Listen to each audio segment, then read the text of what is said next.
Delhi Tourism and Transportation Development Corporation, International Film Festival Delhi, American Jewish Committee, Realty Partner, Green Circle Homes, Ambala. And with that, let's turn now to Next in Business, our first segment for Day 3 at NXT 2026. And for the first keynote address this morning, I want to quickly call on stage member of the Bundestag, Germany, who's with us to speak about strategic raw material security. Let's please have a round of applause for Dr. Malte Kaufmann. It's the morning. Let's show them some energy. Let's get the stage going, and let's, of course, get the audience invigorated as well. Dr. Kaufmann, over to you. Well, thank you so much for the invite to this wonderful conference, and it's a delight to see so many young people also in the audience this morning. And we had a great conference so far with many side events and many interactions. So this is really helpful also for me to listen to many of you speak and your points of view on different issues. But today we want to talk about policy making in the business area. Myself, I'm a member of Parliament in Germany, a member of the Committee on Economic Affairs and Energy. And I would like to point out a few things that policymakers should pay attention to as to create an environment where businesses can thrive and where prosperity is guaranteed. And I remember very well on the first day we had a keynote address from the Deputy Speaker of Bhutan and Mr. Khandu, and he talked about happiness, how important it is to have happiness in our lives. And us as policymakers, we want also our societies, our businesses to be prosperous. We want to hand over a country to the next generation of young people where it's worthwhile living and have good business environments. Well, in a time of global disruptions like wars or pandemics, we have the Iran war now, for instance. Our goal is to create policies that help us to have security and stability and peace. And what can we do about this to enhance these issues? I think the first proposal I want to make is we need more trade agreements. We need more deals, as President Trump from the United States would put it. And I'm very glad that India and the EU has negotiated now a free trade agreement for the past 20 years. It was negotiated, now it needs to be implemented. And such a free trade agreement combined with an investment protection agreement will benefit both of our countries and areas of operation. India, with a large society of 1.4 billion people, and the EU market combined represent about 20% of the world's population. So it's very important for us to have trade between our two blocks, between these two countries. And then, of course, we have to open up to many other areas, many other world areas. And I think India is doing a tremendous job with BRICS, looking to enhance business relations with many, many other relevant countries. So trade agreements, deals, it's important to ratify them and put them into implementation. Second one is we need more investments in each other's countries. And I'm glad that Germany has about 2,000 companies already in India doing business, and India has 700 countries, 700 businesses in Germany doing their work there. And we just need to go on forward with this. I think it's very important to have more reciprocal investments in both countries. Then the third one, I would like to suggest more diversification of resources. I come from the energy field, And I remember very well, about 2 years ago, we went with a delegation to India, to New Delhi, when India was responsible for the G20, heading the G20, and we talked about energy diversification.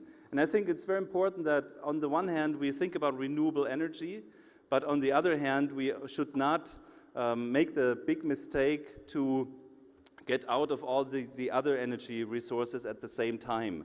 I think India is doing a very good job also looking into nuclear energy. I learned that you want to double the nuclear energy in the next 15 years. And I think this is a very good example of diversification. And also fossil fuels, I think, is still needed in the world today, oil and gas, and at the same time looking for new opportunities, new investments, but not only doing the one and then neglecting the other. So diversification in resources, but also in sources. We should look at different parts of the world where we can have our supply chains being implemented. We have in Germany the big problem that in some areas of raw materials, we are dependent on only 1 or 2 countries, like in different seldom materials that are used for technology. We rely heavily on China and Taiwan, semiconductors, for instance.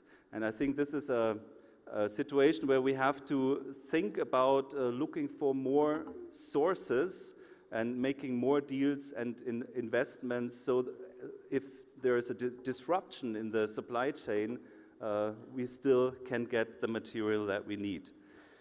So after trade agreements and investments and diversification, a fourth issue that I would like to propose is we need to expand our relations. Economic relations with India are crucial. India is such a thriving nation and country, and I was really impressed yesterday by Modi's address, and it showed me that you have big aspirations, and also your space program is very, very amazing. You are an amazing country, and I learned also that each month there are 1 million young people getting into the labor force. 1 million young people each month. So I think it's very important that we expand our relations, learn from each other, and young people usually have great ideas. And this is also what this conference is about, the next ideas in AI, in artificial intelligence, in technologies, but also in health. I think was also very important that part of this conference was dealing with health issues. So learning from each other. Germany, for instance, is very good in medicine, pharmaceutical field, and but also IT services, research and development. There are opportunities for greater cooperation, greater value creation, and more common standards in all of these areas. Expanding relations also means more conferences like this. I think this is very important that we have these panels with just diverse points of view, and then we can learn from each other and get some beneficial and new ideas for our own work. And I hope everyone here profits also from these panels. And when I'm talking about expanding relations, that also means students exchanges. In Germany, we have very renowned universities. My constituency is Heidelberg, one of the oldest universities in Europe, and I'm sure that it's also in our interest to have even more student and scientific exchange with India and with many other countries. So, coming to a close, peace and stability are the foundation for a prosperous economy and society in Europe, in India, and in any other region of the world. If we strengthen this foundation together, we will create space for innovation and cooperation, predictability for businesses and investments to the benefit of both sides, for prosperity, for a higher standard of living. And this is what our goal is as politicians, to create a higher standard of living for societies, for our countries. In short, for the good of our citizens. Thank you very much for your attention, and I'm looking forward to the panel later.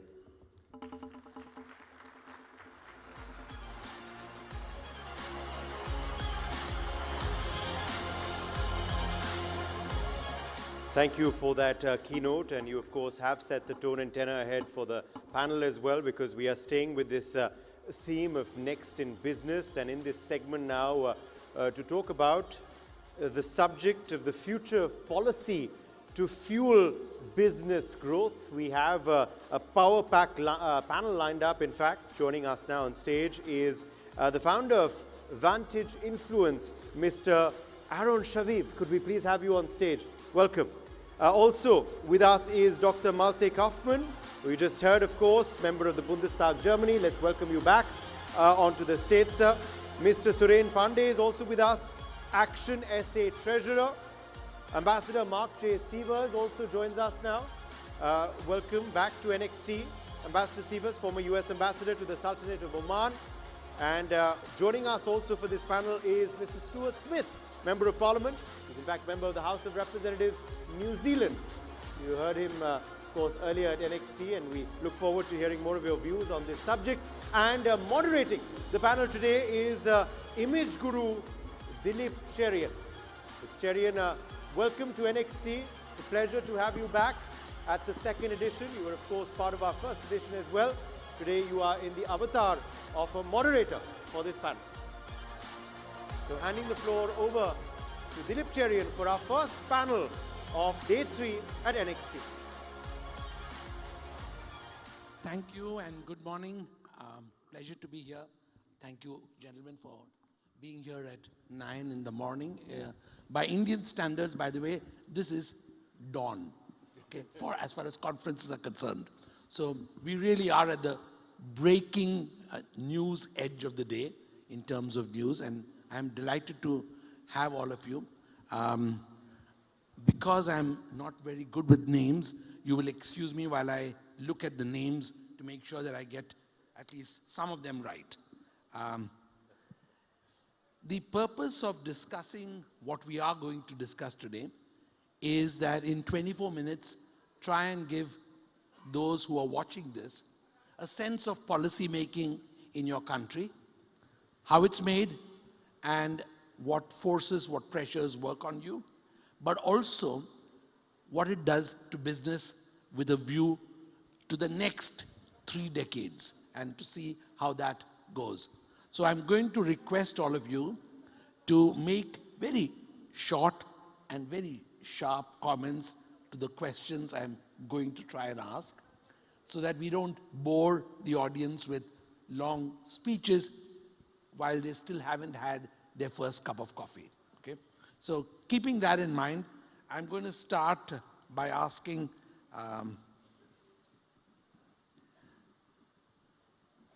only because your name begins with A, Mr. Aaron Shaviv, to just tell us about policy making in your country, which has had huge leaps in terms of technology, in terms of innovation, and what helps policymakers take those decisions. Thank you very much, Dilip. Much like yourself, I'm a political consultant. So I think Mr. Pandey, Dr. Kaufmann, Mark, and Mr. Smith, they're policy makers. We're no policy makers, but we advise them. And so perhaps I'll start off by saying, I'm sure you'll have, as Dr. Kaufmann said in his remarks, he said the purpose of policy is to give a better future to his citizens, and perhaps all these young people in the blue shirts sitting a little bit in the back. I think the real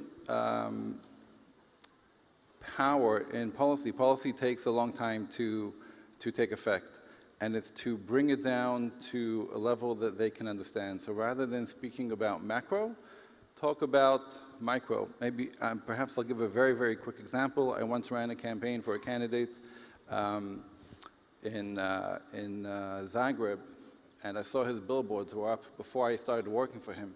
And his billboards had his name and it said, "For the President of Croatia." And the first thing I said to him when I met him is, your messaging is all wrong. If I'm a voter and I'm reading your billboards, you're telling me how your life might get better. If you become president, you will live in the presidential palace, you'll travel the world, you'll travel in a motorcade. But as a voter reading your billboards, you haven't told me how my life might get better. And so perhaps for all the policymakers around, I think that's the main idea, is how will your policy really talk to these guys in the back and explain how is your life going to get better. Excellent, excellent. I'm going to come to you, Dr. Kaufman, because you've been already sort of named for the comments you've made. From the German perspective, and I'm assuming I'm right on the country, how do you see a slightly different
paper, actually. And that so we don't have a problem with. as policymakers, we have to address all of these problems, bringing energy prices down, making a better attractive tax system for businesses, and then invest in young people with new technologies, new ideas, good education and good universities. And then we can tackle those things and have a bright vision that businesses will stay in our country and we create jobs also for the future.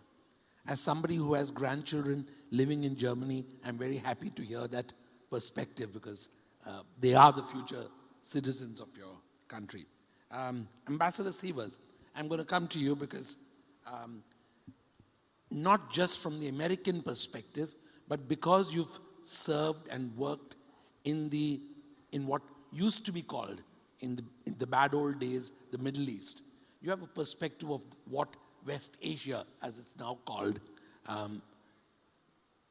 and policy making there, which you've seen from up close, is largely confined to a very small family structure. How, as an American, viewing it from the outside, did you see policy making as individual or family run versus oriented towards people's needs, as happened with Germany, where you have to go and ask industry, what is it you want? Does the same thing happen in your experience in West Asia, in the countries that you've served in? Let me talk a moment about the United States, because Sure. I think we're in a very interesting period where President Trump is recalibrating a lot of the domestic policies over the last decades, both in terms of international policy, international trade, but also domestically, where there is a profound disagreement inside the United States about the role of immigration in our society. And unlike, say, many European countries or India, where you have, you know, thousands of years of tradition, the United States is still a new country, and it's built on immigrants from around the world. And yet the idea of unrestricted immigration, open borders, and so forth was really the issue, I think, that President Trump, or one of the key issues that President Trump ran on, both in his first term and then in 2024 when he was reelected, putting, you know, getting a control over our borders, reestablishing due process for immigration, and not just, you know, accepting large population transfers that without any restrictions and control. So that's one thing. And then also, I think his base has been a somewhat different. A lot of it is the old Democratic Party base, workers in factory parts of the economy, the energy sector, truck drivers. He also brought about this getting rid of income tax on tips, so that's for all of the service workers. So that's a different base than the traditional Republican base that really looks at business. Applying that to the Middle East, look, the role of an American ambassador anywhere in the world really is first to look out for the interests of the American businesses and the American community, American citizens, and also providing you know, access and information to the local society. I'll give an example of the UAE, where you're absolutely right. There are royal families in each of the Emirates, and they are the policymakers. And yet there is an institutionalized desire to protect and take care of the entire resident population, because the Emiratis are less than 15% of the country. And if the workers who come, and professionals and people at all different levels come from all over the world, if they don't feel that they have a good and comfortable life in the country, it's going to cause lots of problems. So they have prioritized creating a safe and secure working environment and living environment for all of the people that come there. That's a very different thing than the United States, but it's interesting to have that contrast. Thank you. Thank you. I'm going to request you, Mr. Suren Pandey, to give us a perspective from the South African nation's perspective, because that's very far removed from the geographies we've talked about, I would think, probably from my perspective as someone who's only been to your country a couple of times, closer to the issues we deal with in India. Would you like to tell us how, as a party treasurer is one thing, but as somebody deep in the politics of South Africa, how do you see policy making getting future-oriented, which is the theme that we are trying to look at from a business perspective? Thank you very much for that question. I think just for the benefit of the audience, I'd like to start off by saying that South Africa's constitution is recognized as being world-class. We've got excellent policies. We have a young population. We have serious challenges in translating those policies into practical and basically fueling growth in the country. Hence, we have unemployment of 32%. Over the past 12 to 18 months, steps have been taken, and we've got various commissions of inquiries that's currently going on. And with the young population and our first speaker alluded to it earlier on.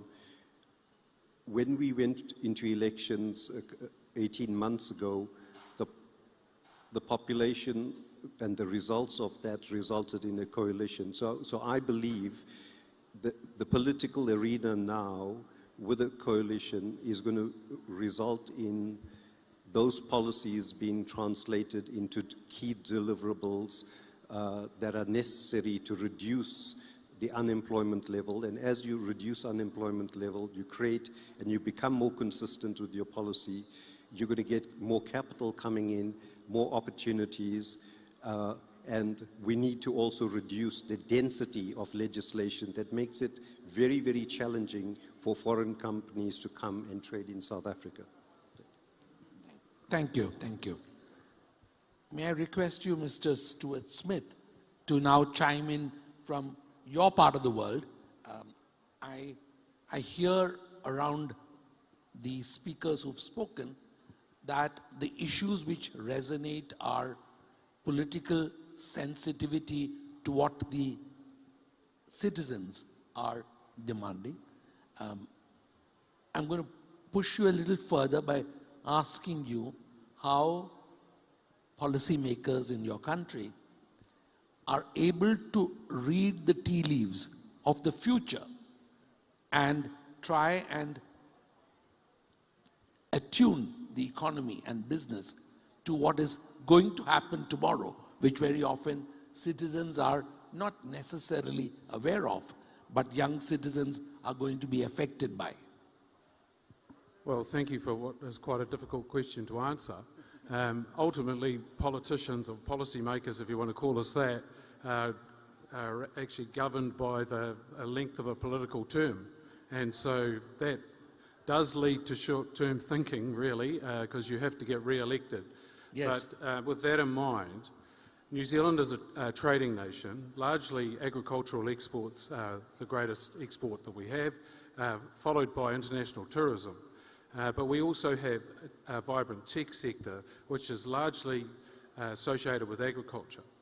But we do have, as I said on Thursday, the third most space launches behind the US and China.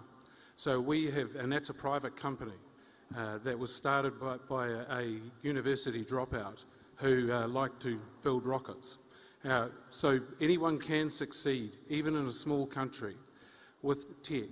So the trick for policymakers is to create an environment where those people can emerge and they have the facilities to be able to grow, and that was some key policy decisions that were made over about 8 years ago that enabled that space industry to get started by giving them good regulatory framework so that they could get their launches underway quite quickly. We have because we have in the middle of the Pacific, and it's not a crowded aircraft flyover space, particularly to the east of our country, so it's very favourable for that sort of activity. But we face a much greater, we've got two big problems in my view that we are trying to address. Number one, I spoke about free trade agreements on Thursday, so I won't go over that again, but number one is energy security, and we had two bad policies brought in by the previous government which banned the exploration of oil and gas, which one thing we had going in our favour was very low sovereign risk. That policy change destroyed that. So we've got to build that back. That's the first thing. And as part of that, we have to ensure we've got, as Dr. Kaufman mentioned, a good mix of generation sources, and we need more energy capacity than we have demand for, or we're going to have problems. And the other one that I think really exercises me, speaking really to the young people, which is where you started on this, is our human capital problem. We have to import people to work and do jobs, particularly skilled people, but also low-skilled jobs, and yet we have a very low unemployment rate, but we have a lot of people that we're paying not to work. And the problem with that is not just a financial one. It is a social one, because people that don't work, all the statistics show they have bad outcomes for them and for their children. And so we've got to address those problems. Thank you. I'm going to do, we've got 7 minutes and we've got 5 speakers. A one-word reply to this question, and I'm going to start in reverse order because of your patience. If there was one policy issue, just one word, remember I'm looking for one word, one policy issue, for example, it could be employment, it could be energy, what is it that you would change in the way things are happening in your country today? Which is the one policy silo, as it were, that you think change is critical? We have just 6 minutes, so I'm going to just ask for one word from each of you. Energy. Thank you. Energy. Labour legislation to reduce the complexity. Lovely. No, not you, Ambassador, because it's in reverse order. I could think of several, but since you asked for one. Just one. I think we need a reform of our higher education. I think it's gone astray. Fantastic. And it needs to be more focused on the future. Lovely. Well, since energy and education was already mentioned, You can repeat. No, I will take the bureaucracy. I think this is a really Lovely. big issue, especially not only in our country, but coming from the EU. You Yes. might be aware of it, and we need to cut that back tremendously. Cut Brussels to size. And I think for me, the one-word answer would be something which I don't think we need to decrease, but something where I'd like to see increase would be security, whether it comes to actual geopolitical security, energy security, job security. I'd like to see it increase rather than decrease. Thank you. And because we have the missing Indian policymaker, I will end with one story just to share with you, which hasn't been shared even in public before, is that the first job I got after I passed out of my master's program in economics was policy making. Luckily, I was a junior economist, but this is a time which many of you, because you are either students of history or understand, was India's high socialism. So I was with a group of people in a big building which decided what the price of tires would be, what the price of paper would be, and we did massive calculations right through the day. Most of the calculations I didn't even understand. But finally, the price we decided was the price at which industry would have to produce and sell these products at. We've come a long way in policy making today, but I'm so glad that the global experiences that all of you have shared gives us a brief glimpse into what is next for policy making across the world. Thank you very much. Thank you all. Thank you. Thank you.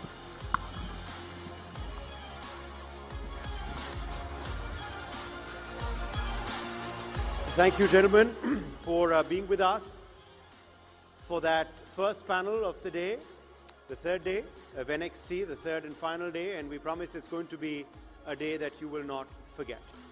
And we're moving on now to continue with our theme of Next in Business.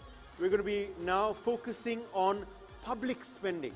What does the future of public spending look like? Well, that's going to be addressed by our next panel that I want to quickly now announce on stage. Member of the Nigerian Senate, Senator Ibrahim Hassan Dankambo is with us. Could we please have you on stage? Also joining us is Alan Beasley, Member, National Assembly, South Africa. Welcome, Mr. Beasley. Let's please get you back on stage. Honorable Sujiva Senasinghe, Member of Parliament, Sri Lanka, is with us as well this morning. Welcome back. It was great to have you yesterday, and we are looking forward to hearing from you again today as well. Andreas O'Monaghan, Member of the Irish Parliament, is also with us. Tekatela. Ms. Monaghan, welcome. Thank you very much for being with us. And also joining us now to moderate the panel is Rudolf Lohmeyer III, Head Global Transformations Institute at Kearney. Rudolf, thanks for joining us this morning. Hope your energy is up this morning. We're looking forward to your moderator avatar.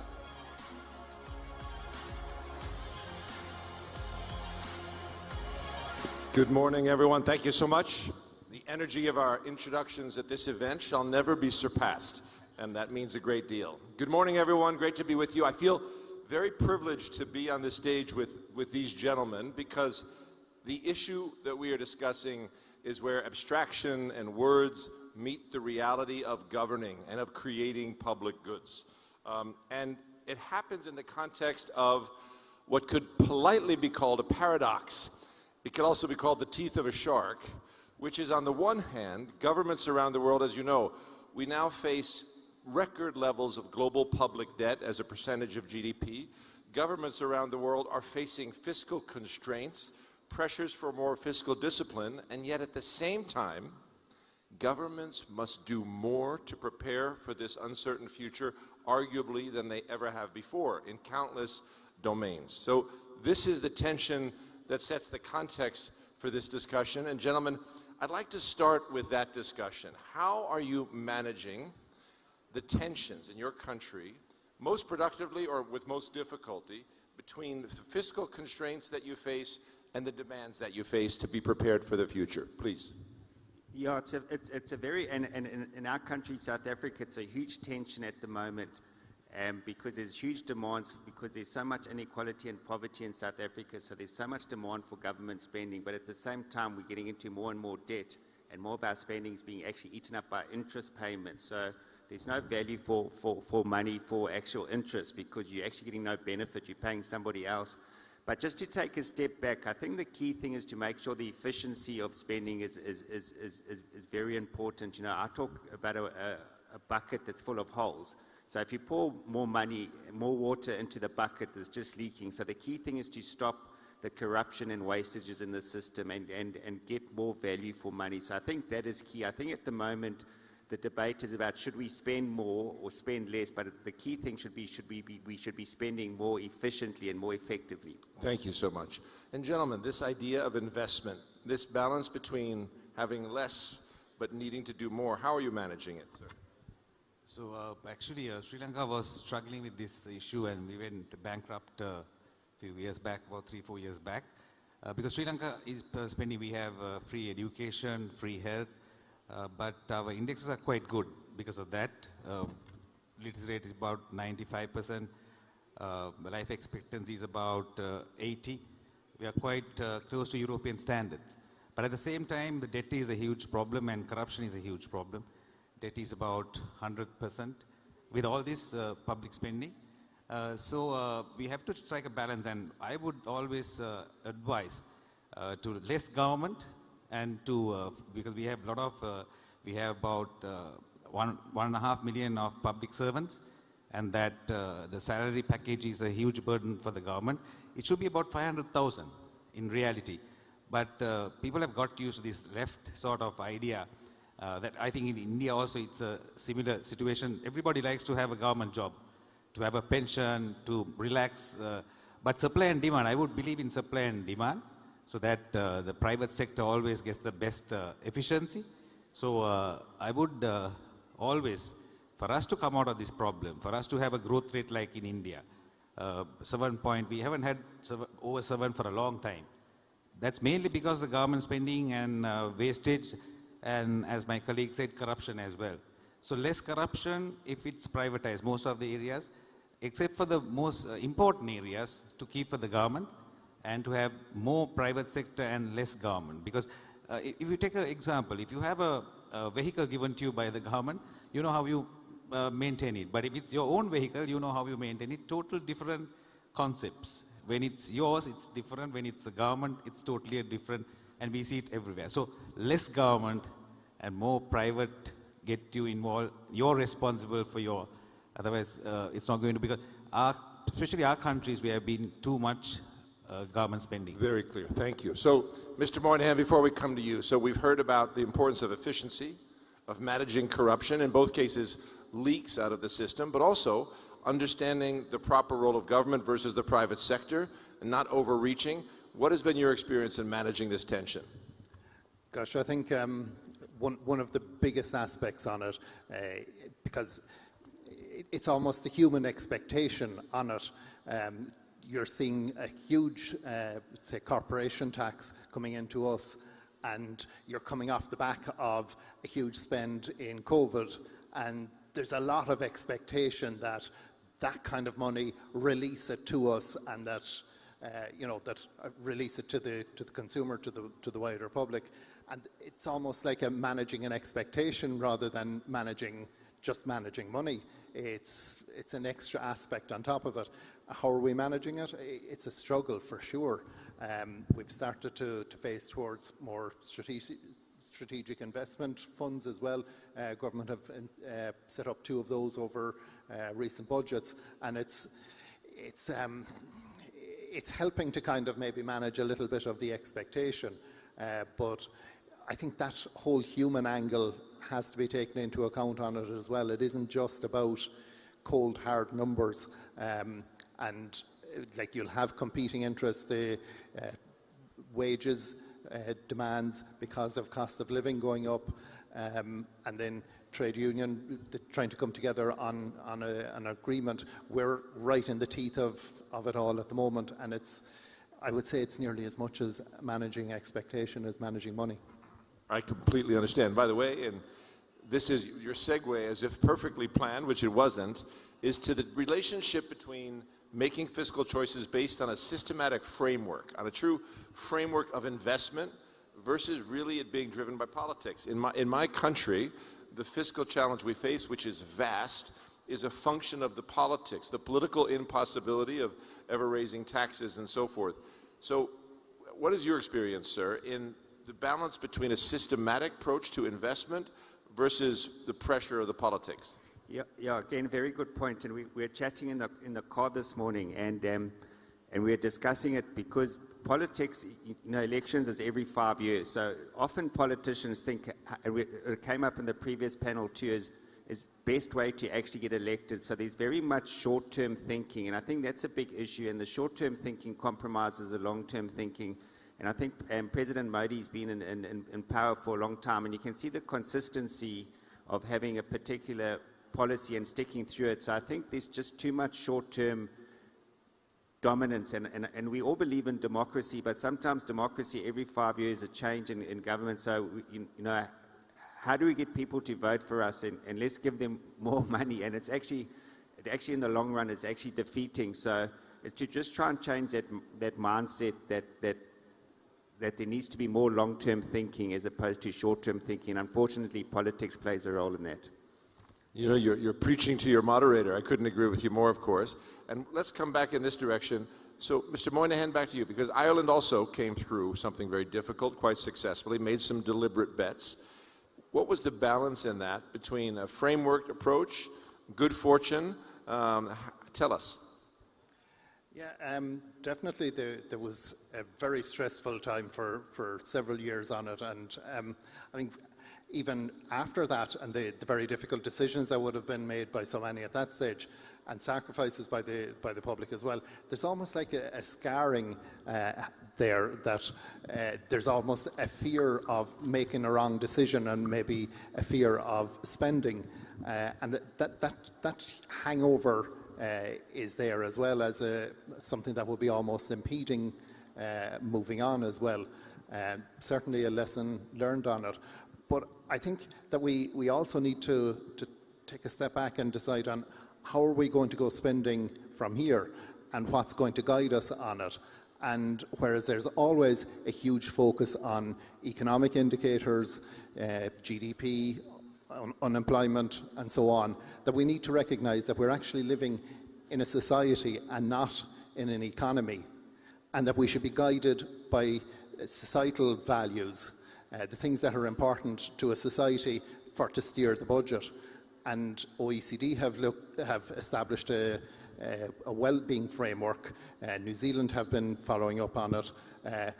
We're started into that steps as well. And the idea behind it is that spending will be guided by the values of society, the quality of our housing, access to health care, educational attainment, biodiversity, the things that are important to us as a people, would be guiding the spend rather than cold, hard GDP, unemployment and economic indicators. Fantastic. Well, so let me say that you've actually arrived right on time, honestly, as you'll see.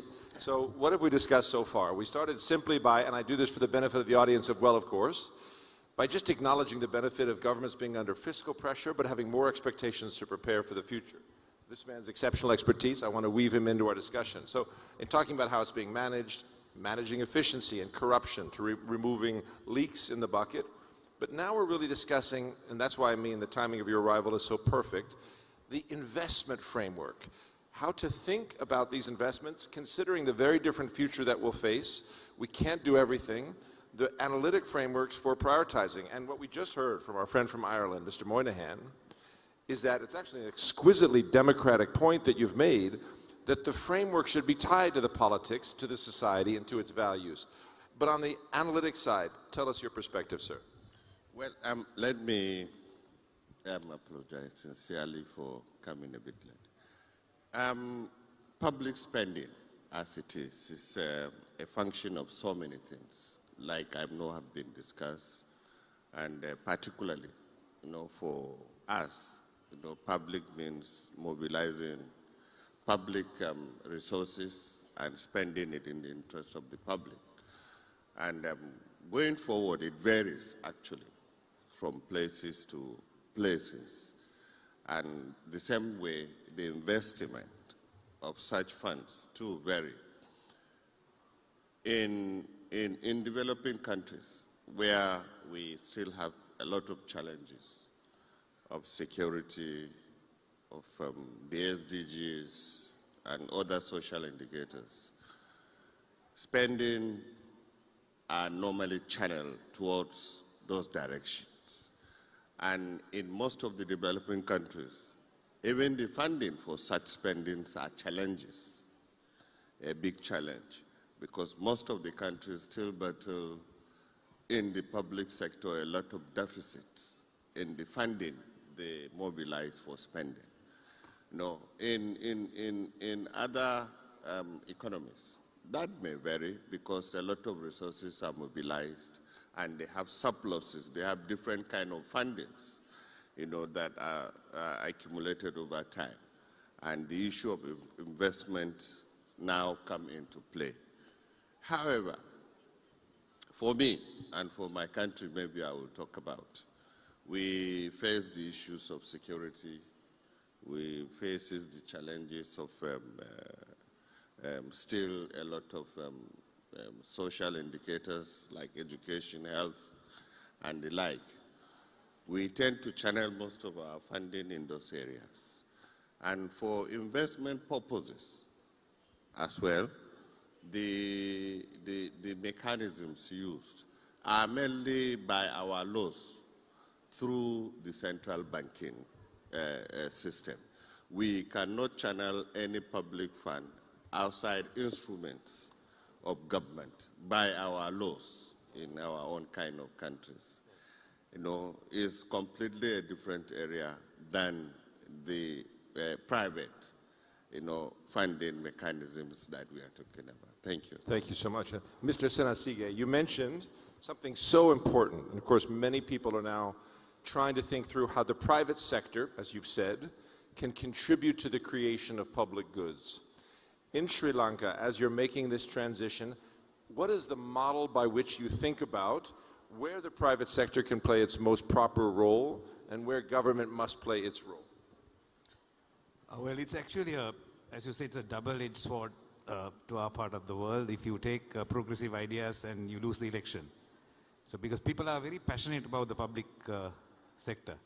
And it's even they are not in public sector, they are not in the governance, but they're still passionate about it. That's a very attractive slogan for left politicians to say that let's keep the public service, let's spend more from the government. So energy, I would say energy, and partly health, education. We can privatize, we can get the people who can afford to spend. And Sri Lanka is a good destination for education tourism. It's a beautiful country and we have resources. So private universities were discouraged in Sri Lanka. The government which is in power, it was a Marxist government, and they were actually protesting against privatization. So that hindered our progress for a long time. And India started, I think, 20, 30 years ago, it started the transformation. Even though Sri Lanka started liberalizing and opening the economy in Asia, India took it to a different level and they started private. In Karnataka, I believe that's how India progressed. They started private universities. But Sri Lanka, we could not do it because there was a lot of protest, privatization of hospitals, people who could afford. I would suggest, when I was a minister, I was telling them even government hospitals have a paying ward where people can pay and maintain the hospital. But that was discouraged by the public servants saying that, no, it should not be, it should have this monopoly, we should control. So you must encourage the mindset also have to change. So it's different from your part of the world to our part of the world.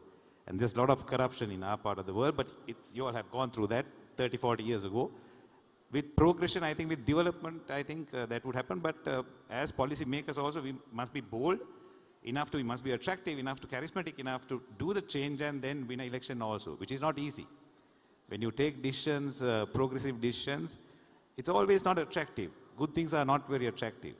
So you have to be bold and take that. And India has been able to, the bureaucracy is very strong in India. So our part of the world, when leaders change, the policies change totally, completely. And it's not the same in your part of the world. You all have a system.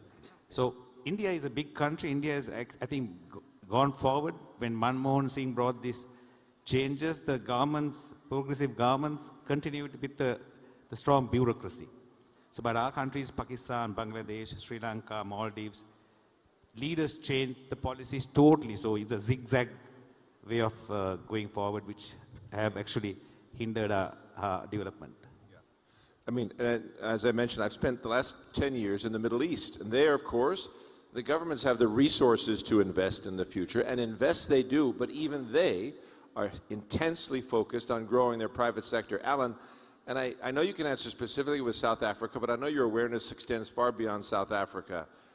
What is the clearest way to think about making decisions with respect to the private sector and the public sector in creating public goods?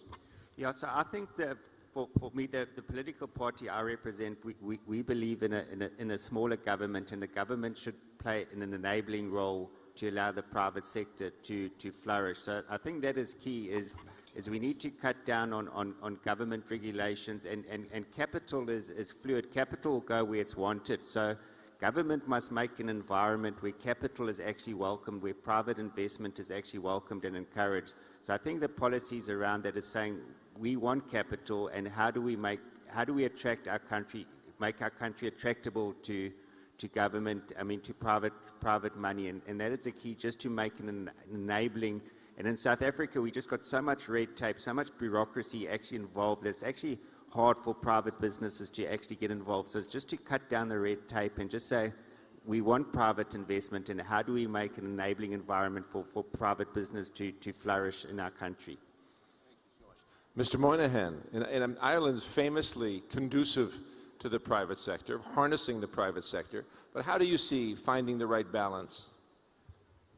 It's a real fine balancing line. I think like we've put in place, and over the years you would have had quite a bit of public funding being spent on infrastructure. We put in place the strategic investment funds that have been focused on, say, more environmental structures, roads, rail, and that kind of structure. But there's a realization that there is a need for further private investment in the likes of housing and various different infrastructure. And it's not popular, the idea of looking outside to make available funding for housing, private capital. But I think the realization is coming about there. I find in my own experience and what we would have seen of private funding over the years is that an example would be a school that would be built using a public-private partnership.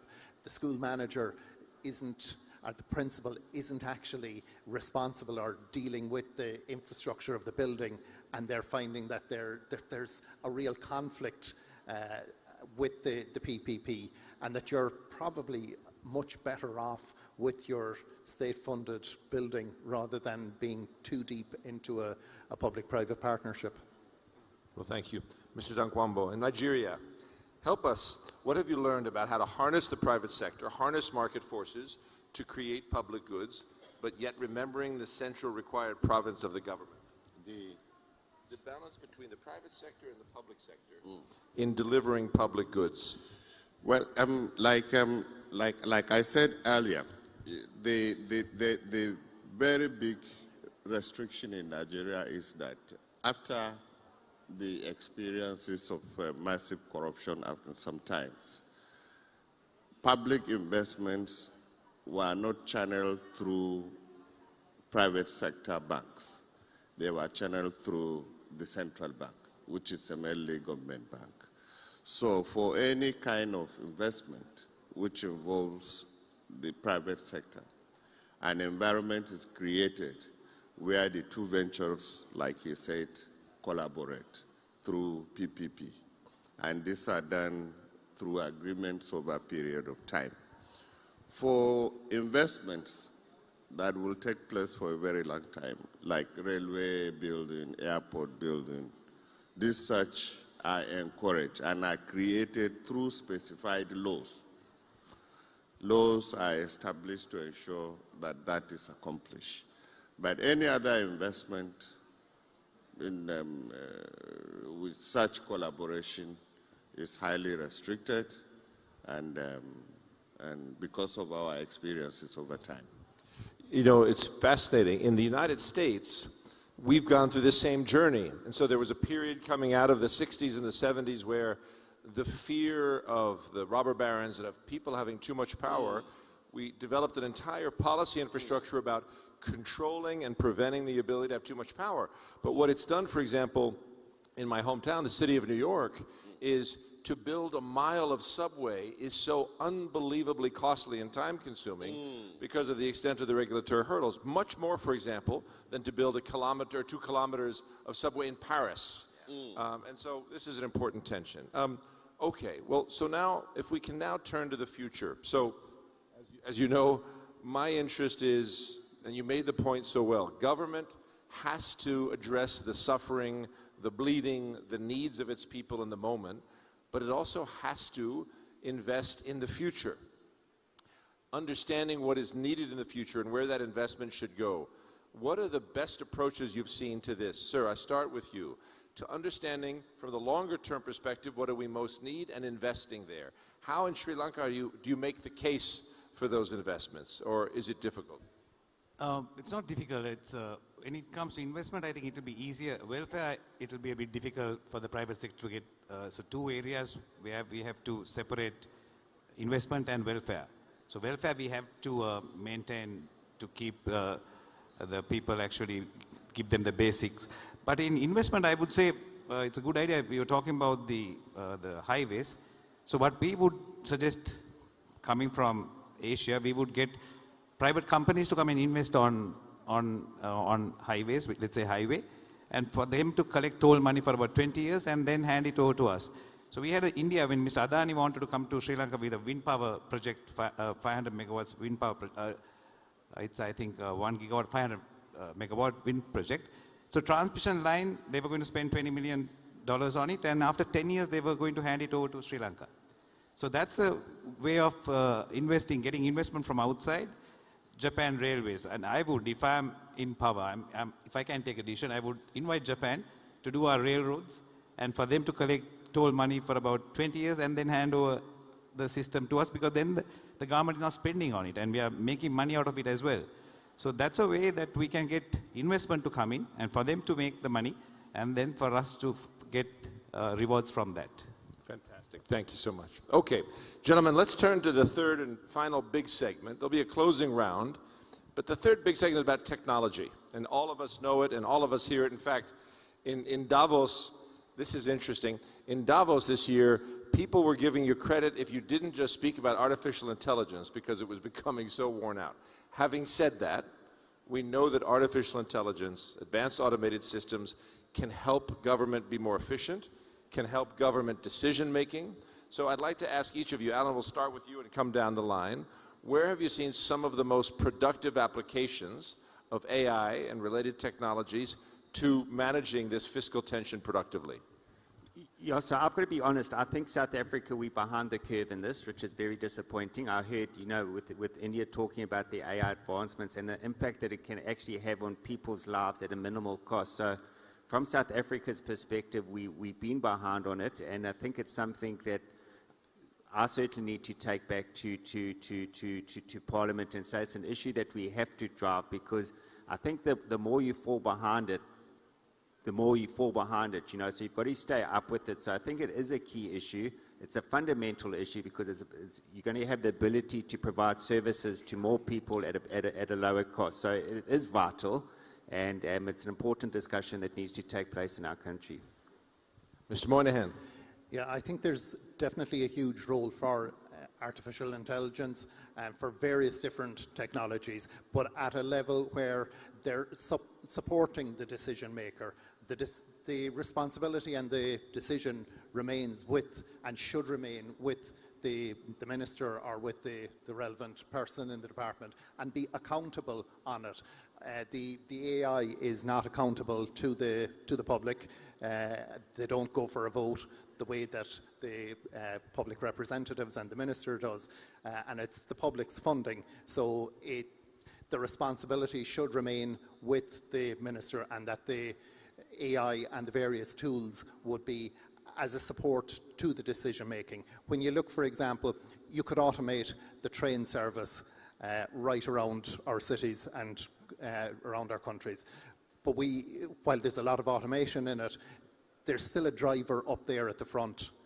And it's almost like for the public as well, that they know that there's a comfort, that there's a person there controlling, and that it's not totally automated. I think very similar with the decision making on finance and on public expenditure. It has to be accountable with a person who's going to the public for a vote, and supplement their decision making with the AI and the various technologies. Thank you so much. By the way, sir, before I come to you, for those who don't know, one of the most productive early use cases of AI has been in fraud and corruption detection. It's just the tools by their nature are well suited to looking at data and discovering anomalies. So by the way, there's a study out of Stanford that showed incredible results. I'd be happy to share it with you, but I encourage you to see that as well, given the point on corruption. Sir, to you. It's an important point. I think what matters when human-to-human connection, the attitude, the ego that comes into life. So, but with AI, I mean, computerization, I would not get into AI. Digitalization actually cut off the red tapes in Sri Lanka. So as much as you can develop and bring computer non-human without emotions, because take a public servant, his attitude, his approach will decide whether he would give you the service or not. If he doesn't like the way you walk, if he doesn't like your face, he might not. But a computer wouldn't do that. So the red tapes would be cut off. So technology, I think, will improve this, and it will be easier for the private sector to go forward. Great. Now, with this panel, I'm committed that we're going to show superb fiscal stewardship, and we're going to give some time back to the event, but not too much. We have 2 minutes and 12 seconds. The final speed round, I'm just giving you warning. I'm going to ask each of you very rapidly one thing in which you'd like to see your government investing more, given the future we're facing, and one in which you'd like to see it investing less. But before I do, sir, artificial intelligence, where have you seen its most valuable application? Well, like he rightly said, the AI goes in the same way with other technologies like blockchain technology to replicate transactions, and ensure that it's everywhere, to reduce the incidences of fraud, to make traceability very possible and establish very good audit trail. So in ensuring that and making all the records available at any platform, fraud is eliminated, time of transaction is reduced, and efficiency is enhanced. Fantastic. Okay, everyone, we've got a minute. We want to finish before that time. So for each of you, something you'd invest more and less, please, Alan. So for me and for South Africa, I think that it's a manufacturing sector. We need to produce goods. I think we talk a lot about AI, but at the end of the day, goods still need to be produced. Just 10 seconds, yeah. More and less? And less is salaries and wages. Okay. Mr. Moynihan. It goes back, it goes back to a point I made earlier. We live in a society, not an economy, and we should be guided by a well-being framework which invests in people. There should be more investment in the human capital and in society rather than following economic indicators. And less in what? Well, that's the hard part. It is. Okay, over to you, sir, please. So more in making platforms so that the private sector can get involved, less in where corruption and where progression hinders, less. Great, we capture it. So the final word to you. For me is to ensure very good, adequate audit trail and ensure traceability. Thank you. Thank you. Please, everyone, the governments that can prepare their countries for the future through wise investment are those that will create the public goods our people need. Please give these remarkable gentlemen a warm round of applause, and thank you.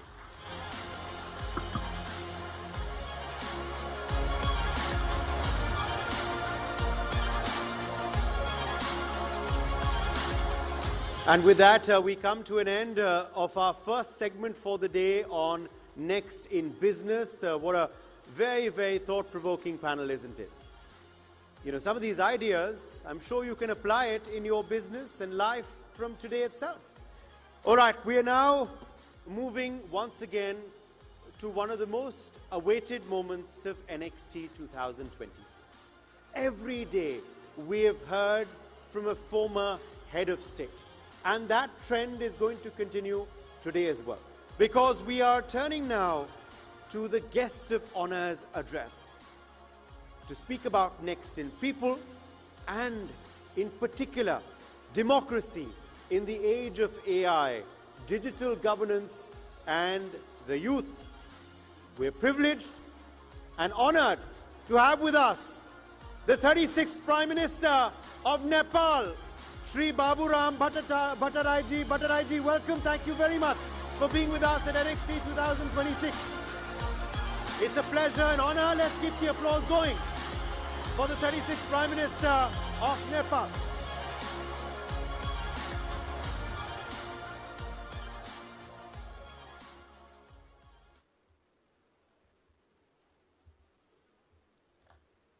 Distinguished dignitaries, esteemed participants and friends,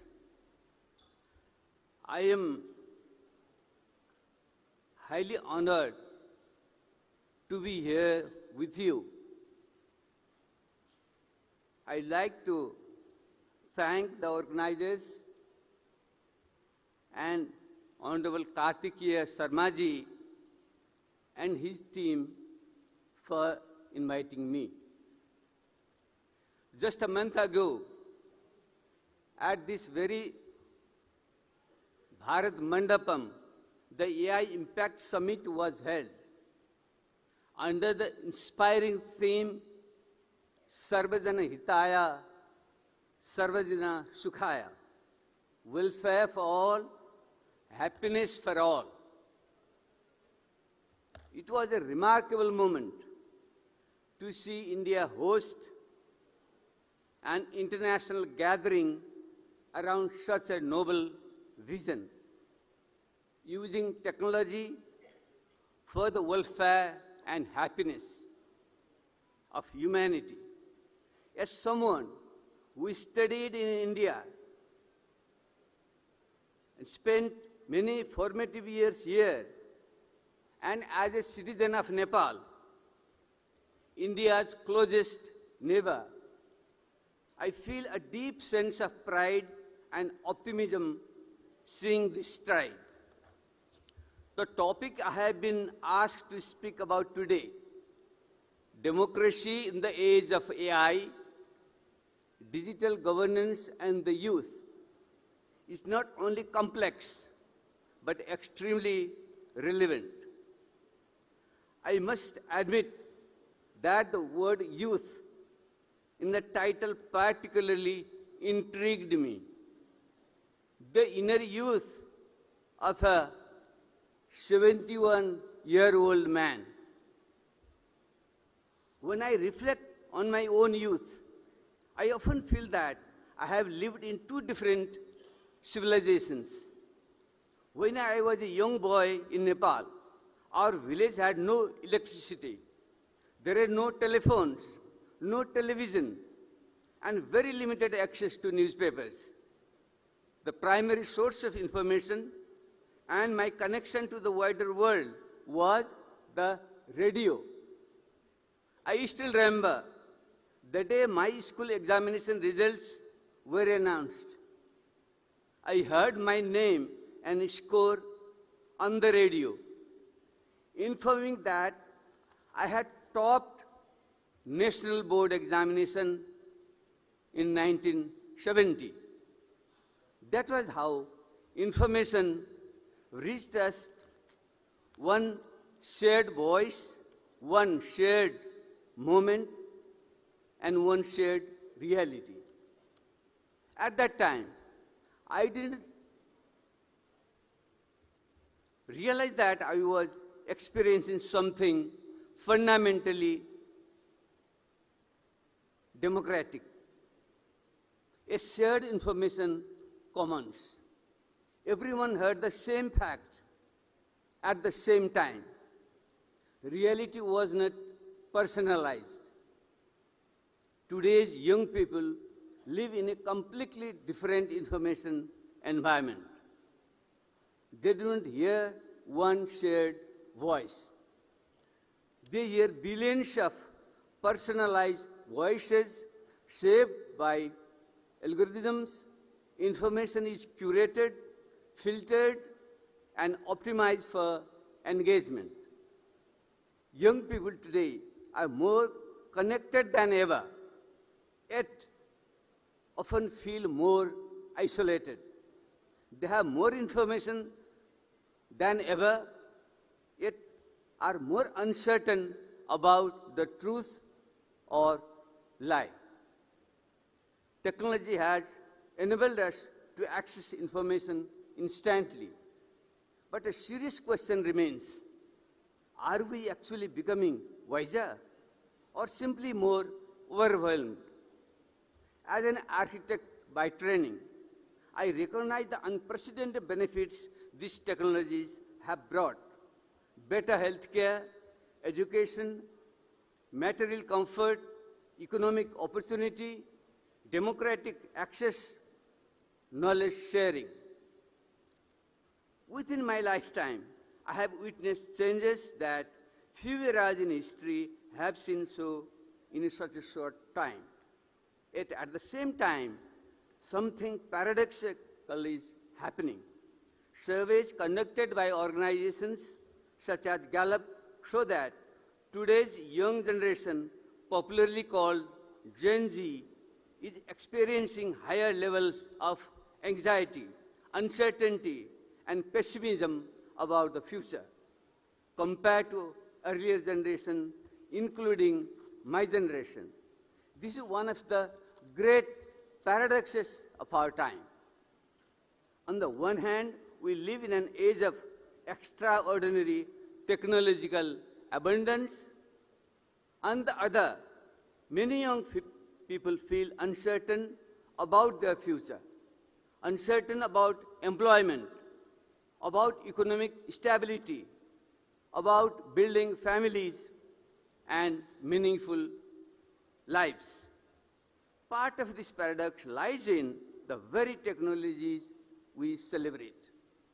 The rapid advancement of AI, robotics, and automation is already transforming economies, labor markets, governance system, and even our political processes.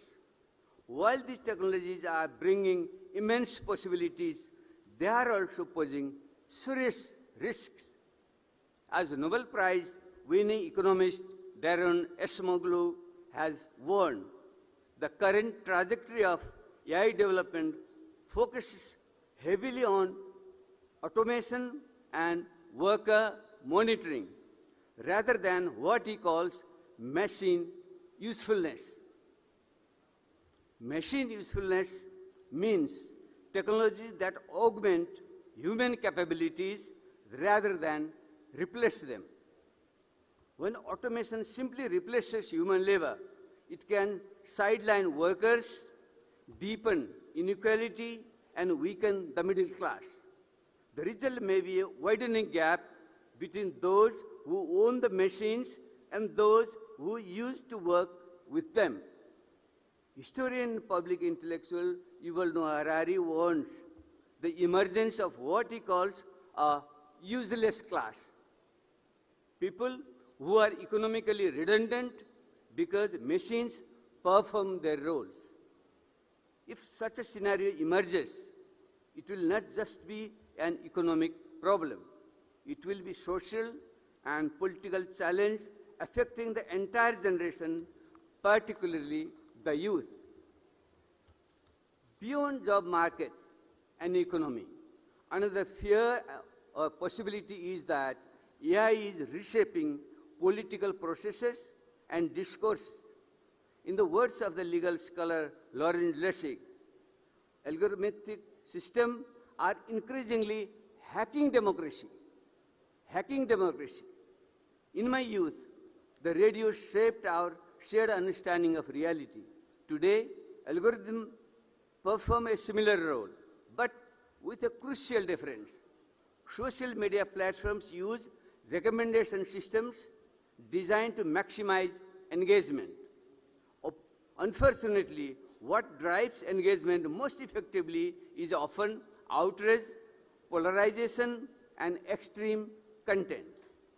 They have become the invisible editors of public discourse, deciding what billions of people see, what they feel angry about, and what they believe to be true.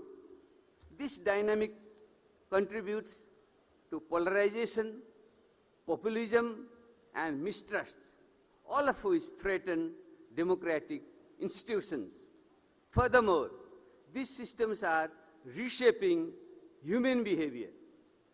We are more connected than ever, yet we increasingly live in algorithmically curated echo chambers that reinforce our existing beliefs. We are not informed, we are more informed than ever, yet increasingly vulnerable to misinformation, manipulation, and deep fakes. During recent elections in Nepal, we witnessed some of these challenges firsthand.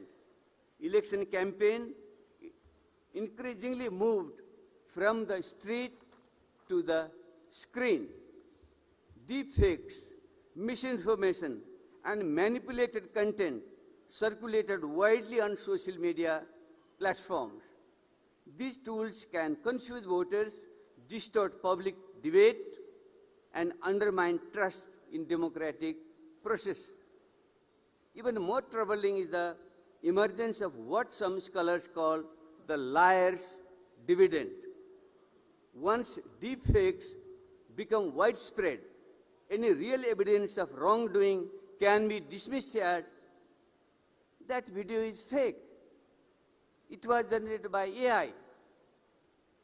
As I mentioned earlier, democracy depends on shared facts or information commons.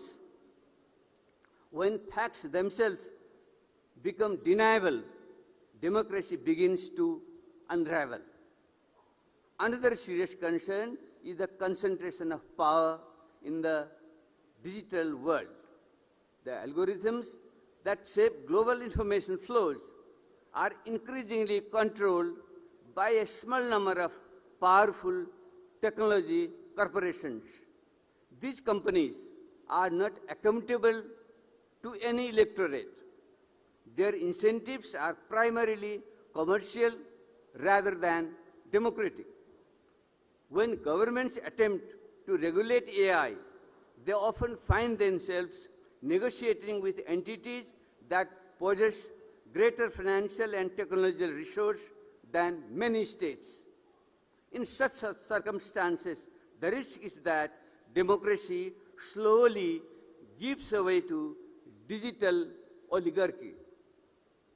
For developing countries, the risk may be even greater. Darren Smoglu has once again warned about the phenomena of data colonialism. This occurs when countries become dependent on AI systems developed elsewhere without developing their own technological sovereignty. If nations rely entirely on external systems, they lose the ability to shape how these technologies operate and whom they serve. However, South Asia is not merely a passive observer in this transformation. Our region is home to one of the largest youth populations in the world, and we are witnessing the rise of what could be called the first AI-native political generation. We have seen how youth mobilization through social media can influence political movements and democratic processes. But it is important to remember something crucial. Technology does not create aspiration for change, but people do.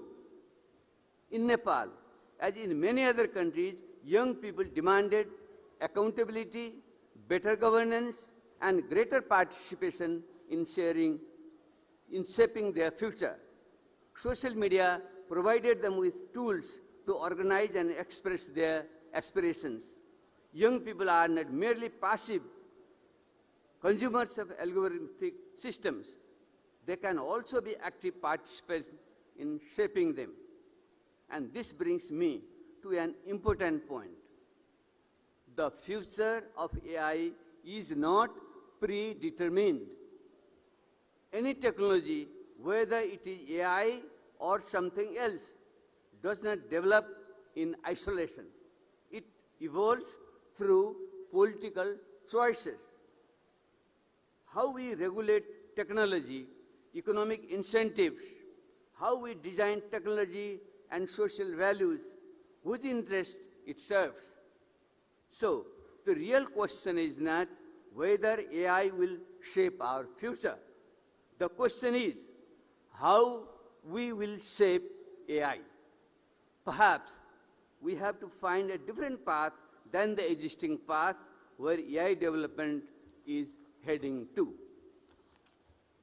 Economically, we can prioritize AI systems that complement human labor rather than replace it. Governments can reform tax policies so that automation doesn't receive greater incentives than human employment.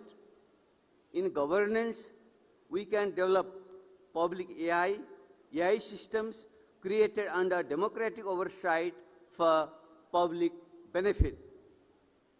Open source AI models developed by public institutions could provide transparent and accountable alternatives to proprietary corporate algorithms.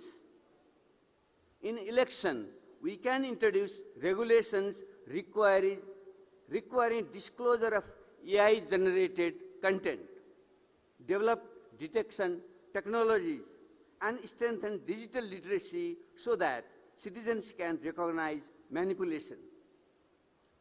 Artificial intelligence itself is not enemy of democracy. The real danger lies in concentrated power combined with powerful technology. If we democratize the development and deployment of AI, these technologies could actually strengthen democratic participation rather than weaken it. As I begin speaking about youth, I would like to offer a few thoughts for them. First, develop strong digital literacy. Understand how algorithms work. Learn to recognize deep fakes. Understand how social media shapes information flows. Technology should not remain a mysterious black box. Second, do not passively accept automation, shape its term. If your data used to train AI systems, you should benefit from it. If automation increases productivity, the benefits should be shared across society. Third, be creators, not merely consumers of technology. In parts of South Asia, particularly in India, young innovators are already designing AI systems for public services, healthcare, and education.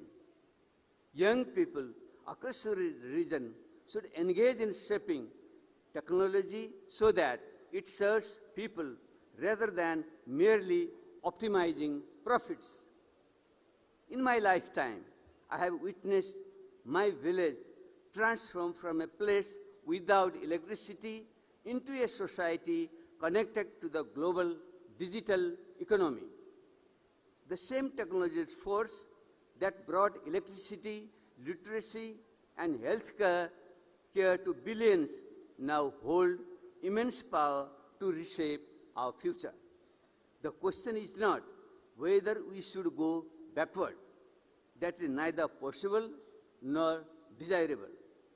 The question is, can we build a future in which technology serves human dignity, where AI strengthens democracy rather than undermining it?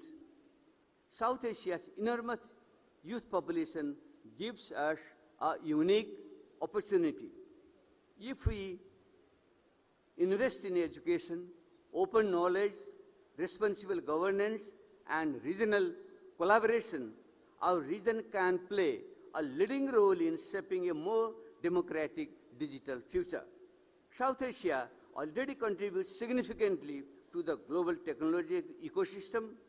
Millions of South Asians work in digital economy, and many leaders of global technology companies come from this region. But the challenge is this: how can we use our knowledge and talent not merely to power global technological industries, but also to uplift our own societies? This requires leadership from young people. It requires leadership guided by right values. Recently in Nepal, the youth have made history. They have overthrown the incumbent government through street protests and subsequently swept the parliamentary elections. We all were watching with curious, cautious optimism. The ancient idea, Sarvajana Hitaya, Sarvajana Sukhaya, welfare for all, happiness for all, offers a powerful ethical foundation.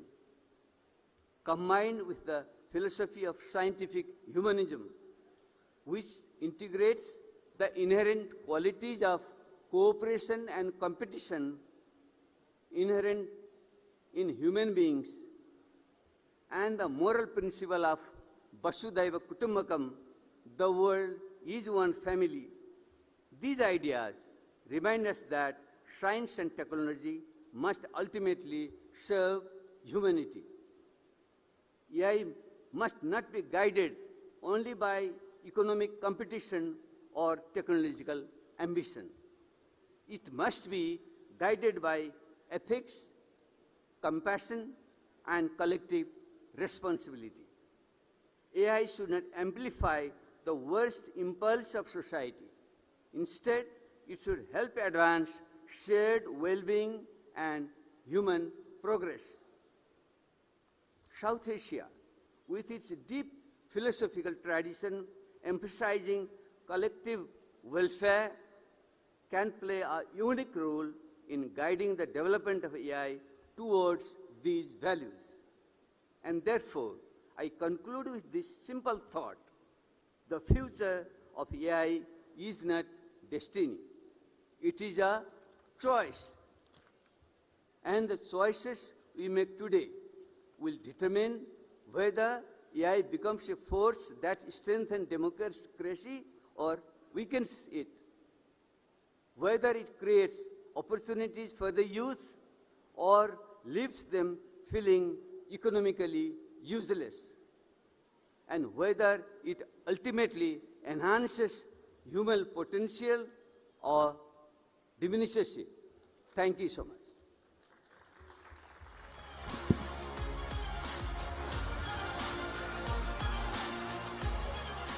Thank you to our guest of honor at NXT 2026 for your time, for your valuable words, and of course also for your positive message for the India-Nepal partnership ahead. We certainly hope for better and closer ties, as they always have been historically, with our neighbor. Okay, security protocols now are going to be coming into place because we're going to be having the Delhi Chief Minister, Rekha Gupta ji, in our midst a bit later on, of course, this morning. But to prepare, we have, of course, security protocols which will have to be followed and respected. After that, we will be resuming our next keynote addresses.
All right, welcome back. We are all set now to move to our next keynote address. We are staying with the theme of Next in People. And to speak now specifically about another very topical issue, that is AI and democracy. We have with us member of the Irish Parliament, who I want to call on stage now, Mr. Malcolm Byrne. Could we please have you? MP Tekadela. Welcome. Malcolm Byrne, good to have you back on the NXT 2026 stage.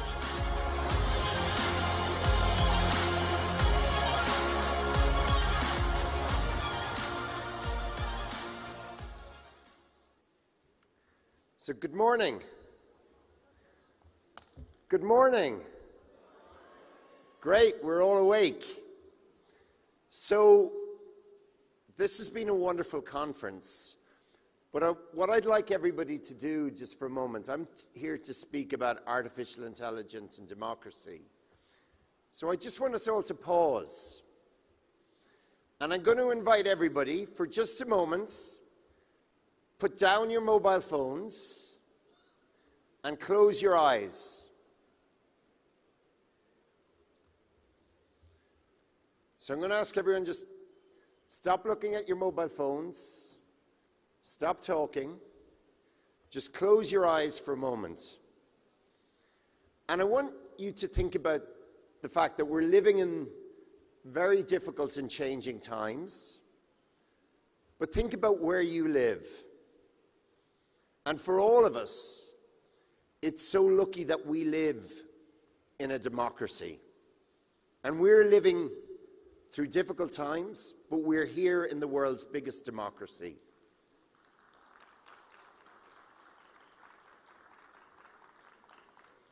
And what does that mean?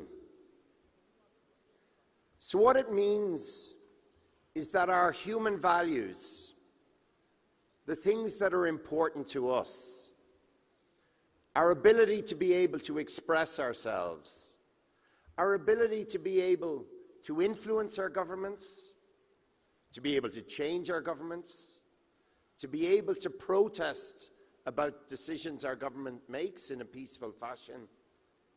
These are things that are really important to all of us in a democracy. And it is critically important in this new age of artificial intelligence that those things that each and every one of us regard as important, that those values are protected in that world of AI. So those of you who haven't opened your eyes, you can open them back up again now. So we've been listening to some amazing speakers, and I have to say I totally agreed with the former Prime Minister of Nepal, who spoke so eloquently just a few moments ago. Some really fascinating insights. So I'm not going to repeat what he said, but just to say it is important to listen to what he said. But I want us to go away from this conference with a few takeaways. And those are the takeaways about the importance of democracy in the era of artificial intelligence. The first thing that I want us all to remember is, in any decision that we make, humans have to be at the center of those decisions. We can't leave it all to machines. Our values, the things that are important to us, have to be at the center of that. And that means we as legislators need to protect our data, but also our voice, our image, our likeness, those things that are intrinsic to all of us as humans. The second thing that I would say is that it's important that we get the balance right between supporting innovation and encouraging new ideas and safe and responsible regulation. And regulation and innovation are not mutually exclusive. It's about getting that balance right.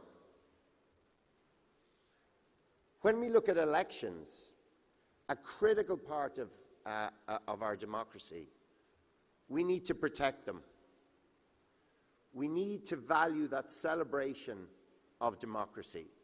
And that means tackling disinformation and misinformation and making sure that we continue to have free and fair elections in all of our democracies. We need to lead the debate around how we use our new technologies. Artificial intelligence is not a goal in itself. It's a tool for all of us. we should only be using those tools to ensure that for all of our citizens, the outcomes are better. Not for a few, not for those with power and wealth, but that if we're delivering public services, that we continue to do it in the best way we can, and if the new tools, including artificial intelligence, used in a responsible way, can deliver things more effectively, then we use those tools. I think it's really important in a democracy that we also ensure that those voices that are not normally heard do get heard. And technology can be an incredible enabler. So minority voices can come to the fore through the use of new technology, but they can also be repressed through the misuse of technology. So for those of us in democracies, it's critical that we ensure that those minorities and even majorities get their voices heard. And there is a danger that I would say that in this world of the tech bro, that the voices of women are not sufficiently heard. And I will say, I've enjoyed this conference enormously, but I do not believe that we heard enough voices of women on the stages here over the last few days.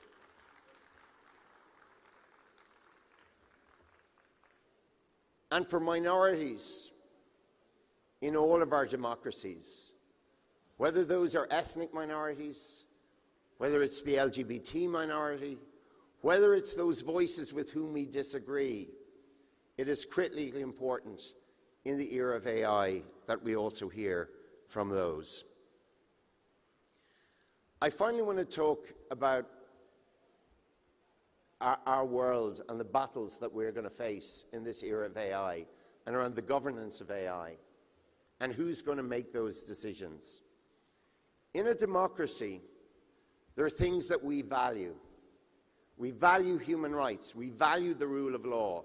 We've been fortunate to hear some very eminent judges and lawyers here over the last few days. Those things are really important. But not every part of the globe shares those values that we do. And there are going to be differences. Coming from Ireland and from the European Union, we're not always going to agree with the United States. We're not always going to agree with India. We're not always going to agree with the great democracies of Latin America and so many other parts of the world. But what we all do agree on are important values about human rights, the rule of law, and the importance of democracy, about ensuring that humans are at the center of our decision-making processes. And we have real challenges in this world because not everybody shares those views. And our threats are going to come from those authoritarian regimes who don't put humans at the center of what they do. And India can play a leading role in this. So our challenge coming away from these few interesting days are how are the values that we think are important as a democracy going to inform how we regulate, how we roll out artificial intelligence over the next few years. And I say we have to face the challenges of those countries that don't share our values and that will misuse artificial intelligence, particularly against their own citizens. And we can see this with countries like China, who are using artificial intelligence for the purposes of surveillance of their own citizens. And we can see it with countries like Russia, who before and since their illegal invasion of Ukraine have been using AI as part of their warfare in ways that are just abhorrent to those of us who believe in democratic values.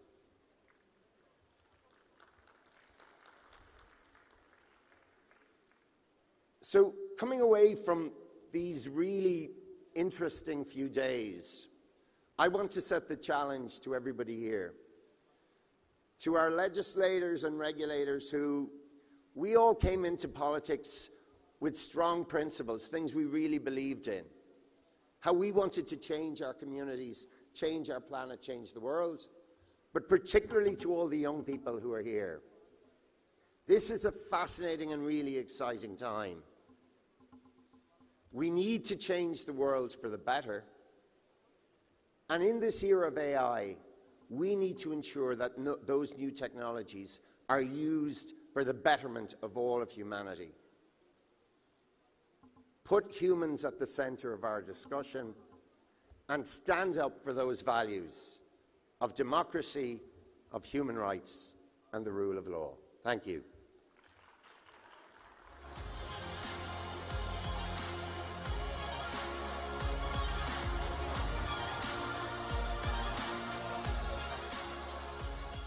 Thanks for your address, Malcolm. And of course, with that, we now turn to our next segment and our next theme. At NXT 2026, we're of course exploring different segments, different themes over the course of these 3 days. And now, to speak on next in equality, and more precisely, in fact, to delve on the future of equality legislation by giving the case of Mexico. We have with us member of the Chamber of Deputies Mexico, Deputy Marcela Guerra Castillo. Welcome, Deputy Marcela. Thank you very much for being with us at NXT 2026. We're going to be handing over the stage to you for this next keynote address.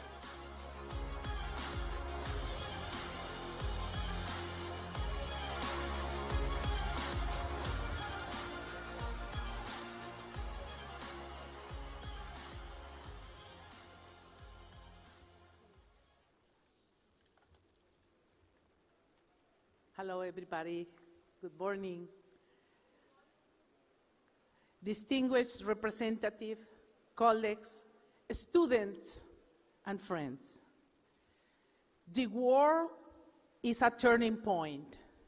Democracies face internal and external pressures. Inequalities persist, and the question before us is urgent. Will we expand rights, or will we allow them to erode? This is the dilemma of our century. At the center of this dilemma lies an undeveloped truth. Gender equality is the front line of democracy. It is not a secondary concern or an accessory to public policy. It is the clearest measure of democratic health and the foundation of the democratic stability. A democracy that excludes women is not a full democracy. An economy that excludes women is not a modern economy. A state that tolerates violence against women is not a state committed to justice. Yes, we have seen progress. Women are more present in parliaments, government, science, and in the strategic sectors, but we have also witnessed a coordinated pushback that attempts to restrict rights. Rights restricted as a control bodies or silence voices. When women's rights are attacked, democracy is attacked. When women are excluded of public lives, institutions become weak. Where violence is tolerated, authoritarian forces advance. The only answers to move is to move forward with more determination, clarity, and courage. Please, the second slide, please. Second slide. I want to show you something. Mexico, we are a republic here. Mexico decides not to wait. We change with the powerful laws so that equality doesn't depend on political changes, but on the constitutional mandate and democratic conviction. In 2014, we moved from the gender quotas to parity in candidate list, ensuring equal representation of women and men in Congress and Senate. In 2019, we took the next major step, the principle of parity in everything, which mandate at the federal and local government levels. Mexico is a federal republic, here we are, composed by 32 states, each one with autonomy to elect its own governor. Today, 13 women and 19 men serve as governors. 4 of every 10 states are led by women. This marks substantial progress in women's political participation at the state level, even as full parity has not yet been achieved. But we are looking forward. We are trying. And in the Mexican Congress, parity now is a reality. In the Chamber of Deputies, women hold 50.6% of the seats. In the Senate, women hold 50% of the seats. Can we switch now?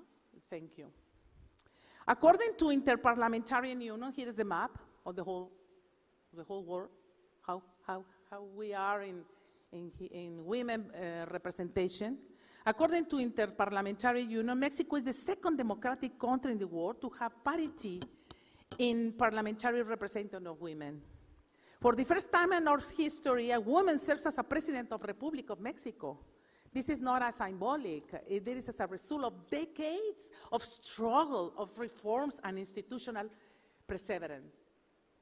Mexico has also strengthened the legal framework to prevent and sanction the political violence against women, recognizing as a threat to democracy itself. These achievements reveal a powerful truth. When one nation decides to transform itself, change becomes a reality. But they also remind us that institutional change alone is not enough. Of course not. Parity and equality must be substantive, real, and effective. They must be in municipalities, cabinets, courts, business, universities, in the whole levels, in everything, and also in care economy. Equality must be lived, but not declared. Not only declared, it has to be real. Equality is not a cost, not a burden, not a concession. It is the smartest public investment in the greatest competitive advantage that any nation can build. Countries grow faster when women participate in the included all process. Societies are safer when women shape public policy. Innovation accelerates when diverse voices are included. And peace lasts longer when women lead and negotiate. Yeah. That's true. In the 2030 agenda is a mandate for transformation. CDGs, you know, the number 5, gender equality. It is a backbone of that. Without equality, there is no sustainable poverty reduction, not inclusive growth, no robust innovation, and no lasting peace. Mexico has aligned its constitutional reforms with this global mandate. Parity in everything, which means to guarantee for equal participation and strong measures against political violence from the pillars of state policy that bring society closer to peace, prosperity, and sustainable development. Equality cannot be dependent on political cycles or political changes, or fluctuating even a public sentiment. It must be a state policy, national identity, and shared a global responsibility. Inspired by Mexico's experience, I invite all the nations represented here to adopt equality through 3 strategic commitments. Parity has to be constitutional at all levels of government.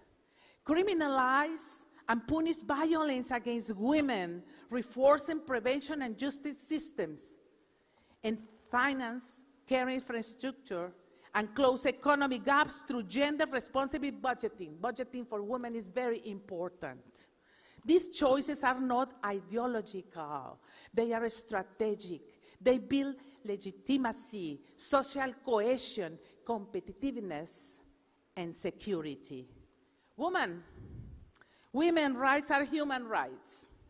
Equality must be a global standard. No democracy builds alone. No nation prospering in isolation. Our future will be shared, or it will be no at all. The future is not written because we write it with our laws. Institution and collective courage. We have to have courage to do it. Without full inclusion of women, there will be no development. There will be no strong democracy, and there will be no sustainable future. Let this century be the century of equality. Thank you very much.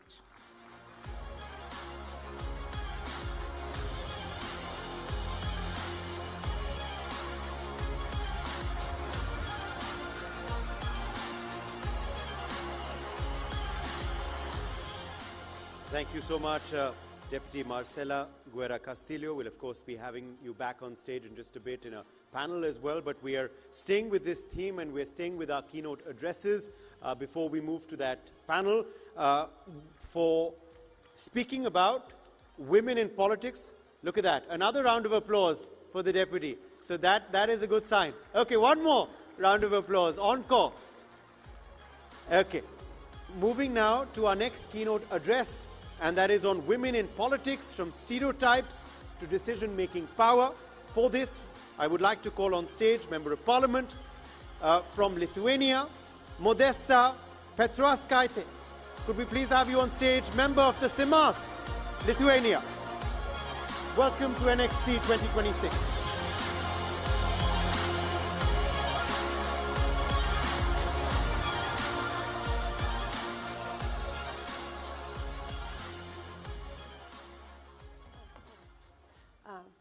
Hello, dear colleagues. Today I would like to talk about women in politics and their journey from the stereotypes to decision-making power. This topic is not only about gender equality, it is about equality of democracy, and whether our institutions truly reflect their societies and they serve.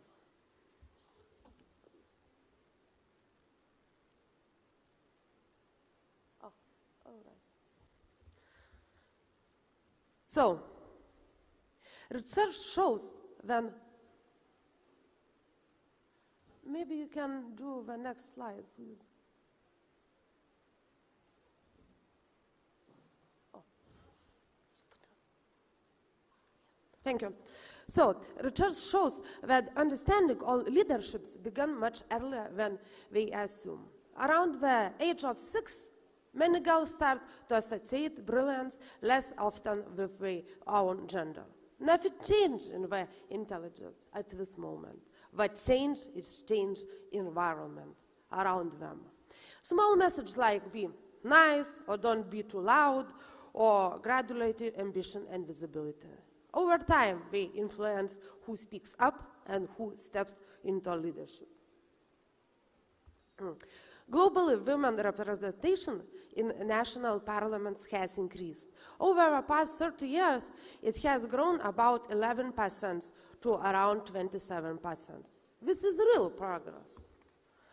Yet decision-making institutions around the world predominantly men.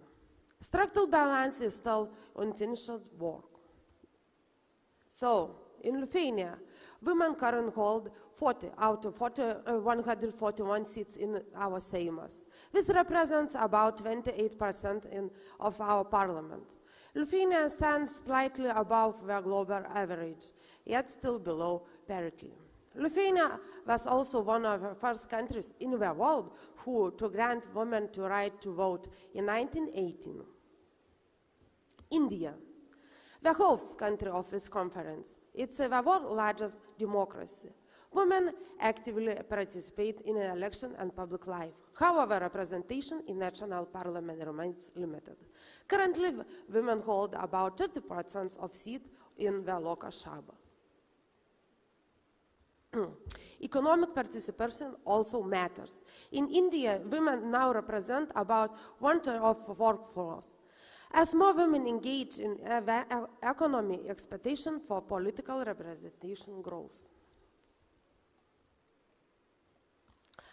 When women participation in political decision-making, public policy becomes more balanced and more representative of society.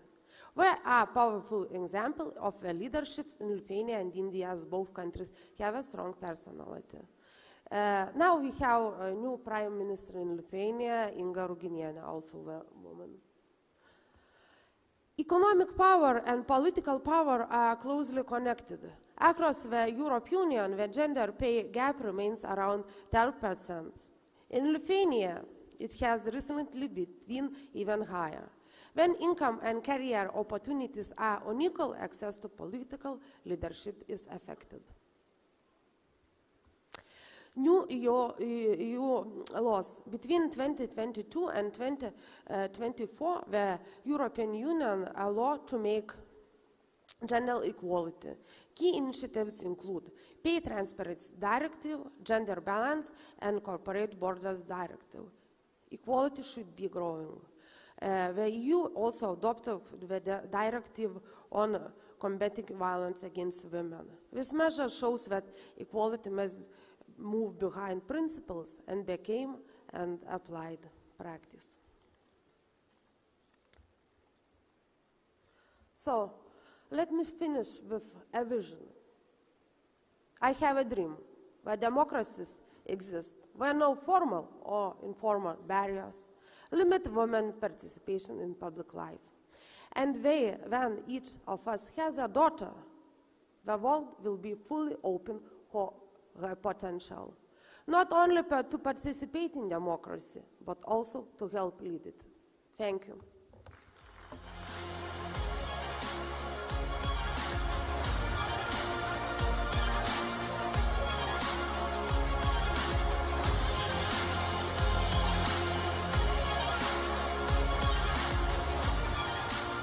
Now we're going to be delving on this panel a bit more in detail because we in fact have a panel discussion lined up for you which will build on some of those keynote addresses and of course also explore other issues.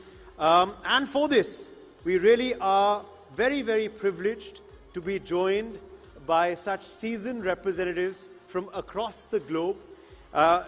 Joining us now for Women in Parliament session are the Women in Parliament. So, welcoming on stage Member of House of Commons, United Kingdom, Honourable Shivani Raja first. Could I have you on stage, please, ma'am? Also with us is Modesta Petroiskati, Member of the Seimas, Lithuania. The Lithuanian Member of Parliament, ma'am, could we please have you back on stage? Madame Deputy Laetitia St. Paul is also joining us for this panel, Member of the National Assembly, France. Senator Adela Sipova, Member of the Senate, Czech Republic, is also with us. Welcoming you back onto the stage as well. Deputy Marcela Guerra Castillo is also joining us live, Member of Chamber of Deputies, Mexico. And also, I would now like to invite on stage our seasoned and very erudite speaker from India, Member of Parliament, Rajya Sabha, Priyanka Chaturvedi ji. Could we have you on stage, ma'am? And today, you're going to be seeing Priyanka Chaturvedi in the avatar of a moderator for this session. So, without further ado, we hand the stage over to you.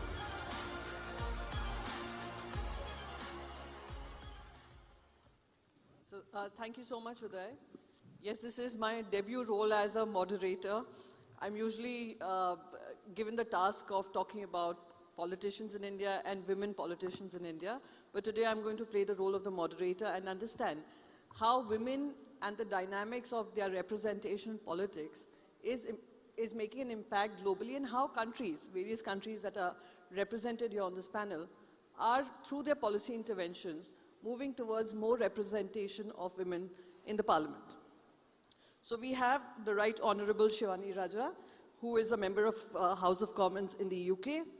We have Ms. Modesta Petros-Kate, who has already spoken and given her perspective about women representation in Lithuania. She's member of the CIMAS in Lithuania.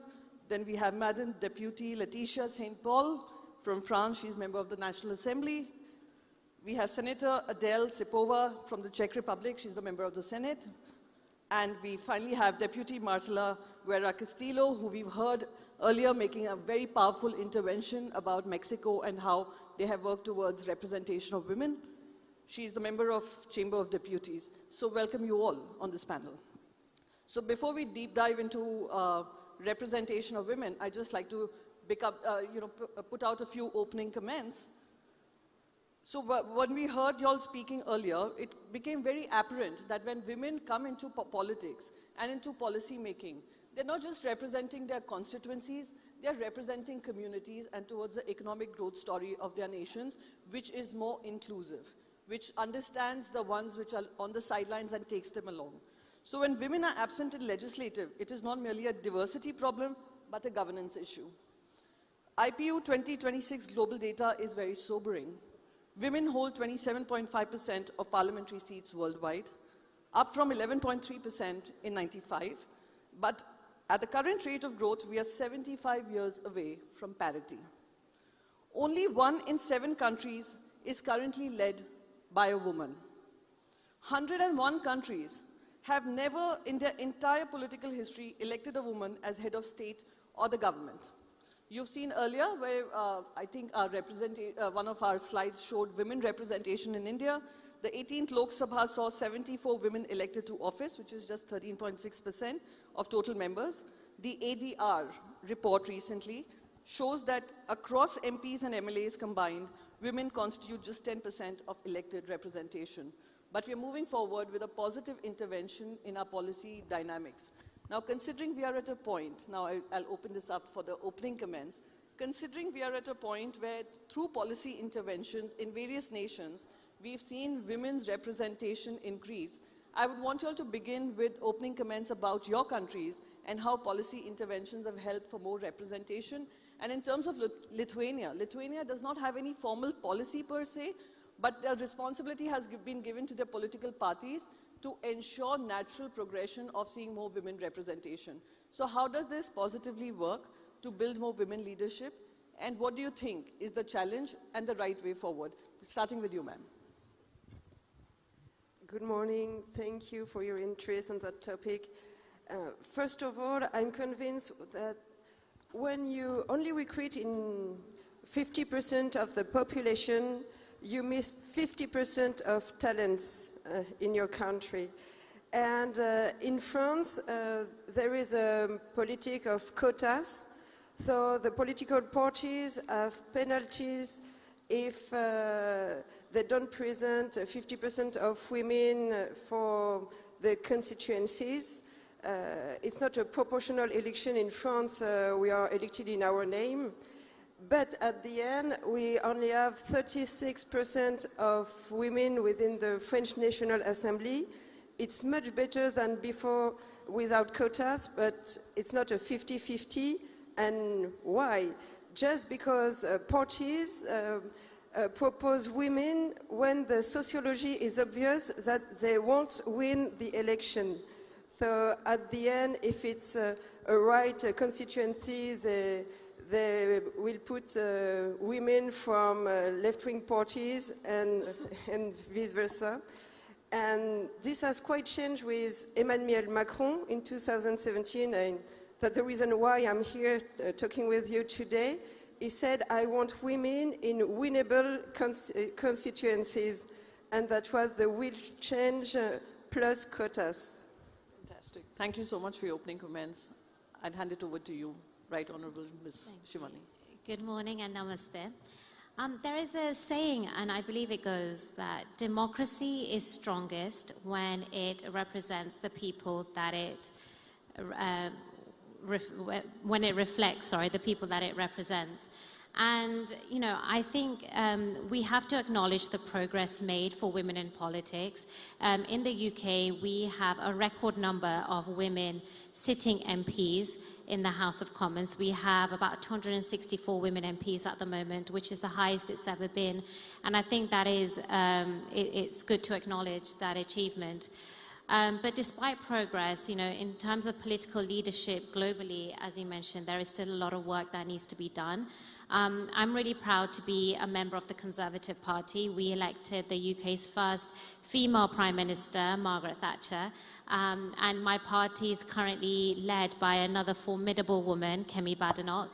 And I think it's really valuable for young women in politics like myself to have these female role models. And as you mentioned, Priyanka-ji, when a woman enters politics, the agenda broadens, policies become more balanced, they become more stronger, and they become more grounded in everyday life. All of a sudden, conversations about family, communities, healthcare, they suddenly become a part of everyday policy making, and I think that is a huge asset which women can bring to the table. Absolutely. Thank you so much. Thank you for the question. So, as I said before, in Lithuania we don't have quotas by the law, but we have quotas in the party. So I am from Social Democrat Party, and we have a quota system for the women, half and half, in all elections. And I think most one of important thing to mention that our party have like a women union. It's really important if we want to educate, take decision maker better, if we want that women vote for women, because the problem in Europe, in India, and a lot of other countries is not that the women not be elected, but women can women no vote for women, and we have this resultation. So we have a system and union in our party, and I think it's work for Lithuania. Thank you. I am from Czech Republic, and which is in Europe. But I must say the situation in Czech Republic is not very good from this point of view. Even when Czechoslovakia was one of the first countries in Europe that has had a first woman elected in 1912, even in that situation, this elected woman was not allowed to go inside the parliament. So this was what happened in 1912. And since 1920, we have codified the gender equality in our constitution. But I must say that I'm a very data-based person, and I will tell you some data. We have 33% of women in Chamber of Deputies, and only 20% of women are in Senate, and I am a senator, and I must say that you see it, that this inequality is impacting the law very much. In topics like gender-based violence against women, or for example also other reproductive rights, and these topics, this is very difficult to talk about it in Senate, for example. So we never had a prime minister, we never had a president in Czech Republic, and that's, I feel shame of that. We don't have quotas, and I think that quotas would help us solve this problem, especially in political parties, because when there are a lot of men wanting to get power, then they do not allow them to be on the upper position on the candidate list. That's the way how to not allow women to get into politics. And I must say, in Czech Republic, it's really, you can see the inequality, because the university graduates are from 60% are women. So young women in Czech Republic are, more qualified, but they, hit the, I don't know if you say it also, the glass ceiling, and there are not so many women on boards and in decision positions. So this is, I must say, a not good, good picture of Czech Republic. Thank you so much. You made a very powerful intervention about century of equality. I think that's such a tremendous statement, and that's why you got applause from the entire audience here. So I just wanted to ask you, where do you think Mexico has started something like parity for everything, which has managed to give you representation, which is almost representative of the demography that exists? So where do you think Mexico has learned from, and what can it teach to the world? Yeah, thank you. Well, in Mexico, we believe that women are essential to democracy. That's why we changed the constitution. That's why the gender parity is in our constitution. Because we believe, certainly, that is not a rule, but it's a good message of hope. Because women, we represent the 50%, more than 50% of the whole population in my country, in the whole world. And we have the right to participate in our whole decisions. We have the right to try to move forward for the development of our country. And we have so many things to share to do for our country. And we can tell that women still face a discrimination, yes, of course. At all levels, for instance, in work level, for instance, in university sometimes. But we keep going with hope, and we keep going with the struggle, because it's not easy. It's not easy.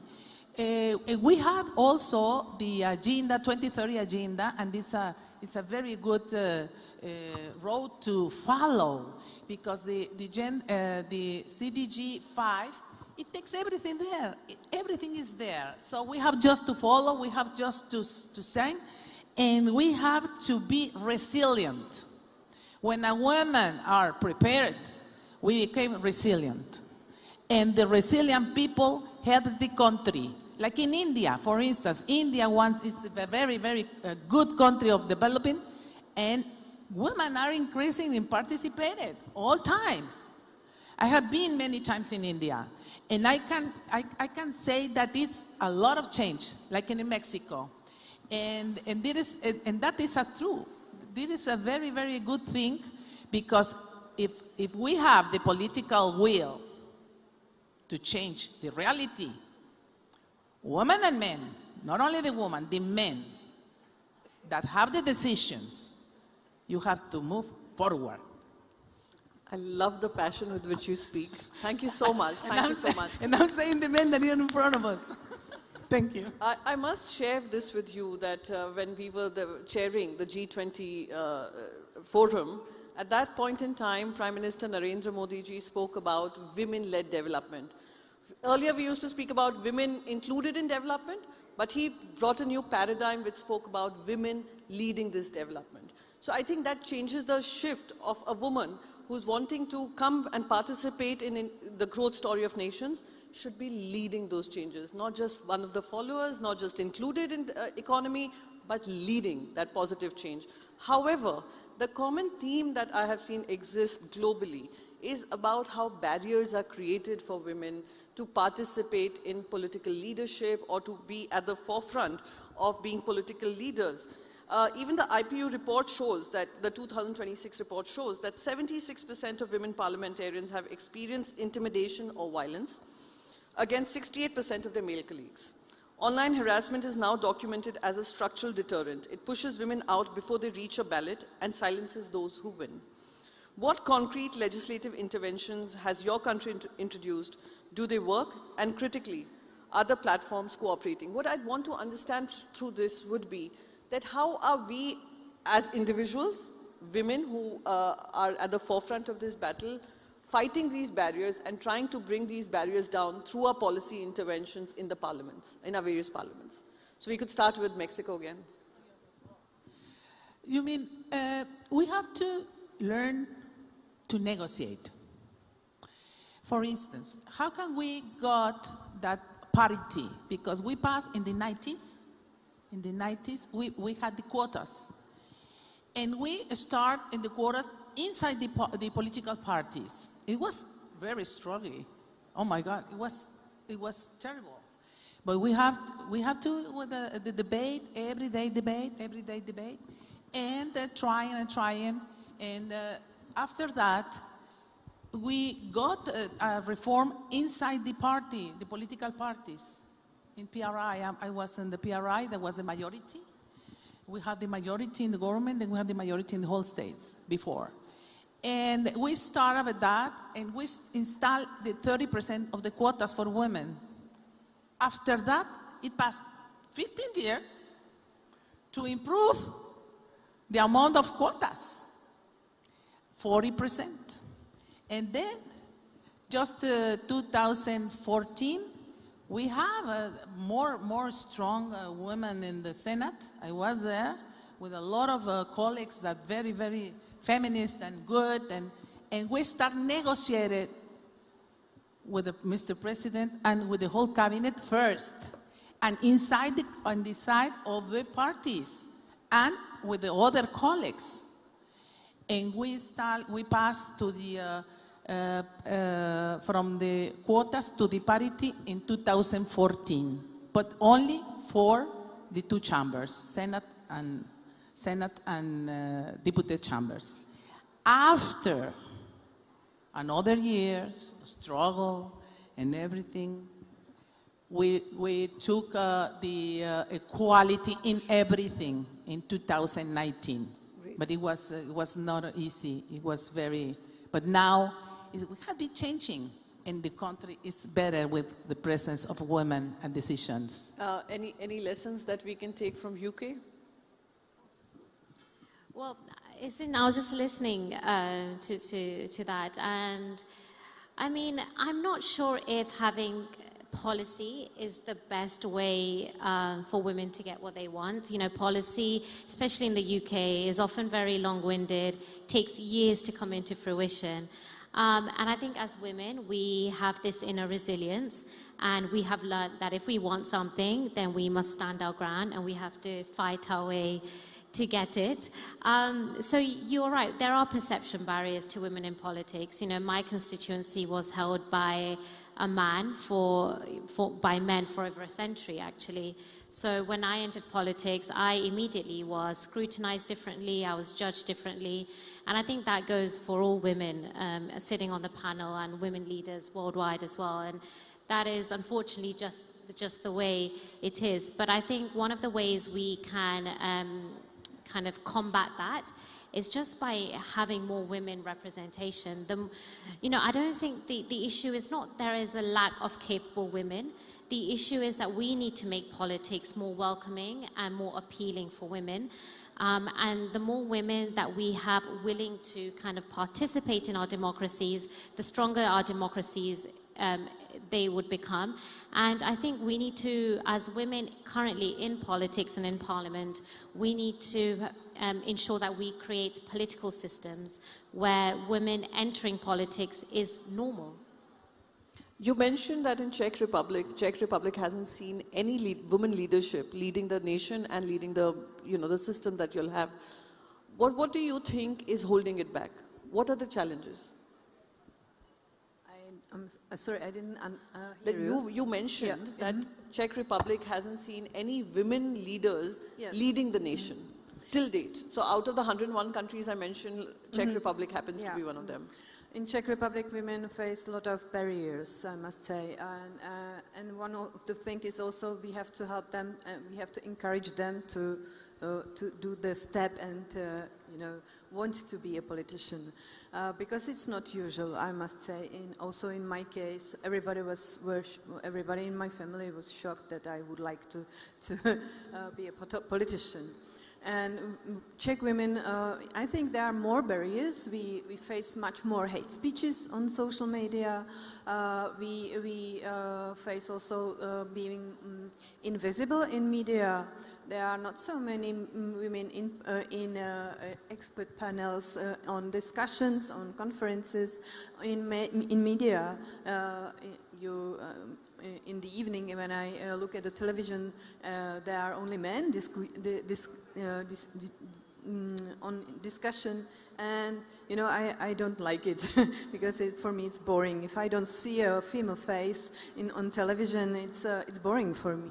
So we have to encourage women. We have to focus on it to have a you know, balanced panels. And one thing what is very difficult for Czech women is that there are only 2% of men taking parental leave and taking care of their children. So women are mostly the people who are taking care of their children, and also about taking care of their parents and husbands' parents. And if you have to stay at home and take care for all these things, then that's normal that you don't have time to be in politics. And these are the barriers for Czech women, and I must say it's very hard to push it somewhere. Even I was nominated by a progressive party.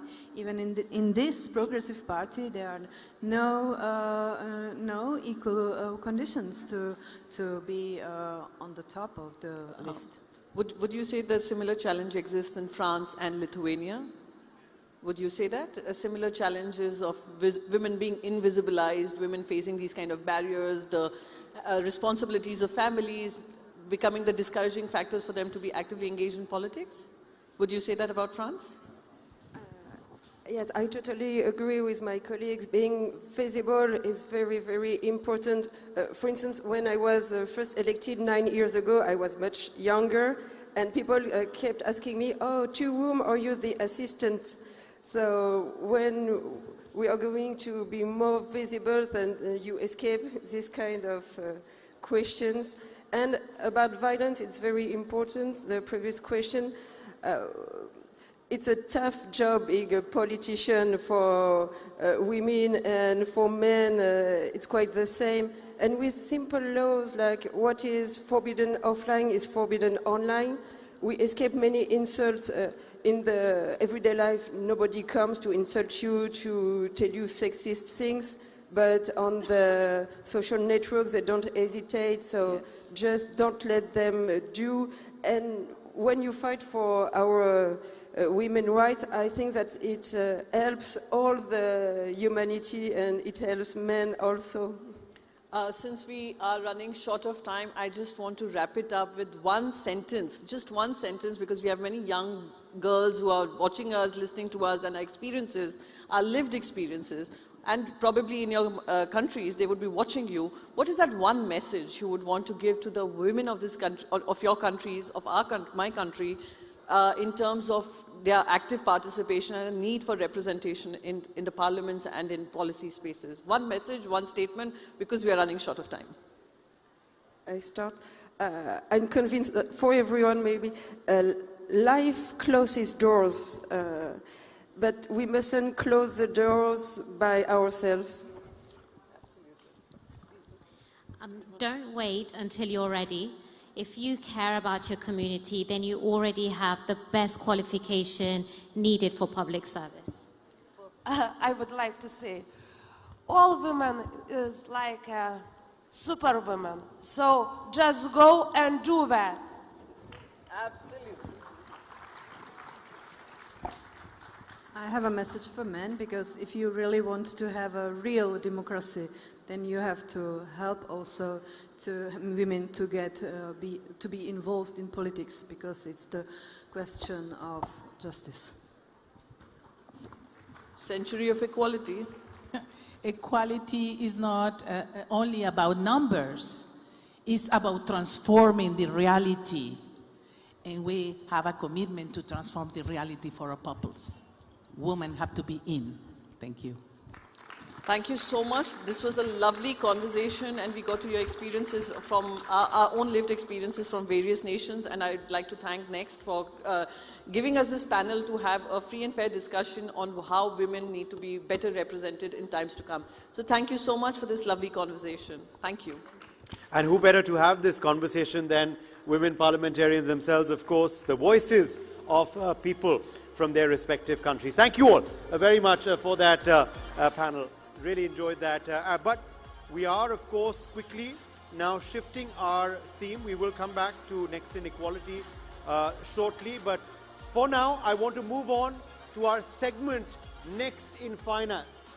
And for Next in Finance, I want to call on stage our next speaker for a keynote address and to speak in particular about public finances in a tech-powered age. Let's welcome on stage Senator Ibrahim Hassan Dankombo, member of the Nigerian Senate. Let's have you back on stage, Senator, for your keynote address. Let's keep the applause going, ladies and gentlemen. Next in Finance, over to you.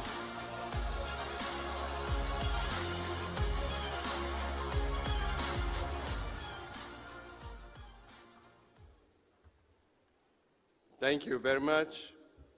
Your Excellencies, distinguished guests, ladies and gentlemen.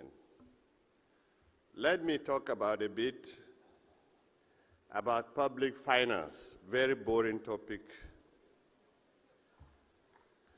because all the time finance talks about taxing, spending, and borrowing activities to manage government economic and promote social welfare.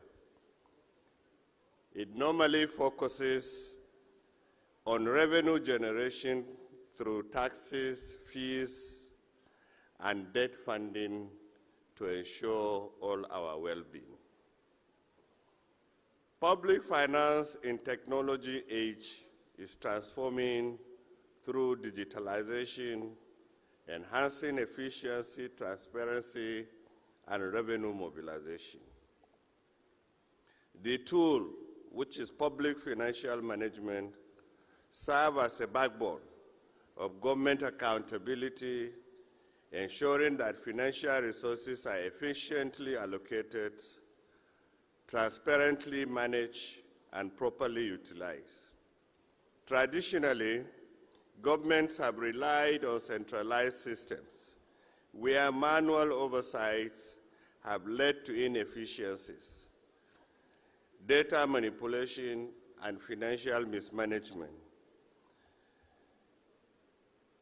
Data has shown that over 2.6 trillion, or 5% of global GDP, are lost annually due to corruption and inefficiencies in financial management.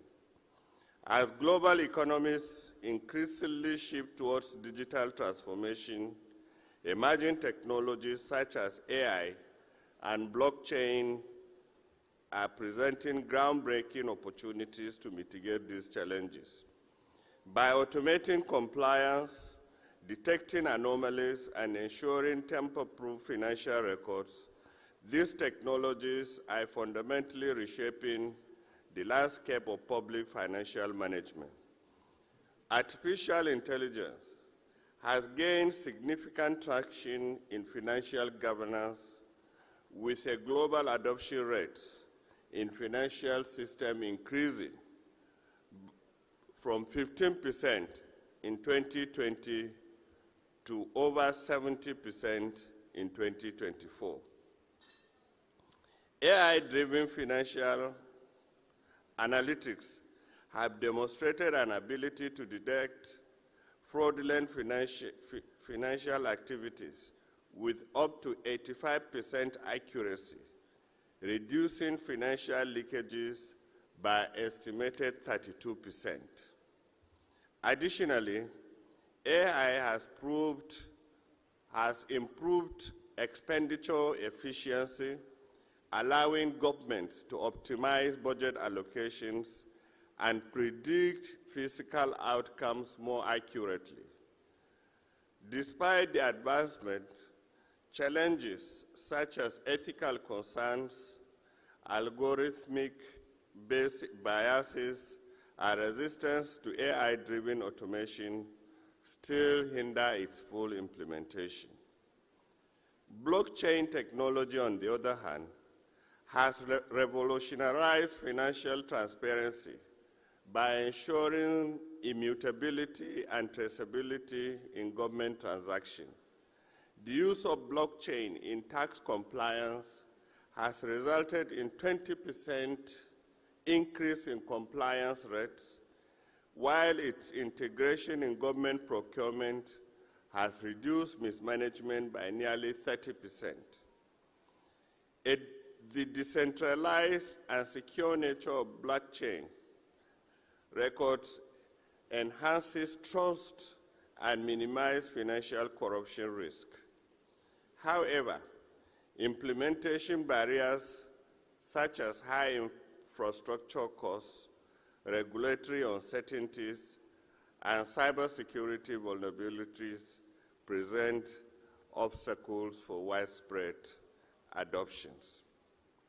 AI is revolutionizing financial management by improving fraud detection, automation compliance, and enhancing fiscal oversight. AI-powered algorithms can analyze large data sets to detect anomalies, reduce fraud activities by up to 32%. Additionally, machine learning models predict government expenditure efficiency with up to 85% accuracy, aiding in better allocation. In blockchains too, blockchain ensures financial transactions remain immutable and traceable, reducing corruption and increasing transparency.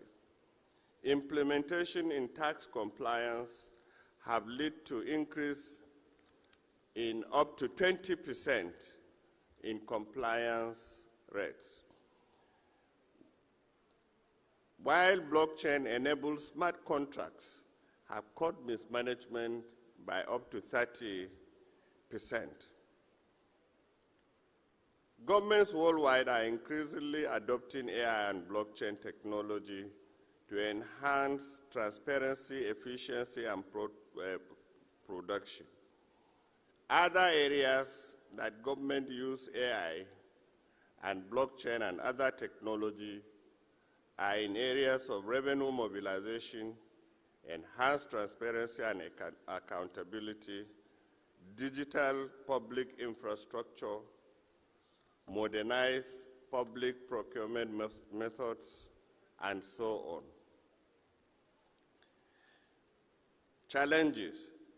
The integration of AI and blockchain in public financial management present numerous challenges that governments must navigate to ensure effective implementation. One of the primary obstacles is regulatory uncertainties, as many jurisdictions lack clear legal frameworks governing AI and blockchain applications in public financial management. Without well-defined policies, institutions struggle to adopt these technologies at scale while ensuring compliance with already existing laws.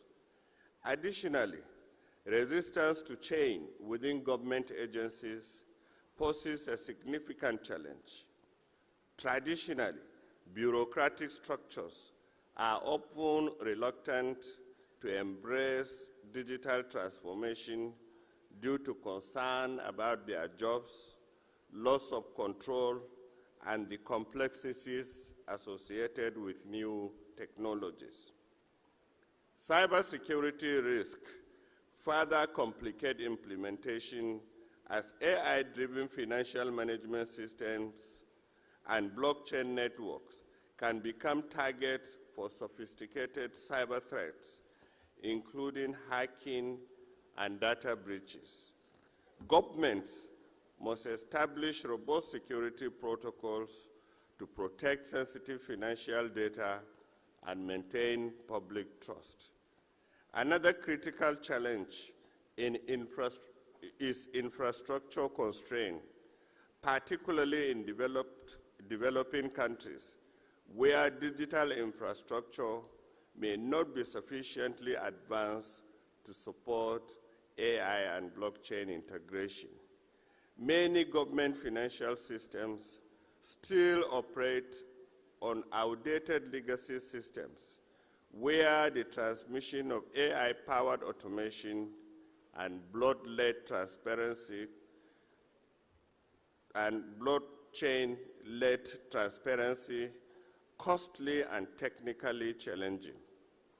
Interoperability issues between traditional financial management systems and new digital solutions create barriers, as seamless data exchange is essential in maximizing efficiency and accuracy. Moreover, the successful adoption of AI and blockchain requires skilled professionals, but there is a talent gap in government agencies regarding expertise in these advanced technologies. Therefore, without proper training and capacity building, governments risk underutilizing these innovations. Lastly, ethical and transparency concerns emerge as AI-driven decision-making could introduce biases in financial management processes, while blockchain transparency could lead to privacy concern for sensitive government transactions. To overcome these challenges, government must adopt best practices that facilitate seamless integration of AI and blockchain in public financial management. First, establishing clear regulatory framework is essential for guiding the ethical and legal digital innovations in financial governance. Policymakers must collaborate with technology experts, legal professionals, and regulatory bodies to create adaptable laws that support innovation while ensuring accountability. Government should also invest in comprehensive digital infrastructure, upgrading financial systems to support AI automation and blockchain capabilities. These include modernizing data storage facilities, enhancing cloud computing resources, and ensuring high-speed internet connectivity for seamless digital transactions. In concluding, the integration of artificial intelligence and blockchain technology significantly enhances public financial management by improving transparency and reducing fraud and optimizing efficiency. AI-powered financial management systems have proved to enhance fraud detection, budget allocation, and financial efficiency. Governments that implemented AI in their financial monitoring experience physical oversight with predictive analytics, enabling better budget forecasting and expenditure tracking. Despite these advantages, implementation challenges such as data privacy concerns, technical infrastructure constraints, and bureaucratic resistance must be addressed to fully leverage AI, PFM, and technology challenges. Thank you very much for listening.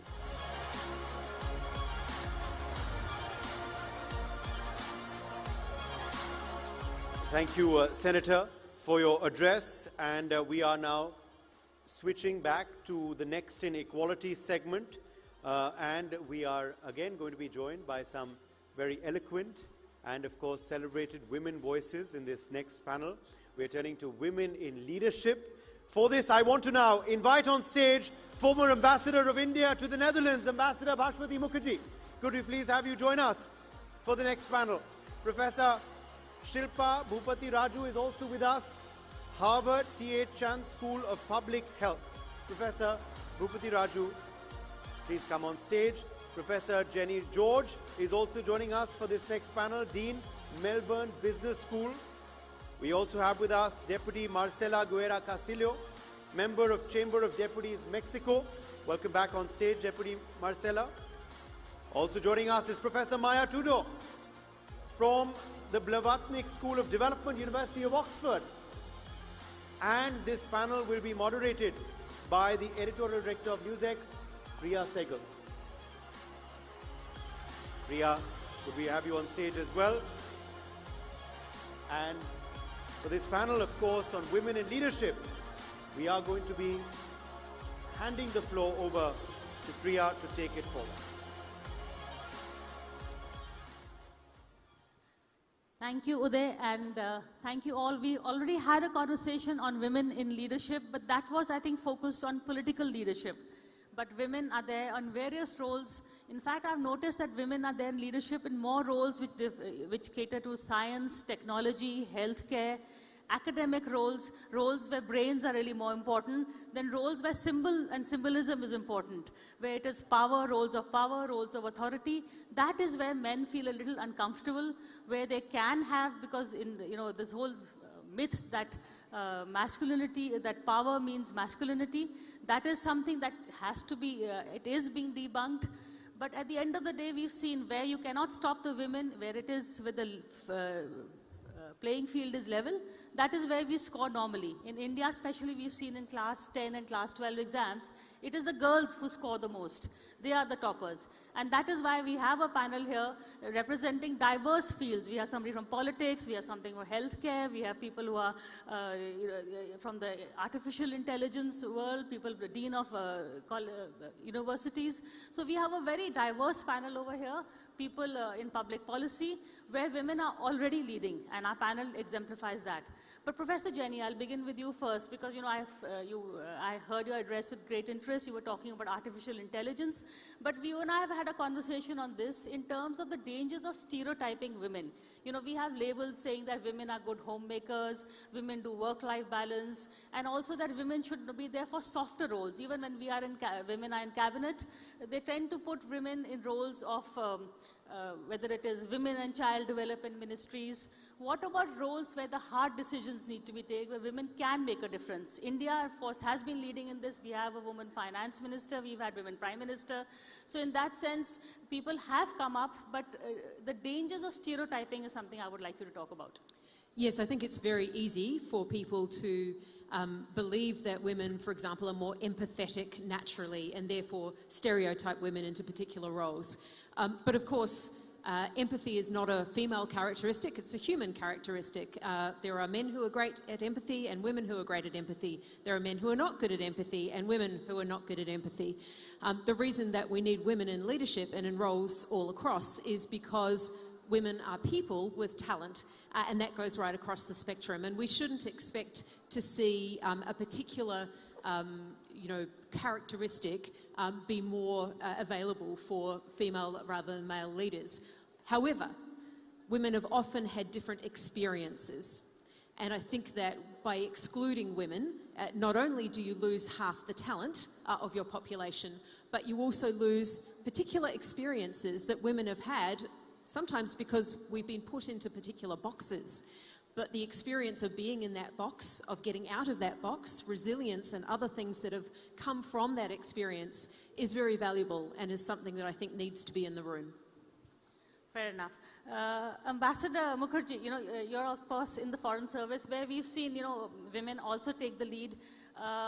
Do you ever feel that gender has become an issue where, in terms of when you got the role on your merit, but people say, oh, this is, a gender diversity, appointee? Thank you very much, Priya. Yes, I joined the Foreign Service in 1976 when I was just 21 and a half. It's an open competition, there are no quotas. The difficulties or discrimination is experienced later on within the service. Like for instance, if you're a woman diplomat, in those days at least, you were expected to behave like a male. In other words, you become gender neutral at that day and age. if you want to climb up in the foreign service.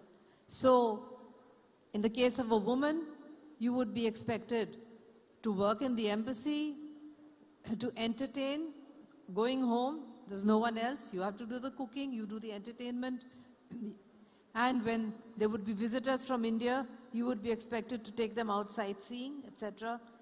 So it was like many roles rolled into one. But the most important thing, which I realized was, never ask for flexi timings and never ask for a concession. Who did that, Priya? They were my male colleagues who did, not the women. And that is what I would tell my women colleagues in civil service, in IPS, foreign service, IAS, that we have climbed the way we have and made our nation proud by refusing to give up the fact that we are women, because we are women, that's why we are special.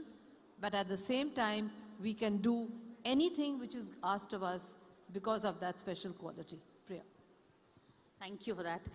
Professor Shilpa, just taking off from where Ambassador Mukherjee also left off, in terms of your field of public health, healthcare, that is where, again, the point that I made, where merit comes in, then you cannot hold a woman back. It's only when symbolism or somebody else is deciding on the appointments, like a public position, is really where the barriers come in. Have you ever felt that the gender card in terms of your work life, or even in terms of, for instance, when you go to work, the clothes you wear, or the way, you feel that you're being judged on your appearances where men are not? Women have to do that something extra special in the workplace? I think I'm a bit of an outlier where, my career path at Harvard has been successful just because I've had there weren't many overt barriers. It was a very supportive, inclusive environment. And I realized that is a place of privilege, and I'm very grateful for that. But it also, we need to ask the question, how can we make that the norm, not the exception, right? How can you have an equal voice in the room where you don't have to always prove yourself that you deserve to be in the room, but that you can change the room, right? So in my field, in my institution, I really haven't had to face those structural barriers, but I realize that that is not the case everywhere. And I think we need to take that as a proof of concept. So when institutions invest in inclusivity, in supporting junior faculty, women of color, first-generation scholars who are women, they are investing in the institution's success. Because that's what success looks like, is when everyone has an equal role at the table. So the equal role at the table should not just be, something that is symbolic. Deputy Marcella, I would like to ask you about that. Because there is a difference between power and authority, in terms of you may give the role and the title, but do women have the authority also? We are living in a world where only 22.9% of cabinets all over have women representatives. So how do you see the role of women in actually exercising authority when they have been given the power? Yeah, well, today the woman leadership is close, linkedly to three major global transformation. First is, as I said, political parity. It has to be absolutely political parity in government and parliaments.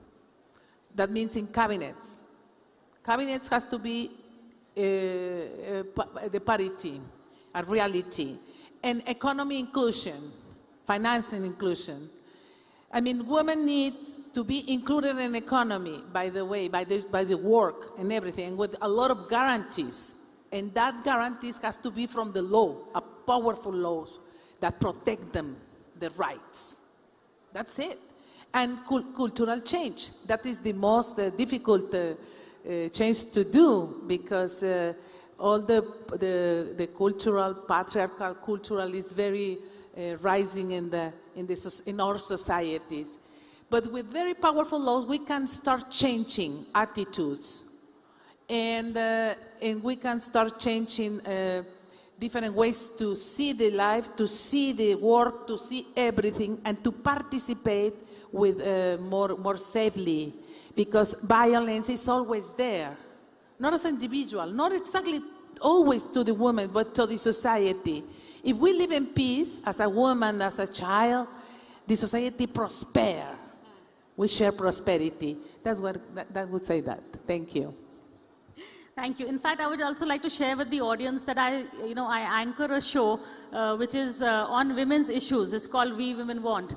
And we had a discussion recently with young girls who are just graduating, and I asked them, what are your priorities in life?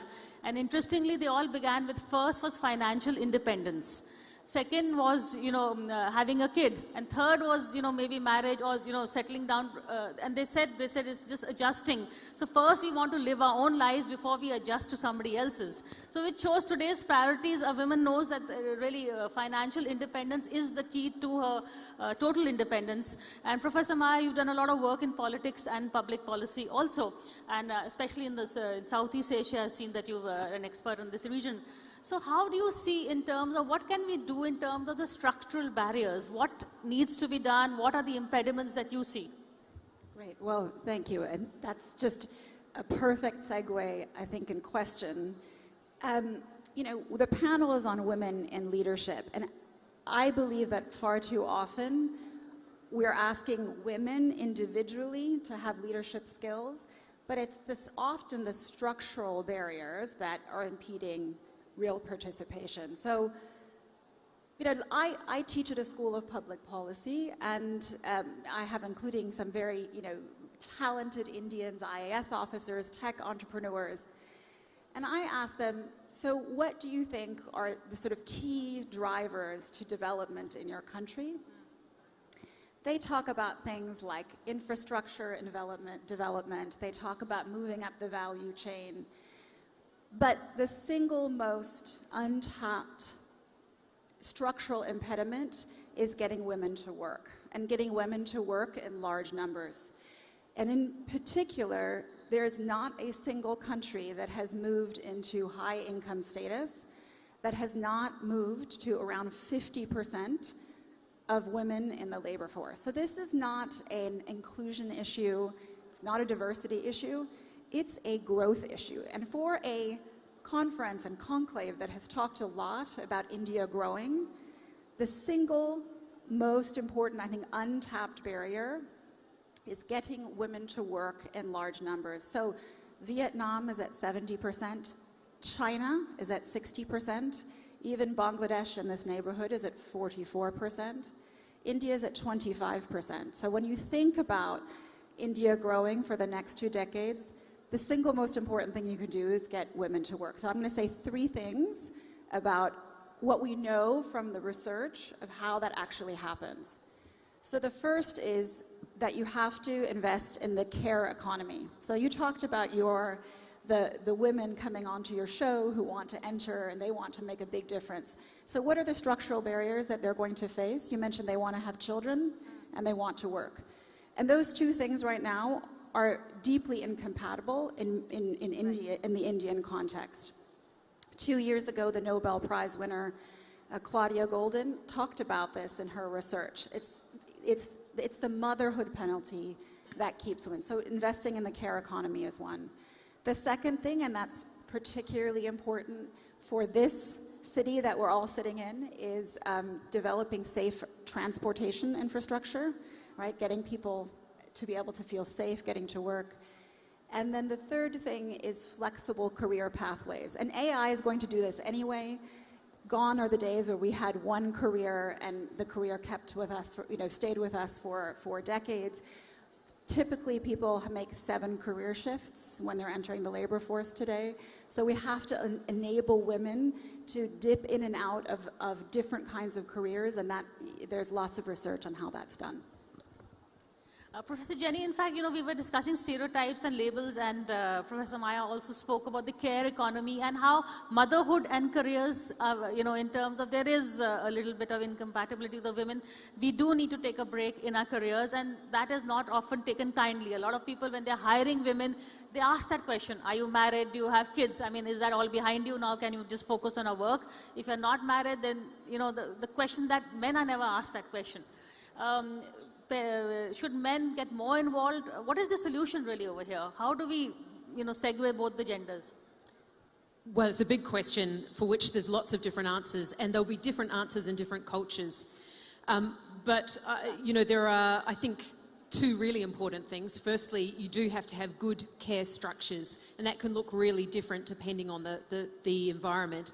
But secondly, cultures that have become much more equal in terms of career progression have often focused on the role of men in caregiving, actually. And so making it much easier for men, for fathers to care for their children, for fathers to be deeply involved in taking time out of the workforce. Now, that's a cultural, problem. It takes a long time to perhaps get there in our heads, but I think that has a huge, makes a huge difference. I think there's another really interesting thing, though, and that is women, by virtue sometimes of their caregiving role, bring things that we don't always recognise that are business opportunities. I think that there's a wonderful story of a woman called Marion Donovan who invented the disposable diaper.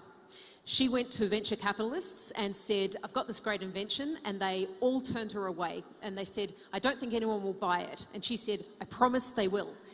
So no one invested. She did it herself, and she sold her company for a huge amount of money just a few years later.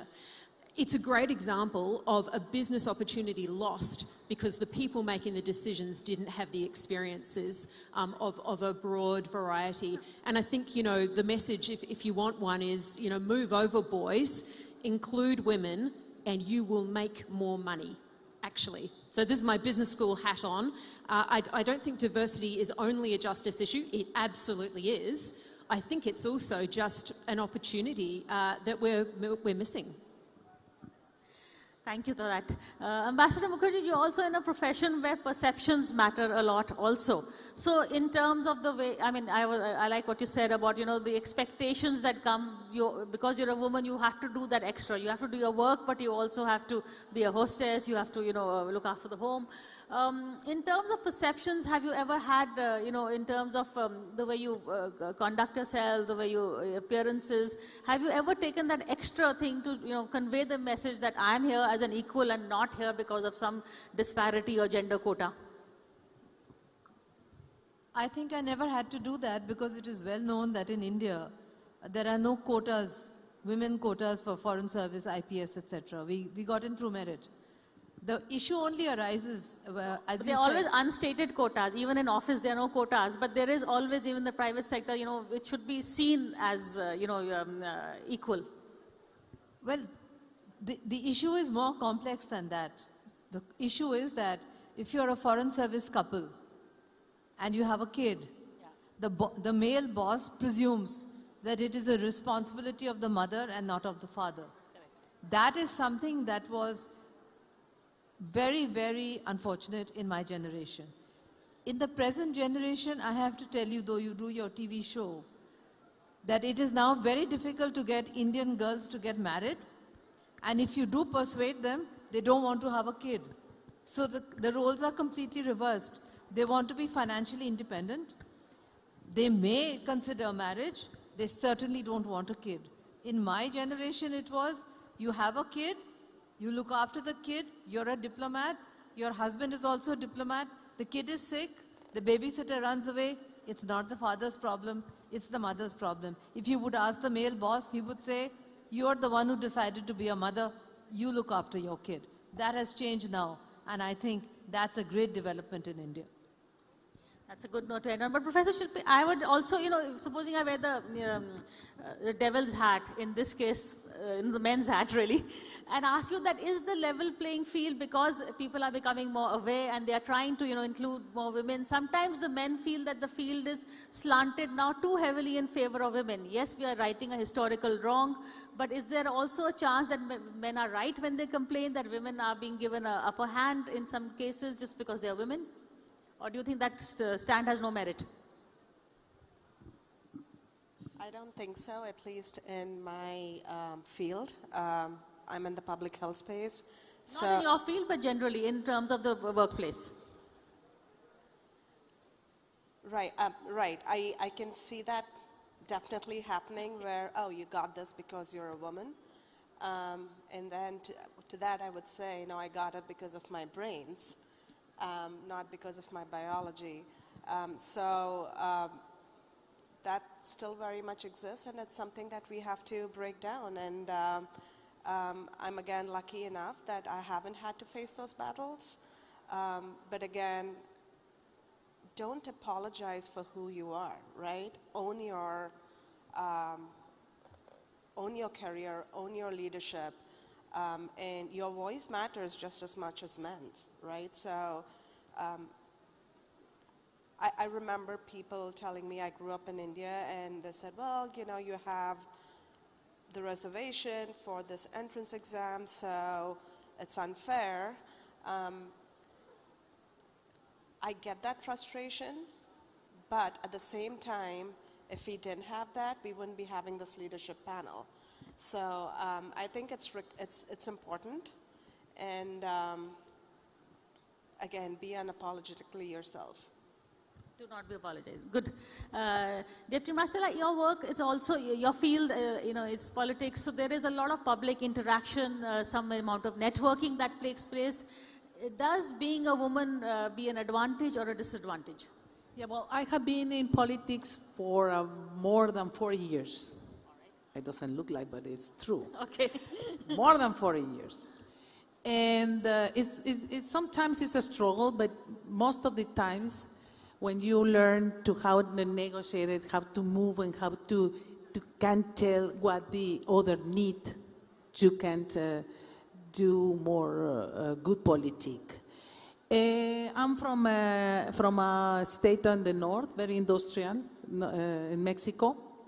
And once I met a woman from India, impressive woman. She was the CEO of Pepsi Cola, Indra Nuri. She was in Monterrey, and she gave us a very magnificent speech about leadership. And that was a few years ago. It's about in the 18. And she was amazing. And she started to change the whole situation of Pepsi Cola with a lot of success. What do I learn from that? I learned when she told us that they have to study each one what they need and what they want. If you understand that, you can handle all this situation in the environment of that company, or an environment in one political party, or an environment in a society. And women, we have that gift. We can see what the people want. Thank you. Thank you so much. Professor Maya, I take the same question to you. Do you feel that women in a public role, whether it is politics or, well, usually politics, where they have to network and do more outreach, does the fact that they're a woman, is that a handicap, or do you think, especially in patriarchal societies, we faced it, but I think the field is getting somewhat equal, but do you still see that as a handicap?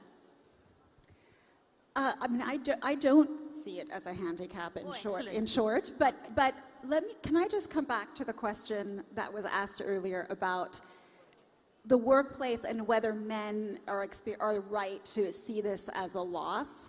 So I just want to ask our audience, if you have children, so that's going to be primarily the people in the front, how many of you think that, or wish that you could spend more time with your children. And for the people at the back, which I know are mostly students, compare yourself to your fathers and how much time they spent in the workplace, right? I'm not going to ask you to raise your hands, but if you answered yes, and the research shows that most men want to spend more time with their children, they don't like the economy of greedy jobs where you have to be out working 14-hour days. You are also gaining by women in the workplace and by flexible pathways in which dipping in and out, in which taking, to the point, men taking paternity leave is one of the most important ways in which the economy equalizes. So again, imagine you're an employer and you're looking to hire a woman or a man, and they're identical in every respect. If your expectation is that a woman is going to be child-caring primarily and that men are not, your economic calculation is different. It's just simply different. And in a world when you're looking at those candidates and you're not differentiating on care, that's a different world and it's a more equal world. I like the question that you asked because when I record my show, we have, of course, a lot of guys in the office who turn around and say, women have a choice in that sense. Look at it from the other lens, that you can do a career. If you don't want to be a career woman, you can be at home also. Men rarely have that choice. It's really something. If the woman agrees to be the earner, then yes, you can be a house husband. But it's really the woman's prerogative. So they're saying, see it from our point of view also. But I know time is up, but I would just quickly like to ask you all just one sentence answer, and I'll start with you and go work my way back. What is the one impediment that you have faced personally, or do you think women face? I'm going to answer the question that's close to that, which is what advice would I give to young women in terms of structural impediments? And it's one that I haven't faced, but I think many people do, and that is the single most important choice you can make for making a career possible is to marry a feminist. Marry a feminist. Good advice. I will say that we have to have a balance. Between the public life and the private life. That means that, for instance, I am a wife, I'm a mother, I am also a worker, I'm a politician, because we are a multitasker. Women are multitasking. But I will say that the secret is to balance, to have a balance, and never give up. Thank you. Have a balance and never give up. Professor Shilpa. My advice to young women, it's okay to say no. It's okay to draw boundaries. It's okay to protect your time. Ambassador Mukherjee. My message is for Indian women, which is be independent, be financially independent. First of all, your first choice in life is to do what your mother was not allowed to do, which is to be independent financially and otherwise. And if you want to go in for marriage, marry an understanding man who's willing to take 50% of the burden, including in the kitchen. Thank you. Good advice. We can see two people have advice on making the right choice in terms of marriage. Professor Jenny Yolas. Very similar. The biggest difference I see between men and women when they're making choices about education, for example, is that men see an investment as an investment for their family, and women see an investment as being a selfish investment. I think that needs to change, and I think women need to see that investing in themselves and their careers is an investment for their family, and I think that really changes your mindset. Thank you so much. As we see, we have a panel of women who are accomplished leaders in their various different fields, women who have broken the glass ceiling in stilettos and moccasins and chappals, but we've reached there. We're here, and, well, deal with it. Thank you so much.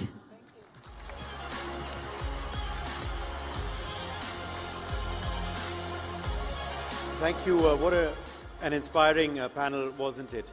And of course, staying with the theme of women in leadership, we will be having a woman who is, of course, in leadership in the national capital in just a short while as well in our midst. That, of course, was the Women in Leadership session that you can see has just concluded, of course. And we are going to be turning, of course, very, very shortly to our next segment. Ladies and gentlemen, could we please welcome, with a loud round of applause, the Honorable Chief Minister of Delhi, Srimati Rekha Gupta ji. Let's have a loud round of applause for our next special guest at NXT 2026. We're very humbled and privileged to be joined by the Honorable Chief Minister of the National Capital of Delhi. बहुत-बहुत स्वागत है आपका ma'am. माननीय मुख्यमंत्री जी हमारे बीच पहुंच चुकी है, जैसे आप देख पा रहे हैं।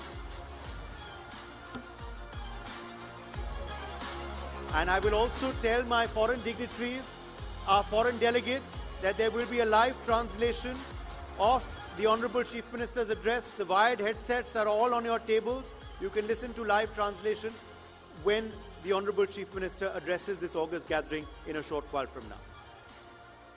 We're turning now to the next segment, Next in Delhi. And before we hear from the Honorable Chief Minister herself, I want to play out a short AV for our audience gathered here. You're all in the national capital of India today, Delhi. How much progress has been achieved in Delhi? What all are the activities, developmental activities that have been completed already? And what is the vision ahead of the Delhi government headed by Srimati Rekha Gupta, Chief Minister of Delhi? Let's show you in this short AV. आज हमारी दिल्ली सुविधाओं और infrastructure के मामले में तेजी से आगे बढ़ रही है।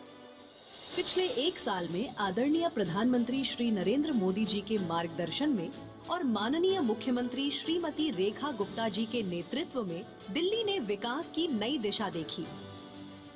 निर्णय हुए, नीतियां बनी और काम जमीन पर दिखा। पिछले 12 महीनों में दिल्ली प्रगति, अवसर और विश्वास के साथ आगे बढ़ी और उसके आधार बने सेवा, सुशासन, गरीब कल्याण और पारदर्शिता। हमारी सरकार ये सोचती है कि दिल्ली को दिल्ली बनाना जरूरी है। दिल्ली का इंफ्रास्ट्रक्चर जो है वो वर्ल्ड लेवल का होना बहुत ही जरूरी है। बदलाव की शुरुआत हुई जीवन की सबसे बुनियादी जरूरत, स्वास्थ्य से। जिस यूनिवर्सल हेल्थ कवरेज से दिल्ली वर्षों से वंचित थी, उसी आयुष्मान भारत योजना को पहली कैबिनेट मीटिंग में ही लागू किया गया। परिवारों के लिए 10 लाख रुपए तक का फ्री हेल्थ कवर सुनिश्चित हुआ। वय वंदना से सीनियर सिटीजन्स को स्वास्थ्य सुरक्षा मिली। आयुष्मान आरोग्य मंदिर से बेहतर इलाज लोगों के घर के पास पहुंचा। और हिम से अपॉइंटमेंट से प्रिस्क्रिप्शन तक पूरा स्वास्थ्य तंत्र पूरी तरह से डिजिटल और व्यवस्थित बना। जन स्वास्थ्य के साथ प्रकृति की रक्षा को भी सरकार ने प्रमुख प्राथमिकता दी।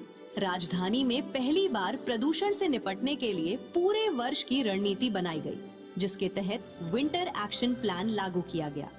Anti smog guns, mist sprays और एयर क्वालिटी मॉनिटरिंग से 24 घंटे 7 दिन ट्रैकिंग शुरू हुई। साथ ही इलेक्ट्रिक बसों के माध्यम से स्वच्छ परिवहन को बढ़ावा मिला। पिछले 365 दिनों में यमुना के पुनर्जीवन का अभियान मिशन मोड में आगे बढ़ा। Sewage interception, STP upgradation, drain mapping और फ्लड प्लेन प्लानिंग के माध्यम से यमुना को साफ और स्वच्छ बनाने की दिशा में तेज काम हुआ। पिछले 12 महीनों के कार्यकाल में दिल्ली की कनेक्टिविटी और मजबूत हुई। दिल्ली मेट्रो फेज 4 के 2 नए कॉरिडोर का शुभारंभ और मेट्रो फेज 5A के 3 नए कॉरिडोर का शिलान्यास राजधानी के ट्रांसपोर्ट नेटवर्क को नई रफ्तार दे रही हैं। फ्लाईओवर्स, बस डेपोज और ड्रेनेज मास्टर प्लान के साथ दिल्ली के इंफ्रास्ट्रक्चर को बड़ा बूस्ट मिला। विकास के साथ सुशासन और पारदर्शिता भी नई पहचान बनकर उभरे। पहली बार सरकार के द्वार जनता के लिए खुले। अब शीश महल नहीं, जनसेवा सदन है। जन सुनवाई के माध्यम से लोग सीधे अपनी बात सरकार तक पहुंचा रहे हैं और दिल्ली के 7000 से अधिक CSC केंद्रों के माध्यम से 75 से अधिक सरकारी सेवाएं लोगों के और करीब पहुंची। पिछले एक साल में दिल्ली सरकार ने माननीय प्रधानमंत्री श्री नरेंद्र मोदी जी के मंत्र सबका साथ, सबका विकास, सबका विश्वास और सबका प्रयास के साथ इंक्लूसिव डेवलपमेंट को नई गति दी। EWS हाउसिंग अपग्रेड हुए, कोविड ड्यूटी में दिवंगत कर्मचारियों के परिवारों को 1 करोड़ रुपए की सहायता दी गई और 1984 सिख पीड़ित परिवारों को सरकारी नौकरी देकर सम्मान और न्याय सुनिश्चित हुआ। वहीं शिक्षा क्षेत्र में भी महत्वपूर्ण कदम उठाए गए। प्राइवेट स्कूल्स की मनमानी फीस बढ़ोतरी पर रोक लगाने के लिए फी ट्रांसपेरेंसी एक्ट लागू हुआ। CM Shri schools, smart classrooms और मॉडर्न लर्निंग एनवायरनमेंट के साथ दिल्ली का एजुकेशन इकोसिस्टम और मजबूत बना। सशक्त नारी समृद्ध दिल्ली के तहत पिछले 1 साल में महिलाओं के सशक्तिकरण का संकल्प मजबूत हुआ। मेरी पूंजी मेरा अधिकार योजना के तहत 40,642 बेटियों को 100 करोड़ रुपए का डीबीटी मिला। लखपति बिटिया योजना हर बेटी को लगभग 1 लाख रुपए का आर्थिक समर्थन दे रही है। सहेली पिंक स्मार्ट कार्ड महिलाओं के लिए निशुल्क बस यात्रा सुविधा लेकर आया।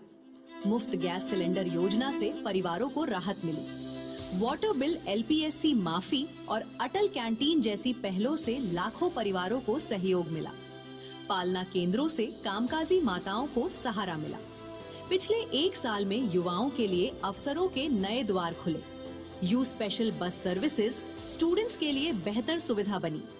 दिल्ली स्टूडेंट ओलंपिक्स ने टैलेंट को मंच दिया। दिल्ली ओलंपिक विजेताओं को सर्वाधिक इनाम राशि देने वाला देश का पहला राज्य बना। विकसित दिल्ली सीएम इंटर्नशिप और फेलोशिप प्रोग्राम्स युवाओं के लिए नई संभावनाएं लेकर आए। विकास भी विरासत भी दिल्ली की सांस्कृतिक पहचान का मूल मंत्र बना। छठ से दीपोत्सव तक, कांवड़ से दुर्गा पूजा तक हर त्योहार को आस्था और भव्यता के साथ मनाया गया। गुरु तेग बहादुर जी की विरासत को सम्मान और गरिमा के साथ स्मरण किया गया। दिल्ली अपनी जड़ों के साथ आगे बढ़ी। पिछले 1 साल में दिशा स्पष्ट हुई, विकास ने रफ्तार पकड़ी और जनता का विश्वास मजबूत हुआ। ये सिर्फ 1 साल की कहानी नहीं, ये दिल्ली के बदलते भविष्य की शुरुआत है। Could we have a round of applause, please? As you saw there, so much already done, but the Chief Minister is determined to do much more service for the people of Delhi as well. Well, NXT has become, of course, now a much-awaited event on the world's calendar. But another much-awaited event is going to be happening later this month in Delhi.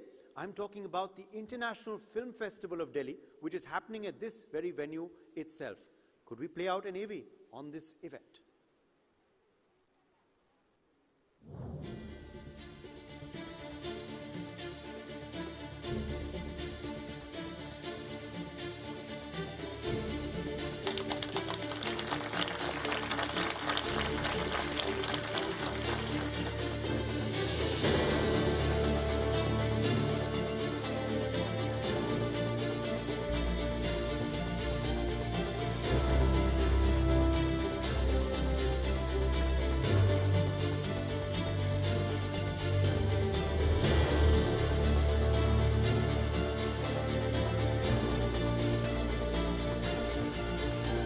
It is my honor to present the International Film Festival of Delhi 2026, 25th to 31st March, Bharata Mandapam, curated across various venues in the capital of India.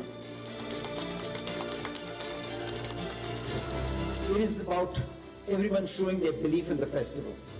The world is ready for Delhi, and Delhi is ready for the world. Delhi is strategically placed right now to present that opportunity to the younger talent of this country. Delhi वैसे ही बहुत special. It doesn't ask where you come from. It just says, what do you have to say? And this is exactly what this festival, the International Film Festival of Delhi, is all about. As a proud participant of the prestigious IFFD, I promise to champion all those voices to ensure that this space remains one where the unheard story, the unexpected story, the unseen story finds its audience. I've done about 20 films, और उसमें से आधी यहाँ shoot हुई. I truly feel in my heart and soul, where my career is concerned, Delhi is an integral part of my cinematic journey, the culture that Delhi has, and the love that is given me. I think I'm very, very happy and very proud to be a very small part of this celebration of cinema. So thank you for having me. And ladies and gentlemen, welcome to IFFD 2026. जो इस creativity की जो ऊर्जा है, ऊर्जा को भी आपने एक बहुत बड़ा सिंचन देने का ये संकल्प लिया है, इसलिए आपका बहुत बहुत अभिनंदन। बहुत गर्व के साथ मैं ये बात बताना चाहता हूँ कि हमारा पहला फिल्म फेस्टिवल है, लेकिन फिल्म एंट्रीज के मामले में हम ऑलरेडी देश में सबसे बड़ा फिल्म फेस्टिवल बन चुके हैं। ये इंटरनेशनल फिल्म फेस्टिवल दिल्ली वो मंच बने जहाँ से भारत और दिल्ली का असली स्वरूप उभरता हुआ देश ये पूरी दुनिया को नजर आए। ये सच में उस विजन का हिस्सा है जो आदरणीय देश के प्रधानमंत्री नरेंद्र मोदी जी का कहना है, और उसी विजन के साथ में हम दिल्ली को एक क्रिएटिव कैपिटल बनाना चाहते हैं। एक कैपिटल जहां कॉन्सर्ट इकोनॉमी हो, जहां ऑरेंज इकोनॉमी के साथ में हमारा युवा चले, और दिल्ली में जो विजन हर व्यक्ति देखता है उस विजन के साथ में ये दिल्ली आगे बढ़े। मैं ये समझती हूँ कि ये फिल्म फेस्टिवल नए कीर्तिमान स्थापित करेगा, देश दुनिया में एक मुकाम पे पहुंचेगा। Thank you so much. आप सबको मेरी ओर से ढेर सारी बधाई, शुभकामनाएं।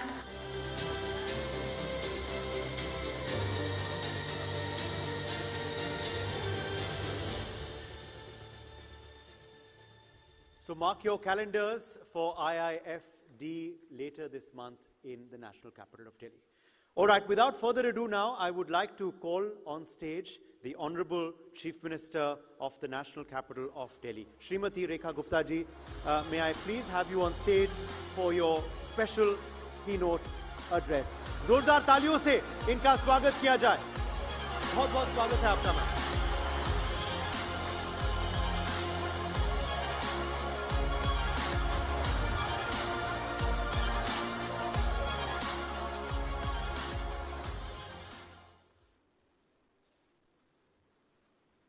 Thank you so much. आप सभी को मेरा बहुत बहुत नमस्कार। Welcome you all to Delhi, capital of India, where you are. Thank you so much.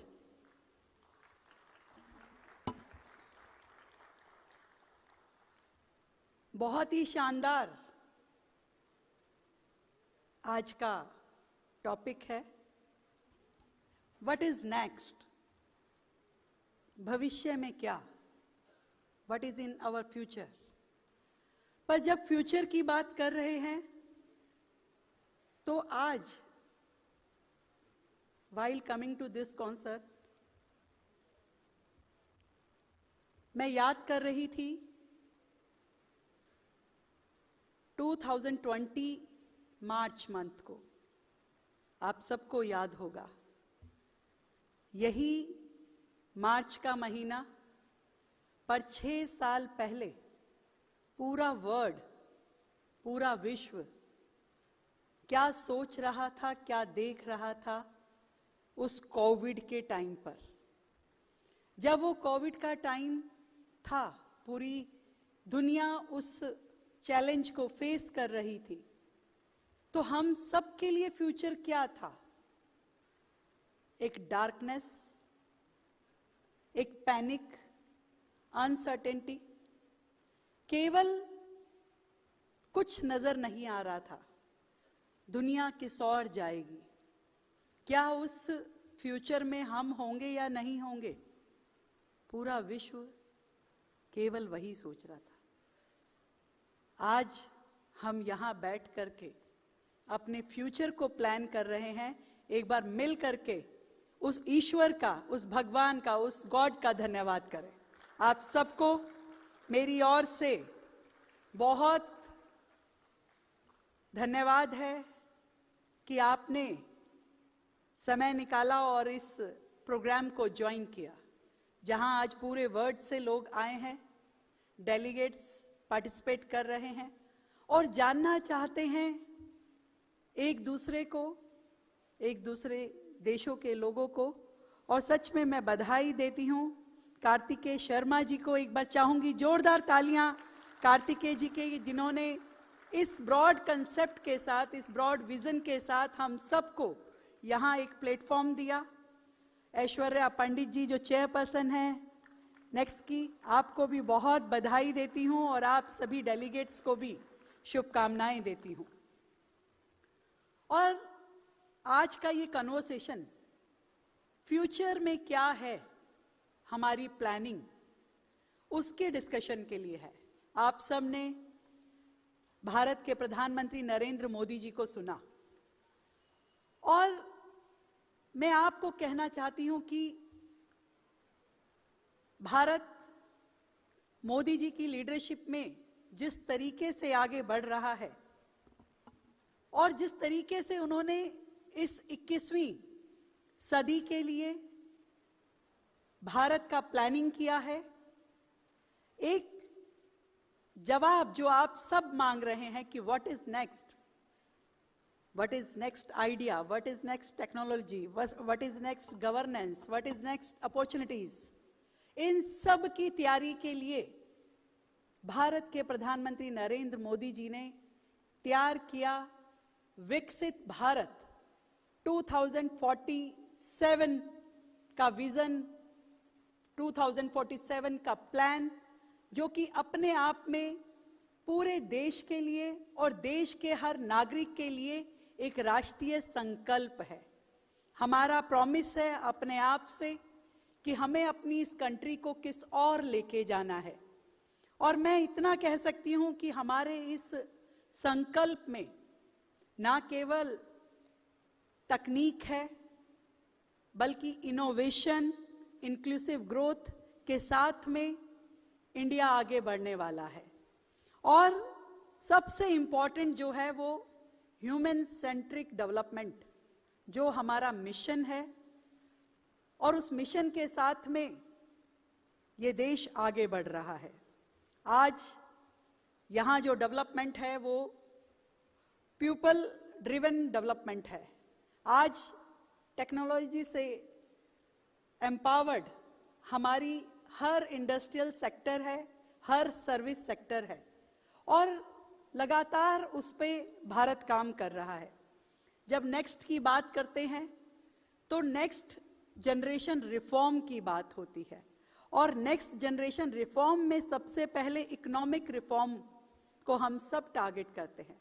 मुझे ये बताते हुए बहुत ही खुशी है कि भारत ने इकोनॉमिक रिफॉर्म में जो मुकाम हासिल किया, जिस देश को दुनिया डेवलपिंग कंट्री के नाते जानती थी, आज हम डेवलप्ड कंट्री के मुकाम पर पहुंचे हैं, जहां जन धन योजना से फाइनेंशियल इंक्लूजन की दिशा में हम आगे बढ़े हैं, जहां हर एक सिटीजन का बैंक अकाउंट हो और हर सिटीजन जो है अपने बैंक अकाउंट के माध्यम से, अपने जन धन अकाउंट के माध्यम से, अपने आधार कार्ड, आइडेंटिटी कार्ड के माध्यम से सरकार डीबीटी, जो एक बहुत ही ट्रांसपेरेंट सिस्टम है, सरकार की किसी भी पॉलिसी का बेनिफिट आपके सिटीजन को देने के लिए, तो डायरेक्ट बेनिफिट ट्रांसफर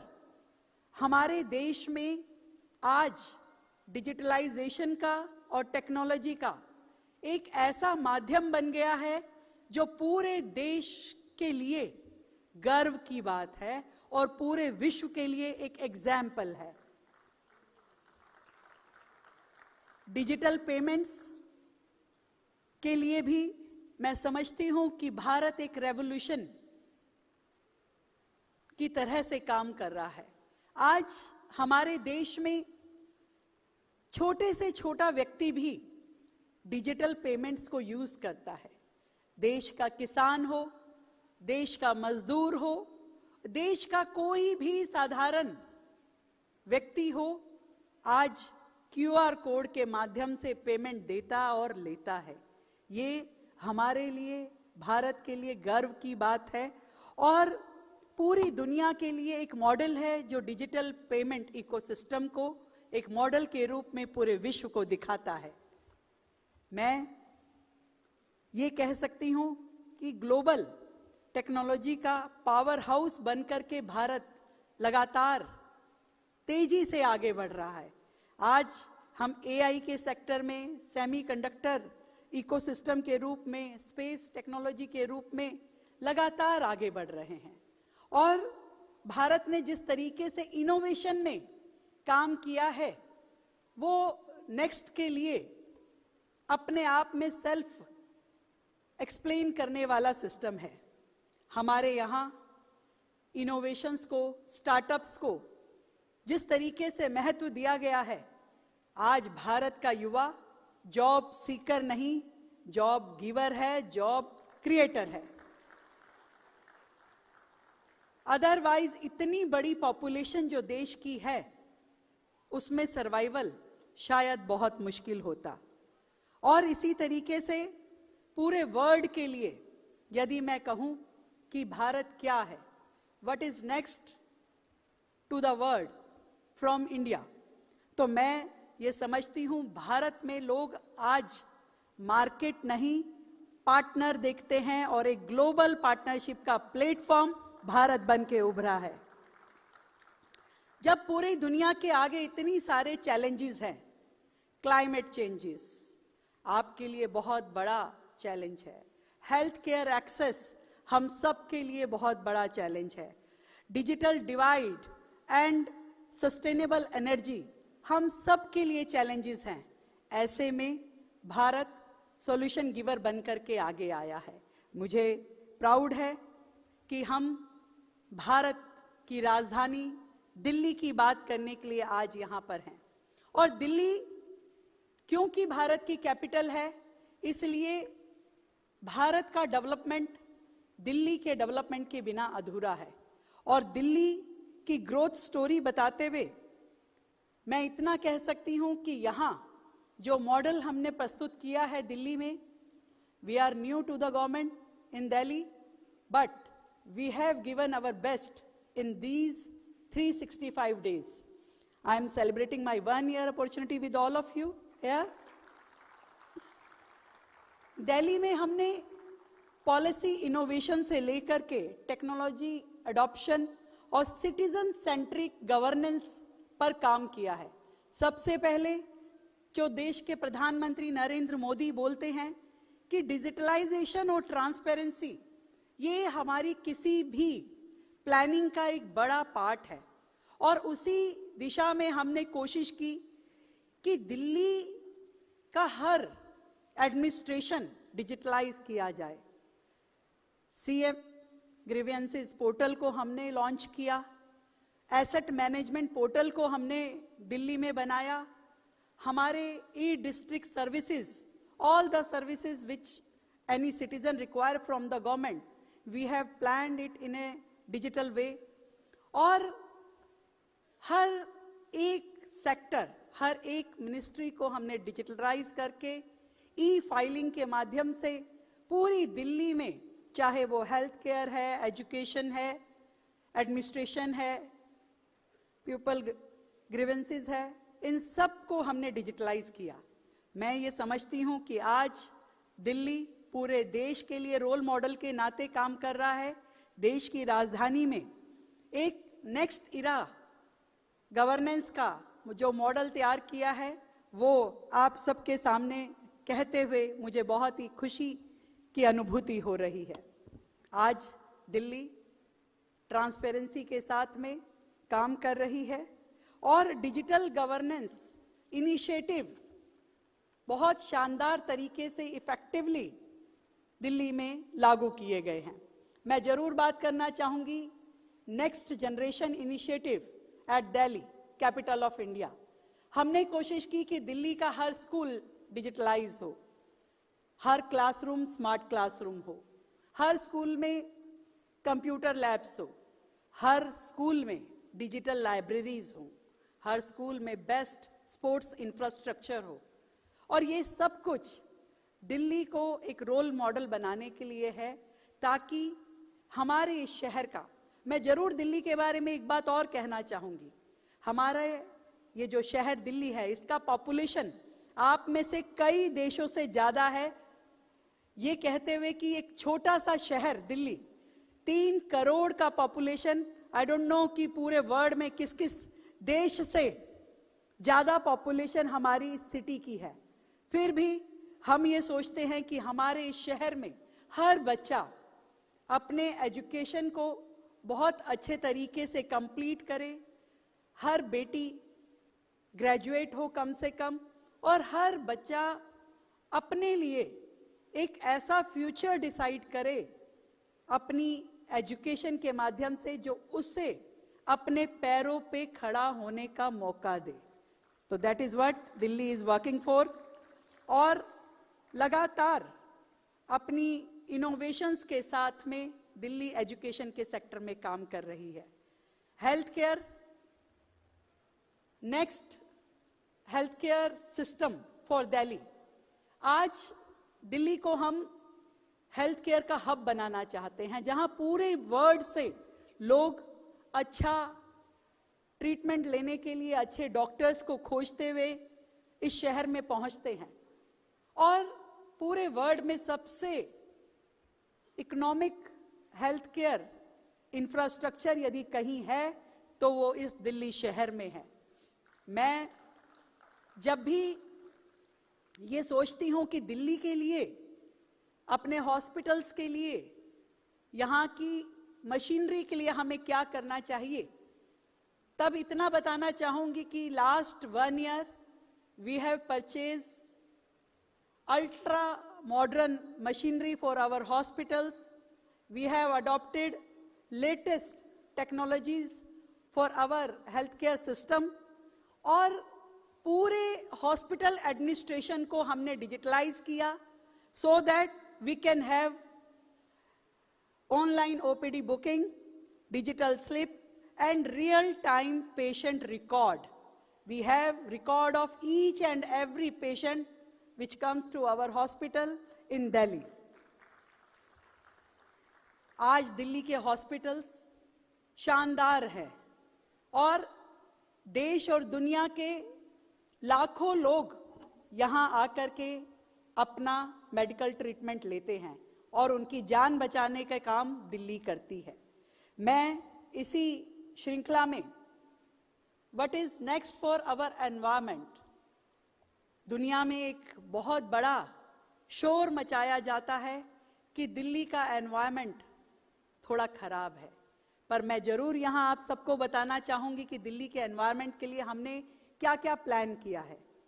हमने दिल्ली के लिए एयर क्वालिटी मॉनिटरिंग स्टेशंस, जो रियल टाइम आपको एयर क्वालिटी के बारे में जानकारी देते हैं, पूरे देश में सबसे ज़्यादा एयर क्वालिटी मॉनिटरिंग स्टेशंस जो हैं वो दिल्ली शहर में है। और इसी तरीके से हमने 280 एमिशन मॉनिटरिंग सिस्टम भी दिल्ली शहर में लागू किए हैं। हमारी कोशिश है कि धीरे धीरे दिल्ली का ये पॉल्यूशन जो इस शहर में रहता है इसे कम करना होगा। मैं जरूर ये बताना चाहूँगी कि पॉल्यूशन को किसी पासपोर्ट की ज़रूरत नहीं होती आने के लिए, तो वो बिना इनवाइट किए भी आता है, पर उसके लिए सॉल्यूशन की ज़रूरत होती है जिसे सरकार कर रही है। तो उसके लिए एमिशन फ्री ट्रांसपोर्टेशन पे हम काम कर रहे हैं, ग्रीन कवर को बढ़ाने के लिए हम काम कर रहे हैं, डस्ट मिटिगेशन पे दिल्ली में काम चल रहा है, और वो भी मिशन मोड पर। दिल्ली आपको हर साल पहले से बेहतर, और यहाँ की हवा भी आपको हमेशा स्वच्छ मिले, इसके लिए दिल्ली गवर्नमेंट लगातार काम कर रही है। मैं जब पॉल्यूशन की बात आती है तो पॉल्यूशन से ज़्यादा एनवायरनमेंट पे काम करने की ज़रूरत होती है, और उसी लिए कि नेक्स्ट एनर्जी प्लानिंग वो क्या है हमारे दिल्ली शहर की और गवर्नमेंट की, उसे भी बताना चाहूँगी। आज क्लाइमेट इज़ आवर रिस्पॉन्सिबिलिटी। इस क्लाइमेट को बेहतर रखने के लिए, हवा को साफ रखने के लिए ये ज़रूरी है कि हम पूरा ध्यान जो है वो क्लीन एनर्जीज पे लगाएं, और क्लीन एनर्जीज के लिए सोलर पर दिल्ली शहर ने बहुत काम किया है। आज प्रधानमंत्री सूर्य घर योजना दिल्ली में एक बहुत ही बेहतर काम कर रही है। मुझे ये बताते हुए खुशी है कि लगभग 20,000 से ज़्यादा बिल्डिंग्स के ऊपर हमने रूफटॉप सोलर प्लांट लगाए हैं। 600 से ज़्यादा गवर्नमेंट बिल्डिंग्स के ऊपर हमने सोलर प्लांट लगाए हैं। और we have given subsidies to private sector, even industrial sector, to plant solar rooftop on their buildings. मुझे लगता है कि सोलर पे काम करने से एक बहुत बड़ा चेंज क्लीन एनर्जी को यूज करते हुए किसी भी शहर में लाया जा सकता है। और इसी में ही हम लोग जो काम कर रहे हैं जीरो एमिशन ट्रांसपोर्टेशन, आज दिल्ली शहर में पूरे भारत के हर राज्य से ज़्यादा इलेक्ट्रिक व्हीकल्स हैं। पूरे दिल्ली में आज हमारी पब्लिक ट्रांसपोर्टेशन की जो फ्लीट है वो देश के किसी भी राज्य से ज़्यादा है। We have 4000 EV buses in this Delhi city. और हमारा टारगेट है कि 2029 तक हम लोग दिल्ली का पूरा पब्लिक ट्रांसपोर्टेशन फ्लीट ईवी में चेंज कर दें।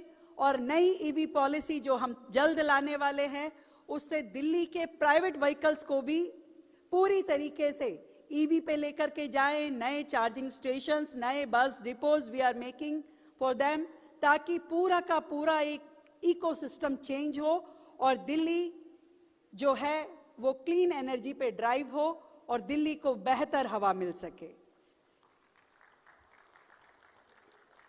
मैं इसमें यह भी बताना चाहूंगी कि एक सर्कुलर इकोनॉमी पर भी दिल्ली काम कर रही है।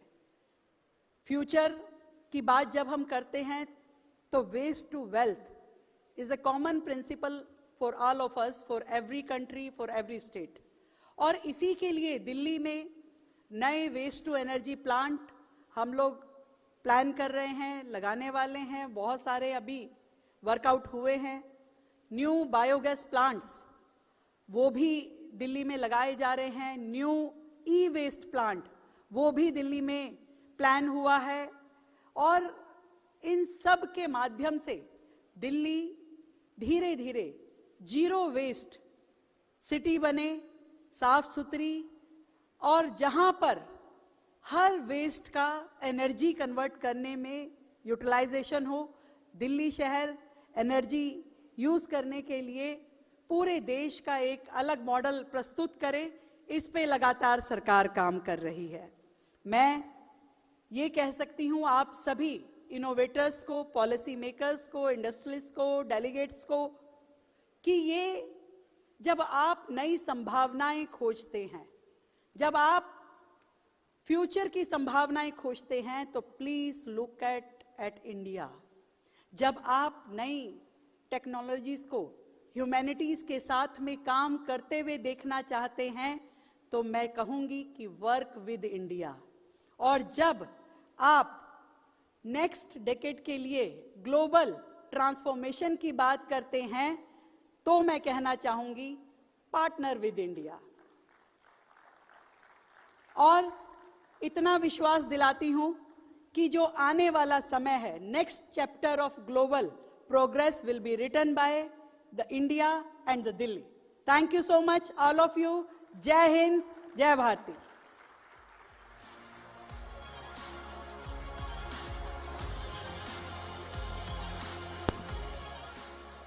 Thank you so much, ma'am, for your speech, your address, and of course also आपके जो शब्द हैं वो हमारे विदेश से आए हुए अतिथि अपने देश तक लेकर जाएंगे। और ज़रूर उम्मीद करते हैं कि और पार्टनरशिप बढ़े भारत के संग, उनके देशों के संग। और दिल्ली जैसे आप कह रहे हैं कितना बदल रही है, कितना बदल चुकी है और आगे भी बदलती रहेगी। Thank you very much, Honorable Chief Minister of Delhi, for gracing us at NXT 2026. I think the members of Parliament will also now be proceeding for an interaction with the Chief Minister. So the members of Parliament can now proceed for that interaction with Honorable CM as well.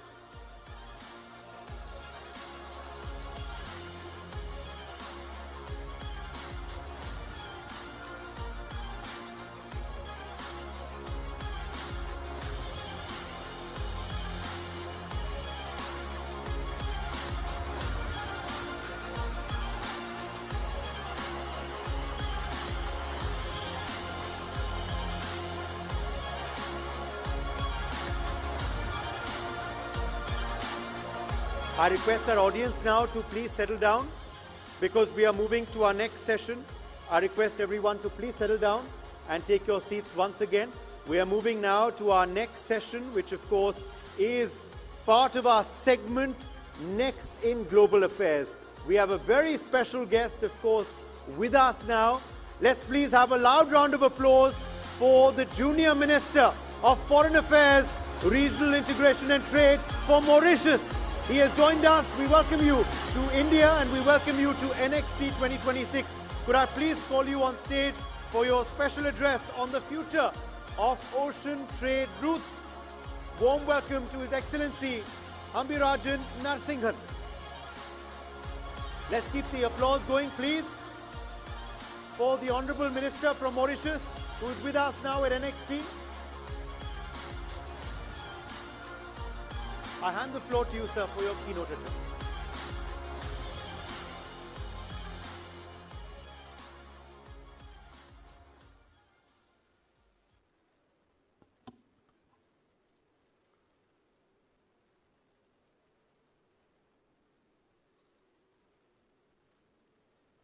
Well, the chairman of NXT, Mr. Karthikeya, distinguished ministers, honorable MPs, different experts present this morning, diplomats, journalists, and dear students, ladies and gentlemen. Very good morning to all of you. Namaste, Namaskar, and Vanakkam. So it is indeed a pleasure for me this morning to be present, and you get the greetings of my Prime Minister, Dr. Navin Chandra Ramgoolam, and also my President, Mr. Dharam Gokul. I would like just to mention the very, very special relationship which exists between Mauritius and India. For many among you who are not aware, possibly, of the very existence of the very small island, the small dot in the Indian Ocean, it is good to note that Mauritius has a population of around 1.3 million. Many people qualify Mauritius as the small India, that is the Chota Bharat.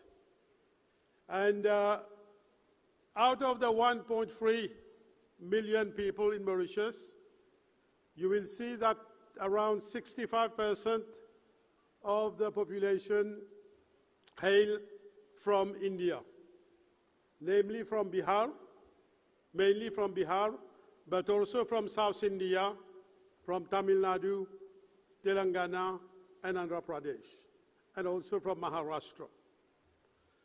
Now, this morning I have to, in spite of the fact that we have a population of around 65% comprising people of Indian descent, Mauritius politically and geographically is also part of Africa, and Mauritius is an African country.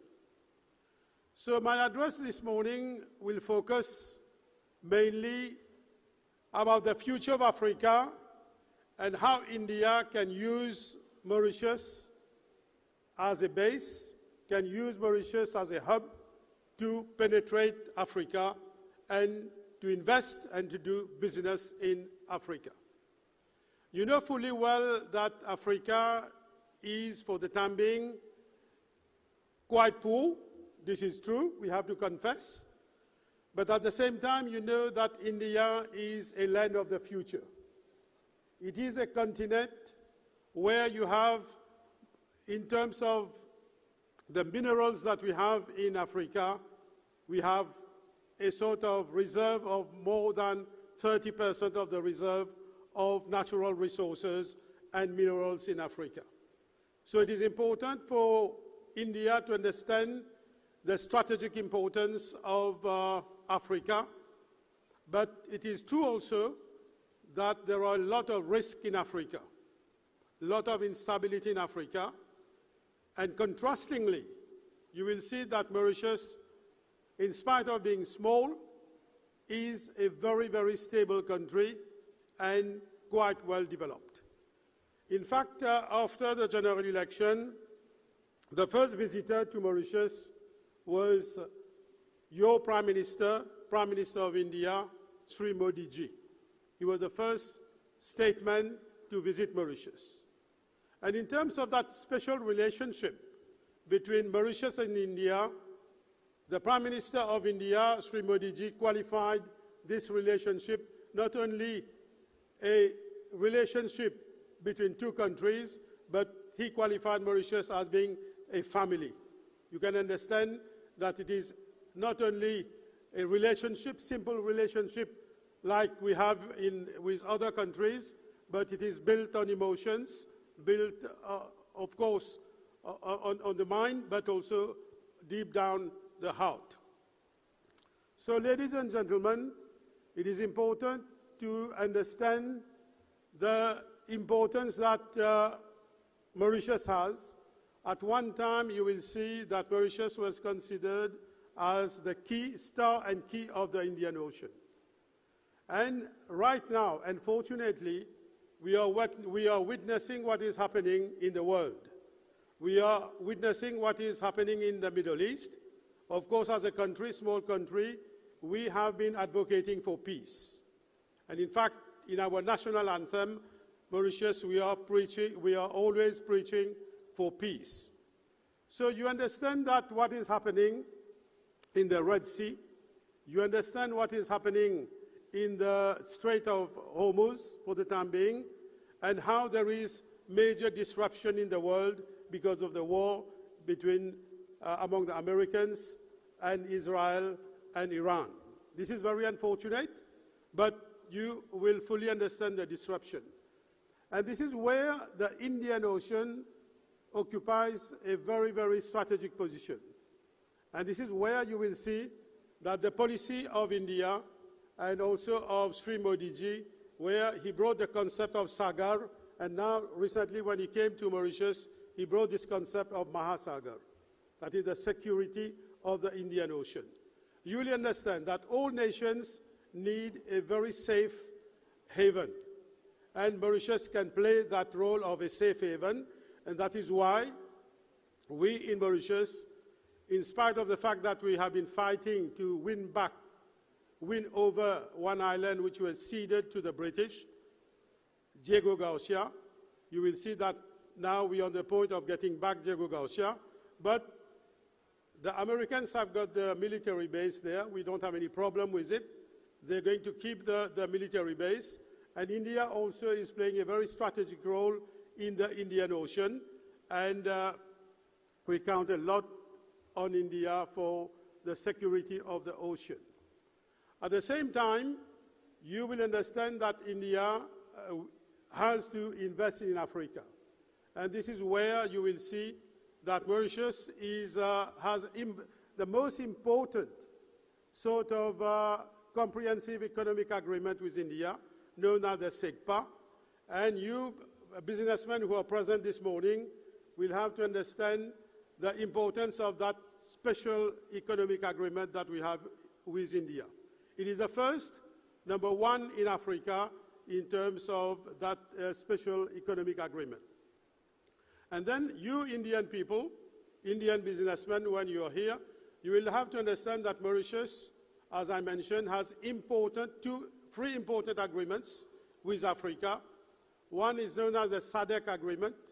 The second one is known as the COMESA agreement. And there is one in the pipeline which is known as the AFCFTA. Now, let me give you some concrete examples. If you're a businessman, let us say you come to Mauritius, we have got a free port. Let us say you want to manufacture cars. You do some manufacturing in India, you bring the car, let us say 60% which is finished good, to our free port, you will pay zero tax in Mauritius. When you complete the work, you comply with what is known as the rule of origin, then you use the safe route, the Indian Ocean, to ship all the cars to India or whatever other product, and you will penetrate at least 49 African countries where your goods can go and enter the African market where you will pay no tax or very low tax from 0 to 15%. So this is where I would invite you Indian people to come to Mauritius, use Mauritius as a base, use Mauritius as a hub, and you will see our friendly countries with whom we have special relationship, like UK, like France, but also India, assuring the security within the Indian Ocean, where in the medium term and the long term, you will be sure that whatever business you will be doing in Africa, you can use Mauritius as a safe haven. So ladies and gentlemen, as I mentioned at the very beginning, Mauritius is a safe haven. Mauritius is multicultural, multilingual, and we are, in terms of our foreign policy, you will see that Mauritius is very neutral. I always say when I'm addressing to our friends from abroad that Mauritius emulates the model of Switzerland. That is, we are neutral, we don't take sides, we are non-aligned. So, and this is also very important for people to come and use Mauritius as a hub to invest in Africa.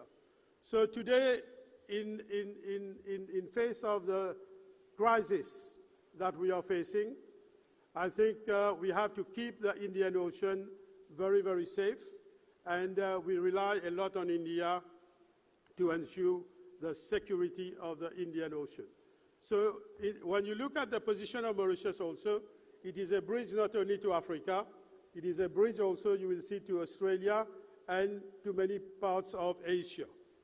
So I think it will be very important for you to understand that the importance, the relationship that exists between Mauritius and India, and also how Mauritius is a strategic hub to go and invest in Africa. So ladies and gentlemen, on a concluding note, I would like to thank the chairperson of the NXT for taking the initiative to invite so many brilliant academics, researchers, MPs from different countries, from Finland, from Ireland, from so many countries. So this is a unique opportunity that we are having this morning in order to brainstorm, to discuss, and to come with concrete solutions. It is important to, you will note, it is very important to debate, to discuss, but now this is a testing time. We need concrete actions. We have to walk the talk. We have to come together. We have to express solidarity to all people in the world, and we have also to preach for peace. And this morning, I will make a special appeal to all the protagonists involved in different sort of wars, that we want peace for the world to develop, and especially to save the downtrodden people from wherever they come. So thank you, and I will be here to discuss more, and we can interact and exchange ideas. Thank you.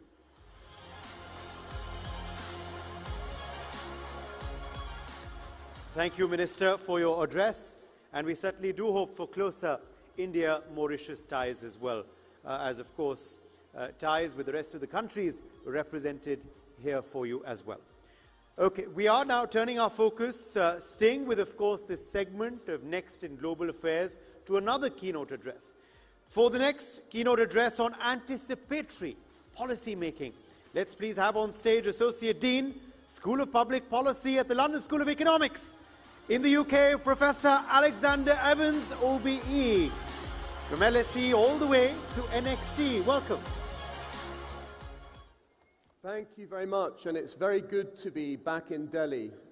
जब मैं दिल्ली में हूँ मैं बहुत खुश हूँ क्योंकि मैं दिल्ली में रहता था 90s में मैं student JNU में and my older daughter was born in Delhi.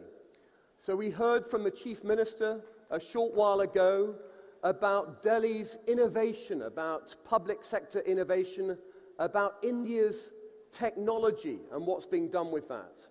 And let me give one practical example of that, which is my daughter's birth certificate in India took 10 minutes to arrive. This isn't bureaucracy, this is service delivery at pace. But what I'm going to be talking about today is anticipatory policy making. So in the theme of NXT, in the theme of Next, how do we make sure that we bring the future into policy making? How do we make sure we bring decisions about tomorrow into meetings we're holding today? And I'll start, if I may, with a Norwegian word, tidsklemme. And this word is used for parents of under 5-year-olds. You're feeling busy, you're feeling stressed, you don't have time to think. Jalti hai. This sense of urgency that comes in. And I would argue that anybody who's in a senior political or senior business role is in a permanent phase of tidsklemme. You're always feeling stressed. There's never enough time. There's a WhatsApp, there's a signal, there's a phone call, there's meetings, there's people who want to take your time and spend time with you. So the question I would have is how do we make sure that we're building time to think about some of these issues around the future?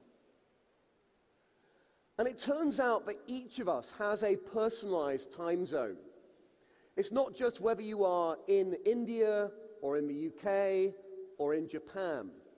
Each of us have a time zone that's framed by when were we born? How old are we? How do we perceive the past? What's the biography that's led us to the role we're in today?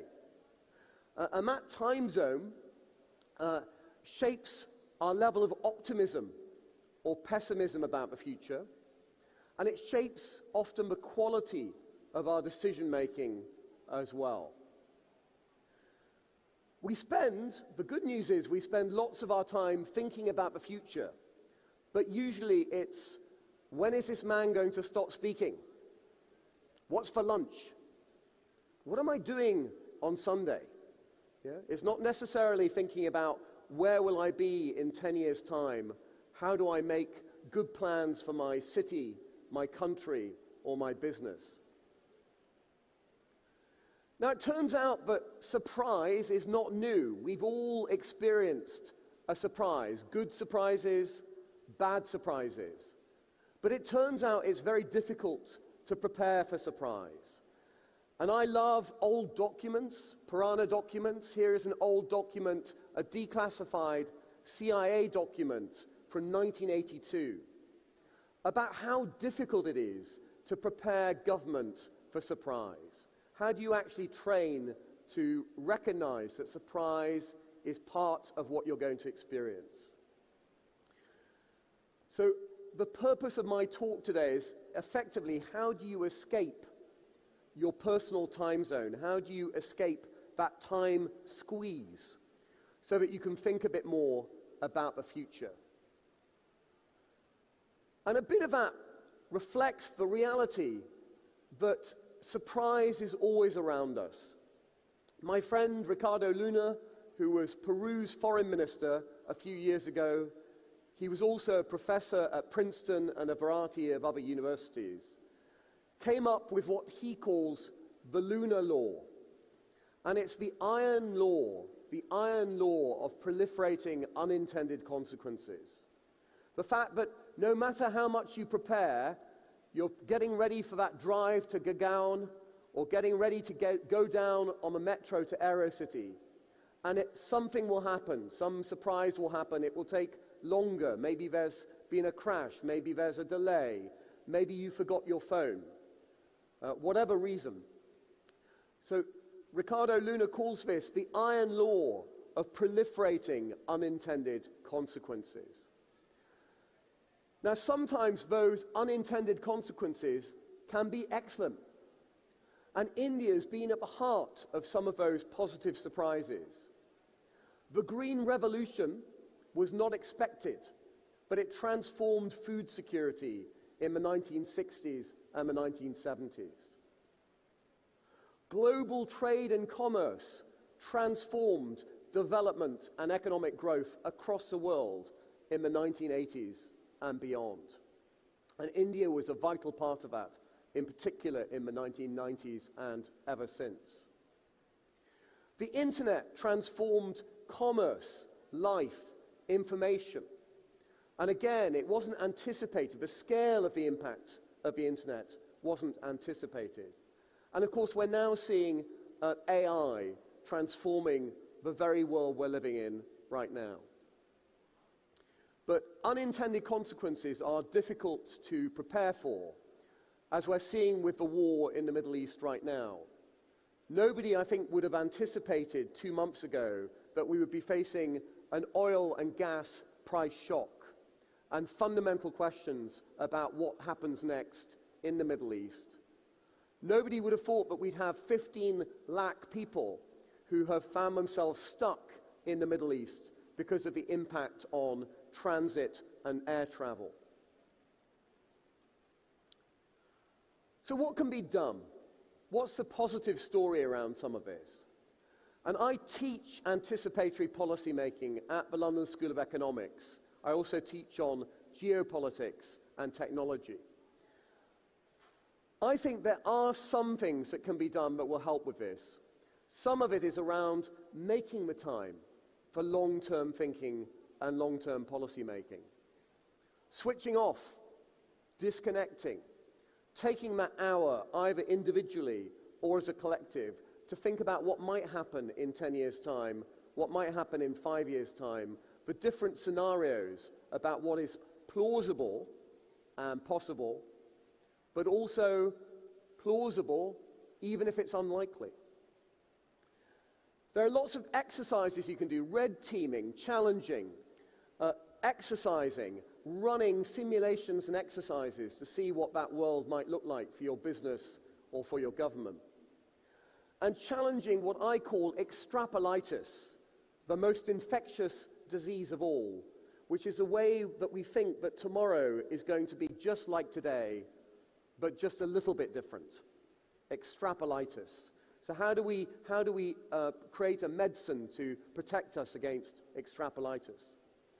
And institutional responses can help. A policy planning unit in a foreign ministry.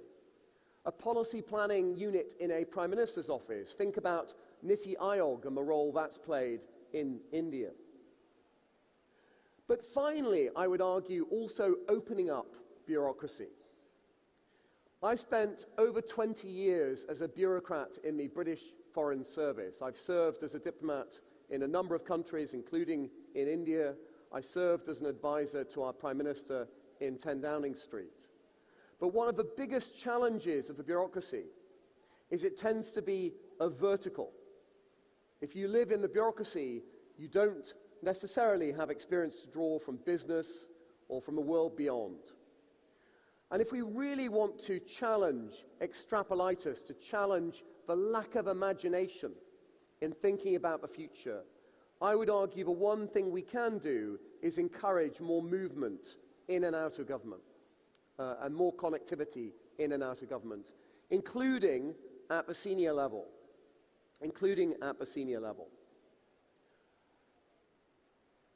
So in summary, what I'm trying to say is, if we do want to spend more time thinking about what's next, as the theme of this summit is all about, we need to also work out ways to spend time in thinking about the future. We also need to find ways of institutionalizing that in business and in government. And remember, we can't escape the time pressures we're under today, but we can adjust the way in which we operate individually and collectively to adapt to that. Thank you again to the organisers for bringing me back to Delhi. When I'm in this city, I'm so happy to be back. And thank you too for this amazing summit dedicated to thinking about now and next.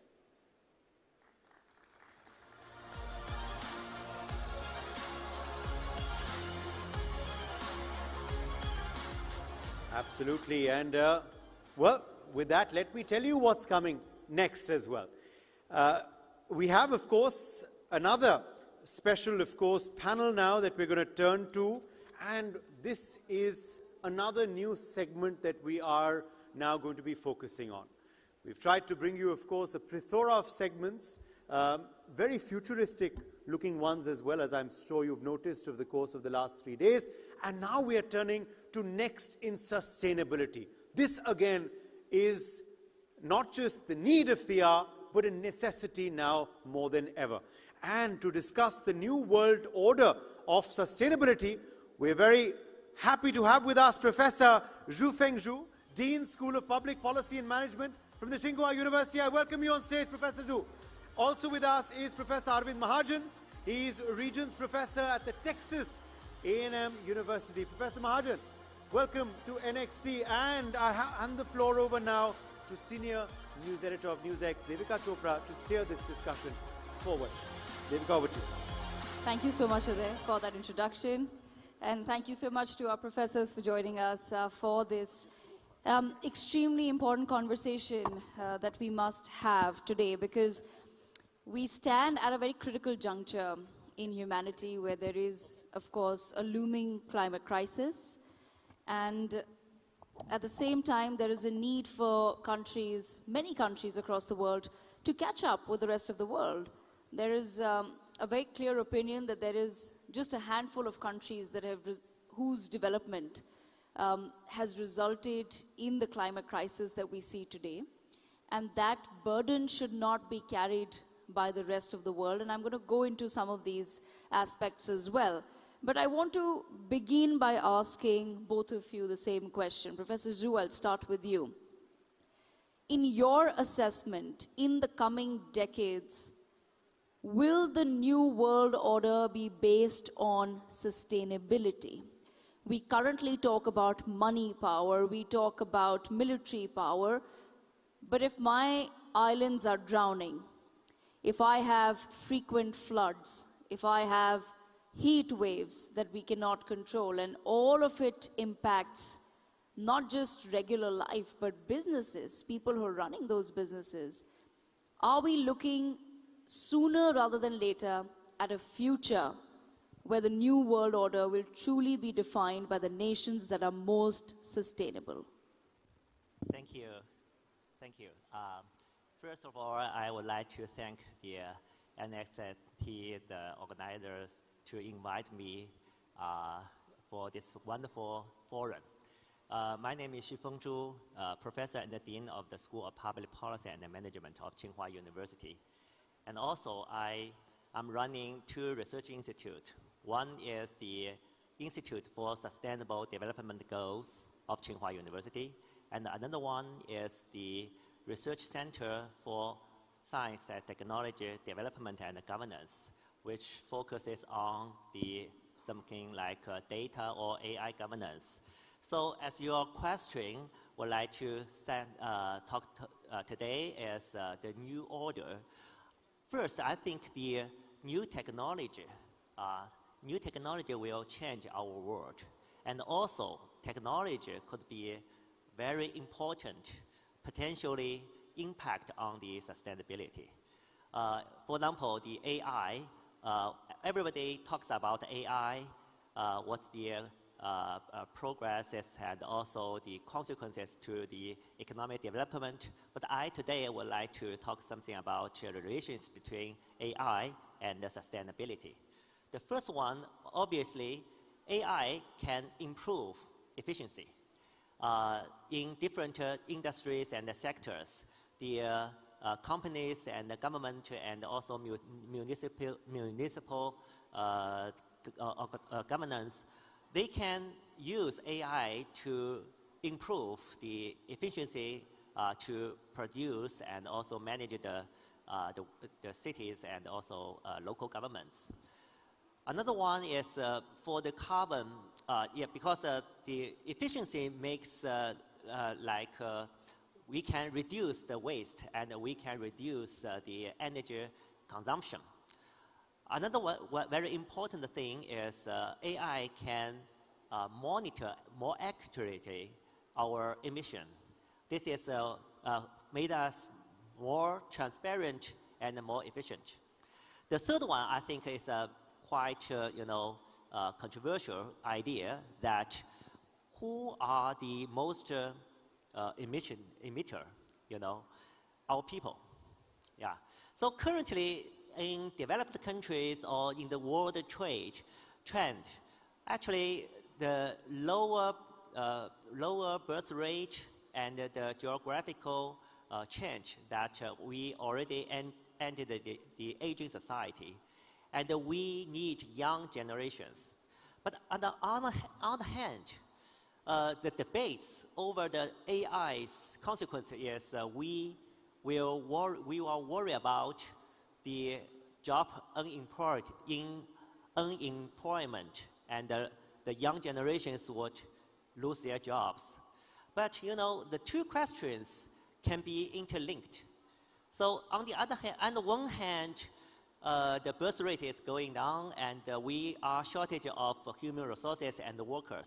But on the other side, we are worrying about we are shortage of our employment, and also we would like to think we can say that AI can be the solution for our geographically changing, which means that at the same time, the future society would be lower population, higher automation, and then low emission.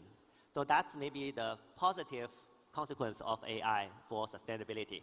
But also another thing is we must think about the negative consequence or impact of AI for sustainability, which means there are a lot of electronic wastes. Right, exactly. I was just going to come to that, because it's very interesting that when we're talking about sustainability, you're talking about AI, and there's already so much controversy around AI and the amount of power and electricity that the compute for AI consumes. That's what I want to say, yes. Another thing is the computing and the training big models need a lot of energy. So that's, we can calculate the balance. To develop AI need energy and made a lot of emission. And to use AI, we can improve efficiency, and then we can save energy. So that's a balance. So what I want to say is AI could be a positive and a negative effect for the sustainability. Okay, I stop here. Maybe we can second round. Okay. Right, absolutely. Professor Mahajan, then bring you into the conversation as well. I want to understand from you, when we talk about sustainability, and this conversation has been going on for quite some time, there have been terms like SDGs, now there's environmental, social governance, ESG, there are a lot of green initiatives.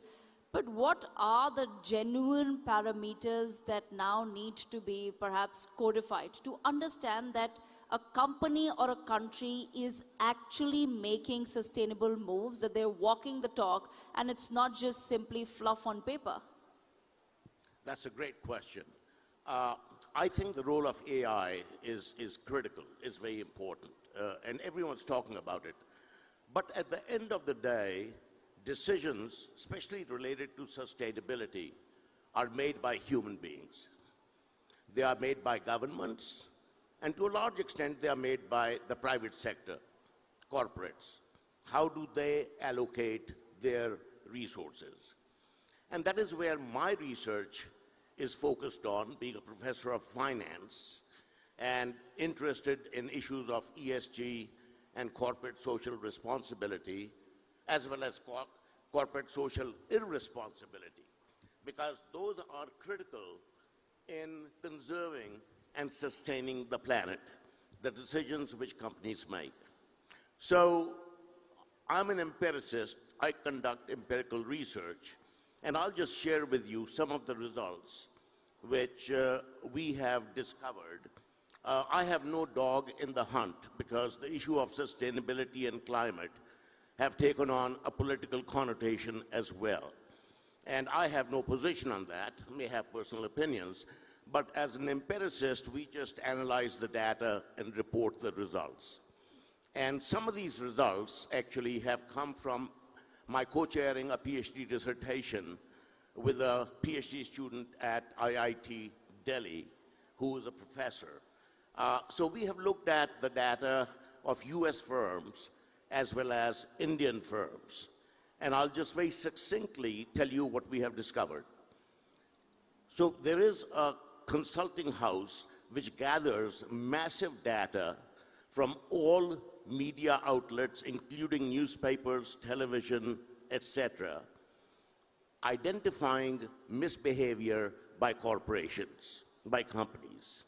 So we have access to the data. For example, a company like IBM may have indulged in bribery or child labor or polluting the environment. This will be recorded in this data set. So we have thousands of companies, and we know exactly when they transgressed or indulged in corporate social irresponsible behavior.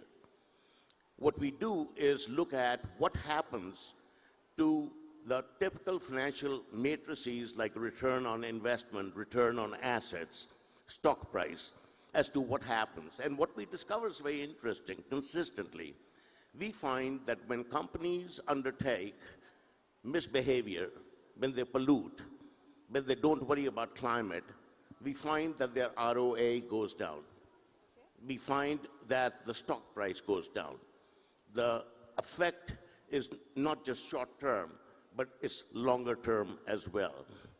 We also managed to get data from a very large retail chain in the United States, where every time when you go and shop and you go through the checkout counter, it records whether you bought a toothpaste or a toothbrush or a shirt. It knows the brand, the company which made it, and we have this data for all the transactions which took place, which are literally in millions. And what we try to find out is a company, when it violates or indulges in corporate social irresponsibility or violates ESG, what happens to its sales? And what we find is that the sales consistently decline for these companies. Okay.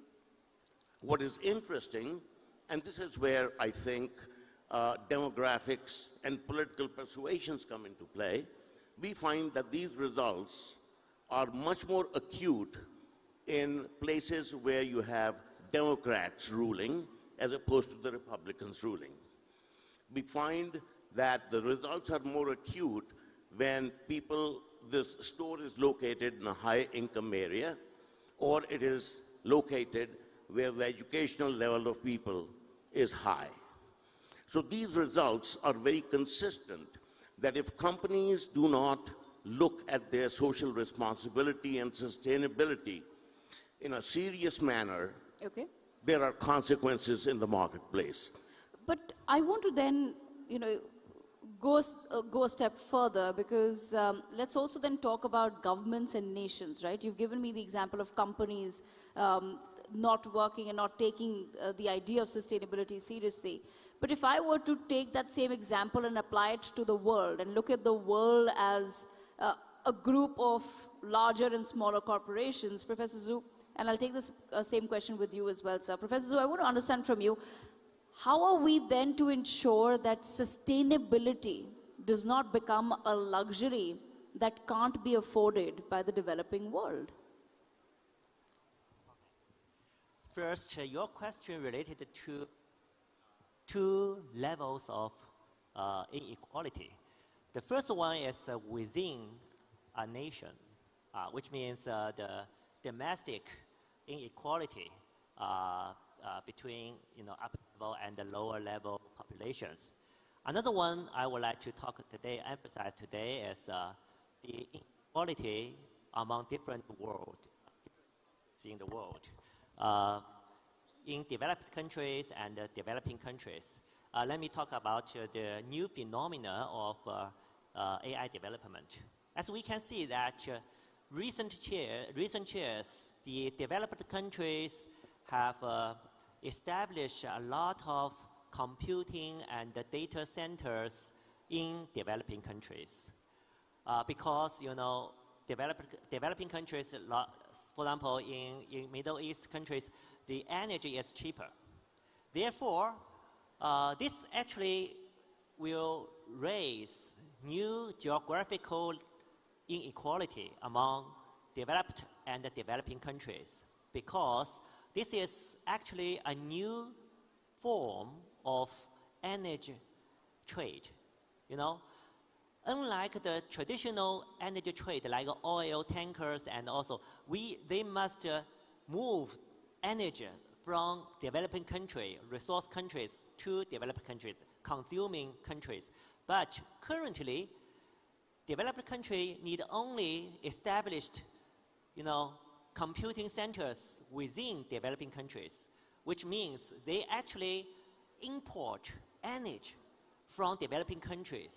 And then, you know, we can see that emission retained in developing countries, and economic development potential with AI was focused on developed countries. That could be a new form of international inequality among the new technology and the development of AI for sustainability, I think. So this is, I think, another opinion that I would like to emphasize at this forum. Thank you.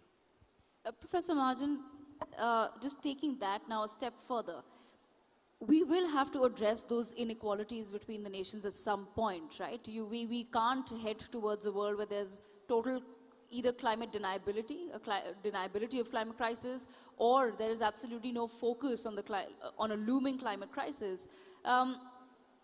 How do we then ensure that there is at least equality in terms of decision making amongst governments? How do we ensure that the developed world is not dictating the terms for the next few decades for a world that's still developing, and that they end up taking some responsibility for their own actions as well? How does one do that? Is there any institution like that in the world? Because I'm sure at some point we will come down to putting the paperwork together, right? That there will be, and there is of course already, but it's not enforceable. It's, are we looking at a world where it's possible to have certain international institutions then create guidelines which are equally applicable to all? Or are we just looking at a future where each country has to decide what's best for them and their people? Yeah, that's a very difficult question. It's an excellent question, but it's a very difficult question. We do not have institutional arrangements in place today where all countries could have a fair say and everyone bore the burden in a fair way, where fair is a value judgment. We don't just have the institutional arrangement. The UN has become impotent. There are not many alternatives. The burden really should be borne to some extent by the developed countries, because they are the primary polluters. And the developing countries are trying to develop, and that typically results in pollution. And that retards their development and growth. And in a perfect world, the developed countries should support the developing countries to develop and help them provide technology so that it reduces pollution. But that is really not happening. At the end of the day, when we talked about developed countries, and most of them are democracies, ultimately the solution lies at the ballot box. In developed countries, especially democracies, I think the conscience of the citizens has to be stirred. They have to recognize that the planet will be short-lived if corrective action is not taken. And they then, therefore, will have to elect legislators and leaders who will pay heed to what needs to be done. Regrettably, that is not the case at this juncture. But one has to be hopeful. So there is no easy fix to that question. I think countries are trying. They're trying hard. Many developed countries are voicing their concern, but not all of them. And this is a process in how governance takes place amongst countries. So we have to rethink. We have to rethink. You know, we had the League of Nations. That was replaced by the United Nations. We have to rethink what kind of a central command and control structure can be created, which is meant for the benefit of mankind and not just a few countries. Absolutely. And since you're both academics, I'm running out of time, but I have one last question for you. And I say this with some thought here, because policies are only as good as the leaders who bring them, and they're only as good as how all the leaders stay in power. And we've seen that. For example, in the United States of America, there was a lot of talk about EVs, sustainability, and then, of course, the government changes, and suddenly there's all this talk about, oh, climate change is not real. So a lot of the policies are dictated by who's in power. And therefore, my last question to both of you, 1 minute each. What is the one thing that we must stop teaching the next generation of leaders? Professor Mahajan. What we must stop teaching? Why did you give me that question first and not this gentleman here? Because that is a very difficult question to really answer. All right, then maybe you can tell me one thing that we must teach to the next generation of leaders. Well, what I would say is to teach our young people the value of conservation, the value of being frugal in expending energy and resources, and let the system start its course from that early stage onwards. Because the older dogs, it's very hard for them to learn new tricks. The younger generation is much more given to these kinds of issues, and they are much more sympathetic to the planet.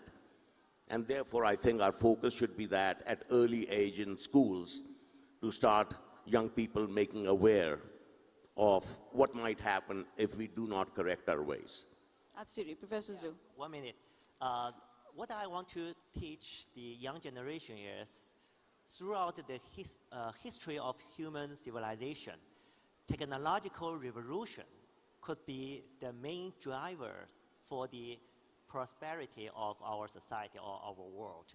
So our young generation, you must learn the technologies, how to promote the development of technology, and we would like to look forward the next technological revolution and the prosperity of our society. Thank you.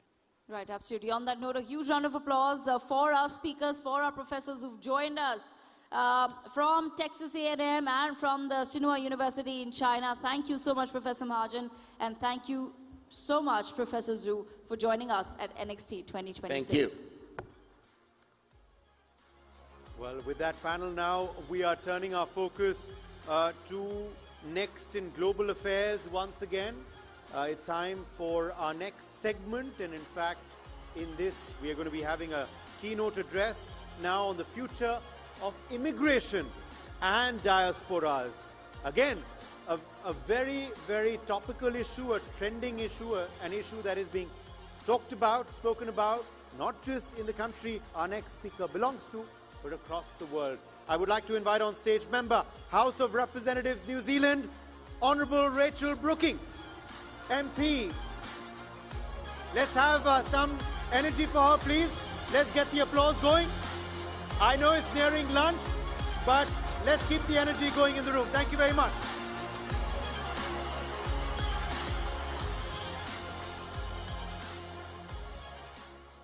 Kia ora koutou. I'm Rachel Brooking and I am from New Zealand, and I'm the Member of Parliament for a place called Dunedin. I was previously, in the previous government, the Minister for Oceans and Fisheries, Food Safety and Associate Environment and Associate Immigration. So I think that is why I'm talking today on this topic. I want to start with New Zealand's place in the world. As you can see from this slide, New Zealand is, of course, at the centre of the world. We are also very far away from anywhere else. We have some islands nearby, and then the nearest big landmass is Australia, and that is a 3-hour flight. So it is a long way away. And I say that to set the scene because our immigration issues in New Zealand are quite different from the rest of the world. And that is because you cannot swim here, or you cannot run through any barriers or anything like that to get to New Zealand. Normally, you have to fly. We have a huge issue, though, of course, in New Zealand because some of our neighbours are those Pacific islands that the last segment was just talking about, and they will be very much affected by climate change in a very dramatic way. And of course, a lot of the rest of the world is going to be affected by climate change as well. Now, I'm here with the New Zealand delegation, and I have a photo here with Tangi Utikiri and Stuart Smith and another colleague who's not here. And I just want to note that this is a cross-party delegation from New Zealand, and that's important because mostly in New Zealand, immigration has not been an overly politicised issue that we see in some other places in the world. And on that cross-party note, last year, the Prime Minister of New Zealand, who is not from my party, he's from a different party, he came to India with a large contingent of people, and some of them were party members from my political party. So it was cross-party, and we are all very invested in our relationship with India, and of course it included many diaspora from India who are now in New Zealand. New Zealand is also different from a lot of other places because we have a Treaty of Waitangi, and this was signed in 1840. And this is relevant to immigration because, of course, before there were Europeans in New Zealand, there were Māori. Māori tribes had been in New Zealand for a long time, and when Europeans and other people came in the early 1800s or 1900s, they had a good economy that was already going, and there was a need then for the British to control its own citizens who had moved to New Zealand. So this treaty was signed, and it enabled my ancestors to come to New Zealand. So of course that treaty was signed with Queen Victoria, who I know India also knows about, and it's important to note that not everybody who came to New Zealand at that early stage of our young country in terms of non-Māori populations were Chinese gold miners that came in the 1860s. There were some Indians that came in the 1890s, and of course many other people as well. In New Zealand, we celebrate this Treaty of Waitangi on Waitangi Day, which is the 6th of February. And this is a recognition of the bicultural approach in New Zealand, that we have Māori and then the Crown, which represents everyone else. So within that everyone else, New Zealand is a very multicultural society, especially now. Auckland, which is our biggest city, is one of the most diverse cities in the world. In New Zealand, the Beehive is the centre of government, and it of course has included many MPs of Indian descent, and it is used for very many different activities, including many from the Indian community. So in New Zealand, we now have 300,000 people of Indian descent, and that is 8% of Auckland's population is of Indian descent, and Hindi is the 5th most spoken language in New Zealand. And so you can see there some photos at Parliament, various different Indian events. Where I am from, which is further south in Dunedin, it is a place that has a very strong Scottish influence. And you see here a castle, Newsx Castle, and I mention this because, of course, there have been many waves of immigration in New Zealand, just as there have been in many other parts of the world. So of course there were Māori first, then there was Scottish, and then a whole lot of other people that came in particular because of the university in Dunedin. And that is in fact why I live there, and I'm lucky to represent it. We've had a large increase in Indian by descent people in Dunedin, and in fact in New Zealand. Some of that has been because there's been very specific skill sets that New Zealand has needed.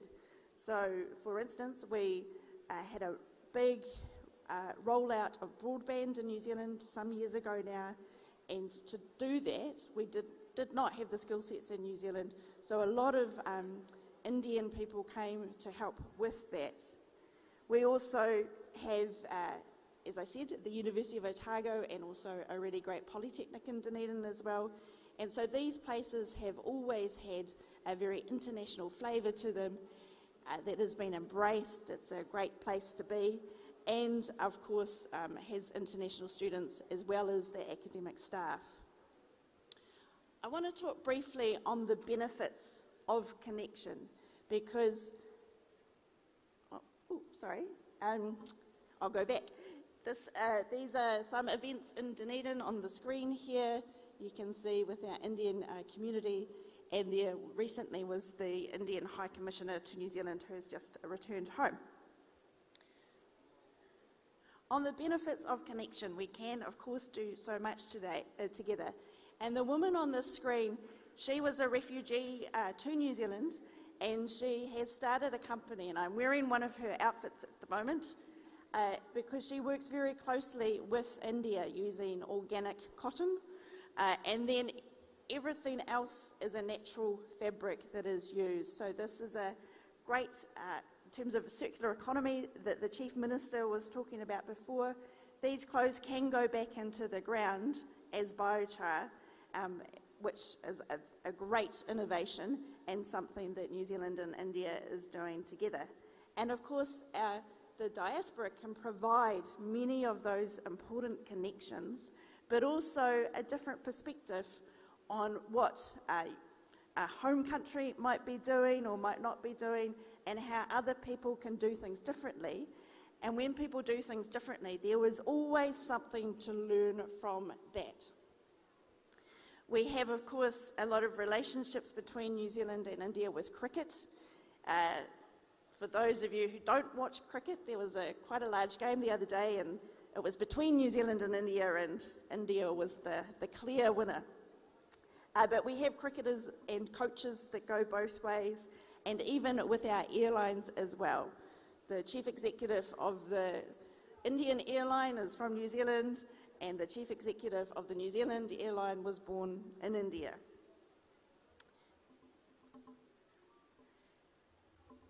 So here are just some pretty pictures of New Zealand, because it's a great place and I encourage everybody to come and visit it. And I want to note that there will always be immigration. There has always been immigration throughout history, and we know that will never change. But it is always important when we have this immigration that everyone is open-minded and respectful. And that goes to really any situation in life, I think. So in conclusion, the future of immigration, as I said, it will continue to happen. And we see in many parts of the world that it is already very difficult. And in New Zealand, it is different because we get to choose clearly who we want to come and live in New Zealand. Whilst there are those difficulties, it's so important to embrace the opportunities that come with the diaspora. We know that they bring those connections and perspective, and we should embrace those. So on that positive note, I want to thank you very much for having me to India for my first time and the first time of my colleagues, and we very much hope to continue these relationships and discussions.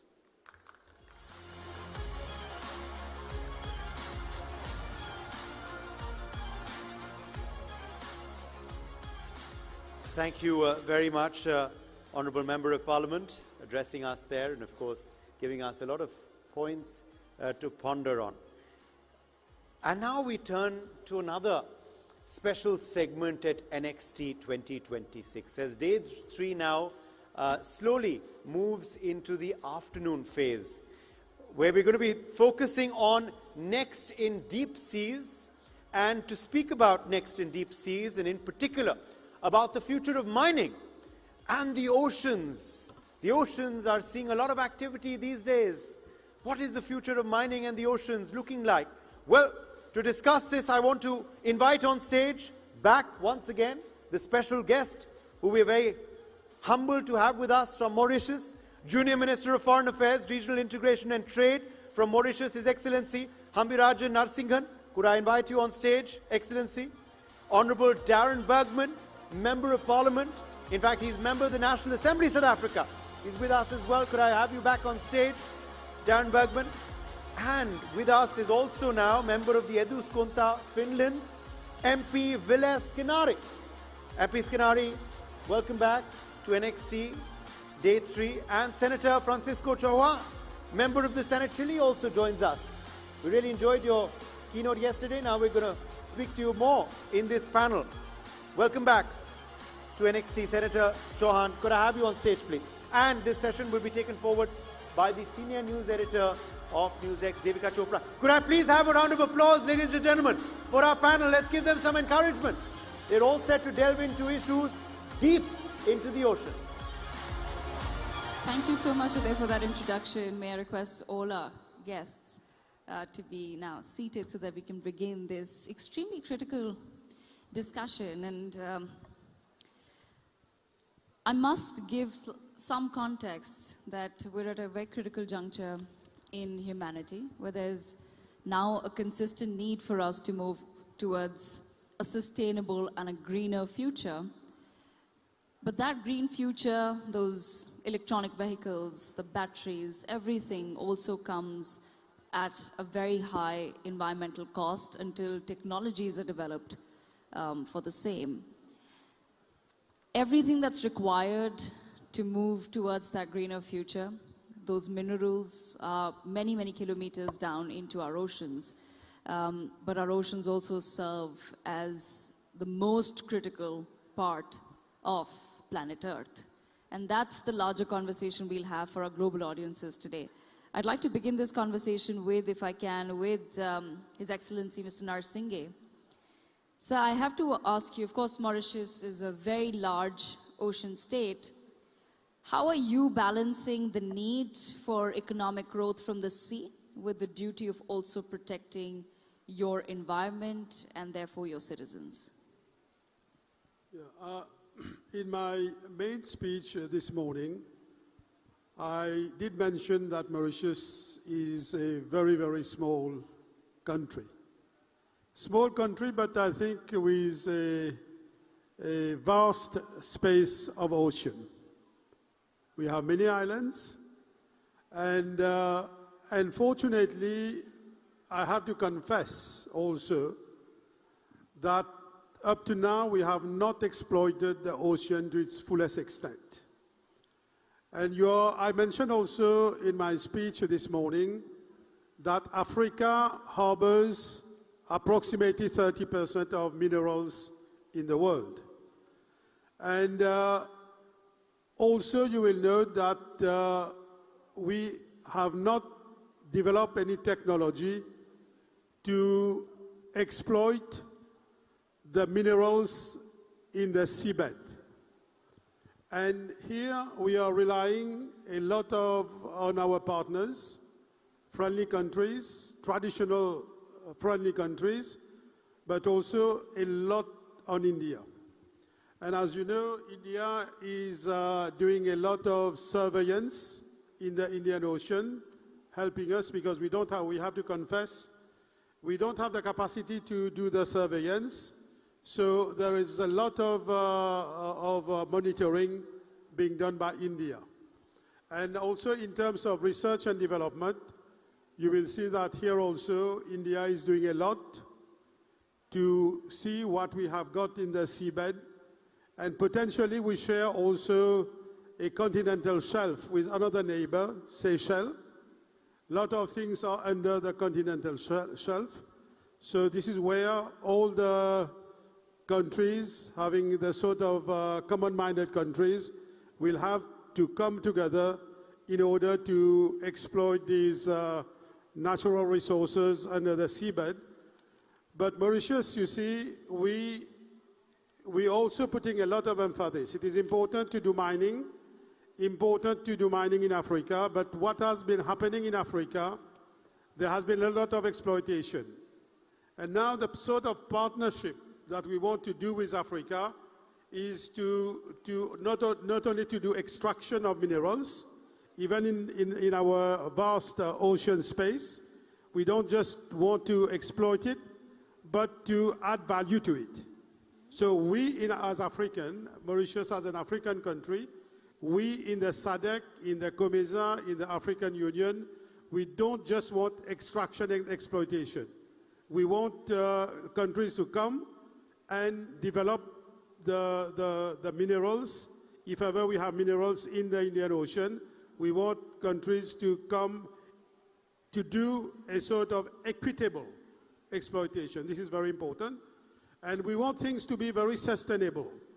This is where we want countries to come with green vessels, not only to exploit, not only to pollute, but to do it in a very sustainable manner. This is very, very important for us.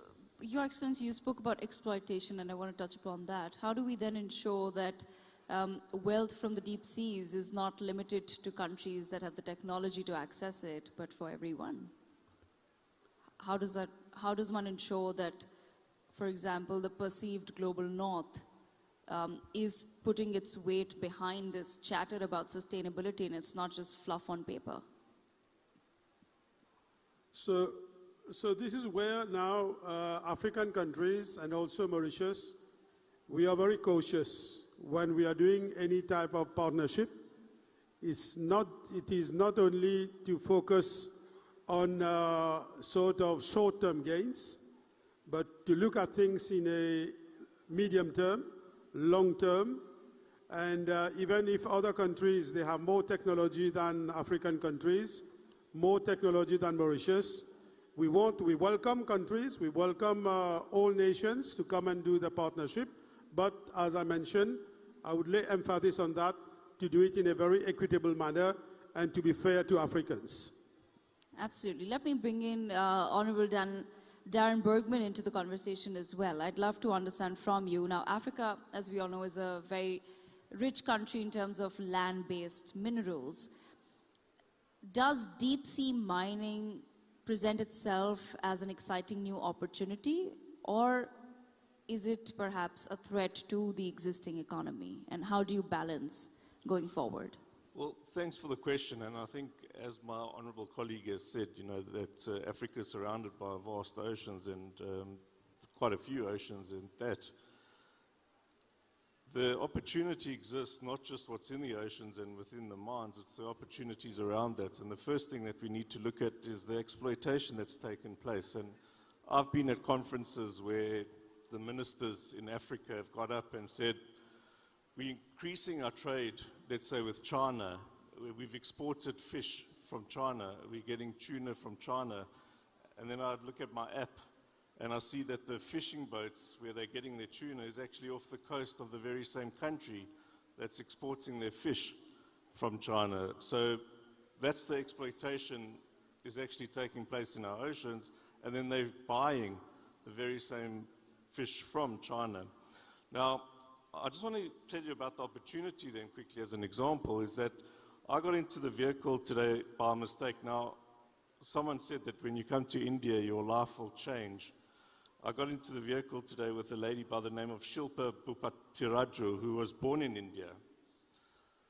This is a lady that I was meant to get into another taxi, get into this taxi, and we start talking, and you know, we're talking about empathy.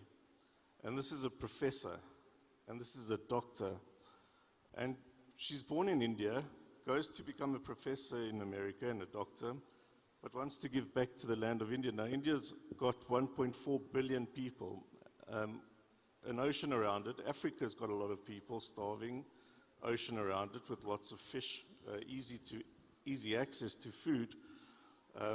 And we've got this organization called BRICS, we all come to the same conference.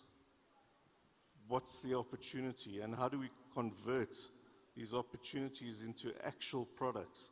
You know, it's easy to come here and give ideas, but how do you actually convert them into products? And so when the chief minister came and actually spoke and said, well, we're open for business over here, it actually, from the conversation in the taxi to the chief minister's conversation, to a conversation that took place outside with Honorable Sharma, projects are actually launched. So what becomes a talk shop actually turns into a factory. So it's not actually about the exploitation, or it's not actually about the opportunity of what's in the minerals itself, in the ocean or in the mines. It's actually what comes out from having such resources. And I think that's the power of not just what you have as assets, but the power of networking, the power of having people around you, speaking to experts, countries, well-networked people on the panels next to you.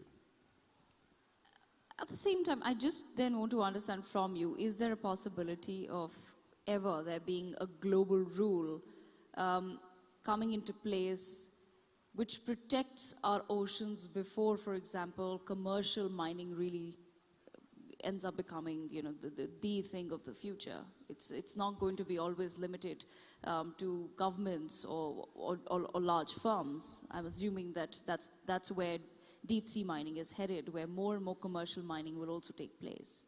Look, there's no difference to protecting your oceans than there is to protecting your environment. And I think you're not going to, when people are hungry, it's going to be very hard to ask them to protect the animals before protecting themselves. As much as we'll know it as a problem, and we know climate change is a problem, I think it's very unempathetic to ask a person to look after the environment before they look after themselves, as much as we know it's a problem. So the resources, the environment, and the oceans are all the same problem. You have to give as much attention to all three issues, and I think that's everyone's problem. The one is to feed. The one problem is other people need to help feed the one side, and the other side is to then help protect the environment, or help protect the oceans, or help protect the resources. But everyone has a responsibility to play. Okay, talking about responsibility and talking about innovation, then I want to come to Honorable Mrs. Skinnari in this. Of course, Finland is a leader of innovation. How close are we to having green technology needed to make underwater mining truly sustainable? Are we anywhere close, or in your assessment, what's the timeline on this? Because that's clearly the urgency for the next few decades. We've seen an industrial revolution take place, and today the global south is, of course, upset with the global north that you've had your share of development, and you've possibly done it at the cost of now the other nations. And yes, it may seem like a harsh assessment, but on paper it stands quite true. So I do want to understand from you, as far as technological innovation goes, in your assessment, what's the timeline for that? Because we can't go into deep sea mining with the same mindset that, oh, maybe one day we'll have a sustainable way of doing this, but for now, let's just get on with it. Well, thank you so much, and thank you, dear colleagues. From the very key question, and if I had been here, and if I was here 10 years ago, 5 years ago, as a Minister of Trade of Finland, and representing European Union as well, the topic was a little bit different. We were talking about sustainability, multilateral system, WTO, fisheries, how we get rid of plastics in the sea. Now we talk about sea mines. I'm just giving you a strategic kind of a level comparison, what is the topic now compared to 10 or even 5 years ago. And as I said in my keynote speech 2 days ago about the new world order and trade, it very much comes to this question of technology-driven thinking. Finland, we are just updating our Arctic strategy. And now I come back to Africa or India and South America, whatever. But if we look at the Arctic, everybody's talking about Greenland, right? Arctic is not about Greenland. It's about the people. It's about the climate. And our biggest problem is still the climate change. And if I talk to my dear colleague from Denmark, my colleagues from Norway, Sweden, all over the world, I think we all agree with indigenous people, everybody. So, and now I come to my main point. Are we aiming to have some multilateralism when it comes to sea mines? Let's look at the nuclear weapons. Let's look at any system-based solution, what we have driven in this world for the last centuries. And I think sea mines now is a great example. And now I come to the technology in Finland and Arctic. If and when we want to build up security, sustainability, and environment, everything in the Arctic, we need connectivity. We need sensors. We need new technologies. That's the only solution for all of us. And at the same time, yes, we can talk about critical minerals, or we can talk about landmines, or Ottawa Agreement. Everybody remembers, great achievement for the world. Could we have similar approach with the sea mines as far as multilateral systems with small and middle-sized countries like Finland? And we, of course, turn to the superpowers, including India, that how we approach the Gulf region. What is our message to Africans? How we feed them? And therefore, I hope, and I believe that, for instance, in the European Union, we have to go through this discussion, but I'm so disappointed to European Union nowadays, how weak we are at the international fora. And this is something that I'd love to see to be proactive. And I really hope that together with my dear colleagues from India, Africa, the rest of the world, we can look at this narrative. Because at the end of the day, for Finland, pacta sunt servanda, we have to keep the agreements. We keep the agreements. We never break the agreements. And this is what Finland and the Nordics are for. And we want to pave the way here also when it comes to sea mines. Mr. Bergman, I just want to understand then from you. You spoke about a rules-based system and multilateralism and of course cooperation, but we are increasingly in a geopolitical scenario where the rules-based system seems to be collapsing, and there's conflict, there's wars. What does that truly mean then for the future of sustainable development and sustainability?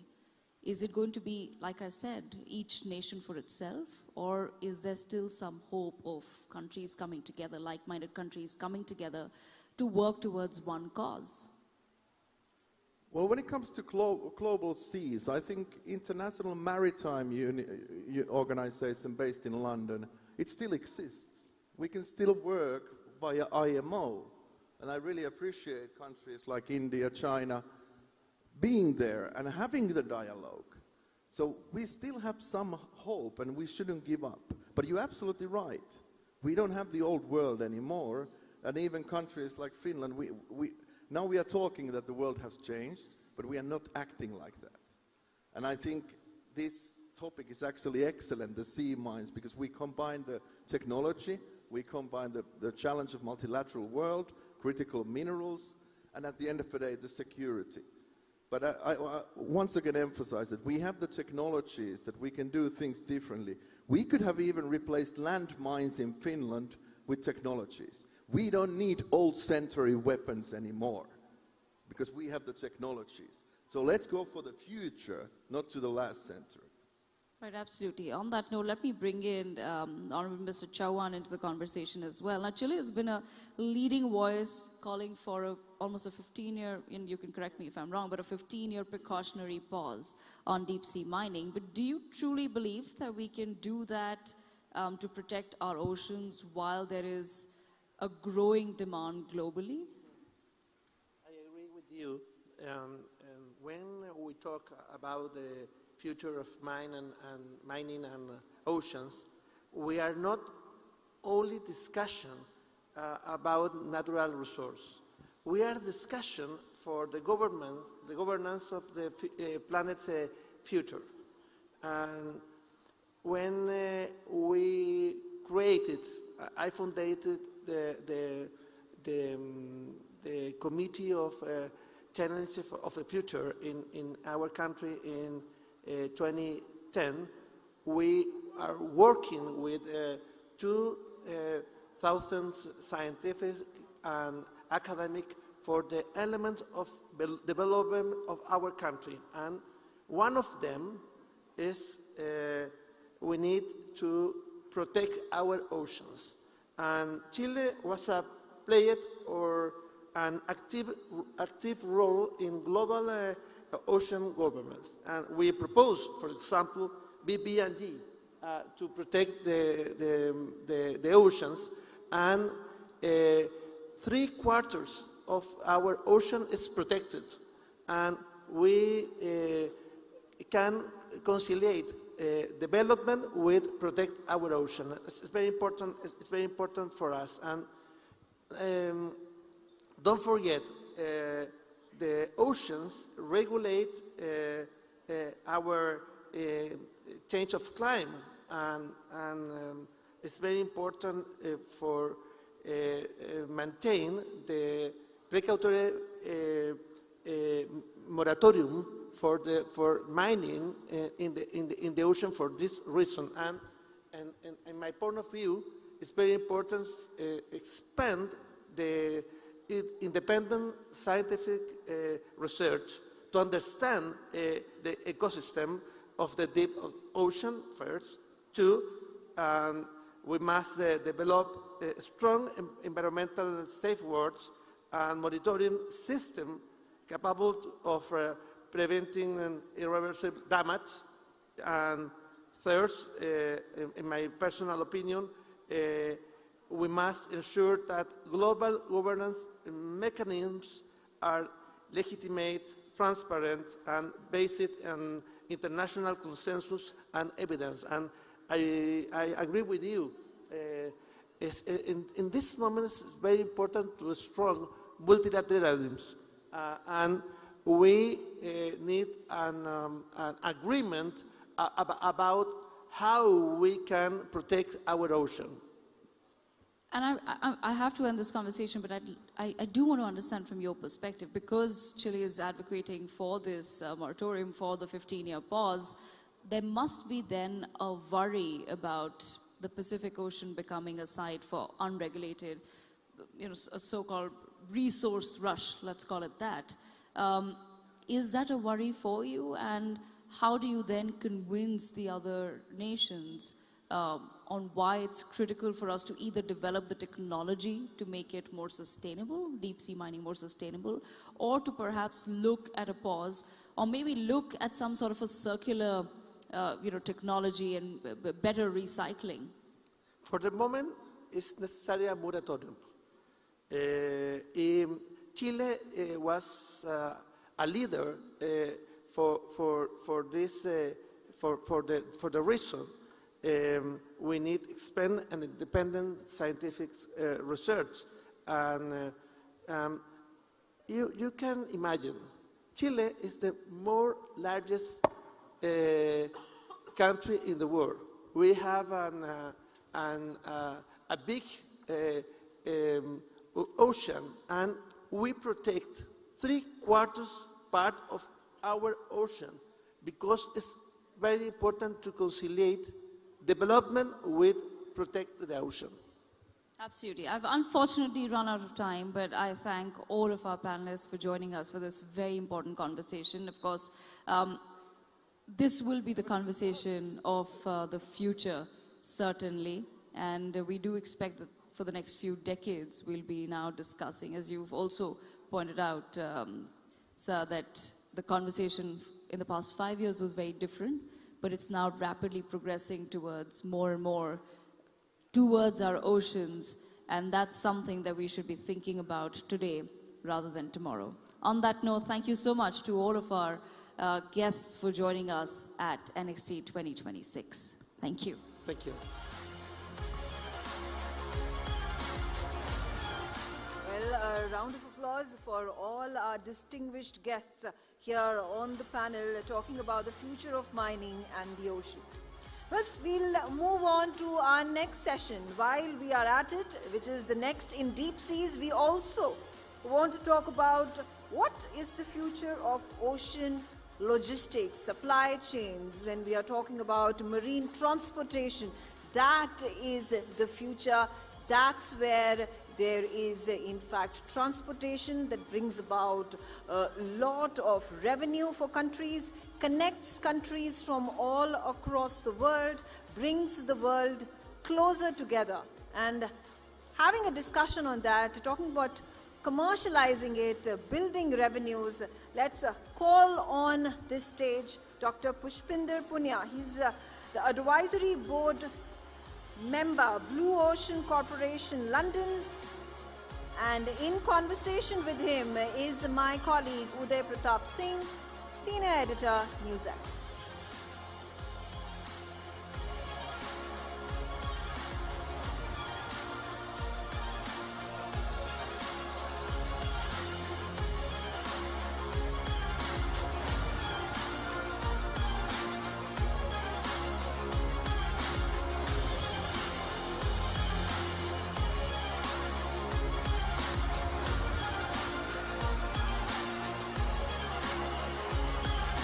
Round of applause, ladies and gentlemen, for Dr. Pushpinder Punia.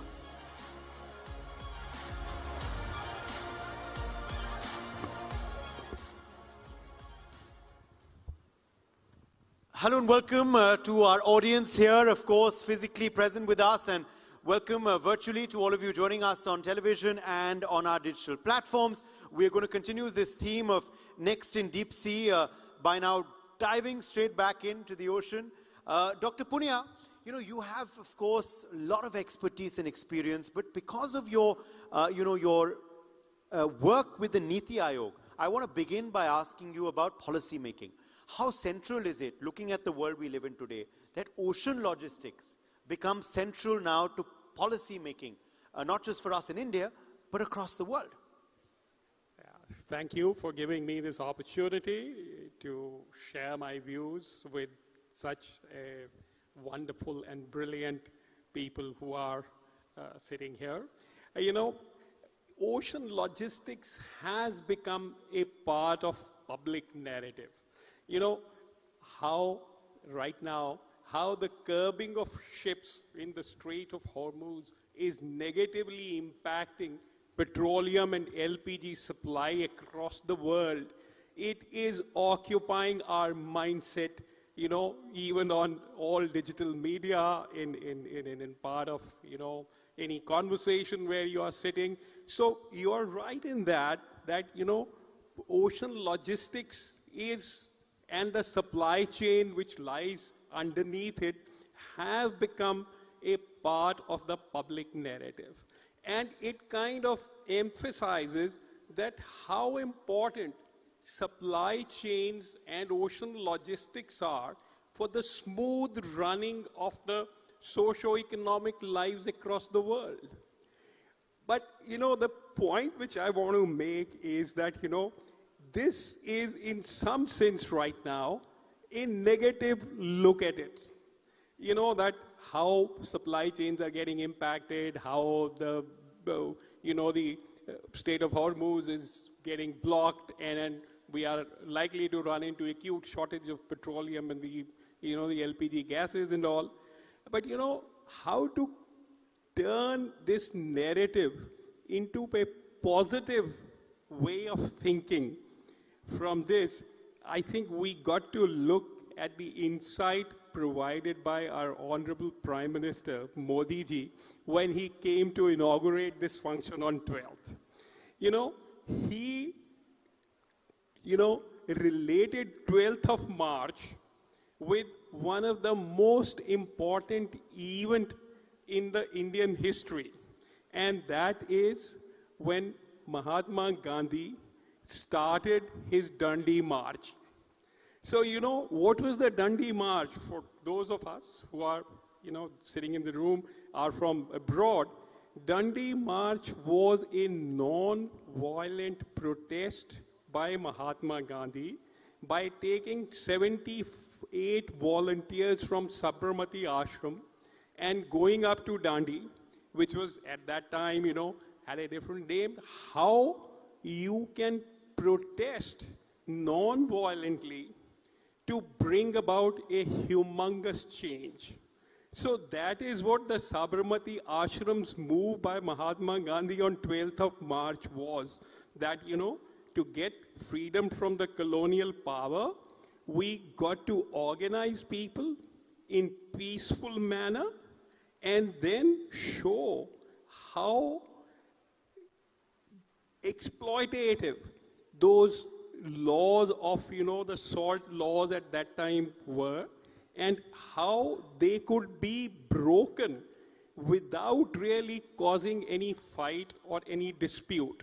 So Mahatma Gandhi took 78 volunteers with him and then walked 387 kilometers over 24 days and went to Navasi, and there, by using the ocean's water and evaporating it, he produced salt and showed that, look, alternates are possible.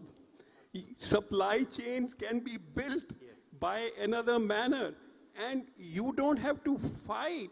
You can, turn all those changes by positively mobilizing people, by building a positive narrative about it, and then showing how exploitative those laws are. Absolutely. I'll come back to, of course, smooth, supply chains, how important that is, and very interesting that you give that historical narrative, of course, and how relevant it is today as well, as PM Modi has said. But I want to quickly draw you back to another event from earlier this year, the budget. Now, the budget was, of course, presented in February by Finance Minister Nirmala Sitharaman. You wrote an article at that point. You talked about India becoming a maritime hub and how this is possible, the way forward. Tell us more about that vision and how we can actually make our pathways into this maritime hub. Yes, that's a very significant question which you are asking. And I think this is the way of looking how public policy, which is field-based, as our current, establishment, our current government led by Modi ji is connected with. And I must share that I am given a task in Niti Aayog to hold a consultative group. And this consultative group is meant to take the stakeholders' opinion so that, the public policies are in line with what can make positive impact for maximum number of people. So, as you are rightly pointing out, in the budget of this year, when Honorable President of India, Ma'am Draupadi Murmu, addressed the joint session on 28th of January, she specifically mentioned this point that India has the potential to become the maritime hub in next decade if proper investments are made, if the laws and the regulations by which our ports and all are not performing at the highest level, they are changed and modified. And then she pointed out in her address specific things that, look, we have, 7,517 kilometers of coastline available in our country, which can be put into operation. We already have 12 major ports, but our 200 smaller ports can be developed into far greater capacity so that we can become the hub of the international trade of tangible goods. And she pointed out that we are going to invest 70,000 crores of rupees in building the port infrastructure, as well as, in bringing about the changes in the coastal areas so that we can then make sure that all the tangible trade from India which takes place, and right now I must give you a figure that currently 95% of our tangible goods which are sold by us, exports or import, they are all done through foreign shipping. And we end up spending about 6 lakh crores on this, on shipping those goods. So if we can build our own containers, start building ships in India, and the budget also talked specifically about that, then we can reduce the dwelling time at our ports. I must say that in the last decade, our ranking has already improved in our ports from 54 to 38 in the world. Wow, amazing. And our dwelling time period in the port has now come down to 3 days. Amazing. Amazing. And that is a huge improvement, and we are better than most of the developed countries. And we certainly hope that will continue to improve, sir. But I want to now quickly draw you on a largely, we were speaking micro perspective now for India, macro perspective for the world now.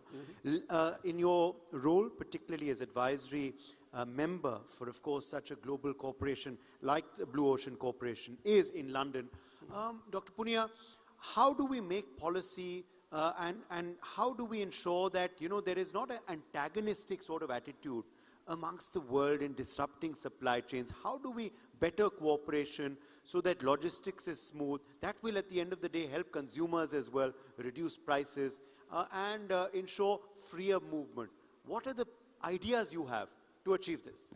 No, again, it's a wonderful way of looking forward, I think, because, to those of us sitting in this room who come from academia and those who are policymakers and leaders, I must share that the collaborative governance has become in public policy a major focus area. And collaborative governance basically starts with that the government agencies must start taking the stakeholders not just as mere consultants, but as part of the decision-making process. And you must try and convince them that, by participating in a process of collaboration, you will not lose anything. You may have to pay a short-term price, because when you make a decision as a group, some, trade-offs are also involved, but those short-term trade-offs would lead to a mutual gain in the long run. And, that is where I say, I started, that how Honorable Prime Minister gave a positive narrative about it, that this supply chain breakdown which are taking place now, if we use those instances, like again, to go back to the historical thing, what Mahatma Gandhi had done, and I must compliment NXT Foundation to organizing this, how Mahatma Gandhi also built the consensus around it. Yes. He took his 78 volunteers with him, asked them to create a narrative, and those 24 days of walking, he got the public to come. Absolutely. So okay. you are I'm out of time, sir, but 60 seconds to you on this certainty principle of yours. Certainty and stability. Why is it so important in policy making?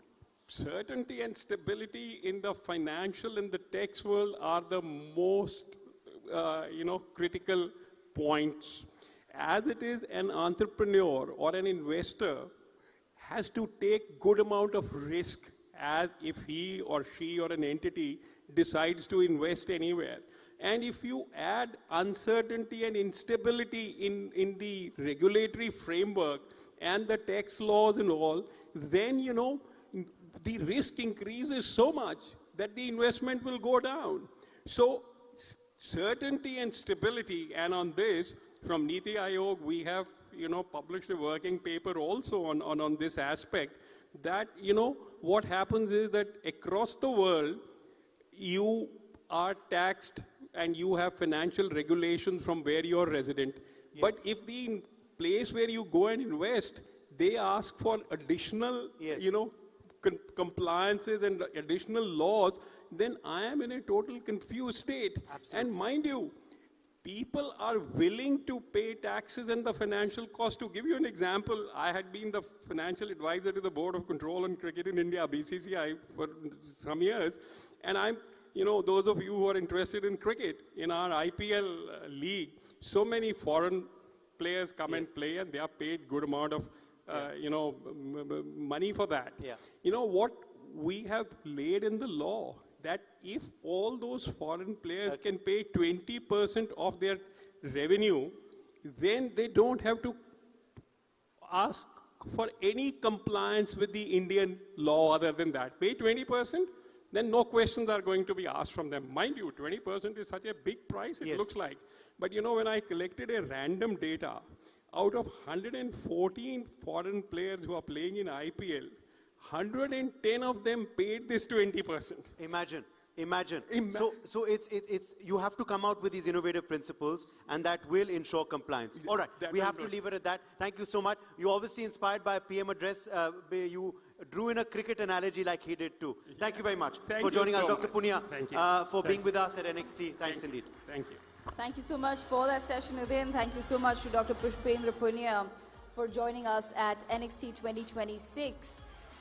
And I'll take this opportunity to announce our next panel, where we will be discussing what's next in AI entrepreneurship. Yes, there's a lot of chatter about artificial intelligence, but what does it truly mean as far as entrepreneurship is concerned?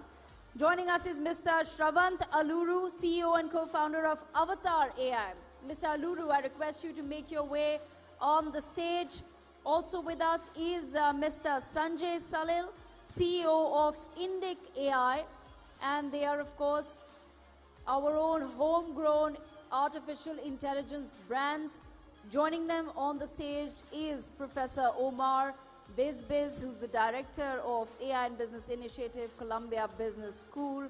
And moderating this session is Ms. Riddhi Shetty, journalist at Columbia Journalism Review and trustee of the Sunday Guardian Foundation. I request all of our panelists to please kindly join us on stage and have a conversation about what's the next in AI entrepreneurship. Let's have a huge round of applause for our next panel.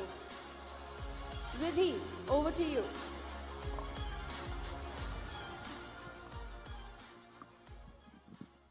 Thank you all for joining us here today.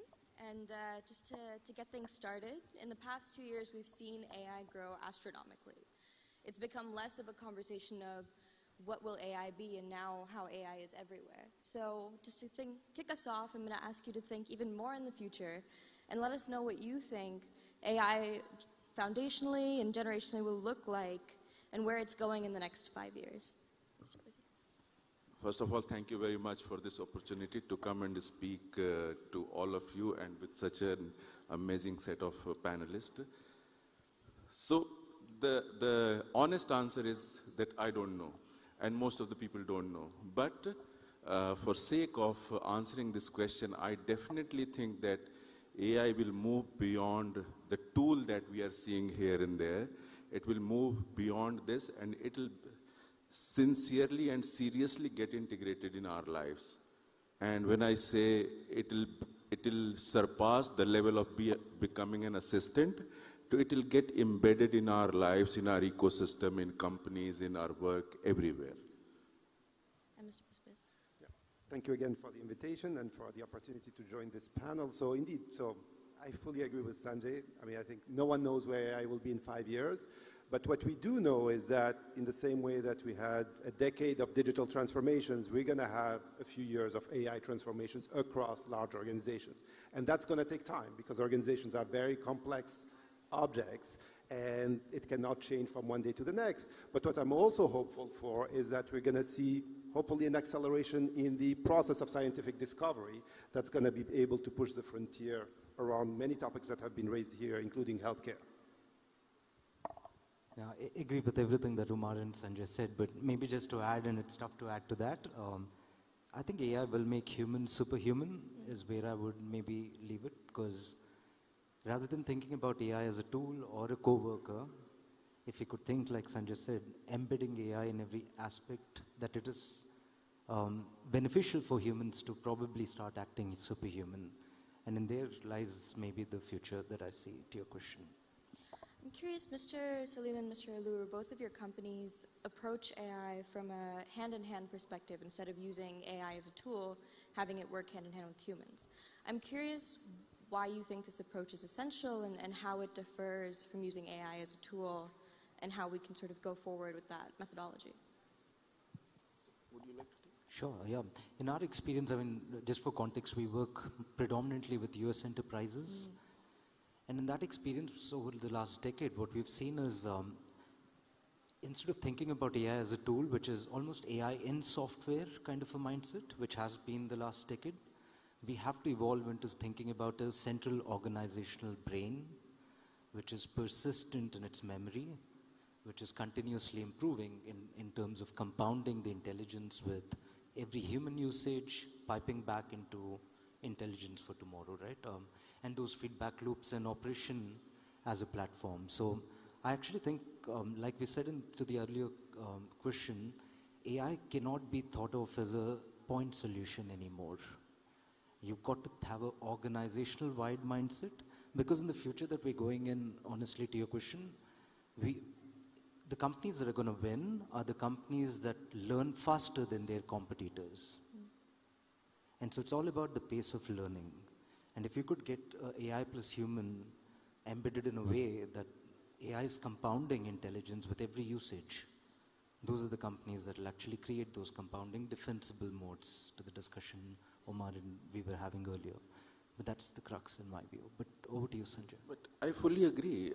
And what we have seen very recently that people used to say, or still they say that AI hallucinates, which it does.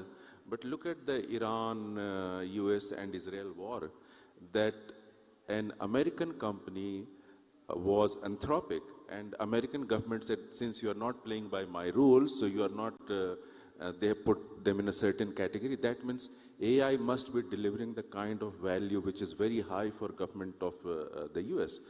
But coming back to your point, so how it will, the human angle will remain very, very crucial, and I'm not saying now, for a foreseeable future, that when you integrate AI with human together, then the results are amazing. It becomes far superior.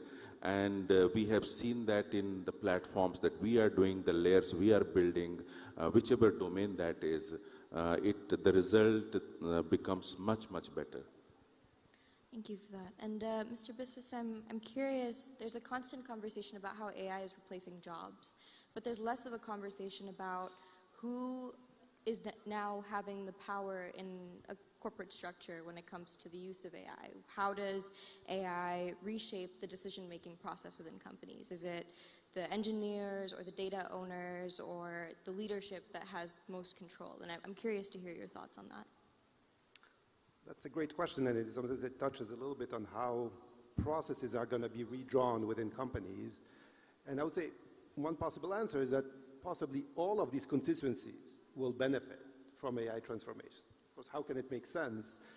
In a way, because everyone will have the ability to interrogate these AI systems. And just to give you an example, a few months ago, I was sitting with the CEO of a large company who said how their own processes have changed.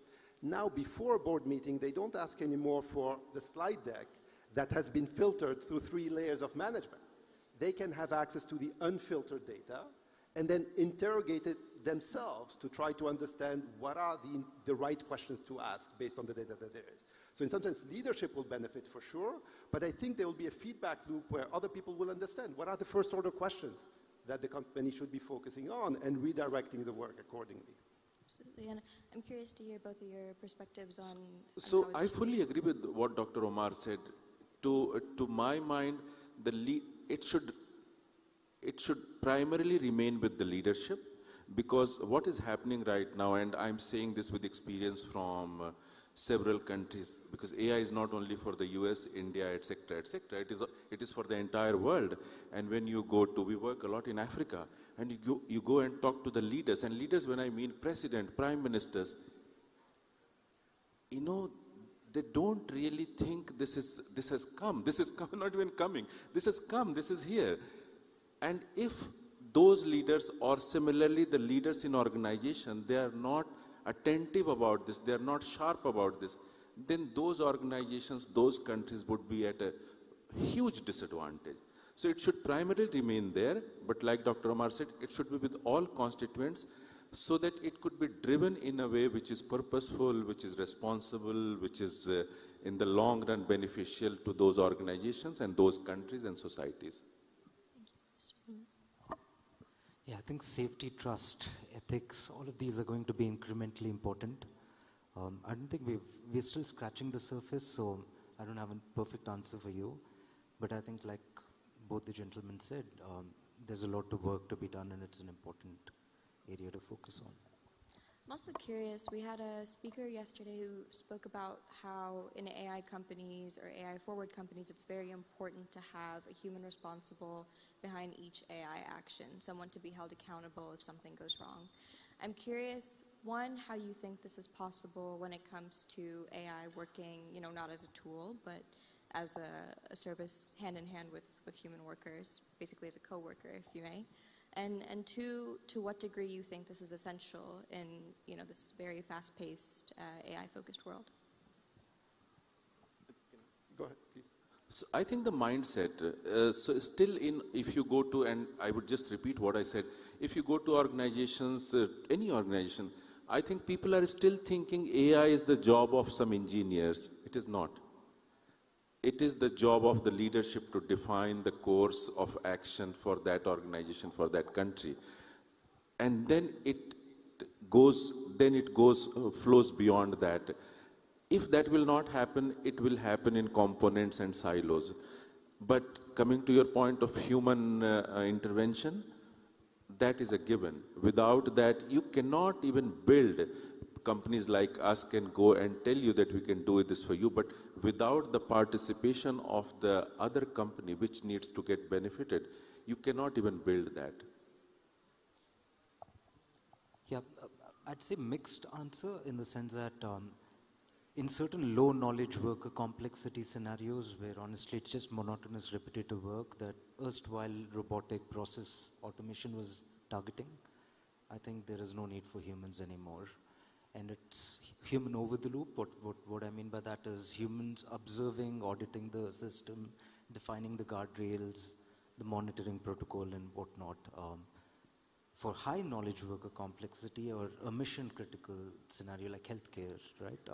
You do want a human in the loop every time. And somewhere in the middle would be what we call at Avatar as human on the loop, where AI does its own confidence scoring, defines when a human is needed, when it's lacking confidence, and accordingly loop in human employees while it otherwise loops in semi-autonomous, in a lack of better words. Today I can tell you that we at Avatar are driving, say for a US revenue cycle management of a healthcare company kind of perspective, driving 40-50% autonomous AI doing it because it's very confident, and for remaining 60% looping in humans and improving with every step. There's a hybrid approach, right? In general, it's not necessarily every action, but processes, humans should be responsible. The buck has to stop with the human for process, for these repetitive tasks. But for high-stakes decisions, indeed, we will always have a human to sign off on these. Definitely. So I'm also curious, everyone is now leaning into AI, thinking about how to adopt it across a variety of fields. What's one hard truth about AI adoption that most companies don't want to hear?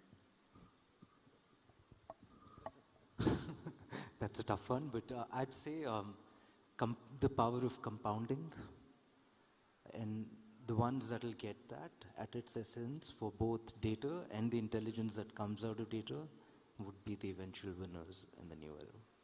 I guess AI transformation is hard, right? And that there's a lot of inertia within companies, and inertia has to be broken. Fully agree. The mindset is really one of the biggest thing that you go and that's the biggest challenge that you face, and it depends. Different businesses have different kind of mindsets, but some of them are they have a mindset that it will not happen, it will not affect me. Some of them realize and they are moving faster. So I agree completely. Mindset and inertia. So it's, maybe to add, it's as much about technology than it is about company culture relating to the mindset. Completely. And do you think that companies that are maybe slow to adopt AI or still hesitating will be behind the curve in the future? 100%. You know, this is not even an option now. 100%, and they will, and the realization will be sooner than later. And you know, in the sphere of thinking about how to move your own companies forward and how to, you know, teach students or acknowledge what's going to happen in the future, while it's very unpredictable, what are some of the biggest risks that are on your mind, and how are you working to counter them? Sorry. What are some of the biggest risks on your mind at the moment? So the biggest risk is, and we were discussing, the biggest risk for an organization like us is the talent. You know, if you do not manage your talent well, if you do not get the best talent, then to my mind that is the biggest risk than anything else, because if you can have that, and if you really understand, second is focus and verticalization where you are. So if you spread yourselves too thin, then that is a challenge, and but talent, I think, is the biggest risk. I would say the biggest risk is not experimenting. I mean, technology is evolving extremely fast. The time scale of the technology is dramatically different than that of organizations, that of institutions, including academic institutions. So we have to change the pace of experimentation that happens within organizations. Yeah, I would echo both of them. AI will not replace human jobs. AI is going to replace organizations that don't adopt AI.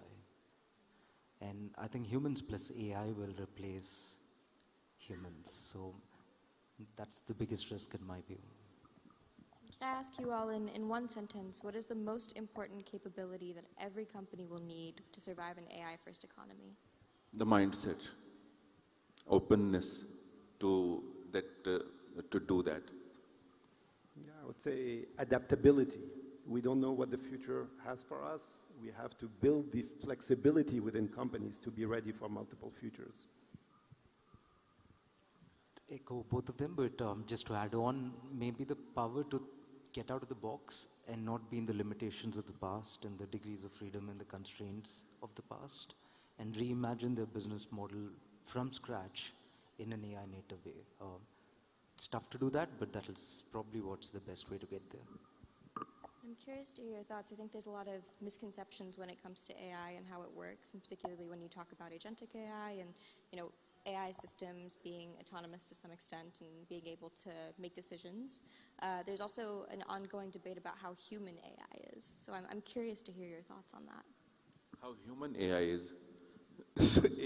AI is not human, but I think what we hear from the biggest companies, that is also not very far. It would have, so right now AI is, it remembers and it tells you, and of course there are different layers of intelligence, but I think soon we will also see when it has a bit of consciousness, it starts acting like human. I don't know how far that is, but if you have to believe the top leaders, it's not very far. So very soon in that sense. That's tough to follow. But I'd say, no, I think human ingenuity is quite far ahead, and so I really don't buy the AI versus human story yet. Maybe in a future date, like Sanjay said, but today, at least from an algorithmic lens, find it hard to make that leap of faith that we're there. And so I think it's human plus AI, and therefore that being superhuman, I guess, making humans, that's a positive way of looking at the half class. There's always a half class empty view here, unfortunately. I'll just add that, in a way, what's left, indeed, AI has a lot of powers, but humans have judgment. And in some sense, how do we have this judgment complement, you know, AI is really the question going forward. It's a question for us as educational institutions. How do we develop that talent that has that judgment and can add on to AI and develop that critical thinking?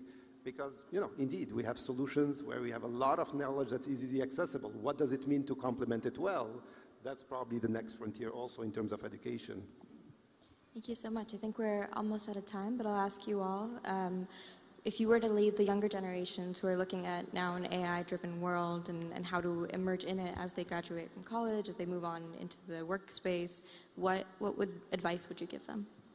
First, Professor, No, I think it goes back to the same as organization, is you have to be adaptable. You have to be, a lifelong learner. We were speaking about that in the past.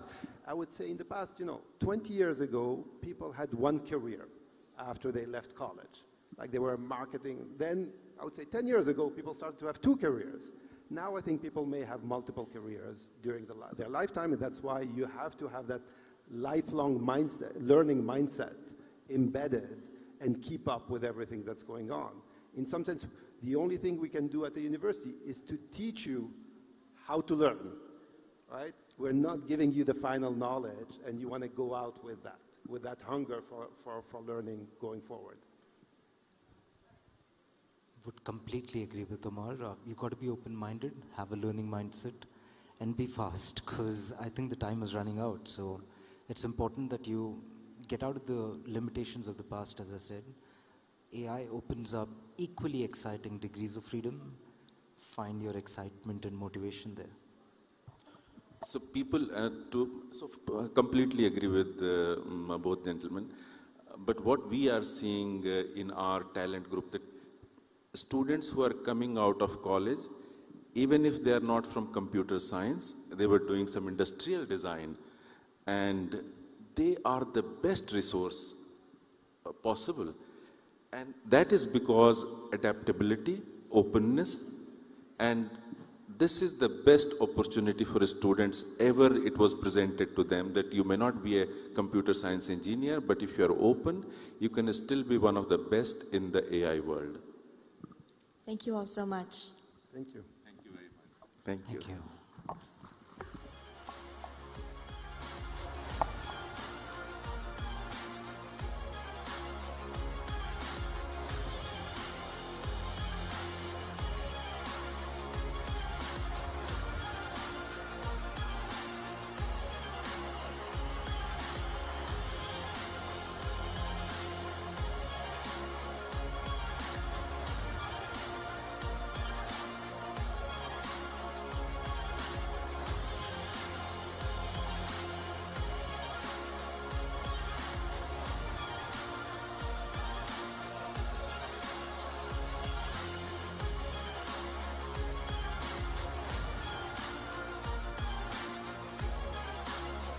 And at NXT 2026, of course, our special sessions continue. We are turning our focus back to this next segment, which is also now going to be on Next in AI. We, of course, had the discussions yesterday, and we are going to turn our focus back to artificial intelligence. It really is the buzzword of the year, isn't it? And to discuss AI now to accelerate rural development. We saw how that was one of the pressing topics this year at the AI Impact Summit at this very venue. We have with us Dr. Ramesh Kausi, Group Director General, AM Trust. Could I have you on stage, please? Dr. Kausi, welcome back.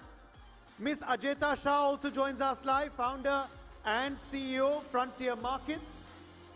And this panel is going to be moderated by Mr. Manish Gupta, Chairman and Managing Editor, People of Indian Origin TV. Manish Gupta, thank you for doing the honors to moderate this panel. We're looking forward to an invigorating session. Over to you.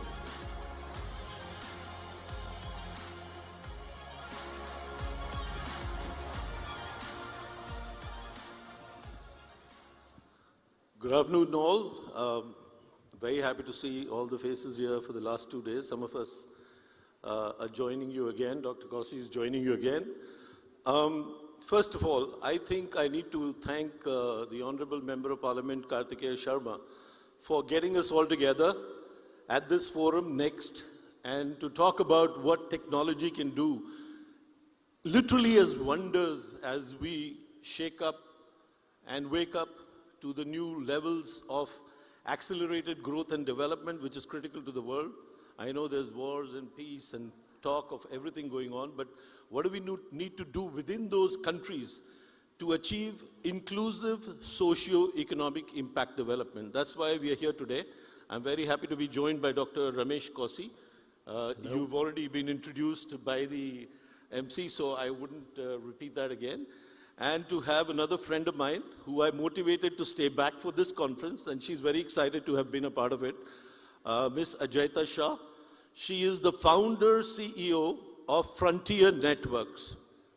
So let me tell you in short, I mean, as a journalist would, I am, that Frontier Networks has done something incredible at the very bottom of the pyramid, last mile, to cause and accelerate rural development. I'll let Ajayta talk about it, but she has championed creating 40,000, now that's not a small number, 40,000 rural women entrepreneurs in different parts of India that today at an average make livelihood, monthly livelihood, of anywhere from 5,000 to 10,000 rupees a month. So just multiply 40,000 by 5 to 10,000 rupees a month, and that's the stimulus to economy Ajayta has given at that level. So Ajayta, talk a little bit about what Frontier Markets has created in terms of your Sahelis, the very special Sahelis on the ground, and how do you see that fitting into the larger, bigger picture of rural development of India? And then we'll come to Dr. Costi. Sure. So first of all, thank you so much for inviting me here on this stage and also making me stay back, because it has been a really informative, I would say, 3 days to really learn about some of the critical topics that all of us do need to discuss while we're here, and really honored to get a chance to talk about this topic, because you can imagine it's my favorite. Just for everyone, I think it's important to get the context of what I see rural development as. So in India, we're talking about 700,000 villages. We're talking about 800 million people, and we're talking about 100 million rural women. So these numbers are pretty large, and what we see is a gap of access. So the 800 million people that live in these rural villages today are not getting access to products and services where they live, at their doorstep. They have to travel 5, 10, 20, 30 kilometers to get even basic things like digital banking services, or get access to agricultural goods, or even get consumer durables. They're not an Amazon customer, let's be very clear. And the fact of the matter is that within that access gap, there's 100 million women today who are part of the National Rural Livelihood Mission, and are women that are eager to earn income and change the way that they can actually impact the lives of their children, earn real money. So what Frontier Markets did was we said, well, let's address both of these challenges. Can we build women entrepreneurs that are using digital innovation, digital technology called the Meri Saheli app, that enables her to become a multi-product service provider in her villages, providing services to where people live. So 5 million families today have been able to access over 200 million products and services at their doorstep where they live.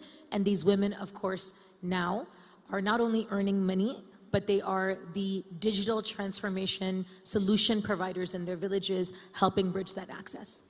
So where do you see this going on scale for India? Because without scale, you will not achieve, across the board rural development. I think India is, if you don't scale in India, I don't know where you would scale in the world, right? And I think that, we believe that the model that we've built has been in partnership with the government, and the government has acknowledged that the She Leads Bharat movement should be nationally scaled. So our vision is to create 1 million of these women entrepreneurs who will then be able to be the voice of 100 million families, again, all on technology and driving services to the last mile in the country. Well, thank you, Ajayta. Now that's where, Dr. Costi, you come in. In the last 2 days, we are talking about using this platform, this very beautiful NXT Summit, to talk about what is next in the process of our daily evolution, in making life and lifestyles better for humankind. I'm not going to be scared about AI versus humans. I am not. I don't think anybody should be. But how do you, what needs to be done as we scale? What kind of technology, and specifically AI, can do to enable what we are talking about, accelerated rural development, and most importantly, inclusive socio-economic impact development? Okay. No, it is a very interesting and important question. And again, as I said yesterday, the question of sovereignty is extremely important. This is critical. It is very important to understand that today India is generating 1/5 of the data of the world. But what is the percentage of this data that India is controlling? Not a lot. And applied to rural segment, what is the percentage of rural data that India own, manage, control? This is a big issue because if we are not moving faster on the sovereignty subject for rural activities, all the data will be controlled by externals, company, and they will lock an asset that belongs to India. So on that part, it is extremely important to understand that, as Ajita says it, the access gap was, depends on the matter, a big question. But the infrastructure part at the rural level is even more important. Why? Because if we don't position what I call the rural data stack for India, we won't be able to extract the value from the data for the benefits of India and for the women's entrepreneur, for example, because they need to be involved in this part. And to close with your huge question, also the AI part for rural sovereignty in terms of LLM is extremely important. It's about not just 5, 10 languages, it's about 4 more, but it's also the production of tokens that have to be integrated into the system. So yes, rural world is extremely important to India. As the numbers were given, they are huge. Rural activities can be a major contributor to GDP. And in one sentence, to formulate that, Indian data sovereignty starts in the village. And this is the appropriate level to start thinking data, rural data stack. So my question to you, let me repeat something that I want to get out of this conversation is, AI, it's here. There's no, 5 years, 10 years. I want to use AI today to empower rural women, grow the number of women, create socio-economic impact development. How fast can it be done, and how will you do it? It can be done within a few months. Why? Because the AI, the technology stack exists at the application level, at the infrastructure level, at what I call the level of management and centralization, and also in the kind of, at the level where we need to check the information. So to say it in simple words, whatever the level of stack that are applied to what the global AI solution, technology are ready to be deployed, but we must do the right thing to make sure that the value is extracted for the beneficial of India, of the players, the stakeholders, but also at the local level, the ground level, to the women, to the people, to the rural world. So this is why I'm saying it is important to build the rural data stack. Just quickly, and then I'll come back to you, Ajita. Dr. Kossi, it's easier said than done, but what will it take to do it? Can she do it with her 40 while she's expanding to 1 million? Or would you need the government's involvement, the state's involvement to do it? Of course. It is a game where the government, where the ecosystem will have a huge play to play. Because on the first step, there will be a framework to position, a strategic framework to build this rural data stack. It needs to be made by the government.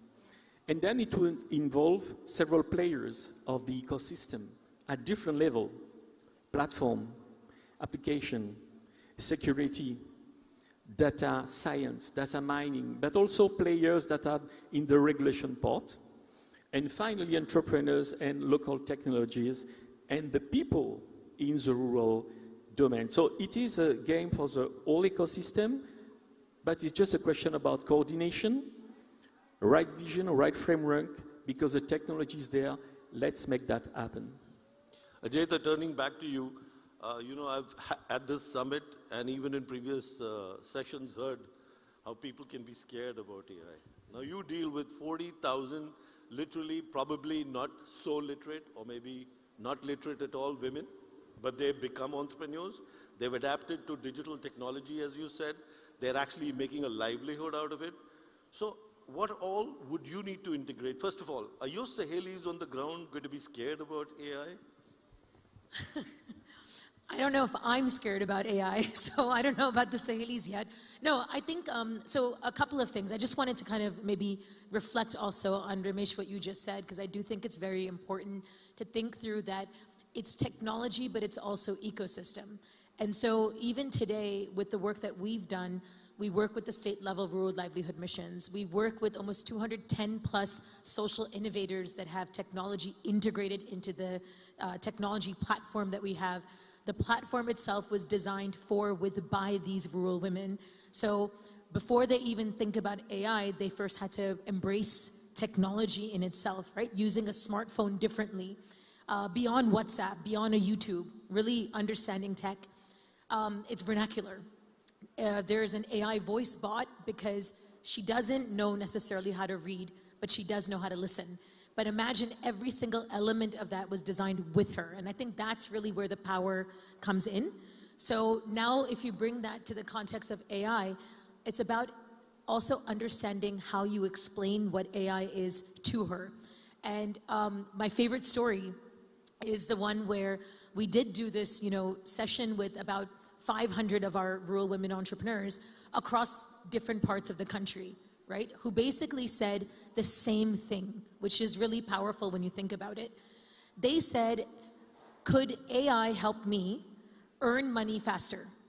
Could I wake up in the morning and open Savitri Didi, right? Who basically says, good morning, Ajayta. So Here Savitri are Didi is the AI, it's the Alexa version of what I envision. But imagine they're saying, Savitri Didi is going, good morning, Ajayta. Here are the 13 ways that you can earn money in the next 5 hours, given what we know about who your customers are, what they've been purchasing, or what kind of work activities are available in that day at that time. She gets that. And they all were like, if that's what AI can do, sign me up, right? A second use case, which I, again, really appreciated, is a lot of our women have been doing digital banking services, right, across the country. Now, for most people, if you don't know, when a woman is a digital banking correspondent, she gets a reputation of being trustworthy and not committing fraud. So what happens is other villages in that same area are saying, I want to get my banking services done by her. So all of a sudden, she now goes from one village to traveling to many. Google Maps won't help her figure out the right pathway that she should be taking for safety to get to those other villages. And that's another use case that we're realizing could be really powerful. I think that I don't think there's a fear of AI. There's an understanding of efficiency and opportunity with AI. And I also believe that the gap here is going to be on the skilling of her understanding this. So we have to build with her, for her, and essentially make the use cases more relevant to her. So would it be fair to say, which I heard in the session before us, that your Sahelis will become super Sahelis for their neighborhood? Yeah, I mean, I think that they are becoming super Sahelis, right? They really are delivering services to people faster. They are the voices of rural families. And so, going back to the rural data stack, like, can you imagine 100 million families or 700 million people's wishes, needs, challenges, aspirations, satisfaction, opinions are getting captured by these women because they are trusted? And that data stack is allowing you to then suddenly design with innovation. We, for example, and again, I think that there's a lot more that we can do so I can do this better, but even with our 40,000 women today, we worked with 1,000 of them to introduce India's first ever climate insurance product for 10,000 small women farmers who own less than 0.5 acres of land, because it was designed with them, for them, and we were able to bring a community together. So I see the use cases that are really exciting, and I also think that there's still a responsibility that we then need to understand in terms of ownership. So what would be the challenges, Dr. Kosi, starting from scratch with frontier markets, for example, with the 40,000 ladies? Where would you start? First of all, I'm very excited to have this starting this cooperation with Ajeta and frontier markets, because there is a huge opportunity for us, to build this sovereignty at the village level, at the block level, what I call this rural data stack. And by bringing sovereignty to the person, to the village, we'll create for them a business opportunity to make money, to be a great contributor to the GDP, huge part of the potential, but also will give the autonomy of technology and the autonomy to develop the right use cases. Because this is a growing field, people will love to use it, and progressively there will be living interaction to get more for the platform from frontier market, for example. But there is also the opportunity to apply, this model at a global level. And I have to say even more, because, India is an example for stack for payment, UPI is an example stack for information, and if we build the missing stack, the data sovereign stack, at this scale, then we can replicate that, for example, in Africa. Because you see, what we are learning here in India would be very useful to other parts of the world. So we are all very excited on having a concrete impact or doing things that can change the life of people in the village, of the women, of people who have families, and find with AI, infrastructure, data, an amazing opportunity for real. Well, thank you very much. This is a very interesting conversation, and you're right, Dr. Kosi. We've seen in the past that technology-led innovations that have served India are a good, not just a demonstrator, but literally can be replicated in other global South countries. So this would be something that literally every country in the global South needs, and if it works for India, if we can make it happen, then naturally it'll have a multi-fold, many-fold impact. One thing I'll just add to that is also that in most of the conversations that I've heard over the last 3 days, we're forgetting that women make up 51% of the entire population of this country, and there is a big digital divide that needs to be addressed. There's a systemic barrier that needs to be addressed, but if we do it with the intentionality of working with these women, please understand that's the game-changing outcome of what we know. Because when you invest in women, right, it's a multitude of impact that gets created, right? She doesn't just invest in herself, she invests in her children, she invests in the future of the country. So that's why we say when she leads Bharat, India thrives. And so now imagine with AI and technology, if we invest in her ability to become that super Saheli, I would say dhamaka will happen, right? It's going to be a beautiful outcome, and we should be getting ready for it. I'm glad you brought it up, Ajeta, because I would have wanted you to bring it up, that including women, particularly rural women, is very important and integral to any development, particularly socio-economic impact development. And I think coming to that question of which is asked all the time, that what do people think of AI? Is it going to take over humans? Is it scary? If AI integration is done with these women at the bottom of the pyramid and shows how it changes life and lifestyles, no kids of tomorrow, even coming from villages, would ever be scared of AI. Rather, they would love the integration of AI into their lives, into their styles, into how better it makes their lives. Any last comments? It's not just a comment, but again, I repeat, Indian data sovereignty starts with the village. And this is something very stimulating that AI, people will love it because it will change their life, but also bring them more opportunities and revenue. We have to make that happen, and we must start with this framework for India, for the nation. Well, thank you. Thank you both very much. We can go on talking forever, but I know there's a limitation to time. I also want to tell the audience, ladies and gentlemen, and young folks here, that it so interestingly happens that all three of us are Indian diaspora. Ajayda was born in New York but decided to give up her life here and come and do transformational changes and grassroots level work in India. Dr. Ramesh Kosi is from Mauritius, 6th generation, moved to France and is here to be a part of the AI revolution, which I think India can lead. And I grew up in Delhi, but now live between Los Angeles and here. And it's wonderful to be here and look at all these, hear people talk about how and what next. Thank you very much. Thank you.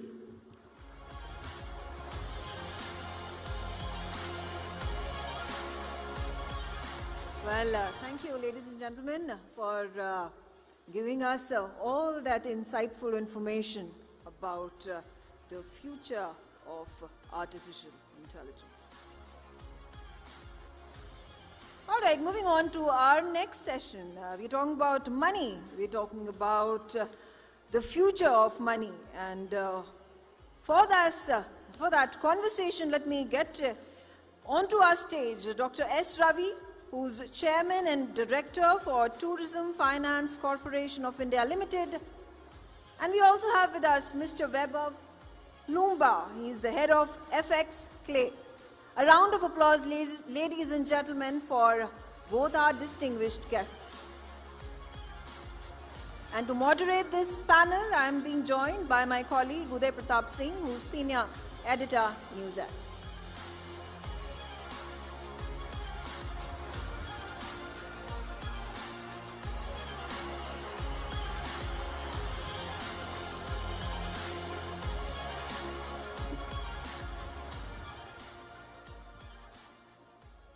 And welcome to this special session. At the end of the day, as they say, what makes the world go round? It's money. And we are going to be focusing on next in money in our next session. And of course, these days, the economy, finance, trade, these are all buzzwords, of course, in 2026. But I want to start out, by asking you, Mr. Ravi, and I know Ms. Luma, of course, wants to give a bit of background before he comes to the point of what's next in money. But let me ask you first. When I say what's next in money, what comes top of your mind to you, Mr. Ravi? So, first of all, what is money? It's a whole ecosystem of banking, insurance, AIFs, market, AIFs, and cross-border transactions. And this is the whole ecosystem of money, commodity trade. So this whole, and industry, which is manufacturing, and the trade that happens, all this brings in money. But what is the most important aspect is the regulation that has come in the last 10 years. You see, RERA has come in. You have seen how IRDA has made regulations stronger, how SEBI has become very highly sort of regulating the whole thing, and also the ultimate beneficiary clause, FATCA guidelines, etc. So if you look at the present ecosystem, and I'm just stating the facts here, there are about 54 mutual funds, 72 insurance company, 80 lakh crores sitting as AUM with mutual funds, and about 75 lakh crores sitting with insurance companies. We have a commodity trade of 50,000 crores every day, and the deposit is at 2.62 trillion. So this is what is the whole ecosystem that is there at present. So this is what I have to say. Okay. And how have we moved in the last 10 years is visible. ATM, kiosk, internet banking, and now depositories. Then you have a CDSL, NSDL, and everything. So, and CIBIL. So you look at the whole landscape, how it has moved, is a very interesting aspect. And it continues to move. It continues it's to move. It's not just, what the past has been, but it continues to move, which leads me to my next question to you, Vaibhav, on the movement of money. Just give us a bit of background on that, on kind of what, dominates the movement of money in the world that we live in today before we get to next in money with you, and what the trends are that you foresee. Yes, I think I'll take it a little one step back from what Dr. Ravi said. So movement of money, once the infrastructure is in place, it's in place in many parts of the world. Of course, in India, what Dr. Ravi said, the gift city and the infrastructure is ready. But you need a lot of geopolitics, growth, all that to move around as moving parts to come to such an institution. Now, when it does come to such an institution, that's when the scale happens. Usually, if you see, I look at cycles. My real work is to look at macro world, look at geopolitics, look at large, long-term cycles, 10, 20, 30 years. Now, at some point, when India and the city and all the IFSC is going to be up and running completely, 5 years in this 25-year cycle, we'll see a big boom. Now, why does that big boom come? Because the money moves in that way. We have seen it in the Middle East in the last 5 years. Of course, it's going to be reversal now with the whole geopolitical situation. So geopolitics, GDP growth, we've seen in America in the 70s, Middle East, and maybe now next 20 years, 25 years, it's India. So India needs to be prepared for the infra, as we rightly said, and we will see the movement come. So I see the movement coming at some point now, sooner than later. And then let's get to what's next in money, Vaibhav. What's coming up next? So I think the movement, again, I've clarified. So you need geopolitics, you need regulation, legal framework, and the sentiment. I think sentiment is very important. Money moves on psychological factors, on what people think and behavior. So where are we seeing it now? I think at this point, since we are here at Next in India, and I wanted really to say that I think the stars are aligned for India now again. I'll come back to you because I just want to address, in this entire conversation, and you've raised some interesting trends which we'll delve on. But Dr. Ravi, on now banking, because where do people keep their money? It's in a bank. We've seen how digital India, Jan Dhan, has transformed the way people do banking, and particularly in rural parts of the country. And it's a big model for our international guests as well. The Jan Dhan accounts and the digitization of banking in India is a model that the world can learn from and follow because of the scale of its rollout. How is banking going to continue to change, though? And what kind of safeguards also are needed in terms of banking and also insurance, Dr. Rav? Yeah. First of all, UPI, just adding to what you said, UPI is a great example and a great success. Now, all the dignitaries who come from abroad, they don't buy things with their credit card, they buy through UPI as well. Yes. So that is the first thing that has happened just in the recent past. But coming to what is going to be the future. So I personally feel because it is depositors' money, regulations will get stronger. And that is the first and foremost. And you have seen it. The number of collapses that have happened in the banking system is very limited, and the Reserve Bank has, in its wisdom, always addressed that in a very quick and in a very definitive manner. For example, PMC Bank, what happened, or Yes Bank, what happened, they did address. So the regulators will get stronger here. Regulatory measures will be stronger. There we have seen a consolidation. I see further consolidation because strong banks are very good for us, and I further see a lot of consolidation. And the next thing that I see in the next 5 years, absolutely what will happen, the convergence of banking, insurance, commodities, all into one.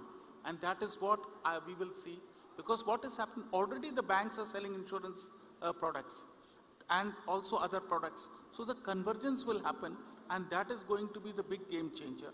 If you look at it at 5 years now, it will be a 15 to 20% CAGR growth. That is what I foresee in the banking system. I see also that there will be lot of issues which will be there, which will creep in from the data privacy which is coming, because that is a very big issue that is coming. How to tackle that is going to be a big problem, because we have data all over the place. And then last but not the least, I see centralization of data. For example, one account will have the state savings bank. It will show your statement of stocks. It will show what you are having in commodity, what you have it in gold. All that will come into one format. That is what I see future of the whole universe converging together. That is what I see. Let's now address taxation, compliance, an investment with you, Vaibhav, if you're good with that. Let's move on now a bit on how people are going to, what's next in investing, how people's investments are going to change, also in terms of taxation as well. How can government make things easier? And if you make things easier, it gets people to comply as well, particularly through innovative ideas. I think one of our panelists, Dr. Punia, referred to that earlier in his segment. Yes, I'll take a part of this question. The rest I'll leave it to, I think, Dr. Ravi, because he can answer. But saying that, I'll go over again how India needs to get the infra, right, which is getting, I mean, taxation is a little bit beyond the scope right now, but regulation, compliance, legal, banking infrastructure, UPI, technology, AI, I'll come at the end. All of this, if it's ready, you know, people used to run to Dubai, DIFC, Abu Dhabi, all of them to set up companies.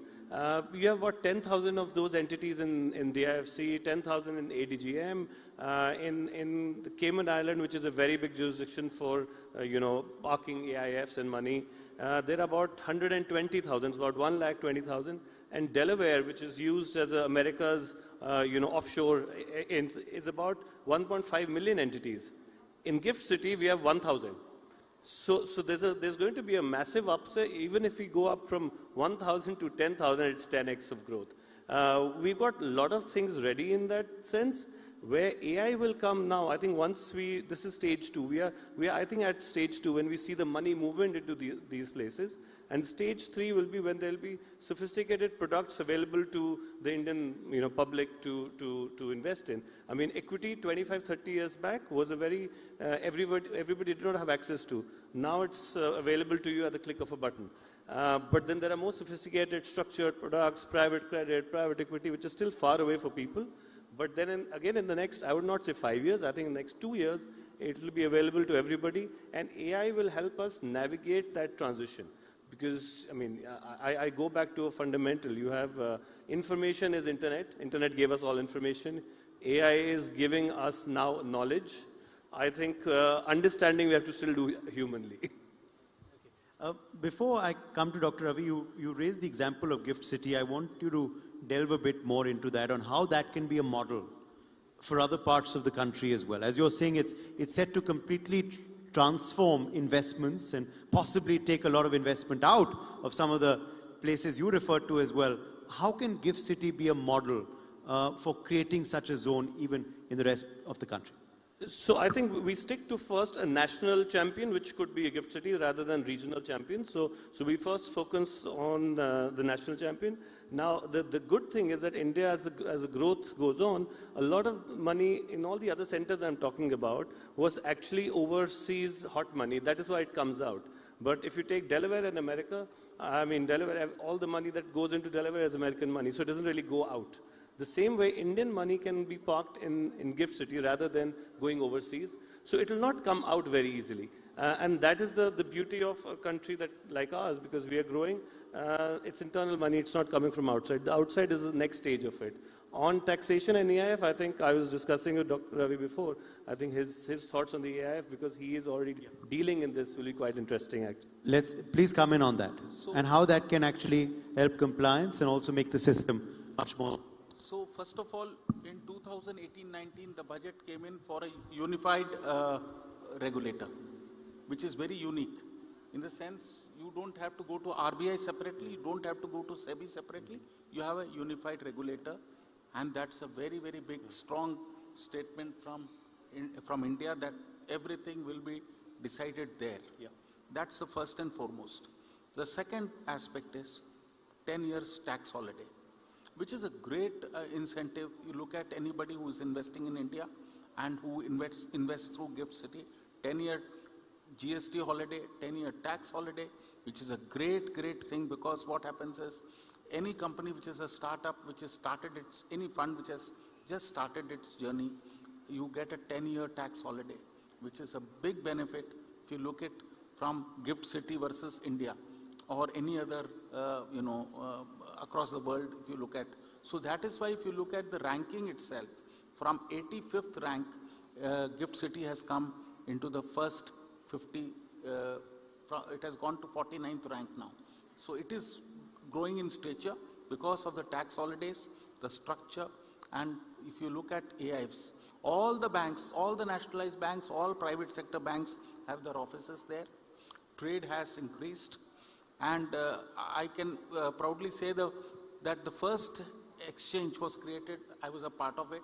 So today from 2018 to look at 26, we have multiplied the transactions by 100 times. And that is the strength of Gift City. More to come because we are learning there. And there are small hindrances. For example, the human capital is not available. Quick turnaround is not available. But that is all happening as on the ground. Okay. And quickly also to get your thoughts on next in investing. How is investment behavior changing? So investment behavior, the valuation game is over in my view. Because the last 5-7 years saw a lot of valuation games. And I think people will be very realistic in their investment as we go forward. And that is what, because what we have learned from all the failures, I can't say it in public, but there are some in public domain like the Byju's and all these companies which have gone flat and people have lost money, LPs have lost money. Yeah. But the new era is going to be careful investing, cross-border investment, and also the freedom to invest. Okay. For example, I can go and invest in US stocks. Yes. So the freedom is there. Whichever market is more favorable to the investor, I can go there. Okay. You want to add something? Yeah. Yes, just I think we've gone through the first 5-year cycle where we stumble and make these mistakes of investing in a FOMO effect. Yeah. I think we've surpassed that. In the next 5 years, we'll be more smarter and sophisticated investing with AI's help actually, because the people will use that tool to understand better. Absolutely. Okay. Also, crypto, Bitcoin, a trend that's here to stay or headed for bust? My view, it is going to be very difficult, especially if you look at India's outlook at least. And India is one of the largest market. But I don't see digital currency will come in. It will not be the Bitcoins, but it will be the digital currency. The digital rupee. The digital rupee.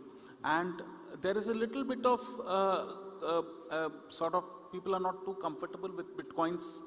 There is a blockchain technology and all that. But that will be used for back office, for banking, etc. But I don't think, in my personal view, it is a personal view, it is at least 5 years away for any cryptocurrency to come in. Yes, in India it is 5 years away, maybe, or 10 years, but globally it will start to get used a little more, because if you ask previous generation, is gold better or Bitcoin, they will say Bitcoin, right? If you ask somebody who's in his late 70s, he'll say gold. So I think you have to go with that challenge. Yes. And things keep changing. Okay, Absolutely. We've tried to delve in a bit. We're not astrologers, but we've tried to speak a bit about what's coming next in money. I hope you enjoyed that conversation as much as we enjoyed having it. Thank you all very much for joining us in this session at NXT 2026. Thank you. Thank you.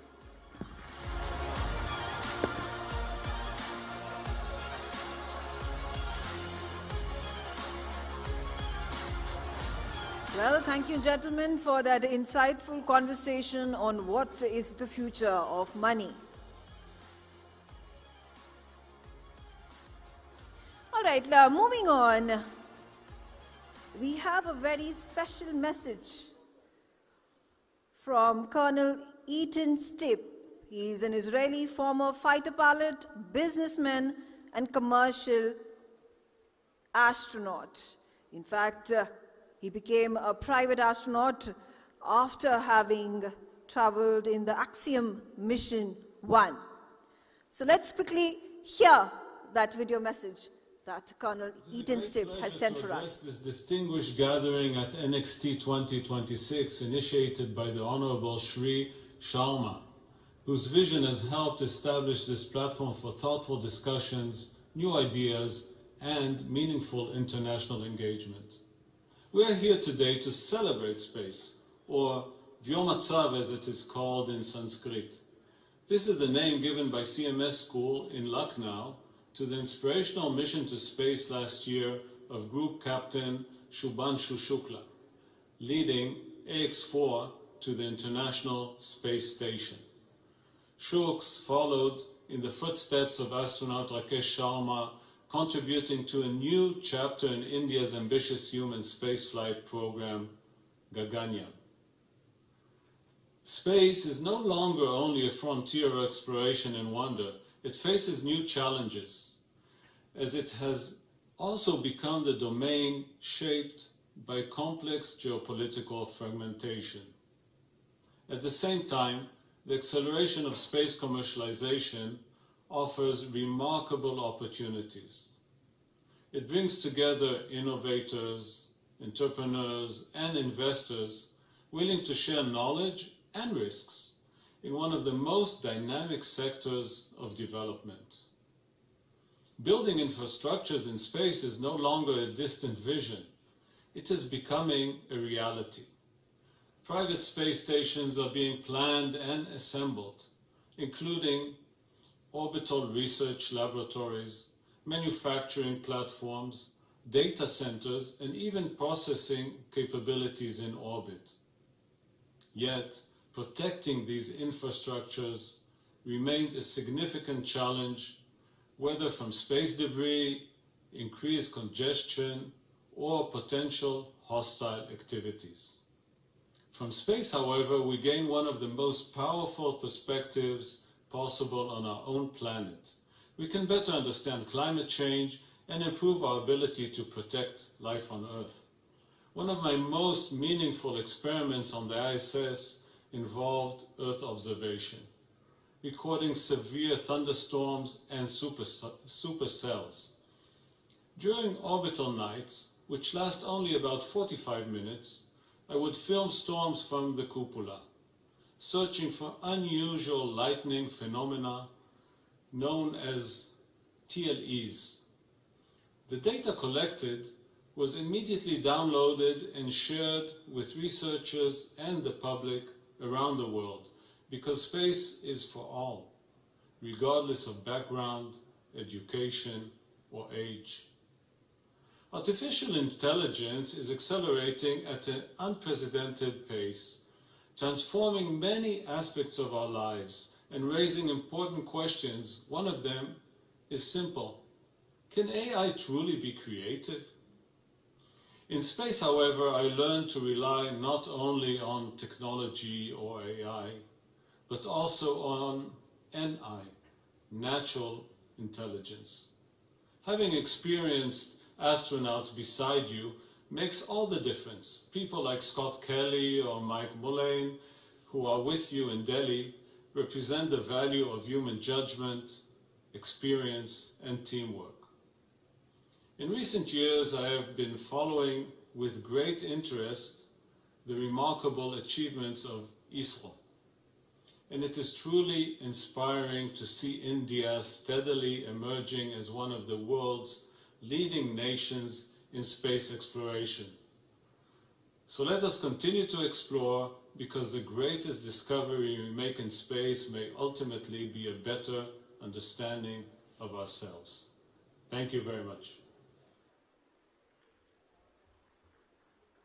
Well, in fact, Colonel Eaton-Stibb was going to join us at the NXT 2026 forum. Unfortunately, because of the Middle East war, the Iran-Israel-US conflict that is taking place right now, who could not fly from Tel Aviv to Delhi.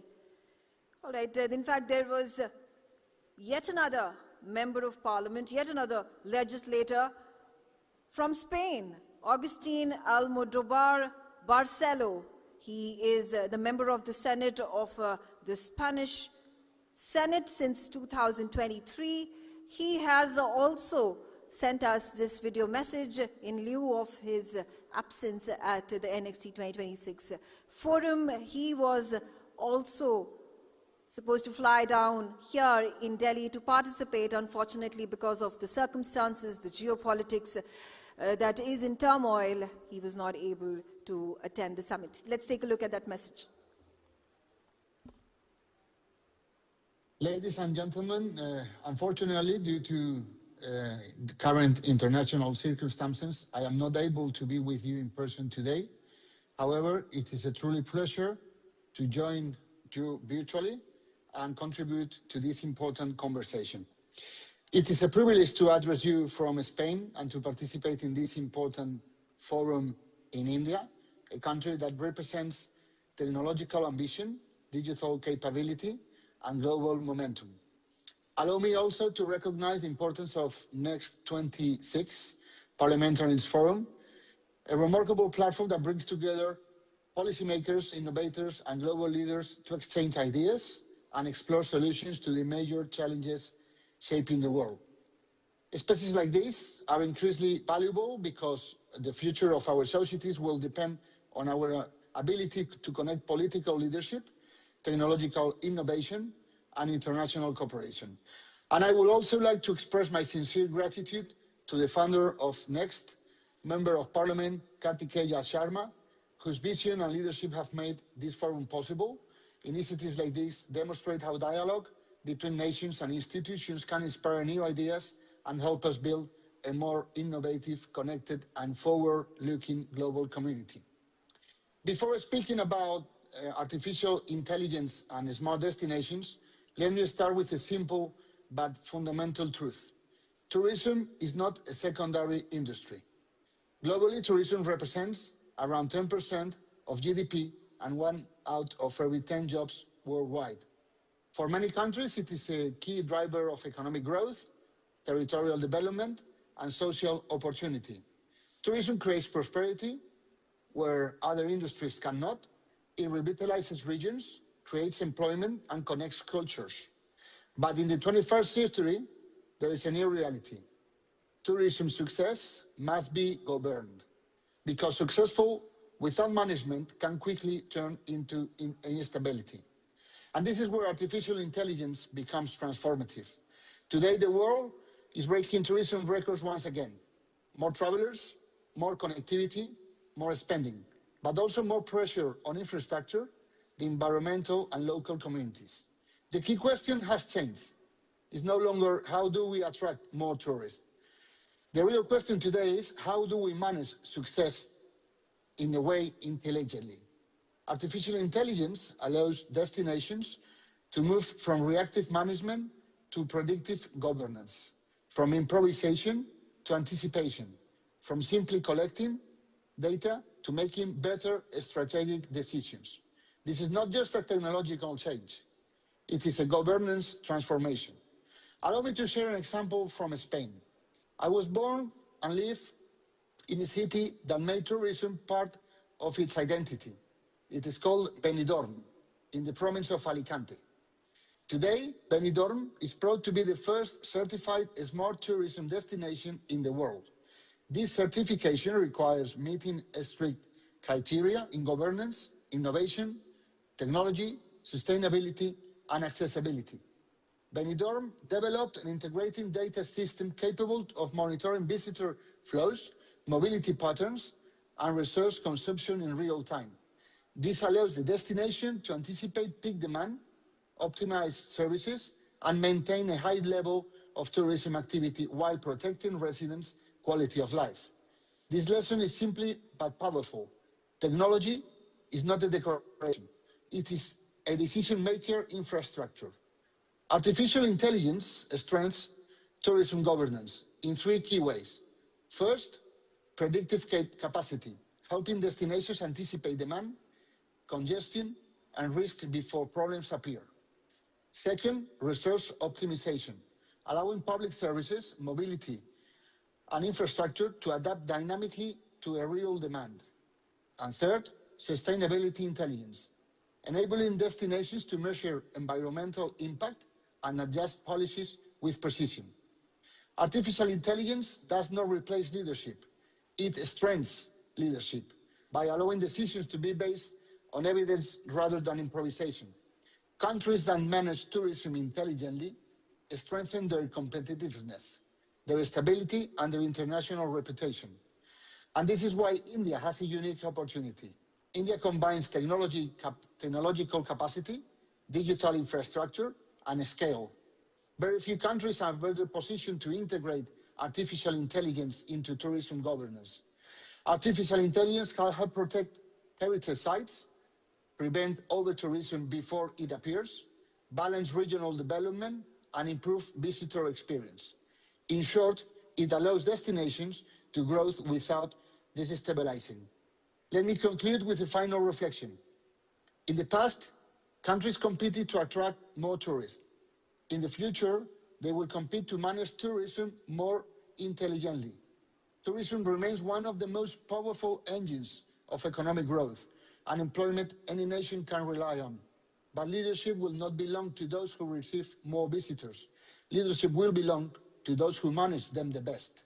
Artificial intelligence gives us the opportunity to move from reaction to anticipation, from improvisation to planning, from volume to value.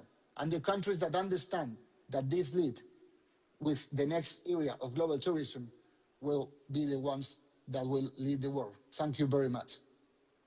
Dear Mr. Sharma, dear distinguished guests of the NXT conference, greetings here from Berlin. Right behind me is the Reichstag.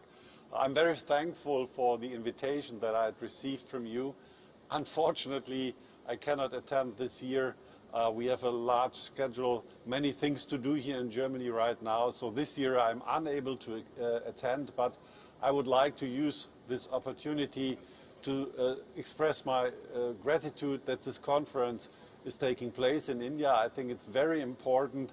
We live in challenging times. We see geopolitical developments which are to the detriment of many of our countries. And I think in times like these, it is so important that we work together and that we do our best to stay in touch and to manage trade as free as it possibly can be. I can say for my government, Bundeskanzler Merz, that he's very much committed to finding and building new partnerships around the world. And I'm very happy that I can mention also that the European-Indian trade deal is a done deal. So I think we need to work along these lines even more.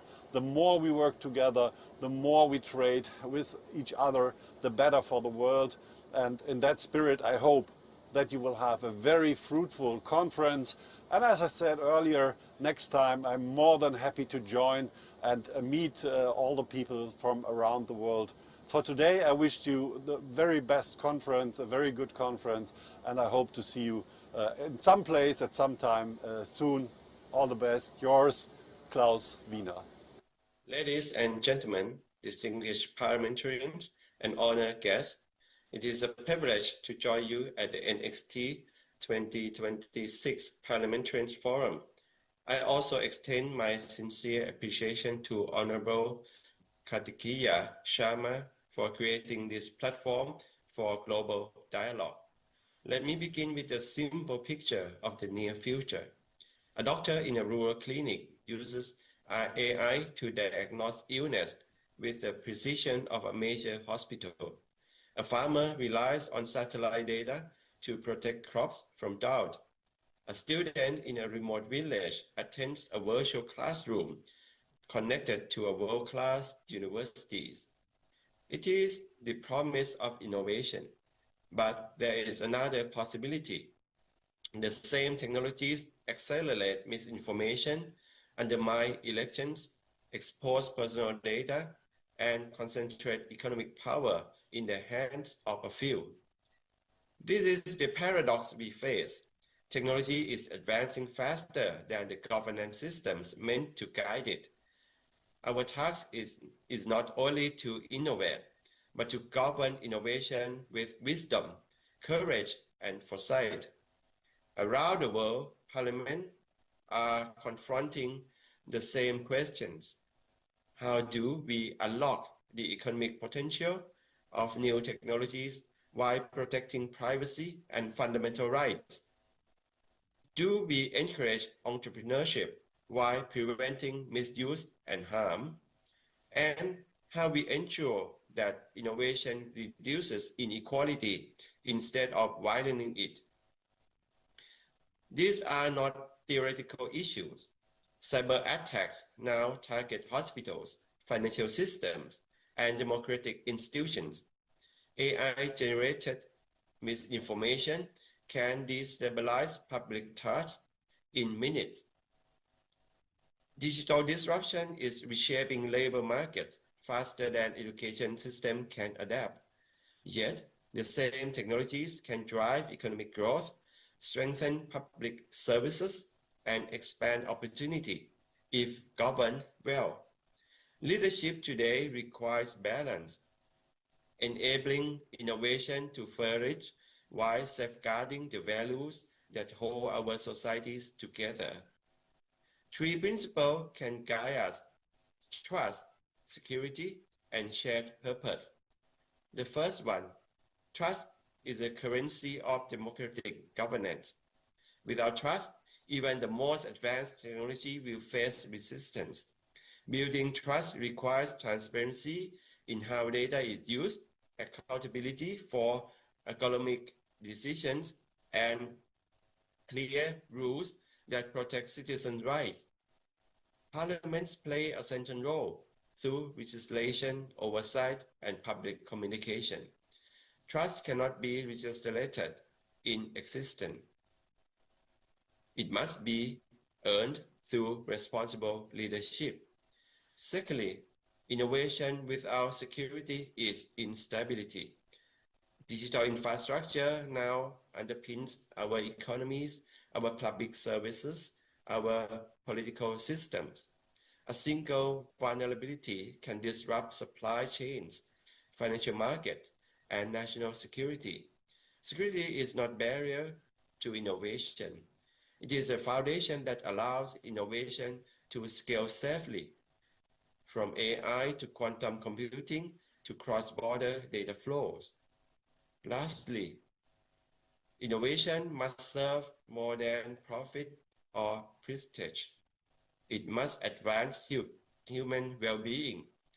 It means using technology to improve education, strengthen healthcare, support sustainable development, and create inclusive economic growth. It means ensuring that small business, rural community, and emerging economies benefit, not only large corporations and major capitals. When innovation is guided by shared purpose, it becomes a driver of national resilience and global progress. No country can govern innovation alone.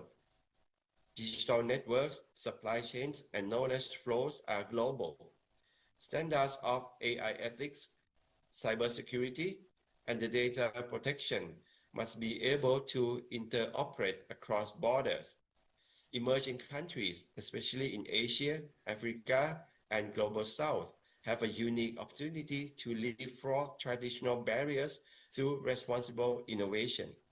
Advanced economies can contribute expertise, investment, and institutional experience. Through cooperation, we can ensure that technology narrows global divides rather than deepening them.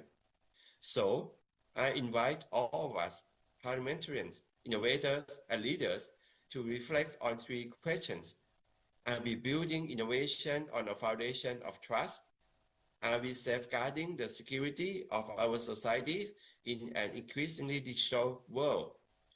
Are we guiding innovation with a shared purpose that benefits all humanity? The answer will shape not only the technologies we create, but the future we leave for generations to come. Let us lead the trust. Let us safeguard security, and let us pursue innovation with a shared purpose worthy of our people.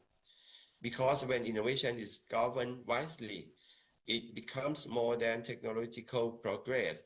It becomes a force for a more resilient, inclusive, and prosperous world. Thank you. My name is Shuvaloy Majumdar. I'm the Conservative Member of Parliament for Calgary Heritage. And greetings to all of our friends from across the world in India at the NXT Forum 2026. I'm sorry I wasn't able to join you today, but know that my heart is with you in Delhi and that I look forward to returning and seeing you soon, and insist that when you come to Canada, you find me in Ottawa or Calgary. Let me host you and show you the great things that Canada has to offer. I want to talk a minute about 20 years ago. 20 years ago, when I was 26 years old, I was working in Baghdad. And I remember meeting at the Al Rashid Hotel with 2 members of the Iraqi Council of Representatives, their parliament, one Sunni, one Shia. You will remember that at that time, this was a country gripped by brutal sectarian war. And as the bombs were blowing up outside or above the skies, the ceiling would let dust fall into the ground. And when the dust fell to the ground, the legislators would stop, but then they would carry on. They would carry on their dialogue on key issues like the federalism of their country, energy regulation, the partnerships that needed to be built for the future for all Iraqis. I reflect on that today because now is a moment in which the world is being tested yet once again by war across the Middle East, war and competition in hemispheres around the world, competition around technology. But I reflect on that moment today because even at the depths of the war of Iraq, you saw people, legislators, elected people, representing their people and engaging each other in the spirit of dialogue and for peace. So with that spirit, as you contemplate the challenges for today and the next ones that we have to contend with together, I wish you all the best in your dialogue together, in our world, and our hope of shaping a world of peace and freedom for all. Thank you very much for having me today. Next time, we'll see you in person.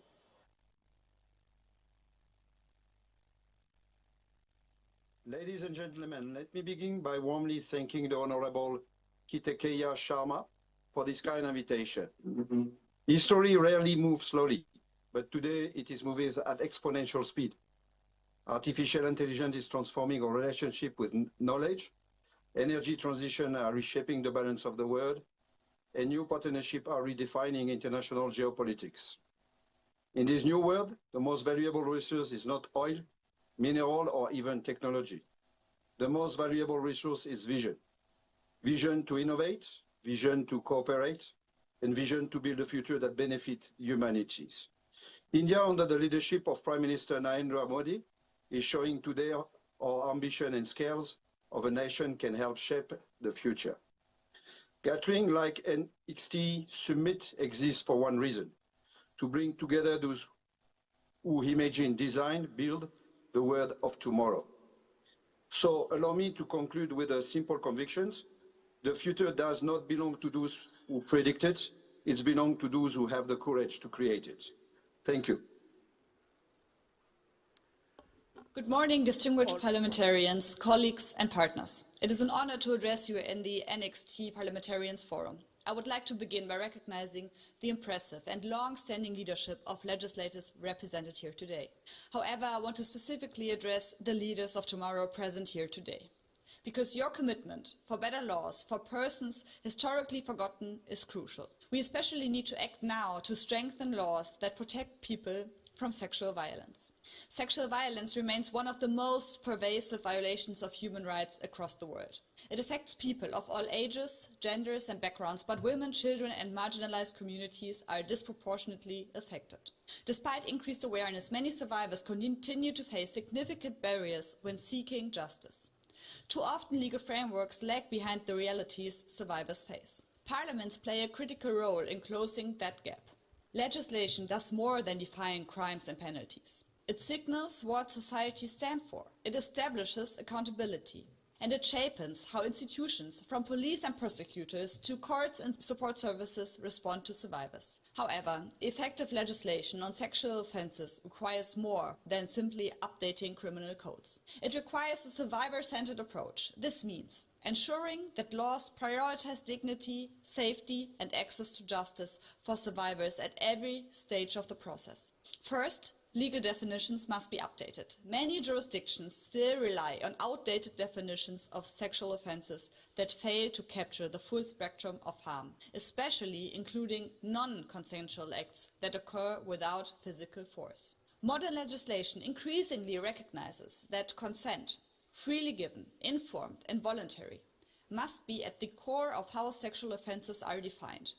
Only yes means yes. Second, legislation must address the barriers survivors face in reporting crimes. Fear of stigma, retaliation and institutional mistrust too often discourages survivors from coming forward. Better laws must address this by ensuring survivor-friendly reporting procedures and by protecting victims and witnesses from intimidation or re-victimization during legal proceedings. Third, strong laws must be supported by strong systems. Passing legislation is only the first step. Implementation requires resources, training and coordination across institutions. Law enforcement, prosecutors, judges, and healthcare professionals all need specialized training to respond effectively and sensitively to sexual offense cases. Fourth, legislation should ensure that survivors have access to comprehensive support services. Justice is not only about prosecution. Survivors often need medical care, psychological support, legal assistance, and safe space. Law can help institutionalize these services and ensure that they are accessible to all survivors, including those in rural areas or marginalized communities. Finally, it is essential that legislation recognizes the evolving nature of sexual violence in the digital age. Technology has created new forms of abuse, from image-based sexual exploitation to online harassment and coercion, that many legal systems are still struggling to address. Policymakers, you all must ensure that laws keep pace with these emerging challenges while protecting fundamental rights. Can we please have some applause for our parliamentarians from across the world who sent us those video messages. We're hoping that they will be able to make it to future editions of NXT. Okay, now since all of you have traveled here in some form or the other, some from across the world, some from across the country, some from across the city, how can we not talk about Next in Travel? That is the focus of our next segment in this afternoon on the third day of NXT 2026. And joining us for this session, where we're going to be speaking about the future of hospitality, we have with us Mr. Sanjay Sharma, MD India and Southwest Asia for Hyatt Hotels Corporation. Mr. Sharma, welcome. Could we please have you on stage? Mr. Sanjay Sharma, I welcome you warmly to NXT. Let's have you on stage, please. And moderating this session will be the Managing Principal for CP Kukreja Architects and Honorary Consul General of Albania, Mr. Dikshu Kukreja. Let's keep the applause going for our next panelists.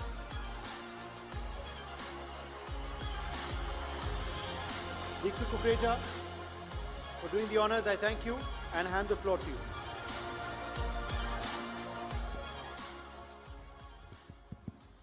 So I always sit on the right side of the moderator to get the right stuff. But thank you for being here. Good afternoon and welcome to this NXT session. And very, very, very thankful that you guys are here to listen to us. Thank you. So yeah, thank you, Uday, and good afternoon to all of you. Pleasure to see a diverse crowd spanning generations, and I see a large young crowd as well. So Sanjay, maybe we should touch upon their aspirations as well. The topic is very interesting, which is about the future of hospitality. So hospitality today, I believe, sits at the intersection of travel, of culture, design, of course. I'm an architect, so I can never forget that, and urban development. And hotels, I don't think anymore are just places to stay. They have become cultural icons within a city. They have become culinary destinations. They have become places to just go and meet people, visit, be there, be seen there. So hotels are constantly evolving. Sanjay, from your perspective, it would be interesting to know, because you are the managing director of the India and Southwest region for Hyatt Corporation. That's a global brand. So it would be interesting to know that, representing a global brand, what is their perspective towards the idea of creating a unique identity of travel when you look at the hospitality sector? Thank you for that. I think for the youth sitting in this hall, India is the youngest population. And hospitality for India, we start with something called Atiti Devo Bhav. So that's something which we grow up with. Our mothers, our families have taught us that. And from an expectation of what's going in the future, and from a global brand perspective, I think we think global, but we execute local. Looking at what's right here, what we can take from the location and kind of incorporate in what we are doing. So we have actually, if you look at some of our brands from a Hyatt perspective, you look at Andaz. Andaz is something which is taken from India. Andaz is your personal style. Aapka Andaz kya hai type, right? So Andaz is a personal style, and we have a brand around it. Now, what does that mean? That means that in that hotel, you will be given experience of what you like. So you can ask something to be cooked for you. You can ask for an experience which can be done for you. For example, the Andaz in Delhi, you have 401 experiences. It can be a calligraphy session. It can be a session in Old Delhi. It can be something in Hazrat Nizamuddin. It can be something, to do with the temples or spiritual. So there are 401 experiences like that. So that's one brand, right? And 401, one experiences Goodness. So we have a book in every room which says 401 reasons to be in Delhi. And each page has a different experience. So what we do is, we have also 401 rooms in the hotel. So based on the number of the room, we actually open that experience for the guest when he checks in. So that's a very interesting concept. I have not heard that one before. Then if you look at a brand like Centric.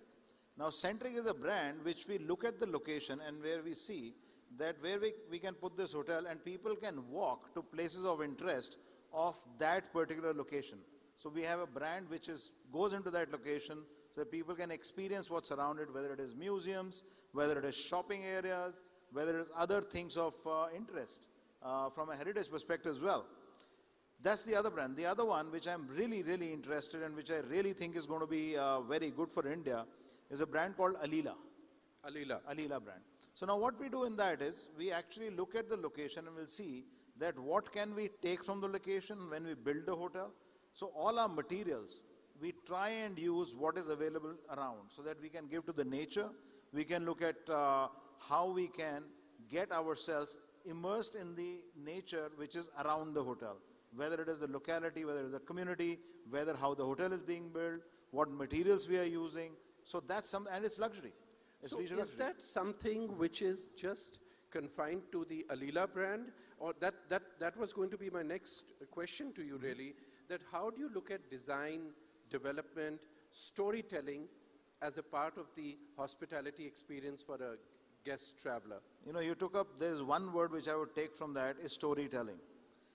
We are in this world, it's all stories. We are making our own stories. And we would like each of our guests to make those moments. Sorry, could I just request for a little more silence, please?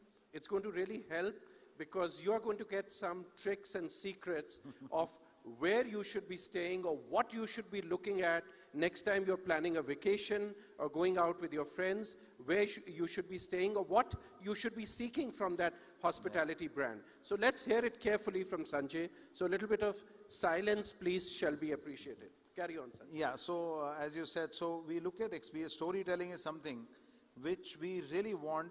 It's not the general storytelling, but it's about how for each individual we can, kind of welcome them and send them off with a remembrance or with the moments of mode which they remember about their stay when they leave. So that they can remember and they can also narrate it to whoever they meet that I was, let's say, at a Grand Hyatt or an Alila or a Park Hyatt or a Centric or an Andaz and say, this is what I experienced there and this is my story. So we would like each of our customers to have their own story when they stay with us. And that comes through engagement. If you have seen what we come from, what our thought process is, that we have a purpose. Our company, Hyatt, has a purpose which is we care for people so they can be their best. Which means that we are actually resource for you so that you can be cared for. Our purpose is care. So Sanjay, I remember when about a decade and a half ago, I was asked to design the hospitality district outside the Delhi airport, T3 airport. And the whole idea at that point, first, it was the largest ever hotel development which was coming up in India. And the number of rooms was more than 5,000, which was a large scale. But really the design brief that I got was about not just creating a bunch of different hotels, but about creating a destination as AeroCity itself. Meaning that anybody who comes and stays there, including at the Andaz, of course, that you are consumed in that area. You don't necessarily, unless you have the luxury of time, get to travel to other parts of Delhi. You take a slice of India, take a slice of Delhi away when you have stayed just in AeroCity. So today, how has the design sensibility and the aspect of hospitality economy changed from that perspective? What are we looking at today when you give a brief of what a new hotel should be like from Hyatt? First of all, thank you for designing that, and I think congratulations. It's a huge success, I think many models are going to be based on the AeroCity Delhi in various parts of the country. So thank you for leading that initiative for India.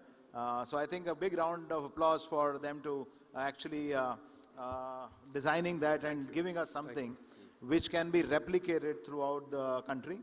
From a design brief perspective, we look at how we can marry the local culture from us, that's one, and how we can serve the segments which are traveling to that place. So you look at a purpose of visit, you look at what your segment mix is, and then how we can satisfy each segment in that destination specifically. So if it's a leisure or a MICE or only a corporate, so you design the hotels around that. However, what has changed is, irrespective of what the purpose of visit is, it's about how you can provide an experience for that visit. So yes, somebody may be coming for a business visit, but in that also the mindset, the thought process of today's consumer has changed, and they want an experience in that. Yeah. Tell me about our young audience. I said we must share with them. You are a stalwart in the industry, and you have even in the past occupied important positions in the hospitality world. If you could share that, if they decide to plan a vacation or decide to book a hotel, what is it that they should be looking at as the differentiator between Hotel X and Hotel Y?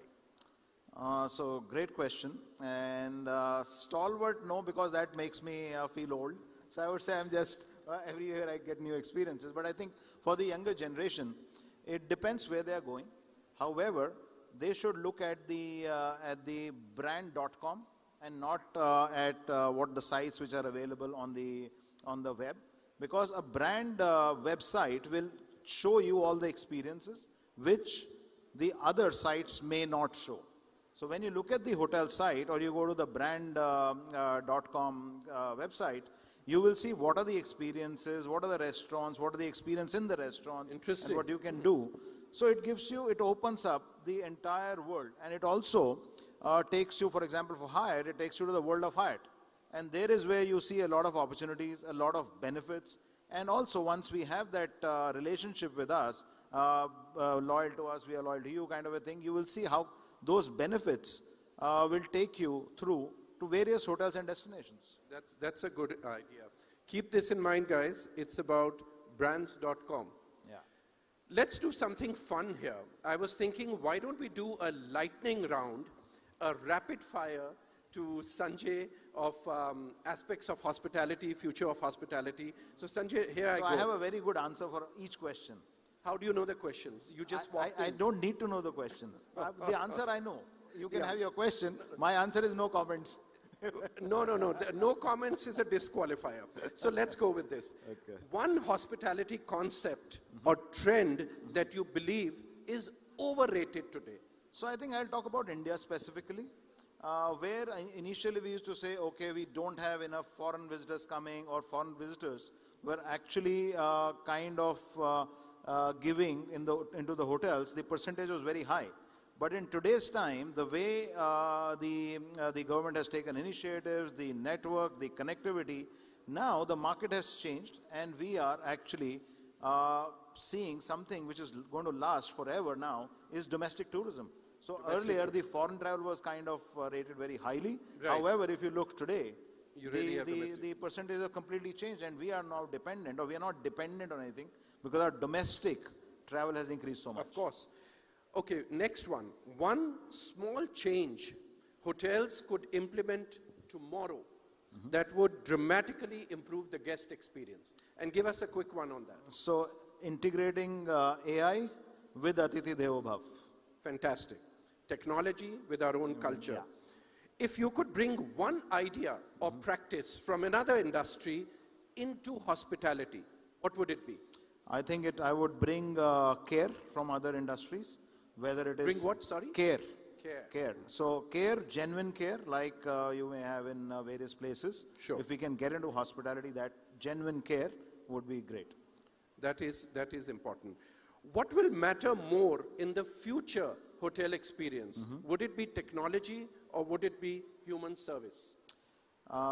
Human service, taking data from technology and serving each customer. That's the important one.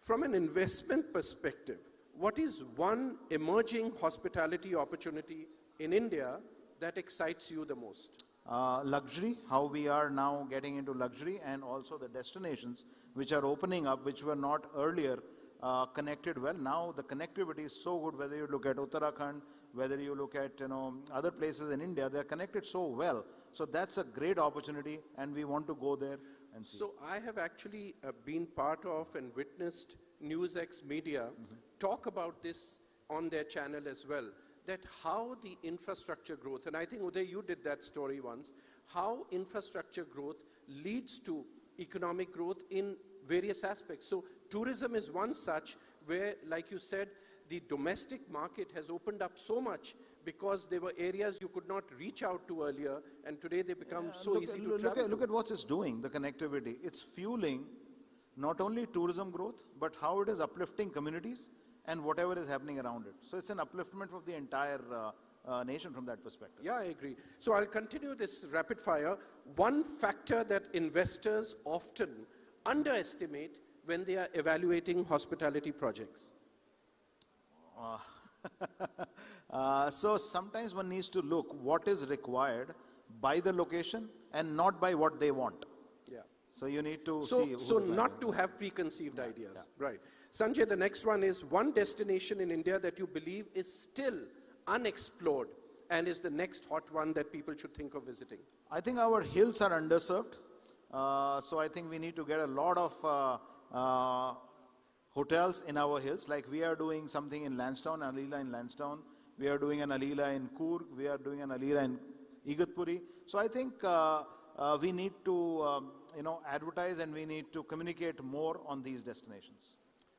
My last one would be that if you had to use 3 words to describe the hotel of 2035 or 2036, 10 years from now, what do you think that hotel would look like or be like?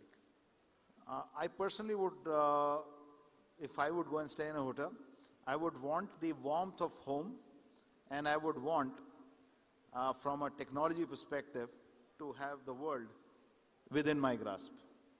Fantastic. Sanjay, that's really wonderful for you to share your thoughts with us. And I feel just the way after COVID, hospitality sector bounced back. I mean, I think it was one of the sectors which suffered the most, but then bounced back like how.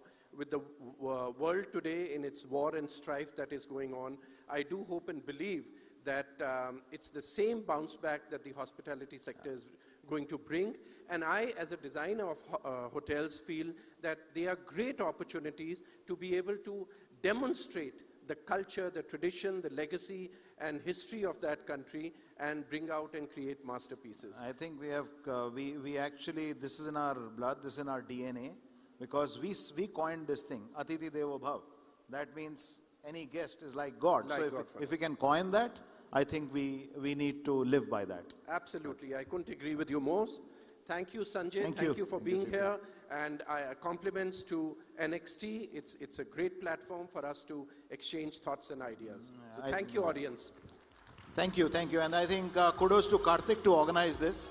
And congratulations. Yes, thank you. Thank you, Mr. Sanjay Sharma and Mr. Dikshu Kukreja for that insightful conversation on the future of hospitality.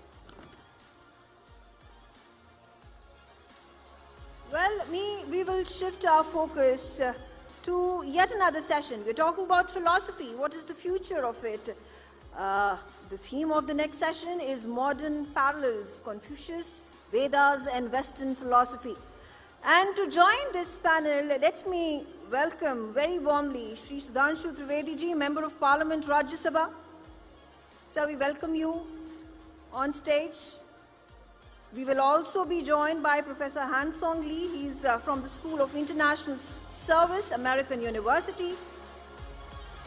We also have Dr. Varun Veer. He's the founder, Life Yoga. All our guests will join us momentarily on stage.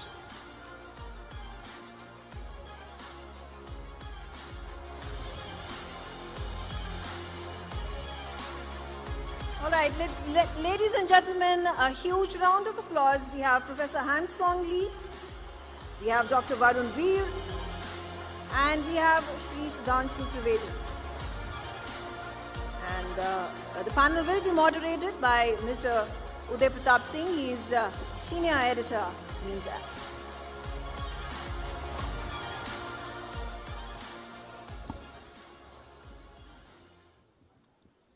Many thanks, Megha. It's time to, of course, turn our focus to a session where we're going to delve on philosophy, history, and not just Indian one, but we're going to try and cover the entire globe because it is a cross-national panel that you can see today that we have with us. So it's fantastic to have all of you firstly in our midst.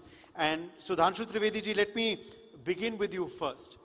Now, Bharat has always been a civilizational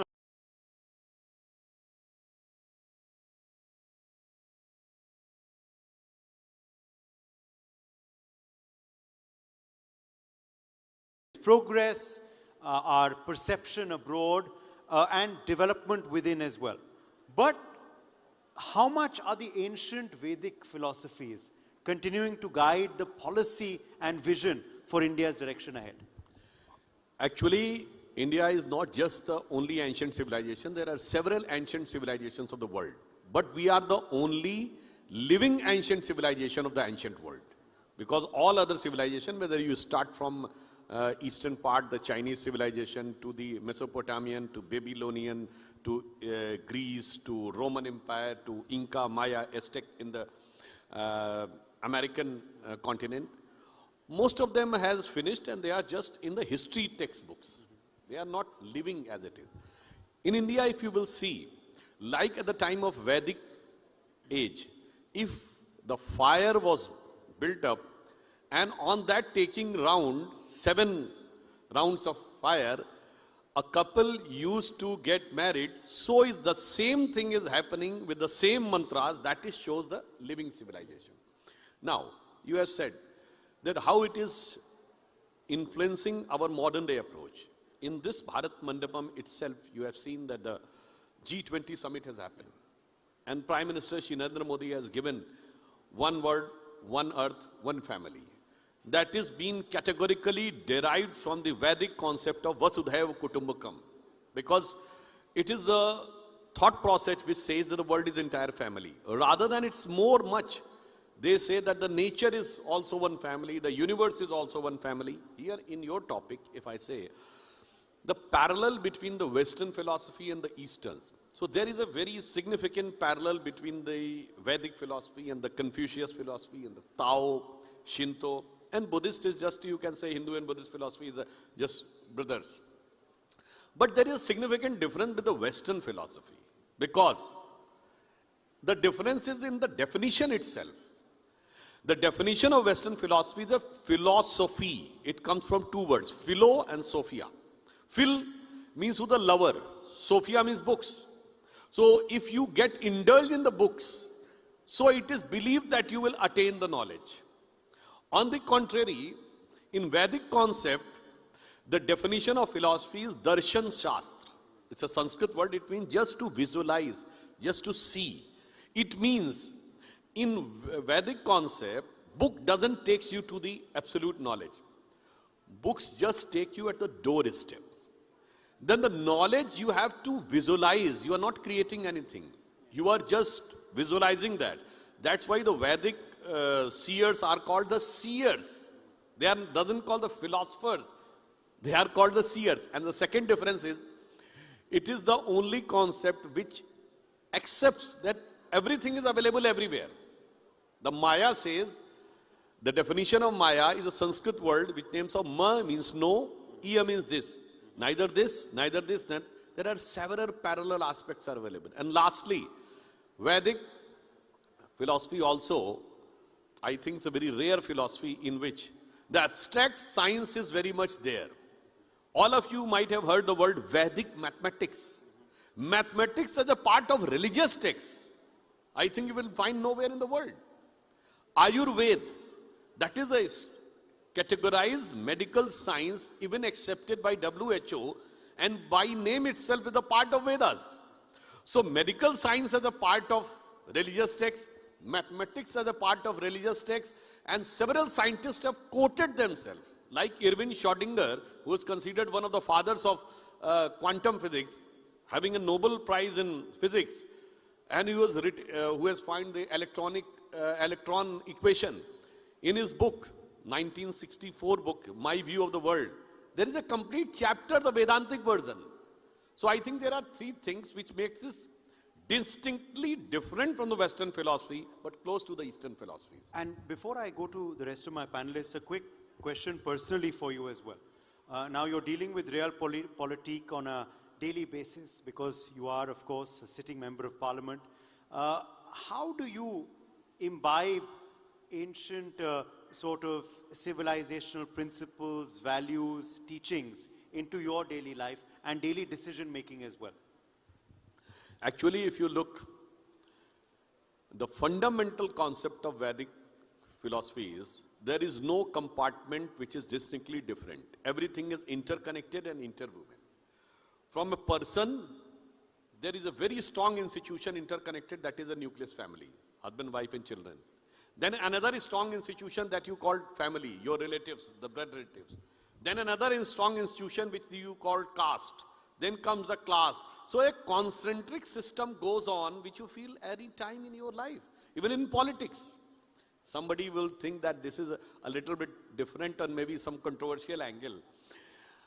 The concept of one man, one vote arises from the Western society where the configuration of the society is individual, then direct society, no institution in between. So anybody wants to ask anything to society, he has to ask personally. But in the Indian and most of the Eastern societies, it is individual, then the family, then the extended family, then the class, and then caste. And in politics you have seen, all those intermittent institutions have automatically started coming up. Now first, the beta-beti-vad, means your sons and daughters. Then here comes bhai-bhatijavad, your, you can say, nephews and niece.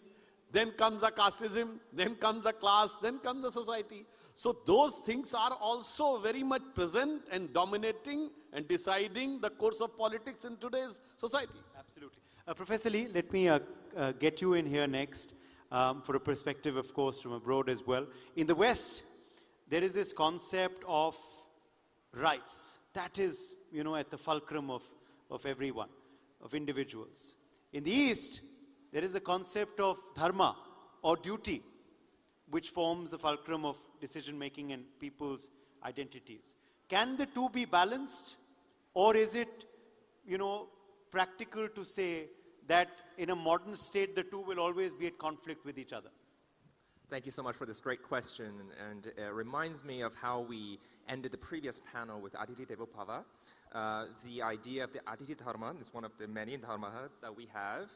The idea that we have positive regimes of rights, and these rights come out of nowhere, and somehow by adhering to them, we can build a functional, flourishing society. I would say that is a kind of narrow reading of the West that the East could help complement, because in the Dharmic view, it is more of a relational justice, right? There is the sense of the entitlement. I mean, we do have ideas of, you know, adhikara, and we have, you know, Chinese concepts of earning the entitlement to something by virtue, right? But on the other hand, there's the expectation, right? The expectation of hospitality, but of course we have to be good guests as well. So it is highly relational, and I would say that in the Western tradition, the idea of law, I mean, now that it is very positive is out of nowhere, but I mean, originally, the idea of nomos physeos, the idea of natural law, it was very relational. It was about balancing the logos, the reasoning of the philosophia, with the thumos, the urge and the longings, as well as the eros, the love. And the same, we have the trivarkaha and the trigunaha, we have dharmaha, but also we have kamaha, we also have arthaha. We also want to succeed, and we also want to love. And in the Chinese tradition, you have the idea of righteousness, yi, and that is very much the idea of entitlement and of duty. But you also have love, I, and you also have li, the idea of benefit. You also need to benefit society and be benefited in turn. So I would say that we need to harmonize these different strains of thinking about what is the good life, and the East has a lot to offer. Thank you. Okay. Dr. Veer, you know, the West has mindfulness, but India has yoga.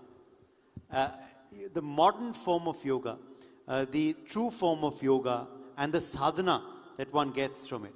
How much or how much more do we need to do to popularize it and to take it to the world? Are we doing enough? What more do we need to do? And what do you feel about what people can learn from it? Actually, there is a very big differences between the West mindfulness and Eastern yoga philosophy and theory.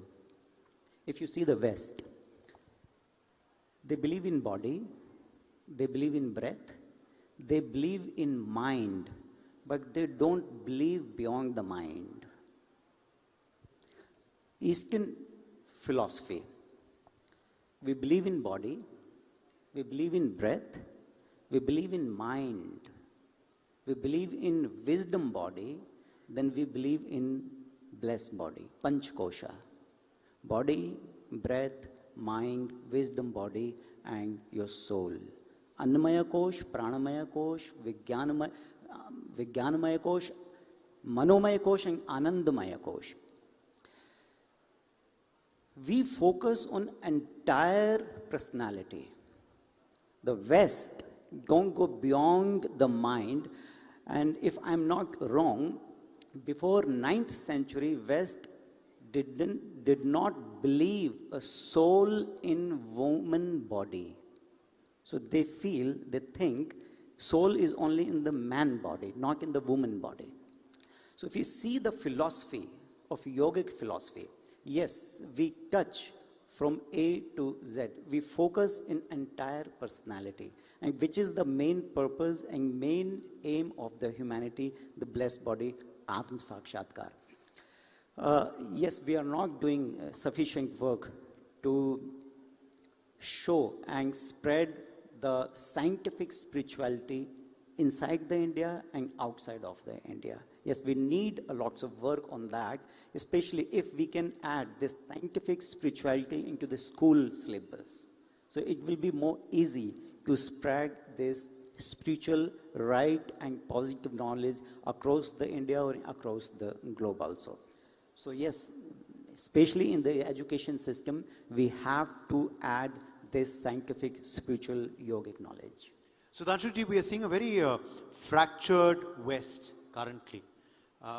What philosophical export or what philosophical teachings can the East offer the West at this particular juncture, as we are talking about next in philosophy, to possibly heal their wounds and soothe their fracture a bit?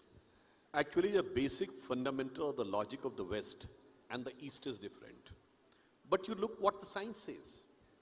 West says whatever you acquire is your identity. East says whatever you give is your identity.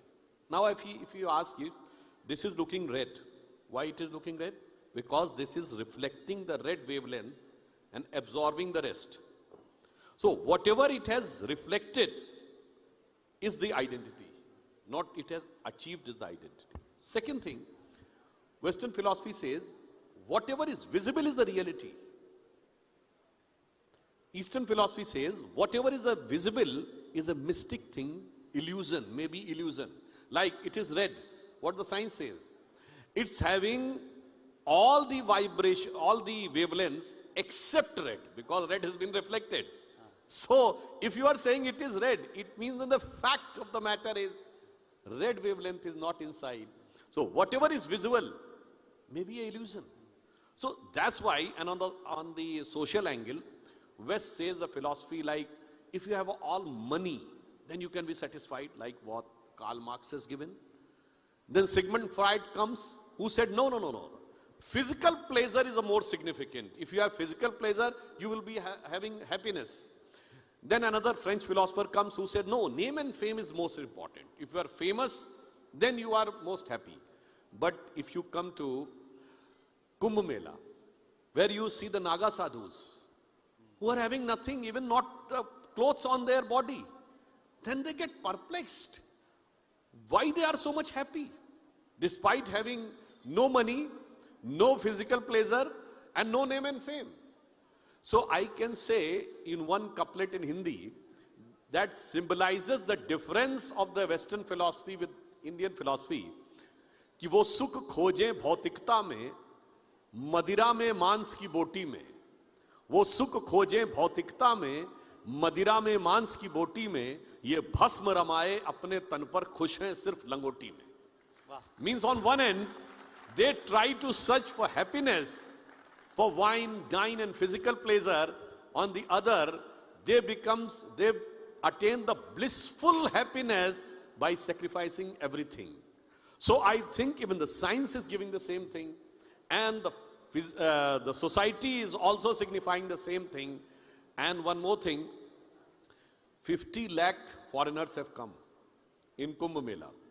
They got motivated, but nobody asked them to get converted. That is also a fundamental thing, that Indian philosophy doesn't have the concept of conversion. In Hinduism, there is no concept of conversion. So that's why India was one of the only major country of the world which never went for invasion.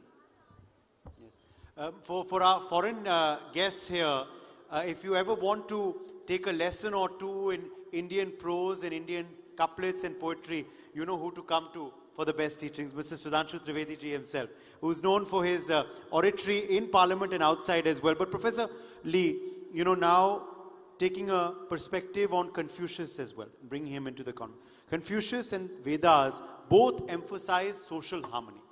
But in the world that we live in, it's a hyper world, digital world, changing world, is harmony now an obsolete concept? I think quite the contrary is more relevant than ever, and there are two ways that I think Vedic and Chinese philosophic ideas of harmony could be relevant. And the first is this idea that we're living in a fragmenting and fracturing world order, and in which we cannot talk beyond cultural and territorial borders.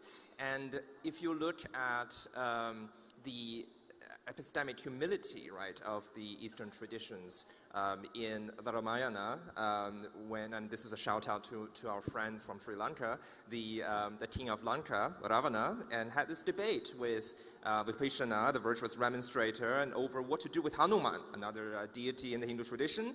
And eventually, Vipassana was able to convince Ravana that, I mean, this is the idea of the Duta Nan Hananti, the ambassador is not to be harmed, and through his intellect, buddhi, Ravana was able to understand that Lokavrata, the idea of a world law, is very important to mind, and the same idea of the great order of things in the Chinese tradition. Confucius was humbly accepting defeat when he was debating with children, and he's able to say, well, I'm going to listen to my natural reason and say that there is something that I can learn from everyone.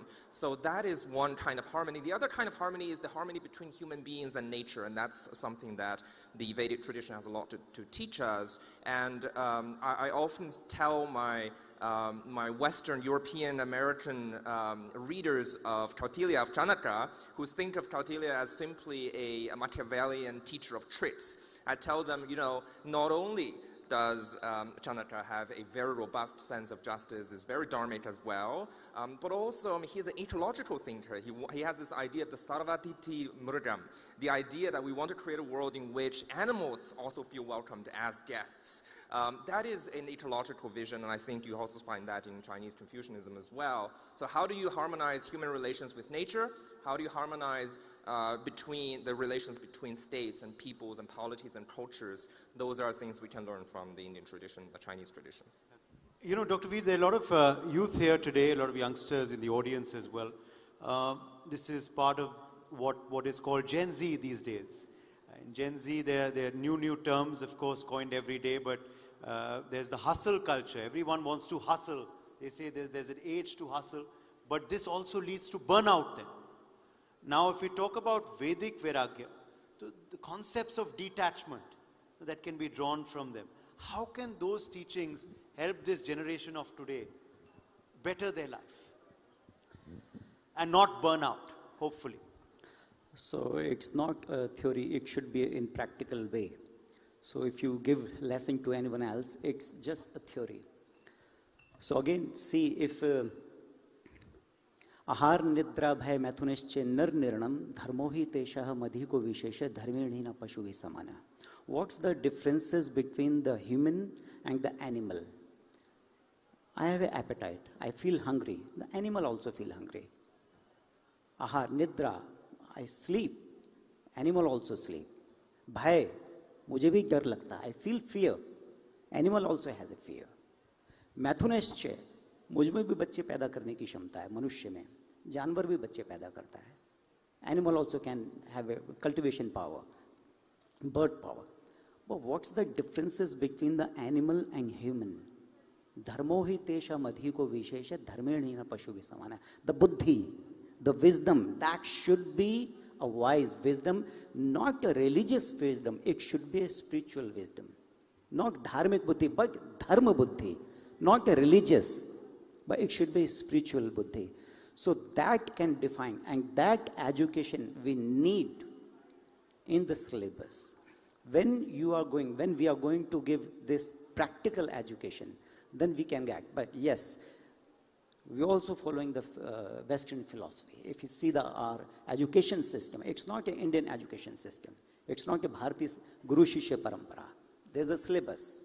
Pehli se 12वीं tak, or education, whatever, from first to graduation. So there is no Indian education system. 100% this is the Western education system. And this Western education system can't bring the peace and balance in the mind. If we want to give the peace and balance in the mind and bring the more scientific spirituality, we have to add the Vedic scientific philosophy in the practical way. It can be possible. Yes, meditation, the chanting, the breath work. If you do pranayam, 100%, you just do pranayam in 5 minutes, 100% you can release stress, anxiety, depression. One thing, slow down your body. Yes. Slow down your breath. Slow down your mind. Slow down your thought process. Slow down your life. Jindagi kahan bhagi ja rahi, we don't know. It's so fast. And we don't know where we are going. So just relax, slow down. Dharma ka pehla lakshana hai dhriti, dhriti shamadamo astyam. Dhriti, dhairya, patience. No, Dr. Veer, hearing you just now, one is already feeling a bit relaxed. So we possibly need to hear you more. But Sudhanshu-ji, we're out of time. So last word to you. Before we end with a couplet, I will request you on our NXT stage, dedicated to NXT, from you. But philosophy, values, principles, 30 seconds, last question. We see in politics today, everything is transactional. There is no ideology, it seems, left in you. Abhi philosophy, principles, values, does this matter anymore or not? Definitely, if there is no principle, I think the existential crisis for any system is there. So if anything has no principle at all, it's bound to be destroyed. But I would like to conclude with a fundamental difference in the Western thought process and in the Indian thought process. Every civilization and philosophy was in search of God or the divine element. But their divine element got stopped at a distance, either in a book or in a messenger or in a place of worship. But in the Vedantic concept, it doesn't stop at far end. It comes close, close, close inside you. The God seems to be inside you, and not only that, it's become non-dual. When you say Aham Brahmasmi, I myself is the manifestation of divinity, then you becomes non-dual with the supreme consciousness, which Swami Ram Tirth had said, "Oh, brimful is my cup of joy, having fulfilled all desires, what shall I do and where to move? I fill all the space no room to move. And lastly, I would like to end with a couplet with our former Prime Minister Atal Bihari Vajpayee ji in his very famous poem, Hindu Tanman, Hindu Jeevan, Rag Rag Hindu Mera Parichay. The one stanza is dedicated to Vedic concept. He says, मैं अखिल विश्व का गुरु महान, देता विद्या का अमरदान, मैंने दिखलाया मुक्ति मार्ग, मैंने सिखलाया ब्रह्म ज्ञान, मेरे वेदों का ज्ञान अमर, मेरे वेदों की ज्योति प्रखर, मानव के मन का अंधकार क्या कभी सामने सका ठहर, मेरे स्वरनभ में गहर गहर, सागर के जल में छहर छहर, इस कोने से उस कोने तक कर सकते जगती सौरभ में, हिंदू तनमन हिंदू जीवन रग रग हिंदू मेरा परिचय. I would like to translate it, summarize it, that I was, means Vedic wisdom was a guiding principle for the entire society. And whenever the crisis of darkness or ignorance came, the light of Vedas came to guide the universe, and it is having the capability to blissfully motivate and guide the world from this end to that end. And lastly, on Chinese, I would like to say one very famous Chinese thinker, Hu Shi. You might have known the name. He was a vice chancellor of Peking University and also the permanent ambassador, I think, in UN. He was in 1940s, 50s. He has used a very famous phrase, which in today's context become very significant. He says, India has culturally dominated and controlled China for more than 2,000 years without sending a single soldier across the border. Interesting. Okay. Well, I will not get you to respond to that because otherwise this conversation will keep going on. But thank you all very much for joining us. And thank you for, I think, hopefully guiding our youth as well in a positive, very China is also doing good thing. Departing away from Mao's cultural revolution, now they are establishing the Confucius centers. So ultimately the culture becomes the guiding principle. I'm sure you can vouch for that, isn't it, Professor Lee? Thank you very much for joining us. And I think the youth can learn a lot from this session. Thank you.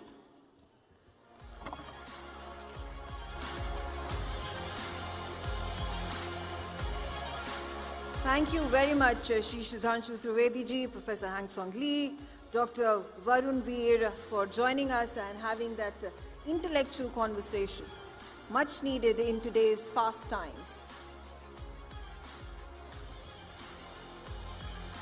We are moving on to a very special session today with a very, very special guest. We have with us in our midst Right Honorable the Lord Lumba CBE. He is an independent member of the House of Lords. Ladies and gentlemen, let's welcome him with a huge round of applause because Lord Lumba has made a huge effort to come over here at the NXT Forum. He has not been well.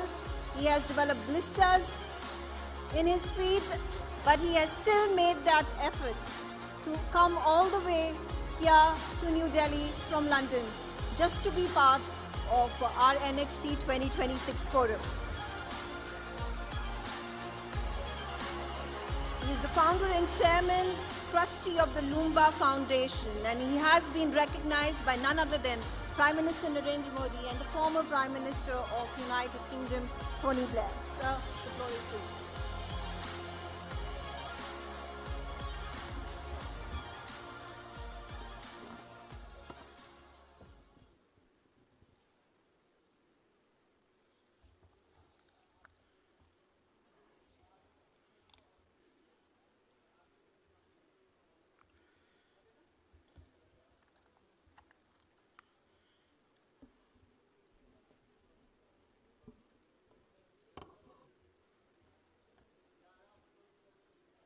Distinguished guests, respected colleagues, ladies and gentlemen, good afternoon.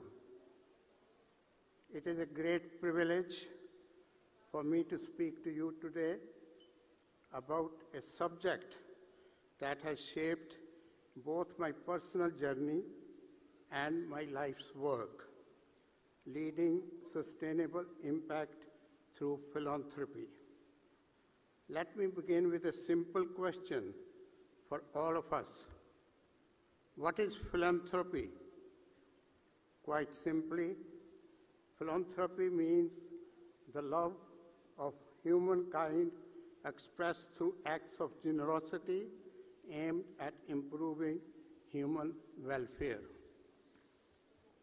But philanthropy is more than generosity. Charity may provide temporary relief. Philanthropy seeks lasting solutions. It is about restoring dignity, creating opportunity, and empowering people to transform their own futures. Across the world, philanthropy has shaped societies by supporting education, healthcare, social justice, and environmental protection. In India, too, philanthropic leadership has transformed millions of lives. One remarkable example of philanthropy leading sustainable social impact is the work of Sulabh International Social Service Organization and its visionary founder, Dr. Vindeshwar Pathak. Dr. Pathak's work is a powerful reminder that philanthropy does not always begin with wealth. It often begins with empathy. In the late 1960s, India faced a severe sanitation crisis. Millions of people lacked access to safe toilets and the practice of manual scavenging, where individuals often from marginalized communities were forced to clean human waste by hand. Manual scavengers lived under extreme social discrimination and humiliation. They were denied dignity, opportunities, and social acceptance. He realized that the problem was not only social prejudice, but also the absence of proper sanitation infrastructure.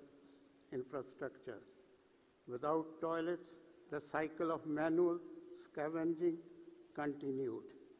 He founded Sulabh International with a mission to eliminate manual scavenging and improve sanitation across India. Over the decades, the organization has built millions of household toilets and thousands of public toilet complexes across the country. Today, Sulabh's work is recognized globally as one of the most successful sanitation movements in the world.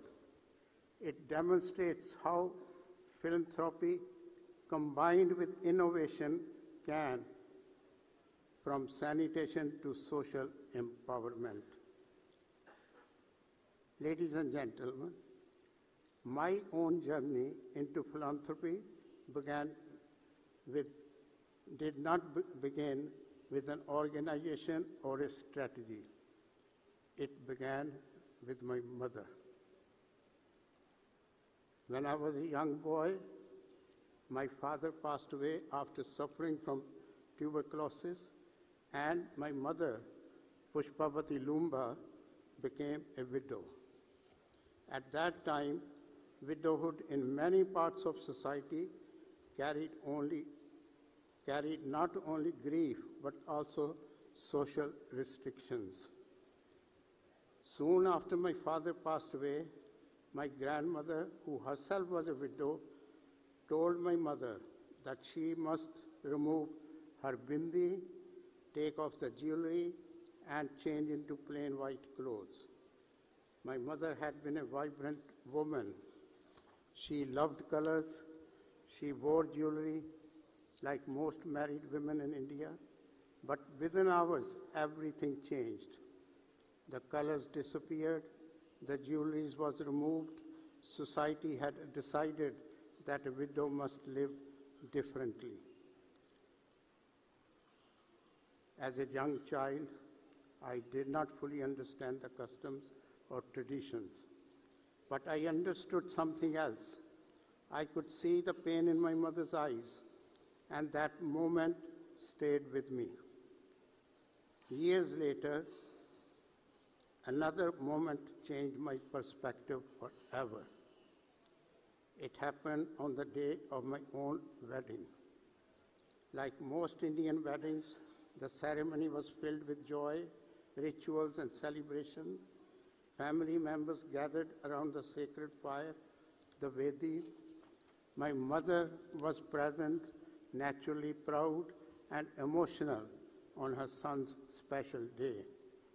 The priest who was conducting the wedding ceremony asked my mother to move away from the Vedi. Why? Because as a widow, she could bring bad luck to the newlywed couple. Imagine the moment. A mother who gave me a birth, educated me, and always wished me well, how she could bring me bad luck. A mother attending her son's wedding with pride, and she was asked to step aside. At that moment, I realized something very clearly. Widowhood was not just a personal tragedy, it was a social injustice. No woman should lose her dignity simply because she has lost her husband. As I grew older and traveled around the world, I discovered something deeply troubling. My mother's experience was not unique. Across many societies, widows face economic hardships, social stigma, and discrimination. Today, there are more than 258 million widows worldwide, and millions live in poverty and exclusion. Yet for many years, widowhood remained largely invisible in global policy discussions. Widows were rarely mentioned in development agendas or social programs. And I began asking myself a simple question: if no one speaks for widows, who will? That question led me to establish the Lumba Foundation in 1997 in memory of my mother. Our mission was clear: to empower widows and support their children through education and advocacy.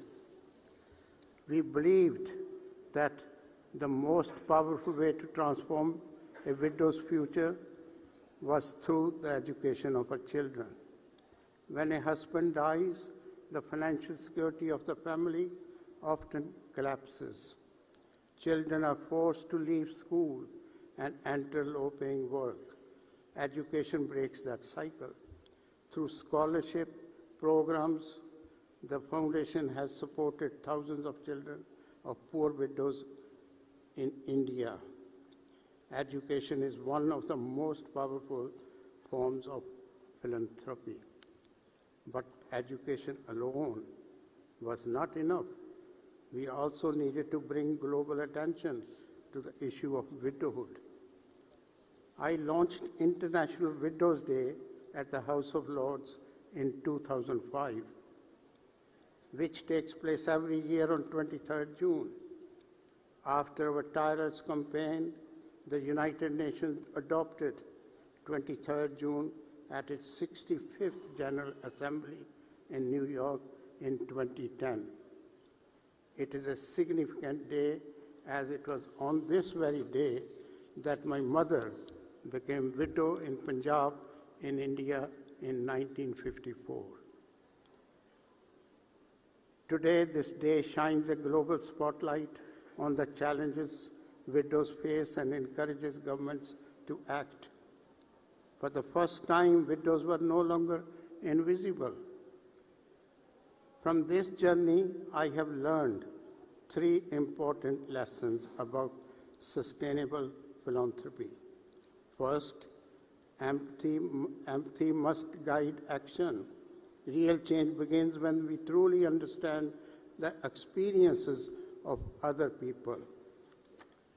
Second, innovation creates impact. Solutions must be practical and scalable and sustainable. Third, the commitment over time. Transformation does not change. It does change decades of dedication. Ladies and gentlemen, let me ask you a question.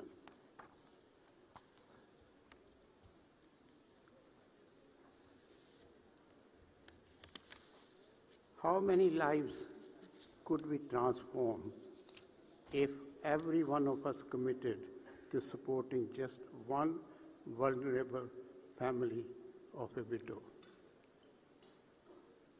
Imagine the possibilities. My journey into philanthropy began with a woman who lost her husband, who was asked to remove the colors from her life, who was asked to step away from her own son's wedding. But to me, my mother was never a symbol of misfortune. She was a symbol of strength, courage, and resilience. Philanthropy is not about giving money. It is about giving dignity, opportunity, and hope. And let me leave you with one final thought. The true measure of a society is how it treats its most vulnerable members. If we remember that principle, we can build a world where widows, their children, and all marginalized communities live with dignity and opportunity. This is the true meaning of leading sustainable impact through philanthropy. In conclusion, ladies and gentlemen, when my father passed away, my mother, Pushpavati Lumba, lost her husband. But society expected her to lose something even more important, her identity, her dignity, and her place in the community. That experience changed the course of my life because I came to believe something very strongly. Widowhood should never be invisibility. Every widow deserves respect. Every widow deserves opportunity. And every child of a widow deserves future. Through the work of the Lumba Foundation, we have taken steps to that vision. But the journey is far from complete. So I leave you with this thought.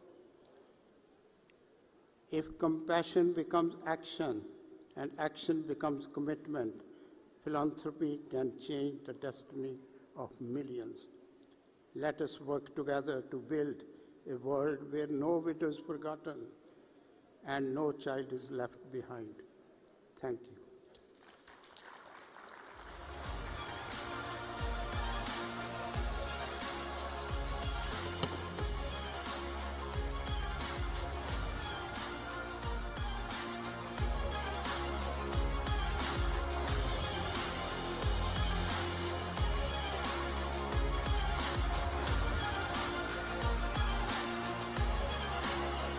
Thank you, Lord Lumba, for joining us. Rajinder Paul, Lord Lumba, making an impact, of course, a very topical address in that session as part of our Next in Philanthropy segment.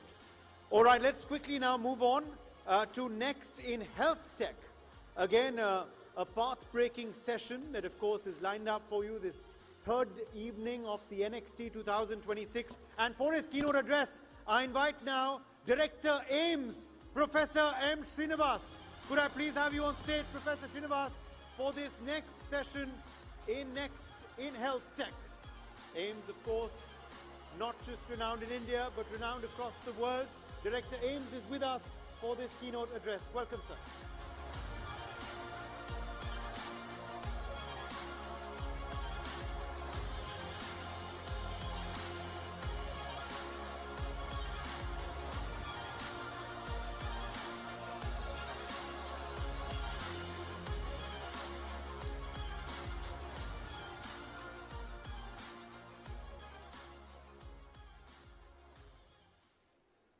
Namaskar to all of you.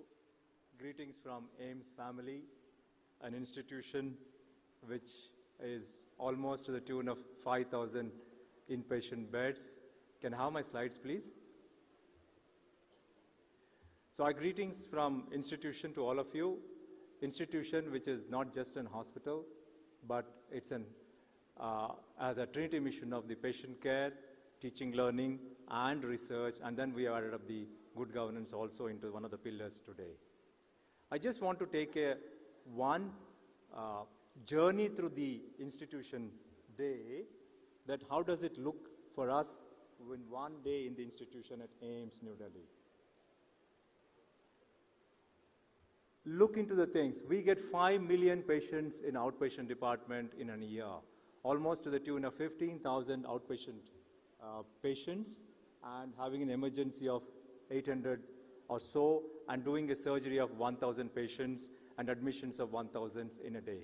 Such a big, huge number. The crowds doesn't lead to confusion, and there is no chaos, and we're managing it. It's through our services, our IT technologies, and our various solutions of good governance which we have put in. So this is a glimpse of how one day in the All India Institute of Medical Sciences looks like. Just wanted to share with you. And where do we stand it? People say that when the large numbers are there, the quality cuts the quantity cuts the quality, and all those things. It's not just a hospital which we are looking at. We are also looking at how do we give our best of the hospitality in addition to the hospital. That's where today, when the rankings are happening, the national and international, where do we stand? Recently we were awarded the 6th in the Brand Finance Global 250 hospitals. And this is the first time that an Indian hospital, from the government as well as the private, has come into the global rankings. So this is something which I wanted to share with our international dignitaries.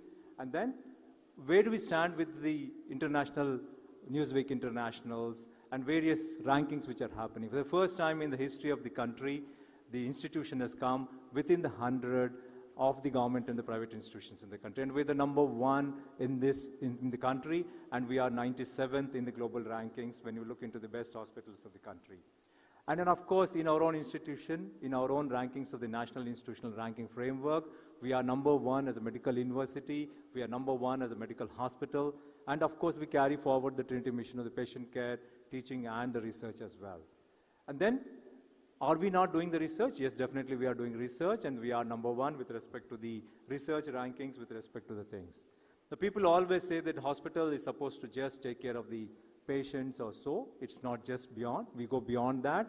Look into the national programs which have happened. Each one of them has happened through the policy, advocacy, thinking, handholding to the Niti Aayog, the ministry, and the various protocols, SOPs, guidelines, and all. And today, whatever the programs which we have in the national level, they are the part and parcel of the policy advocacy, the knowledge inputs given to the government, and also to the various programs, the clinical trials and the national programs which we are going through. I'll not go into the details, but just to say that, today we are having iodization of the salt because the research started at the All India Institute of Medical Sciences to say that the iodization is necessary to prevent the goiters in the country. Where do the patients come from? It's not just within the country, but even the neighboring countries also we get the patients. Large number of patients come for the complex and complicated diseases. They say that, sab kuch ho gaya, sab kuch big gaya, sab kuch nahi hai. And that's the last hope for all these patients who come from rest of the country and even the neighboring countries, and say that, this is an oasis of hope for us. And that's where we stand today to say that the foundation pillars, the basic foundation of the Trinity mission of the institution is patient care, teaching, learning, and research. And of course, we're adding up one more foundation there as a good governance for us. When you look at a large number of 5 million of the patients, then people think that, the crowds lead to the confusion. Today that we have deciphered that out, and there are IT solutions, there are governance and the transparency modules which are available to say that, the patient experiences seamlessly into the institution, right from the entry up to the discharge of the patient at the hospital. And that's what, there are various mechanisms, the initiatives with solutions which we have put into that is giving us that how the patients when they come, how do they taken care. And we are part and parcel of the various programs of the Ayushman Bharat digital mission. We got the prize for the highest number of the ABBA IDs which we have created. And then we are, with respect to the Ayushman Bharat digital mission and also the PMJ program, treating the patients free of cost in this institution. Whether they are insured or not, the treatment is free in our institution. And then we are 24/7, not only just for emergencies, but also for the routine investigations and the radiological investigations and all. Main hospital is almost to the tune of 250 acres, and then if you look into our satellite centers, they come to almost 600 acres of campus. So we just wanted an intra-hospital navigation. Google also will not help us because when the patients are in the basement or in the elevators and the lifts, there may not be a possibility of the GPS location, but we have our own intra-hospital navigation system which has been put there so that the patient at the click of the button will find out where to go, how to go, and there will be a Disha for that, and that's what the Disha app is called, which we have put it. And of course, we have various generic the medicines and Amrut pharmaceuticals outlets in our institution. The patients who come for the institution, they come with a lot of hope. They may not have the relatives, they cannot afford to stay in the hotels and the areas. So that's where we have created the Vishram Sadans for them so that they can have the patient attendants can stay in those Vishram Sadans in the institutions. Large number of waiting areas. I request the international delegates to visit the place and say that, it is like an airport lounge. We have created the waiting areas for our patient attenders and the patients in the hospital. Staggered appointment systems, online appointment system through the ORS portal, and staggered appointment to the timings of the consultations. And of course, we are part and parcel of creating ABBA ID. ABBA ID is a unique health ID which is there under the Ayushman Bharat Digital Mission. And then we do have our teleconsultations to the patients for the follow-up. Whenever they wish to have a follow-up with our doctors, we can have a teleconsultation with them. When you visit a mother's block in the institution, you can see that there is a special launch for the mother's nest, which we have called it. That is something which gives a feeling that mothers, the patient attenders are also taken care in the hospital. That means just to say that it is not just a hospital, but we are taking care of the hospitality also. That's what I just wanted to give some of the pictures. We are part and parcel of bringing the artificial intelligence into the healthcare, and we are the medical partners for our the big mission of health in AI the government of India has embarked upon. And we are working with Indian Institute of Science, Bangalore, and in IIT Delhi to give these AI solutions to the nation and to the global south. Because whatever the solutions which the All India Institute of Medical Sciences is getting are the solutions for the global south. And that's where we have put our money and energy and the time and the research and the R&D into the AI, into the healthcare. And recently we had a Honorable President of the French Republic to visit us, that AI in the healthcare for the French, which we want to take it, a joint collaboration between the Indian institution and the French institutions to give AI solutions in the healthcare so that we will make an early diagnosis, make a precise diagnosis, and to the treatment and the follow-up. So that kind of solutions are going through the collaborations which we have. And then there are people, we have our own center in the Antarctica. Recently, we showcased the technology where sitting in the All India Institute of Medical Sciences, New Delhi, we were able to do the ultrasound diagnostic test from the Antarctica. We can reach out even to the 12,000 kilometers of the area. Geographical boundaries have been siloed, have been broken, and then we are reaching out to the large number of areas also for this. All India Institute of Medical Sciences is the first of its kind where the robots are not just in the hospital to take care of the patients and they do the surgeries, but also we are at the wet lab and the dry lab where we are imparting the training to the young doctors and the trainees that they can have a robotic surgery training and the enhancement of the skills in our set facility. These are the pictures which I wanted to share with you, that how we are imparting the surgical training to the people who want to get trained. And we are the only hospital in the country where not only in the hospital but also in the skill lab, we have all the robotic surgery solutions for the training so that the people can enhance their skills. And of course, we have all the transplants right from the renal transplant, and then we're looking at how we can go into the phase transplant as also. Recently, we had a collaboration, MOU signed between the Indian Space Research Organizations. We want to go beyond the boundaries of the institution and beyond the boundaries of the earth to look into how best we can look into the research and development, bring back the solutions from the space research to the mankind for the treatment, for the early diagnosis, so that we can share with the rest of the world that how a research done from the All India Institute in the space can come back and help the mankind so that we can have a frugal innovation done, because India is always known for the frugal innovation, and we look into that how we can give affordable care to the patients and the masses, and that's where we are looking at how best we can look into the space research, into the health also. And then This is the transformation in the healthcare. The All India Institute has done it. How the patient journey, how this is going on.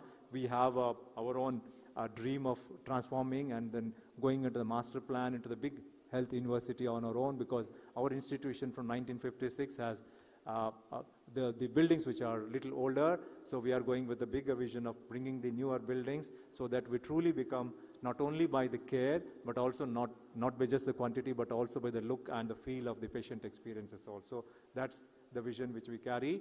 And ladies and gentlemen, I just wanted to share with you, it's not a small thing that we handle 5 million outpatient departments in a year. This is something which the patients come from nook and corners of the country. Complex diseases, complicated diseases, they all come together and then say that this is an oasis for all of us, the poorest of the poor in the country. He doesn't have to spend anything. He comes with a hope and says that, ye hamara All India Institute of Medical Sciences Delhi hai, and this is really an oasis of hope for the poorest of the people and the people who are not reached in the nooks and corners, not only from the country, but the neighboring countries they come. And then we, as a collective team, give them the best of the treatment. And there are rankings which I have shown you, and there are people who have ranked us that we are no less than the best of the centers of the world to give the quality care to our patients who come to us. With this, I once again thank you on behalf of the All India Institute of Medical Sciences. Thank you very much.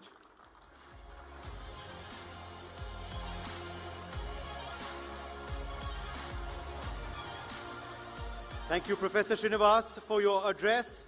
Director AIMS, AIMS continuing to create path-breaking innovations, discoveries, and of course, save lives every day.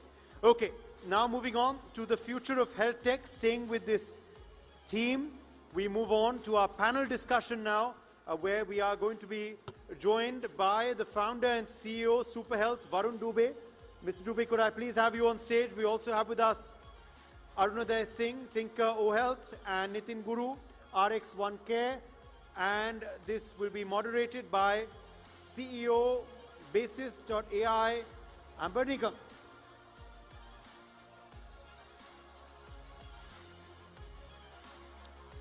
Thank you all, gentlemen, for joining us. And Mr. Nigam, I hand the floor over to you to talk about the future of health tech. We are very intrigued to know what you have in store for us.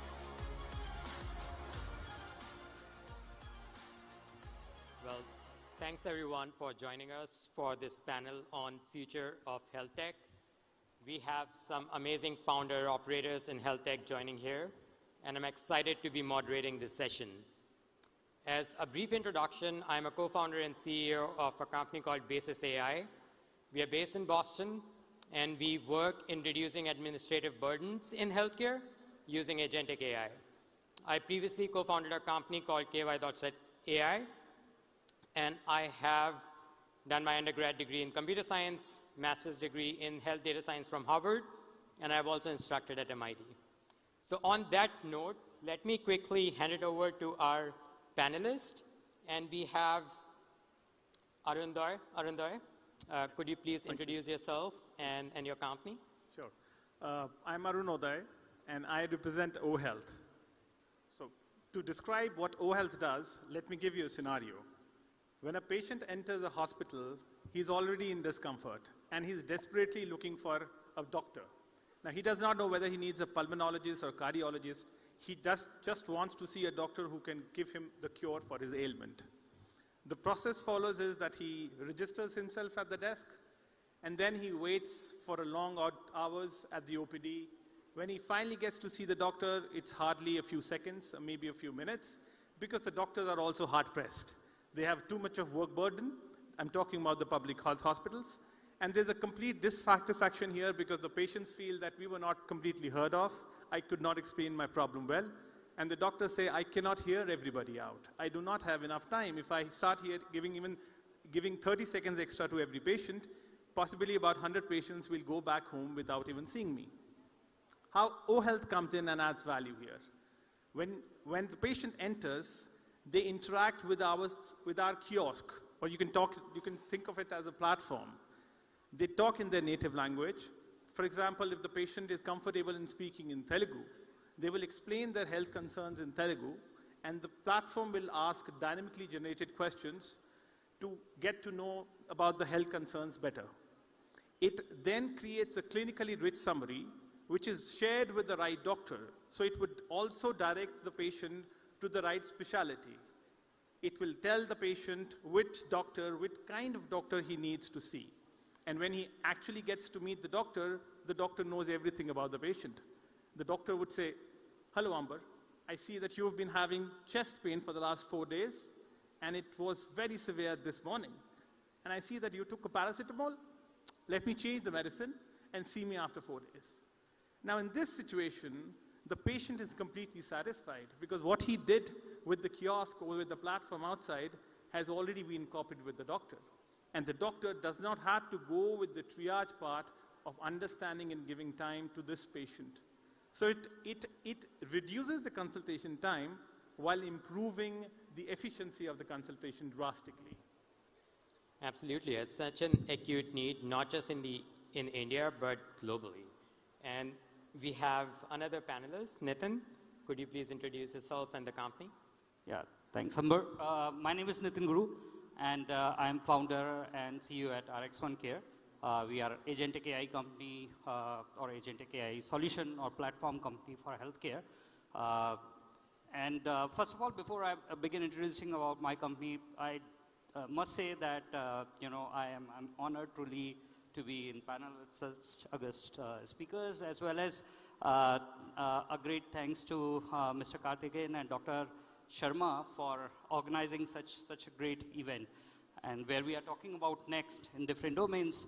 And while we are talking on the next in different domain, I think whatever technology or solution we build, it solves the purpose of trust, right? When I say this solve the purpose of trust, because most of the time when we talk about technology, we first see it as a doubt, as it's happening with AI, right? And what we are trying to do is establish that trust using technology and AI for healthcare, right? And how we are doing is building a trustable communication infrastructure for healthcare. When someone communicate, as my friend was explaining, to AI, there's always a doubt, hey, I'm talking to AI, whether it's giving me a right answer or not. And that's where we want to solve that equation so the trust is established back. Absolutely. And as we think about technology and AI and so on and so forth, I think trustworthiness, reliability, transparency are some of the domains that we should absolutely take a look at, and we should not be taking that lightly. And on that note, and on a more slightly positive and optimistic note, what are some of the areas that you're seeing, at least in your company, where agentic AI is acting as a catalyst? And we'll, of course, talk about the downside as well, but let's begin with the positive side. Absolutely. So I'll give you a very good use case. So typically what happens when someone, say, book appointment to a doctor, right? They generally book appointment, say, 6 p.m., and probably they won't arrive till 7 p.m., right? And so in India, what happens is, like, you get a huge queue of patients line up, and the time you have booked is already kind of consumed, right? And then you still kind of being operating from your normal time, extending it, etc. So one of the things which AI does in our use case is kind of following up with the patient, right? Calling autonomously and then reminding them that, hey, your time is there. If you are not going to come within 1 hour, then we are going to allocate it to someone else, right? So that's where the efficiency and I would say that in terms of timeliness improves. Makes sense. And I think as you think about different geographies, and all geographies have their own nuances, some are more on time or some are less punctual and so on and so forth. So that was an interesting example that you just quoted. And Arunodha, based on your experience, where you're seeing the technology being really helpful, and how are you finding it unique, let's say if you're operating in India or if you're operating somewhere else, and how is technology helping or enabling you for those deployments? I think India is at a very sweet spot, because the adoption of technology, even if we feel that probably the bottom of the pyramid, which is the slowest in adopting technology sometimes, and especially when it comes to AI, we feel it's beyond their measure to even understand how to adopt it, is completely false. Because when it comes to adoption, they are the ones who are ready to experiment, probably the reason because they have the least number of options, and they are the ones who are looking for a better way of reaching out to their destination. That could be probably ordering something through grocery or even reaching out to the right doctor. So when we come to this bottom of the pyramid, earlier when we introduced this technology, the question was asked, do you think somebody coming from a village would be okay with using this technology, would be comfortable using this technology, would be happy to talk to a computer, would be happy to even explain their problems? They would just brush it off and say, let me talk to the doctor, or let me make me meet a doctor. I don't want to talk to this. This was the ideas initially. But to everybody's surprise, these were the people who actually were very forthcoming in talking to a kiosk or platform. They said, okay, at least somebody is there who's asking me questions. This is brilliant. Because the public healthcare system is a little different in India. Patient load as well as the disease load is ever increasing, but our infrastructure is limited. The number of doctors are even more limited. We are trying to use digital tools to bridge this gap to make the process more streamlined. And these are some of the solutions which can actually play a great role.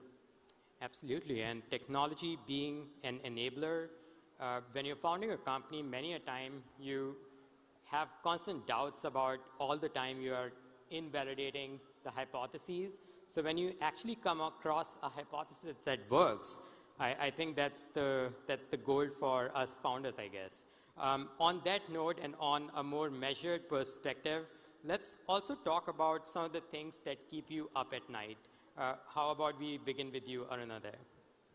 Well, India is an ensemblement of not just technologies, but also languages. And language is a very important, critical aspect of our tool which we are using. When you think of one state, it's not just one language, it's not that easy. In one state itself, there are several dialects and several tones and several nuances and even several terms for many diseases and the way to express themselves. We constantly keep on working and training our models so that we don't miss out even on a single medical information which is shared by the patient, because that's very critical in the journey of his diagnosis. That is something which we are very, very critically working on. And if you have to ask me what is something which is keeping us up, is that we keep the entire team up in the training of the languages, and I think we are succeeding very well on that. That's amazing. And Nitin, what are your thoughts on that? Yeah, I think on similar line, I think if I talk about the same thing in terms of data, right? So how we capture data, how we make sure that data quality and sanctity is maintained, because ultimately for all these agentic AI solution, the context is the king, right? And without proper context, it might result in misleading kind of information or misleading kind of actions. And that's where I think if you ask me in one word, data is something which I'm very much concerned about and passionate also about, that how we make sure that data quality is maintained. And that's a very valid point. When you think about AI is garbage in, garbage out, data quality has to be the top quality, and many a time when you're operating in certain geographies where data might not even be digitized, I think that further adds on the complexity that you're talking about. And given that we have very focused session, my last question to you both will be, what is something unobvious, let's say, that you have learned in the past couple of years, months, etc., while you have worked on your company, and what advice would you give to other founders as they think about operating in health tech? Sure. I think there are so many things which I have learned in my entrepreneur journey. But if you are working in healthcare, right, it's a very complex kind of game because you are dealing with the lives. So everything you do, you have to make sure that it is 100% accurate, right, and to the point, and then only it will make a difference for the people. Right, so accuracy is something which I would say that keep in mind all the time. And then also, if you ask me like what I have learned is, in India, people will imagine that in rural India, people not using internet or so, such that But I came to know about that 590 million people in India, 95% are now already have access to internet, they are using internet. In fact, rural population is using internet more than urban population in recent years, right? So that's where I think now they have the access. What kind of tools and solution we can build for them so the citizen benefit from these healthcare solutions? So that is the critical aspect. Absolutely. And what do you think about that, Arunodaya? Well, I'll tell my fellow strugglers that, it's something which is not like the conventional businesses which we had earlier. It's not something which you just need perseverance with, that, you set up a factory and then you just wait and you're doing your bit and, have some patience. You need to evolve overnight. You have to be up to the point. You have to, be up to the new technological developments. Otherwise, you will be, even if you're not making money, even if you're not making any success, just by having patience will not work out. And secondly, I think there are a lot of tools in healthcare which are there, but I feel the most important would be something which can hit the bottom of the pyramid. Because the adoption of AI in India is quite mimicking the economic pyramid of India. So the top of the pyramid, which is the rich, are the ones who are engaging the most. Probably because, not just because they have a lot of exposure, but also because they are concerned about their income streams and they are interested in also in understanding how they can make more money out of it, which is very logical. The mid is, of course, more, they're in the mid of the AI buzz. So they are worried about AI taking up the jobs, and their consumption is pretty low. They're mostly using AI to, give some commands to get some results like Google or get some images generated. But the bottom of the pyramid is the one where if they accept AI in healthcare, then the transformational innovation would happen. And these are the ones who we need to target. We need to create tools and solutions which they can adopt and they can use to get better access to healthcare. Absolutely. Some words of wisdom coming out from our panelists, and I feel that kind of brings us to the end of this panel.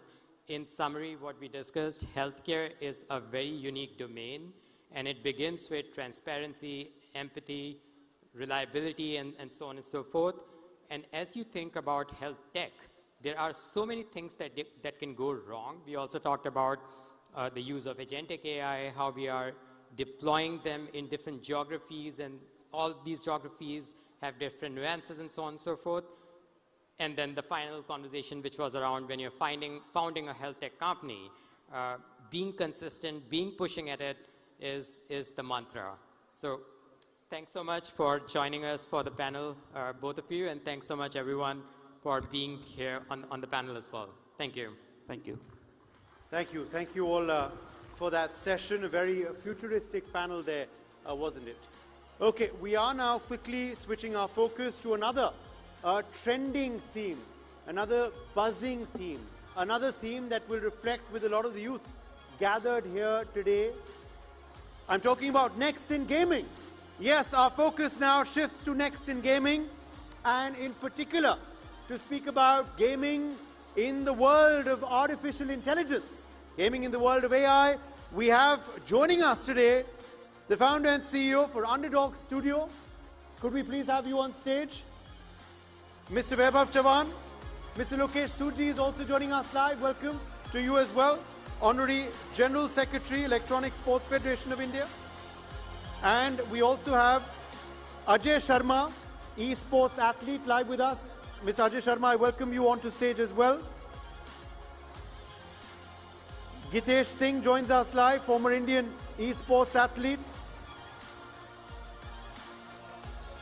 Lokesh Suji, of course, is Honorary General Secretary, as I said earlier, Electronic Sports Federation of India.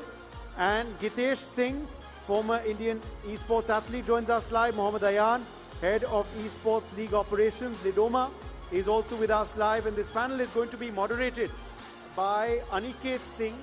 He is MD at Zarks Technologies Private Limited. So, very, very excited to hear you all. Many of the youth have been waiting for this session. Not just youth, actually, everyone. So, I hand the floor over to you, Aniket.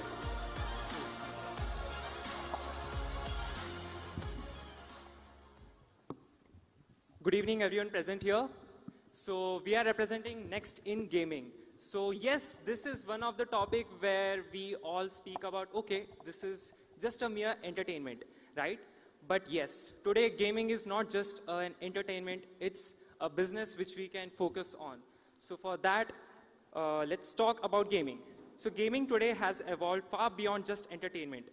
It has become a global industry driven by technology, competition, content creation, and digital communities. Globally, the gaming industry has crossed $180 billion in revenue, with esports becoming one of the fastest growing sectors within it. India today represents one of the largest gaming audiences in the world. And the big question is no longer whether gaming will grow, but how India positions itself within the global gaming and esports ecosystem. To explore that, we have an incredible panel today representing governance, industry, operations, market insights, and competitive esports. Before we dive into the discussion, first we have Mr. Lokesh Suji. Thank you. So I would like to request you to please introduce yourself to the audience. Namaste, everybody. My name is Lokesh, and I'm the Honorary General Secretary with the Esports Federation of India. I am very proud that, I'm also part of the Asian Esports Federation as the Vice President and the board member. And above all, I'm an esports athlete myself. My go-to games are like Clash Royale and Call of Duty. I had represented India during the Call of Duty World Championships, which were held in 2018 in New Orleans. And I have been instrumental in the terms of, India winning medals in events like Asian Games. I don't know how many of you present here know that esports is now part of Asian Games as a medal sport. It started in 2018 as a demonstration title. In 2018, India won a bronze medal, our esports, and that was India's first medal in event like Asian Games. And subsequently in 2022, again esports was part, but because of COVID it got delayed. Yes. And again this year in 2026, esports is again medal sport in Asian Games, wherein India would be participating in 8 video game titles. That was really wonderful to hear about from you. So next we have Gitesh Singh. Please. Hello everybody. My name is Gitesh. I have formerly represented India on the world stage at World Cyber Games in 2011. And this was for the game Asphalt 6. And many of the new gamers who are playing Valorant maybe would not be familiar with this game. But back in the day, not a lot of people were very interested in gaming in general, and in 2011 you can imagine with no as such eyeballs on YouTube and Instagram, and short form content was not breaking out. So it wasn't as big a thing back in the day, but today with the platforms that exist, we are getting a new voice. Thank you so much, Aniket, for shedding light on such an important thing that is happening. A cultural phenomenon is happening right now. And right now I'm making a lot of content around the game of Dota. It's a very complex game. So just trying to educate people on the games that are a little different from first-person shooter games, which are like Counter-Strike and Valorant and Free Fire and BGMI, just to shift their focus on how gaming can also enhance your decision-making skills and other things. Dota is a wonderful game to learn all of that, and just trying to do my part for it. Thank you so much, Gitesh. So next we have Ajay Sharma, also known as TG Fozi Ajay. नमस्कार सभी को, मेरा नाम अजय शर्मा है। Game में मुझे फौजी के नाम से जानते हैं, और मैं यहाँ पे जो आज आया हूँ वो हर एक उस प्लेयर की आवाज़ बन के आया हूँ जो स्पोर्ट्स कम्युनिटी में कुछ करना चाहता है, जो गेमिंग में कुछ अपने आप को इंडिया के लिए रिप्रेजेंट करना चाहता है। तो मैं छोटा इंट्रोडक्शन अपना दे देता हूँ। मैंने काफ़ी टूर्नामेंट्स जीत रखे हैं, चाहे वो इंडिया लेवल पे हो, एंड मुझे 2 बार IG of the year award मिला हुआ है, और इसके अलावा काफ़ी सारे जो चैंपियनशिप है वो हमने जीत के रखी हुई है। तो आज जो भी बात होगी, जो डिस्कशन होगा, मैं उस हर एक प्लेयर्स की, उस स्पोर्ट्स एथलीट की आवाज़ बन के बोलने वाला हूँ कि जो वो सपने देखता है इंडिया को रिप्रेजेंट करना या गेमिंग में कुछ करने के लिए, तो डेफिनेटली आज मैं उसकी आवाज़ बन के बात करूँगा यहाँ से। Thank you so much, Ajay, for joining us. Also, I would like to summarize, Ajay, what he mentioned. So, if we talk about him, his achievements, it is enormous and it would take a day to define that. So that is really inspiring for us. And for that, I would like to give him a huge round of applause from the audience. Please. Next, we have Mr. Mohammad Ayan.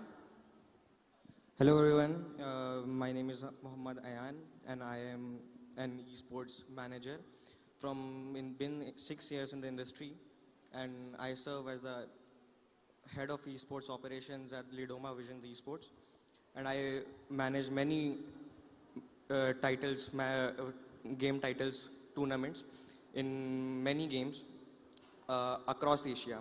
So thank you for this opportunity, and Aniket, thank you for the warm welcome. Absolutely. So thank you all for being here. So let's start with Lokesh Suji.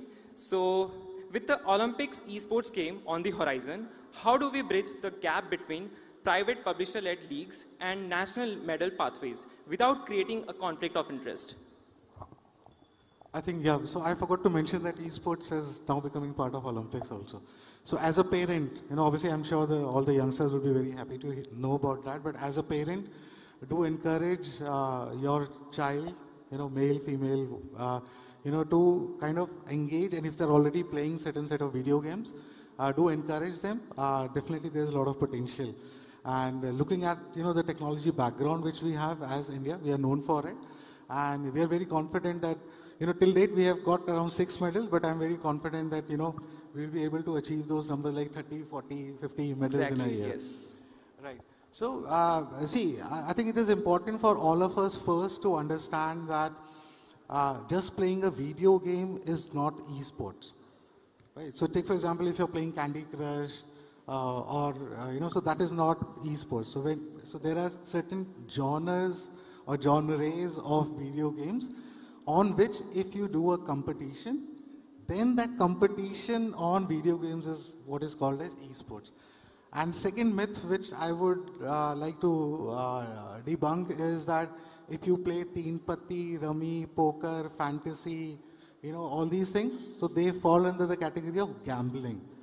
So unfortunately, off late, till the time, our government recognized and banned all those Teen Patti, Rummy, and new act came in. So, even online gaming is not esports, because when you are online, even if you play Candy Crush, so you connect to internet and this thing, so that does not mean that you are involved into esports. Now, because it is, in India also it is recognized as a sport, and it is important that to understand also the difference between how is esports different from, let's say, a game like cricket. So cricket as a game, nobody owns it. Right? Tomorrow, today, if you want to do a competition or a tournament, you are free to kind of do that. But when we talk about in the terms of an esports championship or an esports tournament, you are actually doing a tournament on a video game, which is a third-party property. Right? It's a third-party IP. So it is very important, and that is where typically, we all as a community, we keep on talking about this conflict of interest and everything. So there's a very thin line in the terms of balancing it out. But the reality today is that as far as India is concerned, we are still moving towards that. It is important that, as a federation and as a game publisher, we both should be working together. And thankfully, we've got excellent support in the terms of, the game publishers also. And like take for example, currently we are running the qualifiers for the Asian Games. We are doing the team selection for the Asian Games. So we get that kind of a support. Now it may be because it's a video game is a private property. Largely the interest revolves around that, what is the kind of a money as an organization you are making, profit and loss and everything. But I'm very happy to share that. Because as a game developer, if my game is getting included into Asian Games or Olympics, it is by default a massive marketing push and a free marketing push, if I may say so. So as a game developer, so they are also very happy, right? So today, like so take for example, you mentioned about Asphalt, right? So in current version of Asian Games, we have a game called GT7, which is Gran Turismo 7, which is a Sony this thing.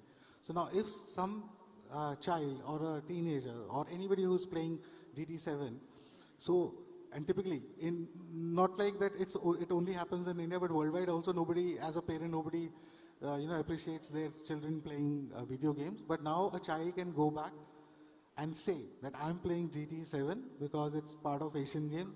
So a lot of that comfort comes to the parent. Now, a parent is a person who is actually spending money, giving the child, getting him a PlayStation, or helping him buy a good internet or a game CD. So these are the advantages. So I think it's a win-win situation for both as a Exactly. and as the game publisher. Yes. So thank you for educating our audience. That was really insightful. So talking about the Indian esports ecosystem, so even our company is focused on that to build a league on that scale where Indian esports is not just fragmented esports or just a random gaming thing, but again, it is a structural framework. So under that, we focus on developing the popular leagues, right? So next we have Mr. Gitesh Singh. So I have a question for you on the evolution gap. That is, you have seen the WCG era, that is World Cyber Games, and the current era. So what is one thing players of the old guard had in terms of discipline that today's cloud-focused gamers are missing? That is an important question you ask, Aniket. And if I were to say, not a lot in terms of the grit and passion that is required to make it big as a professional esports athlete. Like, it's the same kind of grit and passion that is required even today. But a lot has changed in terms of what additionally an esports athlete needs to do. Back in our time, social media platforms like YouTube and Instagram were not as big. So the amount of reach that today's gamers have and the amount of involvement they need to, and the kind of engagement they need to do on these platforms is much bigger. Back in our times, like it used to just be in our room, we are just playing a game, grinding all day, all night, like it's just non-stop practicing, and it's the same. But today, if you do not interact with that platform, you're losing out on a lot of scouting opportunities, because I think sir would agree, like there's a lot of scouting that goes around on these platforms. So everyone is seeking a well-rounded personality and not just an athlete right now. Even a Messi needs to go out and market himself, do a lot of marketing push for their own personal brand. So a personal brand is something that the people and gamers of today's age, they understand it better. And the more you embrace it, the better your chances of, like making it big is what I believe is happening today. So that would be my answer to the question. That was absolutely amazing. Thank you for sharing your knowledge with us. So next we have Mr. Ajay Sharma. So with the thousands of new creators entering monthly, what is that X factor that separates top tier creator from someone who just plays but never scales? Since you are a professional athlete, so this is a question for you, ki how it will help the player to get into the content creation part.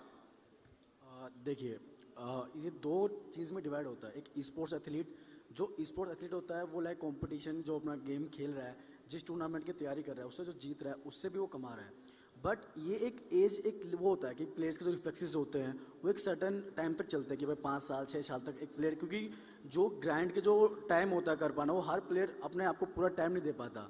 और अगर हम बात करते हैं जो हमारा ये content creation वाला होता है, उसके अंदर अगर प्लेयर अपने गेमिंग के जो पीक पे चलता है, उसके साथ में कंटेंट क्रिएशन को फॉलो करता है, तो उसको काफ़ी ज़्यादा हेल्प होती है आगे चल के. लाइक वो जो भी बिल्ड कर रहा है अपने लेगेसी गेम, ब्रांड से डील करना, वो काफ़ी हेल्पफुल होती है वो चीज़ें.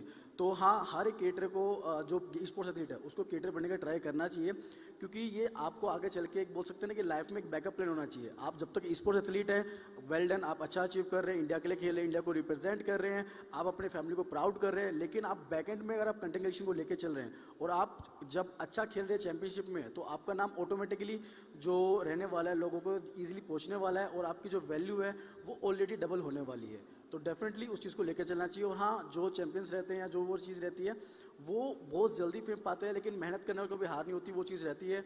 ये सब जानते हैं हमारे मतलब इंडियन के अंदर कि कितना अभी जिस प्रकार से गेमिंग अभी बूम कर रहा है, कि पहले इतना सपोर्ट नहीं था गेमिंग को लेकर, लेकिन अब जिस प्रकार से गेमिंग आगे बढ़ते हुए जा रहा है, तो शायद कुछ टाइम में अलग लेवल को देखने को मिलने वाला है. स्पोर्ट्स एथलीट को भी समझना पड़ेगा कि उनको दो तरीके से लेकर चलना है, गेमिंग को भी लेकर चलना है, साथ में कंटेंट क्रिएशन को साथ लेके ही चलना पड़ेगा. So here we have Mr. Ajay, who is representing the Indian gaming community himself. He is one of the professional athletes, so that was really helpful for all the gamers who are seeing gaming as a career. So thank you, Mr. Ajay, for sharing your insights. So next we have Mohammad Ayan. So the question for you is, why do most leagues fail after one season? So is it a lack of sponsorship, or are we over-indexing on prize pool instead of production value? See, Aniket, that's a very interesting question you've asked. So, as per my perspective, most leagues fail due to lack of long-term sponsorships. Nowadays, the brands are very inconsistent for sponsoring in the esports, especially in the emerging leagues. That is the reason most of the leagues are getting failed nowadays. So, for leagues to survive long term, we need stronger brand confidence and deeper industry partnerships. Okay. Can I punch in? Because I think that's a very good question. See, very honestly, when you look at different sports also, see, it is important that, see, there is no dearth of sponsorship, right? There are a lot of other sports leagues which are doing good. Though, as a federation, when we look at the leagues and all those things, so ये जानना बहुत ज़्यादा ज़रूरी है कि वो league इसलिए successful नहीं है कि वो स्पॉन्सर्स हैं, वो इसलिए सक्सेसफुल हैं कि वहाँ के जो एथलीट्स हैं, राइट? चाहे बैडमिंटन है, क्रिकेट की हम बात नहीं करते, cricket is a different story all together. पर अगर हम डिफरेंट स्पोर्ट्स की बात करें, जैसे खो खो हो गया या कबड्डी हो गया, तो वहाँ पे जो हमारे प्लेयर्स हैं, या बैडमिंटन है, राइट, चेस का आप देखिए जो है चल रहा है, right, pickle ball for that matter. तो ये इसलिए वो लीग्स उनकी सक्सेसफुल होंगी क्योंकि उनके जो चैंपियंस हैं, सॉरी, जो एथलीट्स हैं, वो मेडल्स लेकर आ रहे हैं देश के लिए. तो ये समझना बहुत जरूरी है. See please, I agree that money solves lot of problems, but I think देखो आईपीएल भी या क्रिकेट भी इंडिया में इसलिए बड़ा हुआ था क्योंकि हमने 1982 में we won the world cup, and that is how, and obviously colour TV and this thing, but वो चैंपियंस होना चाहिए. आईपीएल आज इसलिए सक्सेसफुल है क्योंकि टीम इंडिया जो है वो we are the best. Yeah, and sir, to that point, I must add that because of those medals coming, a lot of viewership increases. Correct. A lot of what esports as a challenge is facing is that not a lot of people watch it. There are big tournaments happening. Acer Predator League just happened recently, and the amount of viewership that we saw was lackluster, to say. अगर आप यही देखिए ना, जैसे अपने League of Legends, sorry, I just take an example for League of Legends, या चलो Dota की भी बात करते हैं, तो सोहेल वगैरह हैं, राइट? सो जब सोहेल वगैरह खेलते हैं तो लोग लीग को देखने नहीं आते, they come to watch the player, to watch Sohail, right? Similarly अगर हम लीग ऑफ लेजेंड्स की बात करते हैं तो people come and watch all these top stars.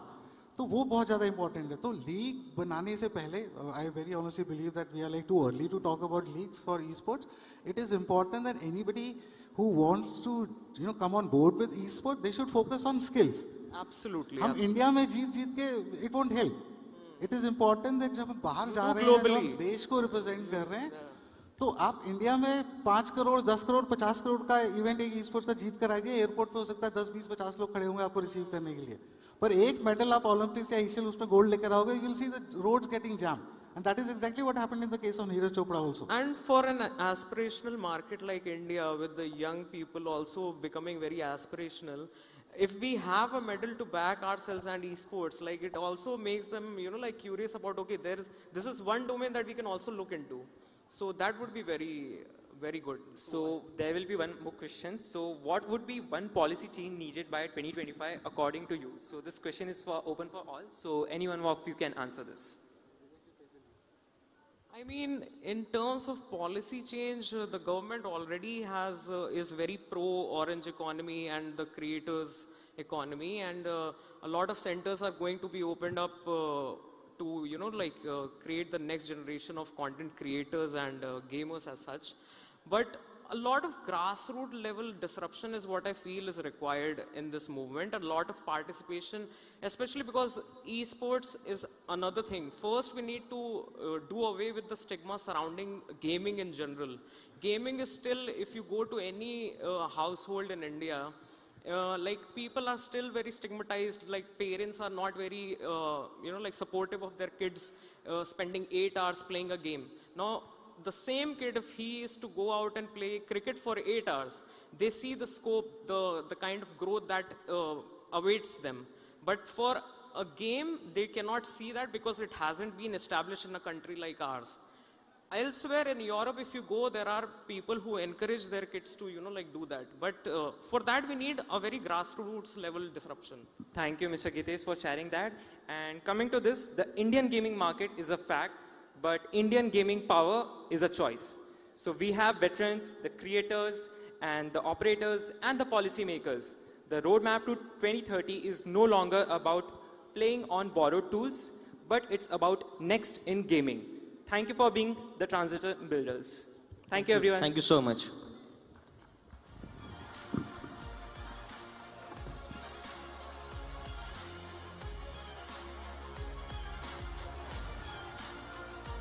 you so much for that session. As I said, it was a highly anticipated session. Hope you have, for those of you who don't know much about gaming, understood the world of gaming. And for those of you, of course, who love gaming, hope you've learned some new aspects of this industry.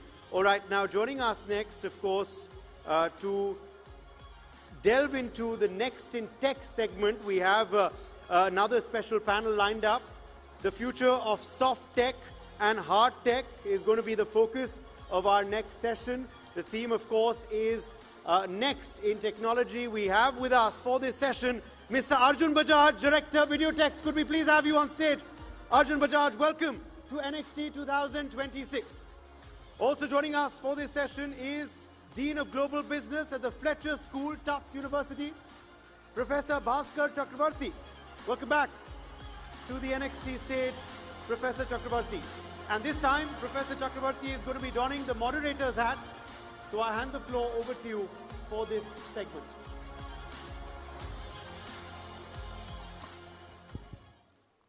Okay, Arjun, what a pleasure to meet you, and what a pleasure to bring this conference almost to a close. 3 exciting days, very dynamic days, and we're going to go out with a bang. Pleasure to meet you as well.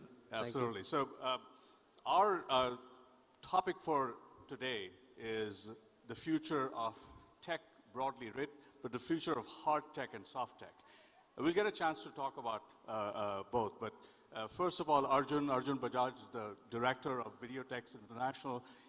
You've been part of the origin of Videotex, and perhaps you can tell us a little bit about the company, which of course has a gigantic footprint in the television market in India. It is the largest, I understand, the largest OEM and ODM in India for other brands, but perhaps you can tell us a bit more about the history of the company and how it has evolved since its founding. Right. Thank you so much to the Next team for having me here and having you as my moderator. So I'll tell you a brief about our company. Videotex is now 4 decades old. So we have, in fact, we are 42 years young now, as I would say. And we are one of the oldest companies to have transformed from the era of the black and white TVs to the era of, say, mini LED TVs today. So you can say Videotex is the only company who's evolved from the black and white era to the colored TV era to the plasma, LCD, and the LED TV segment that we are. So I am actually a 3rd generation if I talk about the overall structure of the company, but 2nd generation when it comes to manufacturing, because the 1st generation, which was my grandfather, they were into the hardcore distribution of televisions. But when my father came in, he decided that no, not distribution, but I think the future is about manufacturing. And so when I was born, of course, I was always put in my mind that, okay, manufacturing is the way to go. And so that's how my education, and that's why my focus has always been into manufacturing as well.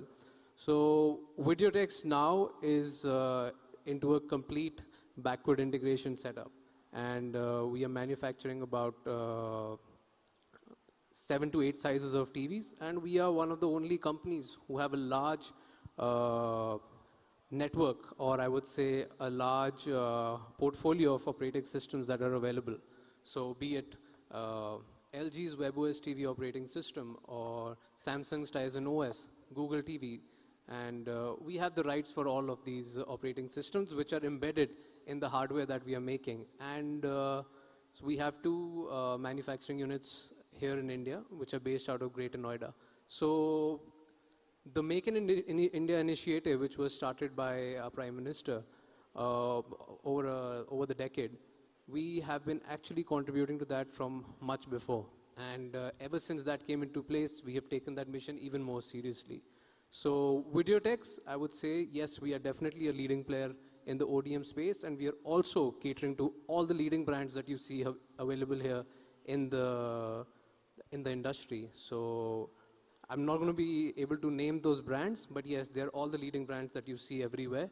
And we are the tech providers, we are the back-end players who are manufacturing the next-gen technology for all these brands who can focus on building the next brands, and they can focus on their marketing and sales while we are there as their supporting partners in the manufacturing space. So this is all in all about Videotex. In a gist, we are a television manufacturing company who designs the complete product, manufactures it in India, white labels it for the brands that are selling. So we are the complete back-end setup for all the leading brands. Fantastic. That's a great story. Arjun, I know that India has been working very hard to build up its manufacturing sector broadly. And Videotex is a great example of a manufacturing success in India. Could you say a bit more about what you have learned through the success of your own company that could be useful for others who are trying to set up manufacturing here in India? What are some of the competitive advantages? What are the sorts of competitive advantages that India has for manufacturing television sets relative to it being manufactured elsewhere or maybe just assembled here? I mean, what advice would you give to others who are trying to do the same thing in other domains? Okay. So since we've been into this field for almost 42 years now, so we understand the complete in and out. It's not an easy business for any new entrant to come into and try to disrupt it, because it requires a lot of technical know-how, a lot of experience, because you have to deal with the supply chain issues from day to day. And of course, you have to also see what are the geopolitical issues that are happening in the country and plan things accordingly. So for anyone who's entering into this business, I would say it's really not the right space to enter, because we already have very, very strong companies who are building for the future. But yes, of course, there are always new companies who could enter in to support this ecosystem rather than compete against this ecosystem. So I would say, yes, definitely there's an ease of doing business for companies who've already been into the manufacturing space, because we have a pool of talent that's available here. We have strong engineers here. We already have large setups. And in fact, if I have to talk about why we are present in Greater Noida, because we already have a very strong ecosystem that's there. We definitely have less value addition at the moment when it comes to the product, the value of the product. But at the same time, in order to support the manufacturing, we have a complete ecosystem that's there. We have the vendors, we have the supply chain required for the local parts that are available, be it the packaging industry or the BOPP parts industry, or when it comes to speakers. We have all of these industries that are there, but of course, the major players like the display, fab, and semiconductors, we are getting there. India is getting there, and the initiative that's been taken by the country, which is the semiconductor mission, we are already running strong. If you must have heard recently, India has already inaugurated one of the AMTP facilities for semiconductors in Gujarat, and we already have 3 more companies that are lined up for the next semiconductor facility setup, and we have 10 more projects that are coming up, and a total investment of $20 billion have already been sanctioned, with almost $10 billion being supported by the government. So we're already working very, very strong to become the next technological or the global manufacturing hub. And if we can really take control of semiconductors as well, which is the heart of all modern technology, and in fact, our product, which is semiconductor, is the most crucial bit. So I think that's the way to go for any company now or the country. Great. So you perfect segue to the next question I had, which is you noted the advancement towards semiconductors, manufacturing semiconductors here in India, putting up fabs in Gujarat and other places possibly. And that's tremendous because having manufacturing of semiconductors in country is enormously important in a world where so much of it is bottlenecked in a few places. And semiconductors is a very complex industry with a massive supply chain that cuts across many, many countries, many, many components. Where do you see the future of semiconductor manufacturing in India from your vantage point? Do you see it being a growth sector, or is it going to be limited by some of the inherent constraints that India has had historically? Okay, that's a very good question. So let me come to the topic, which is hard tech. And there's a reason why it's called hard tech, because it's not easy. So let me put it that way. So for any, if you see with the recent geopolitical issues, or if I talk about the 2020 event of COVID, the countries, or I would say the companies, in fact, have realized that they need a plus one. They cannot be just reliant on one country who can provide them everything. So India took that as an initiative and took it as an opportunity to be able to become that plus one where we started working on. But yes, it's definitely hard, but it's always, it matters who takes the first step.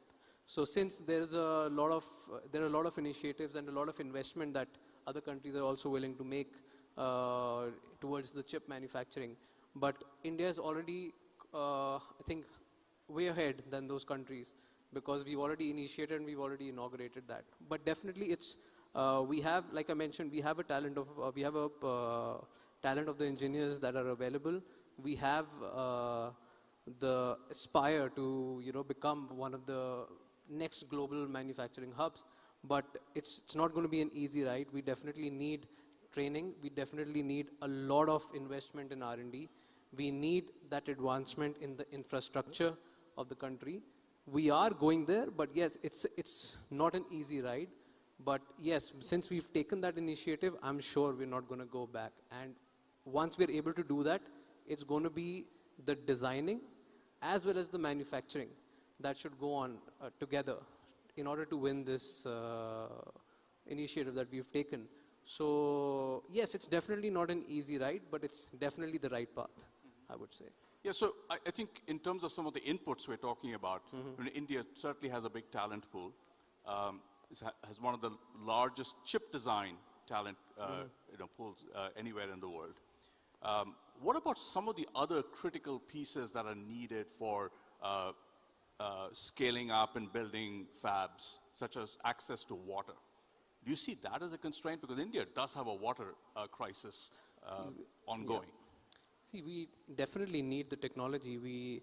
It's not that if we've taken that initiative and we can just do it ourselves. We definitely need a support. We definitely need to send our people outside to learn and or invite some of the other players who are leading in this, like we've done this already, to come and set up those facilities and be a part of the talent that's available and train them. But at the same time, I would say, but at the same time, like I mentioned before, India is not just a market that's there. We, in fact, the kind of population that we have, we are a market in ourselves. We can support so much supply, or we can supply endless products. And in terms of consumer electronics, or in terms of, say for example, my industry, which is TVs and appliances, we have that market that's available, and we can supply endless products to the country and to the people that's there. So yes, I think we're on the right path, and hopefully in the next decade we would be one of the major global manufacturing hubs. I would say that, yes. Great. So the card I just got says time's up. Yes, that's what I could read that. But no conversation on technology can be completed without a 30-second soundbite on AI. So your 30-second soundbite on AI and how that's factoring into your business. So AI, definitely. So I would say TV is no longer a hardware or just a display product. It's a hardware which has been infused with software, which is AI today.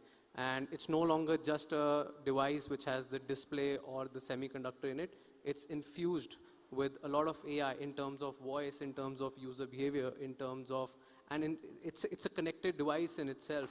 And it's learning your habits, it's learning your the way you're watching the shows, the way you're watching the content, and the way you're interacting with the product. And with the kind of investments and with the kind of facilities and the products that are available, it's also interacting. In fact, I would say TV is the next product for the home to be able to control all your devices that are there.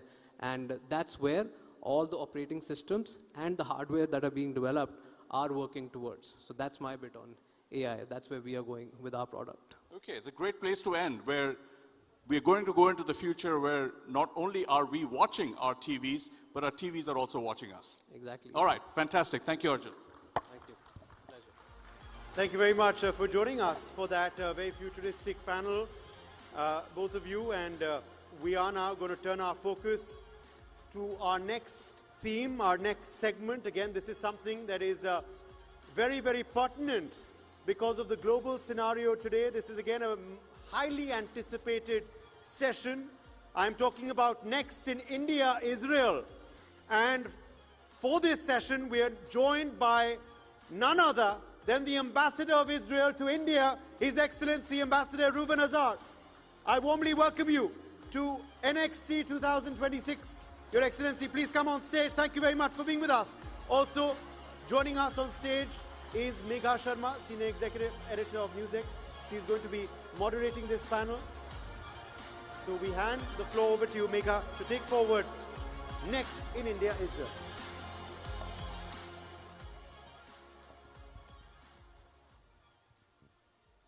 Ambassador Reuven Hazar, thank you very much. It's such a pleasure to have you over here at the NXT 2026 forum. It's my pleasure. Thank you, Megha, for inviting me.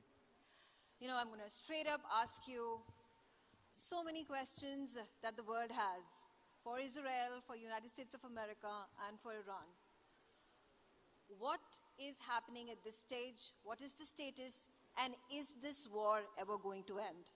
Well, at the outset, I would like to tell you that what Israel did is we choose this moment to remove two existential threats that we have coming from Iran, a country that has sworn to annihilate us.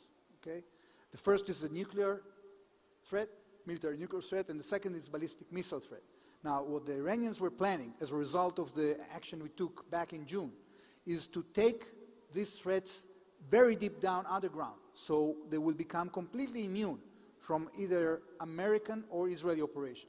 So we had no choice if we want to survive, because we know that the Iranians not only have sworn to destroy us, they were developing the means to do so. And that's why we did this operation. This is what triggered it. Now, what we have achieved so far in the last 2 weeks is that together with the American forces, we have obliterated the Iranian's regime army, the Air Force, the Navy, the sites of production of the ballistic missiles and other systems of war. And we also defined that we want to open the way for the Iranian people to embrace their future. It doesn't mean we are going to do regime change in Iran. It's up to the Iranian people. But we know that they are under a huge pressure coming from an oppressing force that has been killing tens of thousands of them only a few weeks ago and has a history of oppression, repression, rape, and actually terrorizing not only their own population, but the entire region, including the State of Israel. So we are on a very important crossroads, because we can create a situation in which this shadow of destruction that was not only putting a menace on us, but the entire region, this can be weakened substantially so the region can prosper and can be stable for the foreseeable future.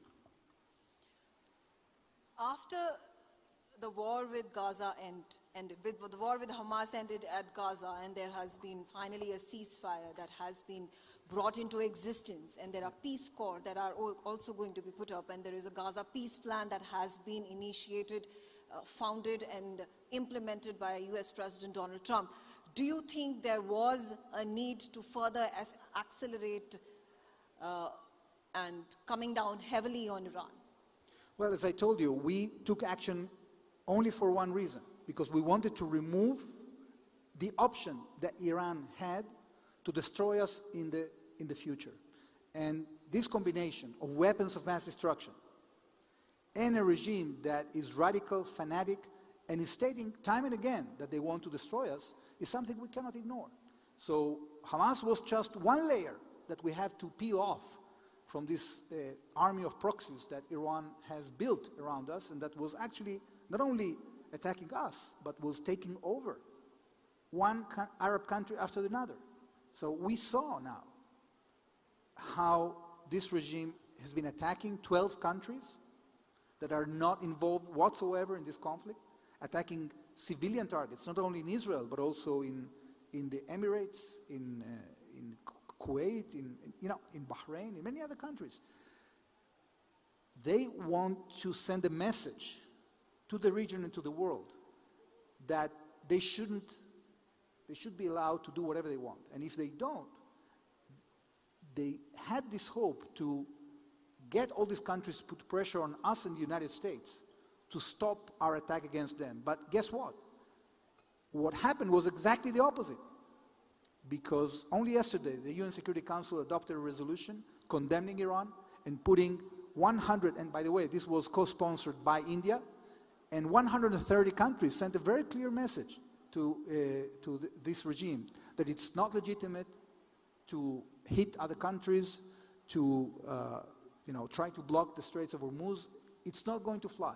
And we are going to take care, and we are taking care of the security of these countries. Israel, as we speak, is flying over the skies of Iran and protecting the interests of many Arab countries and actually interests of the world, because we want to see trade resuming. We want to see a world that is functional.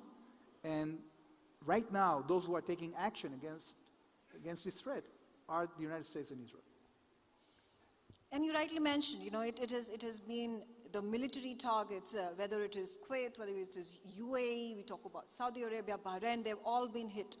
But it's not just the Gulf Arab nations that have been hit militarily by Iran. It is not just the Gulf of Hormuz, because at the end of the day, it is the entire world that has been impacted. Your energy price, there's an energy crisis, energy prices are rising up, the Strait of Hormuz, because it has been blocked, prices are skyrocketing, necessities are becoming so expensive.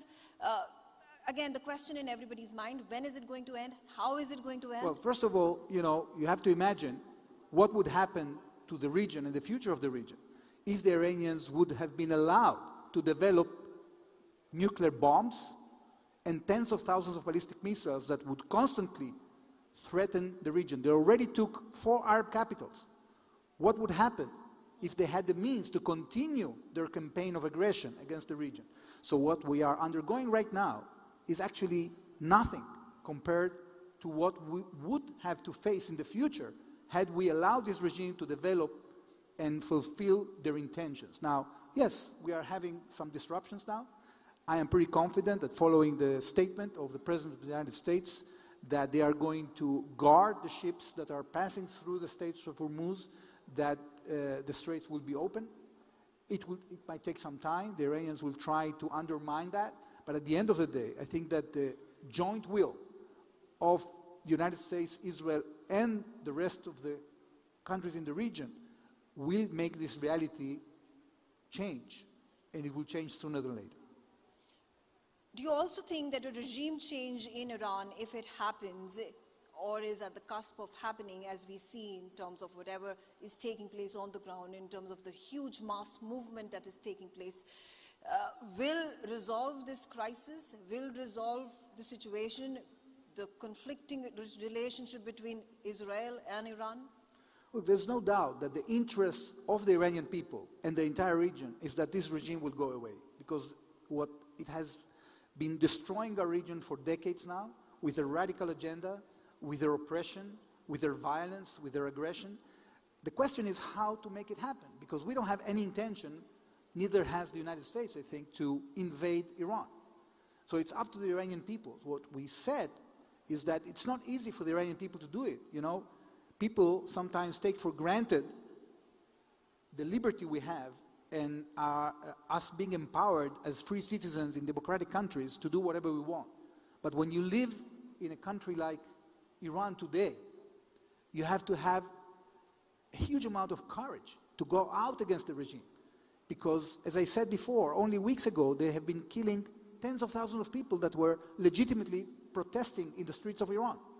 So it will take much more than what we assume for this regime to leave. They are very radical, and what we are trying to do now is to open the way for the Iranian people to try to express themselves, because we are going to continue to target the Basij forces and the forces of oppression in Iran.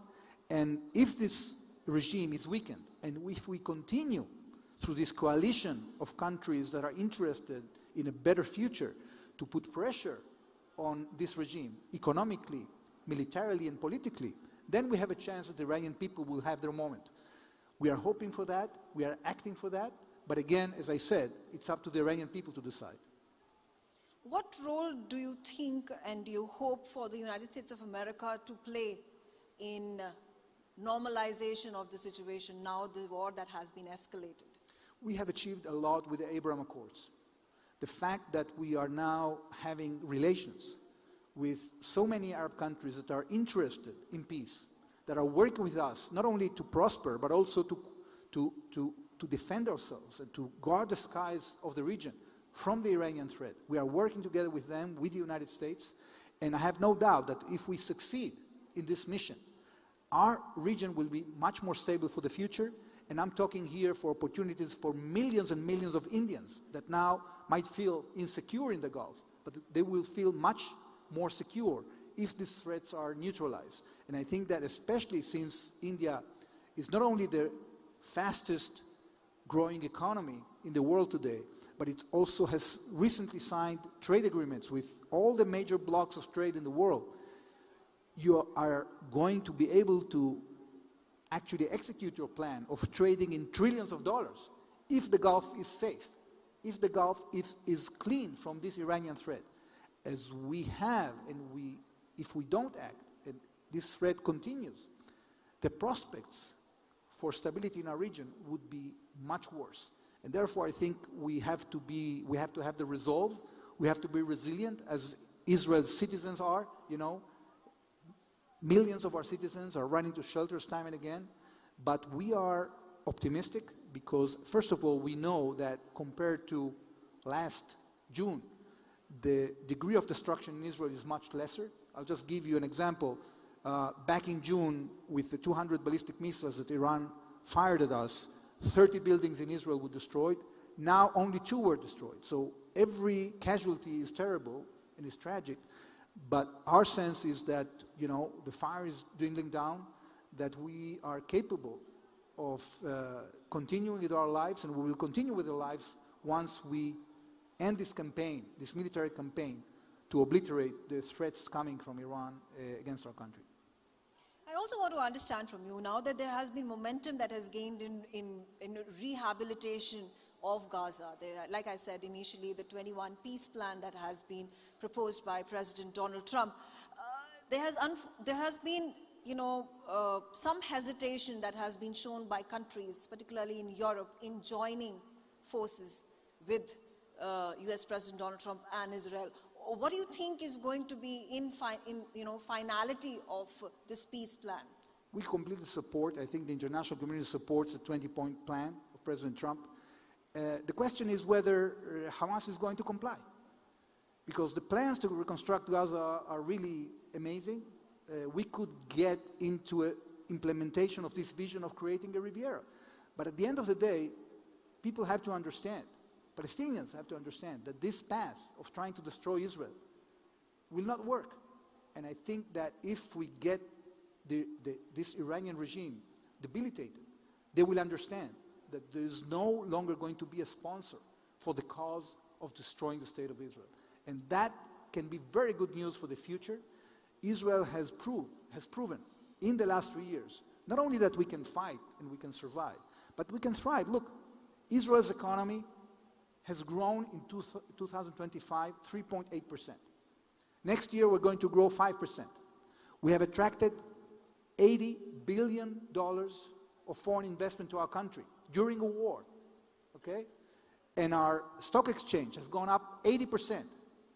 And the Israeli shekel has appreciated against almost any other currency. So during the visit of Prime Minister Modi to Israel, we actually have set the ground to an amazing upgrade in the relations with India, because both India and Israel have a common interest here.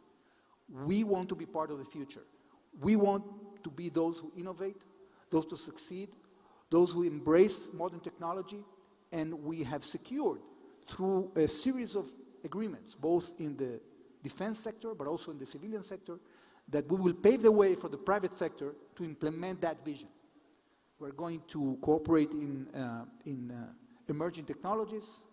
We have doubled our budgets for R&D, joint R&D. We have opened categories of cooperation in defense that will allow more production in India of defense systems that are crucial for the security of this country. We are on an amazing path thanks to this visit, and I want to thank here Prime Minister Narendra Modi for his vision, for not being hesitant to embrace this cooperation with Israel despite the conditions in the region, because I think our future is bright, our future is there, and we are going to embrace it together. Absolutely. And then finally, before I let you go, talking about, yes, you spoke about Prime Minister Narendra Modi's visit to Israel, and there was quite the bonhomie. You're talking about pushing for the free trade agreement plan, a defense deal that has already been done. Again, when we talk about R&D, you know, obviously Israeli drones were perhaps some of the highlights when the war that was waged by India against Pakistan after the Pahalgam attack. What does the future hold? You spoke about defense, R&D, but specifically, what's on the anvil? Well, the challenges are amazing, Mega, because now we are in the age of AI. And AI is influencing every aspect of life. Unfortunately, also the threats on us. So we have to be ready to develop the next generation of defense systems that will allow us to overcome the challenges that are coming against us. They might be different in geography, but they are similar in nature. We want to build our infrastructure. We are now inviting Indian companies to come to Israel to compete on infrastructure projects. We're going to invest $200 billion in building our infrastructure. We can do this together. And we have to, roll our sleeves. We have a lot of work. But I think that our leaders have put a very good plan. The Israeli government, just before Prime Minister Narendra Modi came, adopted a resolution that invests another $50 million just in the bilateral projects between Israel and India. We're very serious about this because for us, India is a strategic partner. We have declared during this visit that we have now built a special strategic partnership. And that cannot be just a word.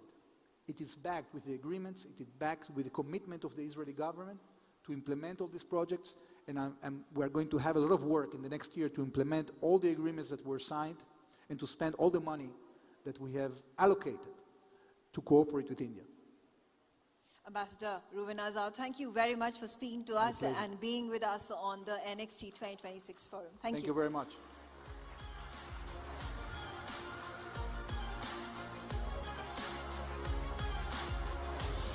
Thanks indeed, Your Excellency, for that address, speaking, of course, about India-Israel ties and the Israel outlook towards the current conflict that has, of course, erupted in Iran and the Middle East. A very, very topical, important and pertinent session. Some big headlines there, some big statements by the ambassador of Israel to India. And, of course, Megha was moderating that there. Well, these, of course, are the big sessions at NXT that are still to come. We're going to be focusing on international affairs. We're going to be focusing on education. We're going to be focusing on health.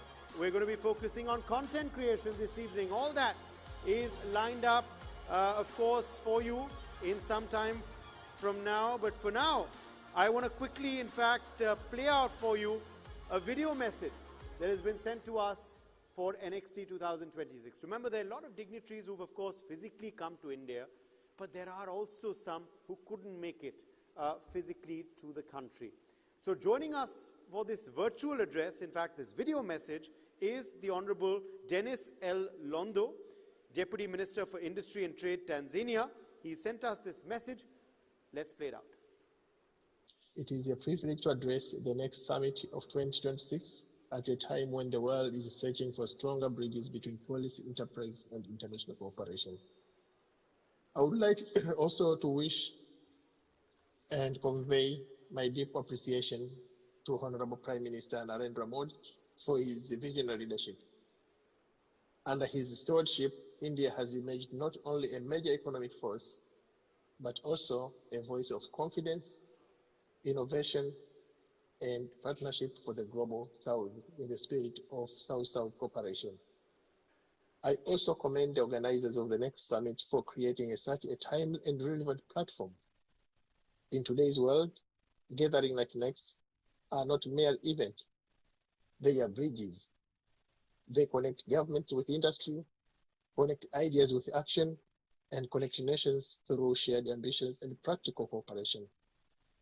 For Tanzania, this spirit is a spirit of meaningful, especially meaningful in the spirit of global South or South-South cooperation, where India and Tanzania enjoy a warm and historical relations. And in recent years, this partnership has required a new momentum. Our ties today are defined not only by friendship, but by expanding cooperation in trade, investment, manufacturing, capacity building, infrastructure, and people-to-people engagement. The elevation of India-Tanzania relation to strategic partnership reflect the growing importance of this relationship for both our nations. From the perspectives of industry and trade, this is a moment of great opportunity. Tanzania is committed to industrial growth, value addition, entrepreneurship, and regional cooperation. India, with its scale, technology, and development experience, is a natural and trusted partner in this journey. Together, our countries can do much more to promote resilient supply chains, support enterprises, empower youth, and create growth that is both inclusive and sustainable. The importance of Next lies precisely here. It gives us, all of us, a forum to think beyond immediate transactions and to build long-term partnership. It reminds us that the future will belong to us and those nations that can elaborate with trust, that can collaborate with trust, move with the speed, and act with clarity of purpose. I also extend my appreciation to Shri Kartikeya Sharma for his vision in building Next into a platform that brings together parliamentarians, policymakers, business leaders, and global thinkers. Such initiatives are essential in our time because progress today demands dialogue across sectors and also across borders. Let us therefore use this occasion not only to exchange ideas, but to strengthen partnerships that can deliver real outcomes for our people. Let us build new bridges between India and Africa, between East Africa and South Asia, and between public leadership and economic partnership and opportunity. Thank you very much for listening.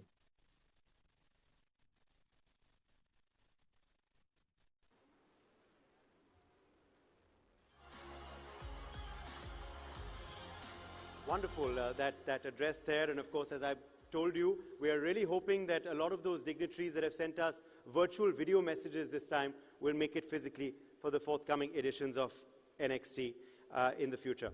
Okay, for now, a very special presentation in the Next in Robotics segment now that I'm going to quickly come back to.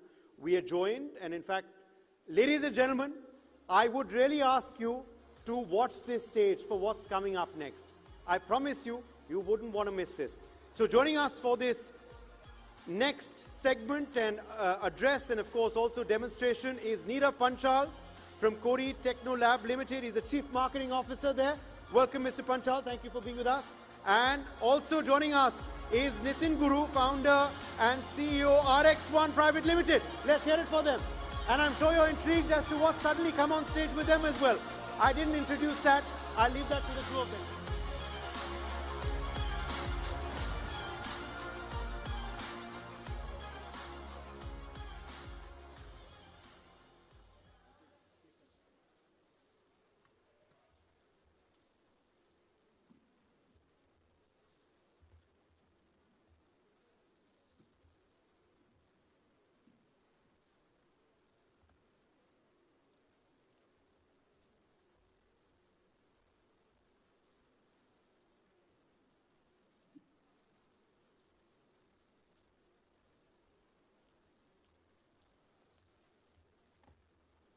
Good evening, everyone.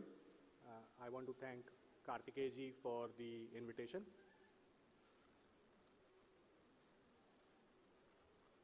A lot has been said since past couple of days and even in the earlier sessions about health tech, AI, and I want to take the same conversation a little bit forward. I want to begin with a simple thought, and it's a precursor before we talk about AI.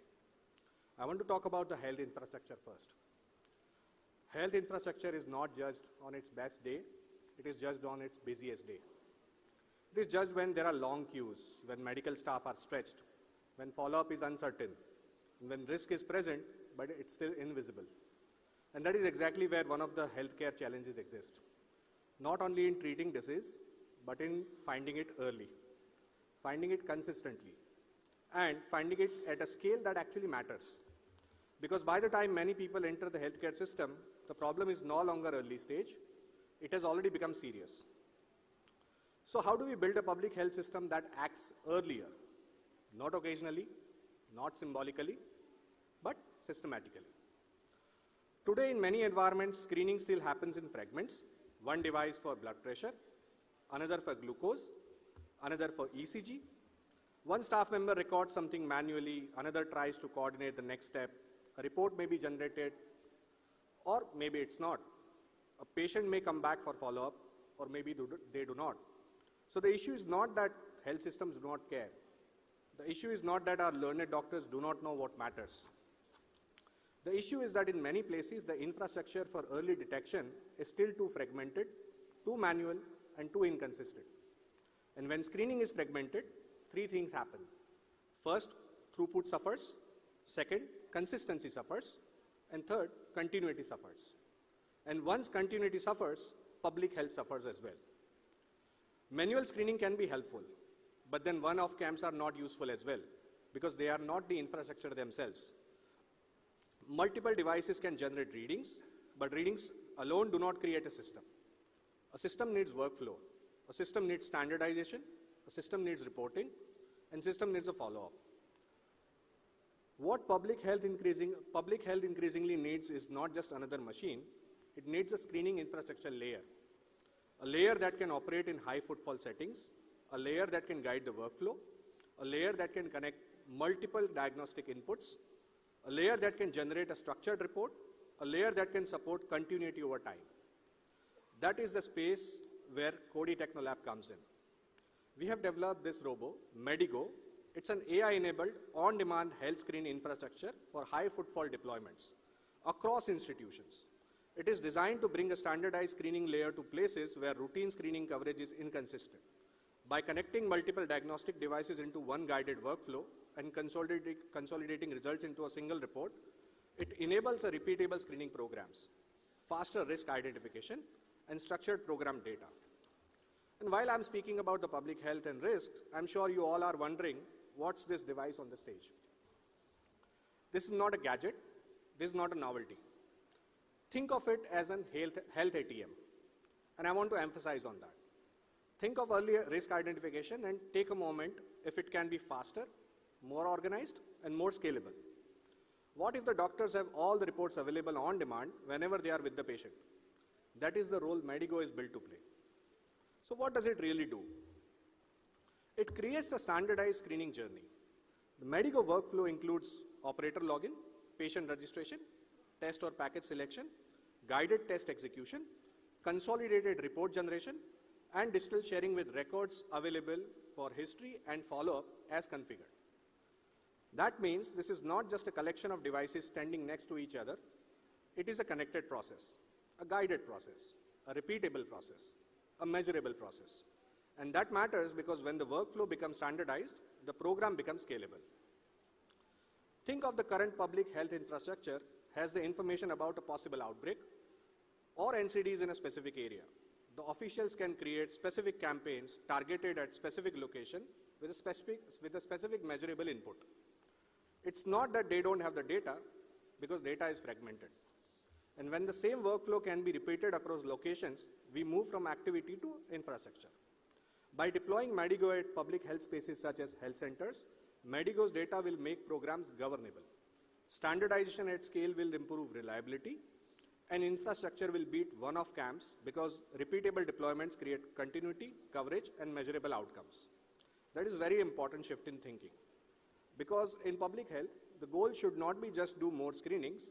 The goal is to build a system where screening can be governed, tracked, repeated, and improved over time. You all must be wondering that I'm talking so much, but what this device can do. Now, Medigo supports a broad screening suite across blood markers, vitals, diagnostics, and selected AI-assisted assessments. The standard set includes hemoglobin, lipid profile, renal function basics, random glucose, HbA1c, hearing screening, visual acuity, blood pressure, 6-lead ECG, temperature, height, weight, SpO2, and selected AI-assisted eye and oral screening depending on the configuration. And the speed is practical too. Typical end-to-end report generation is around 15 minutes, with blood tests taking around 6 minutes and the remaining tests around 7 minutes. I have my colleague Deep and Umesh on stage. They will operate Medigo and showcase the capabilities. For the record, Medigo has the capabilities for invasive and non-invasive tests. Considering the time we have on hand, we'll be showcasing the non-invasive test. We will test the following: height, BMI, temperature, SpO2, blood pressure, ECG, mental wellness check, and mental wellness has 3 tests: anxiety, fatigue, and stress. For vision, we have Snellen vision screening and color blindness assessment. Deep, Umesh, let's show what Medigo is capable of. We will begin with the height.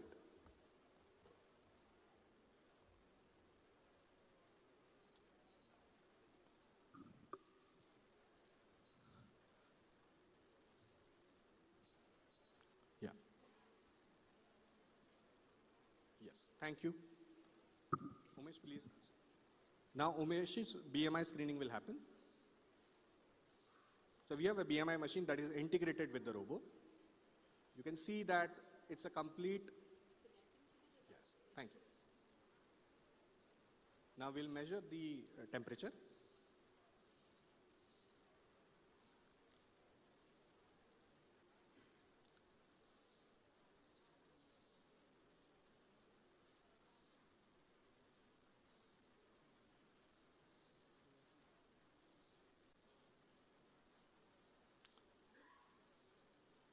It's taking a little bit of time. Yeah, thank you.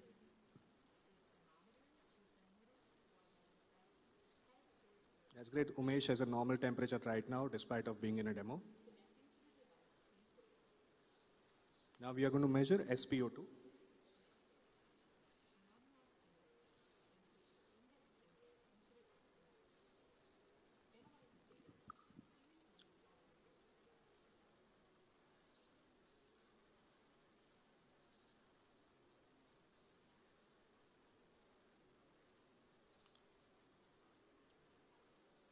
Now we are going to measure the blood pressure.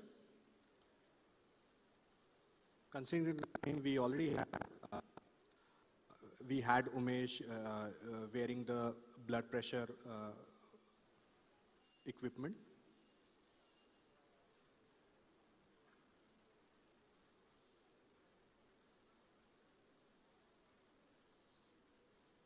So you can see systolic and diastolic readings at the same time. I can say Umesh blood pressure is shooting through the roof.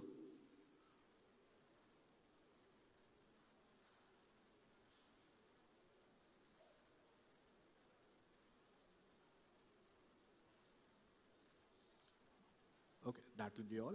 And we are going to move now to ECG screening.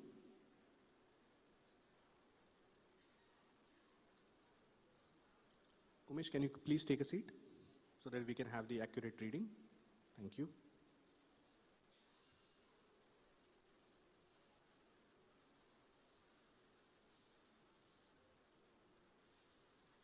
Fantastic.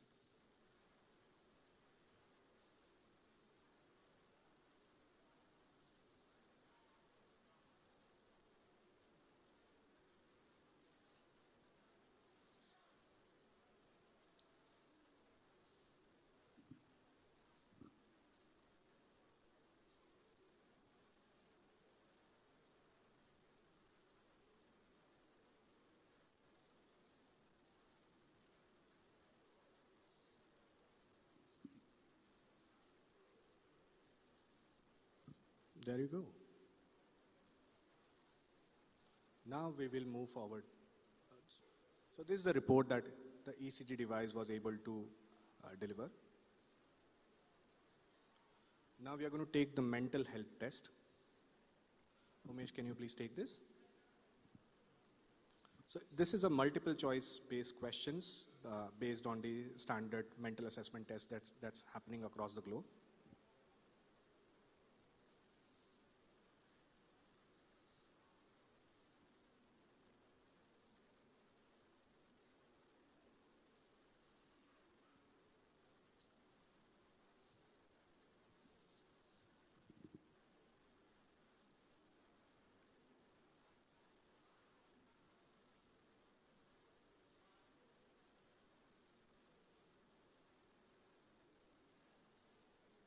So you can see this is very simple to use. At times when there are no operators available, patients can do this activity by themselves. It's simple to use, just like how we use ATMs on our day-to-day life. You have the mental health assessment on the screen as well. Let's move on to the next test. That's a fatigue assessment test. Umesh, can you please help us? Thank you.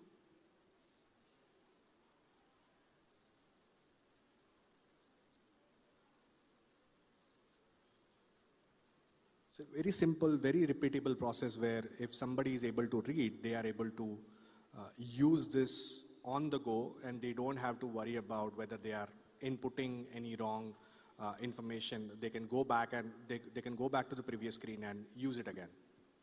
Yeah. Okay, can we go please next?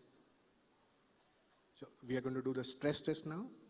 Similarly to mental health assessment, this is again a MCQ based questions.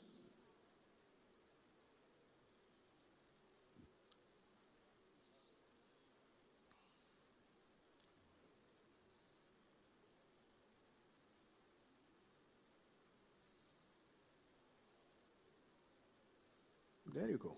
Thank you.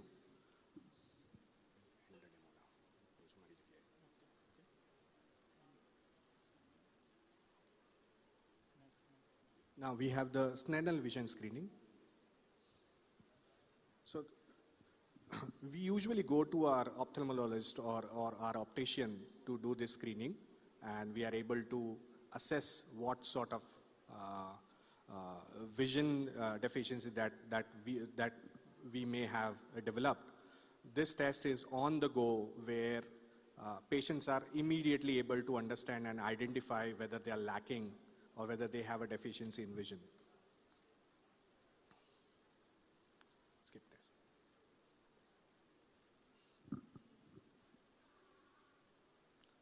Now we have the color blindness test. This test is useful for institutions where they are able to do in a high precision environment. They need to undergo this test every 6 to 12 months.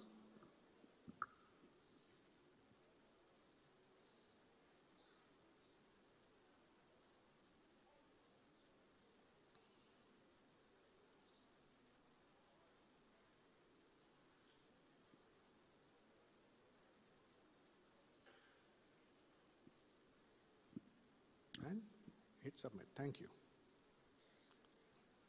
Okay. Your diagnostic tests are completed. Take a look at your results.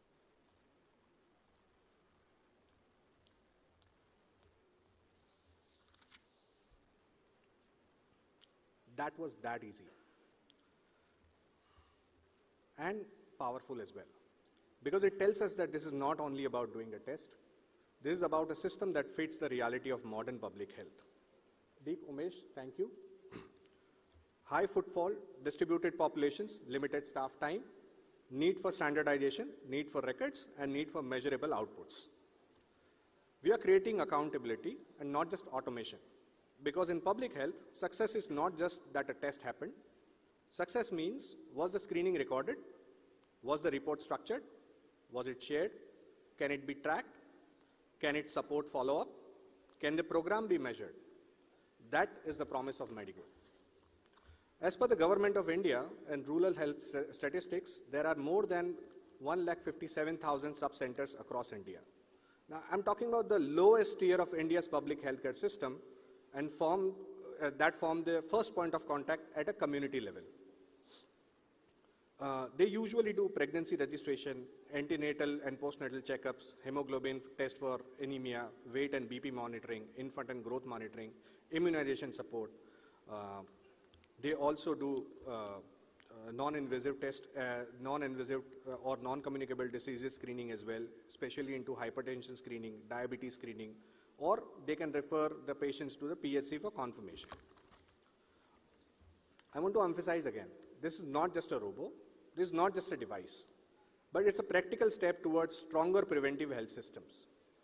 Coady Technolab Limited is committed for using robotics responsibly, building screening infrastructure intelligently, and helping health systems act earlier, better, and at scale. We are building an infrastructure that can create healthier communities. Our Prime Minister inspired us a decade ago with the Swachh Bharat Abhiyan.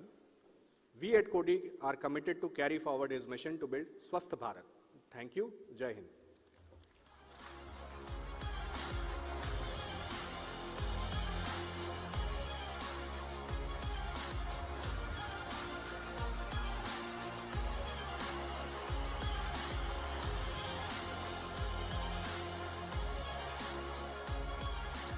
What a futuristic session, and it's of course very engaging when we have a live demonstration along with an address as well, isn't it?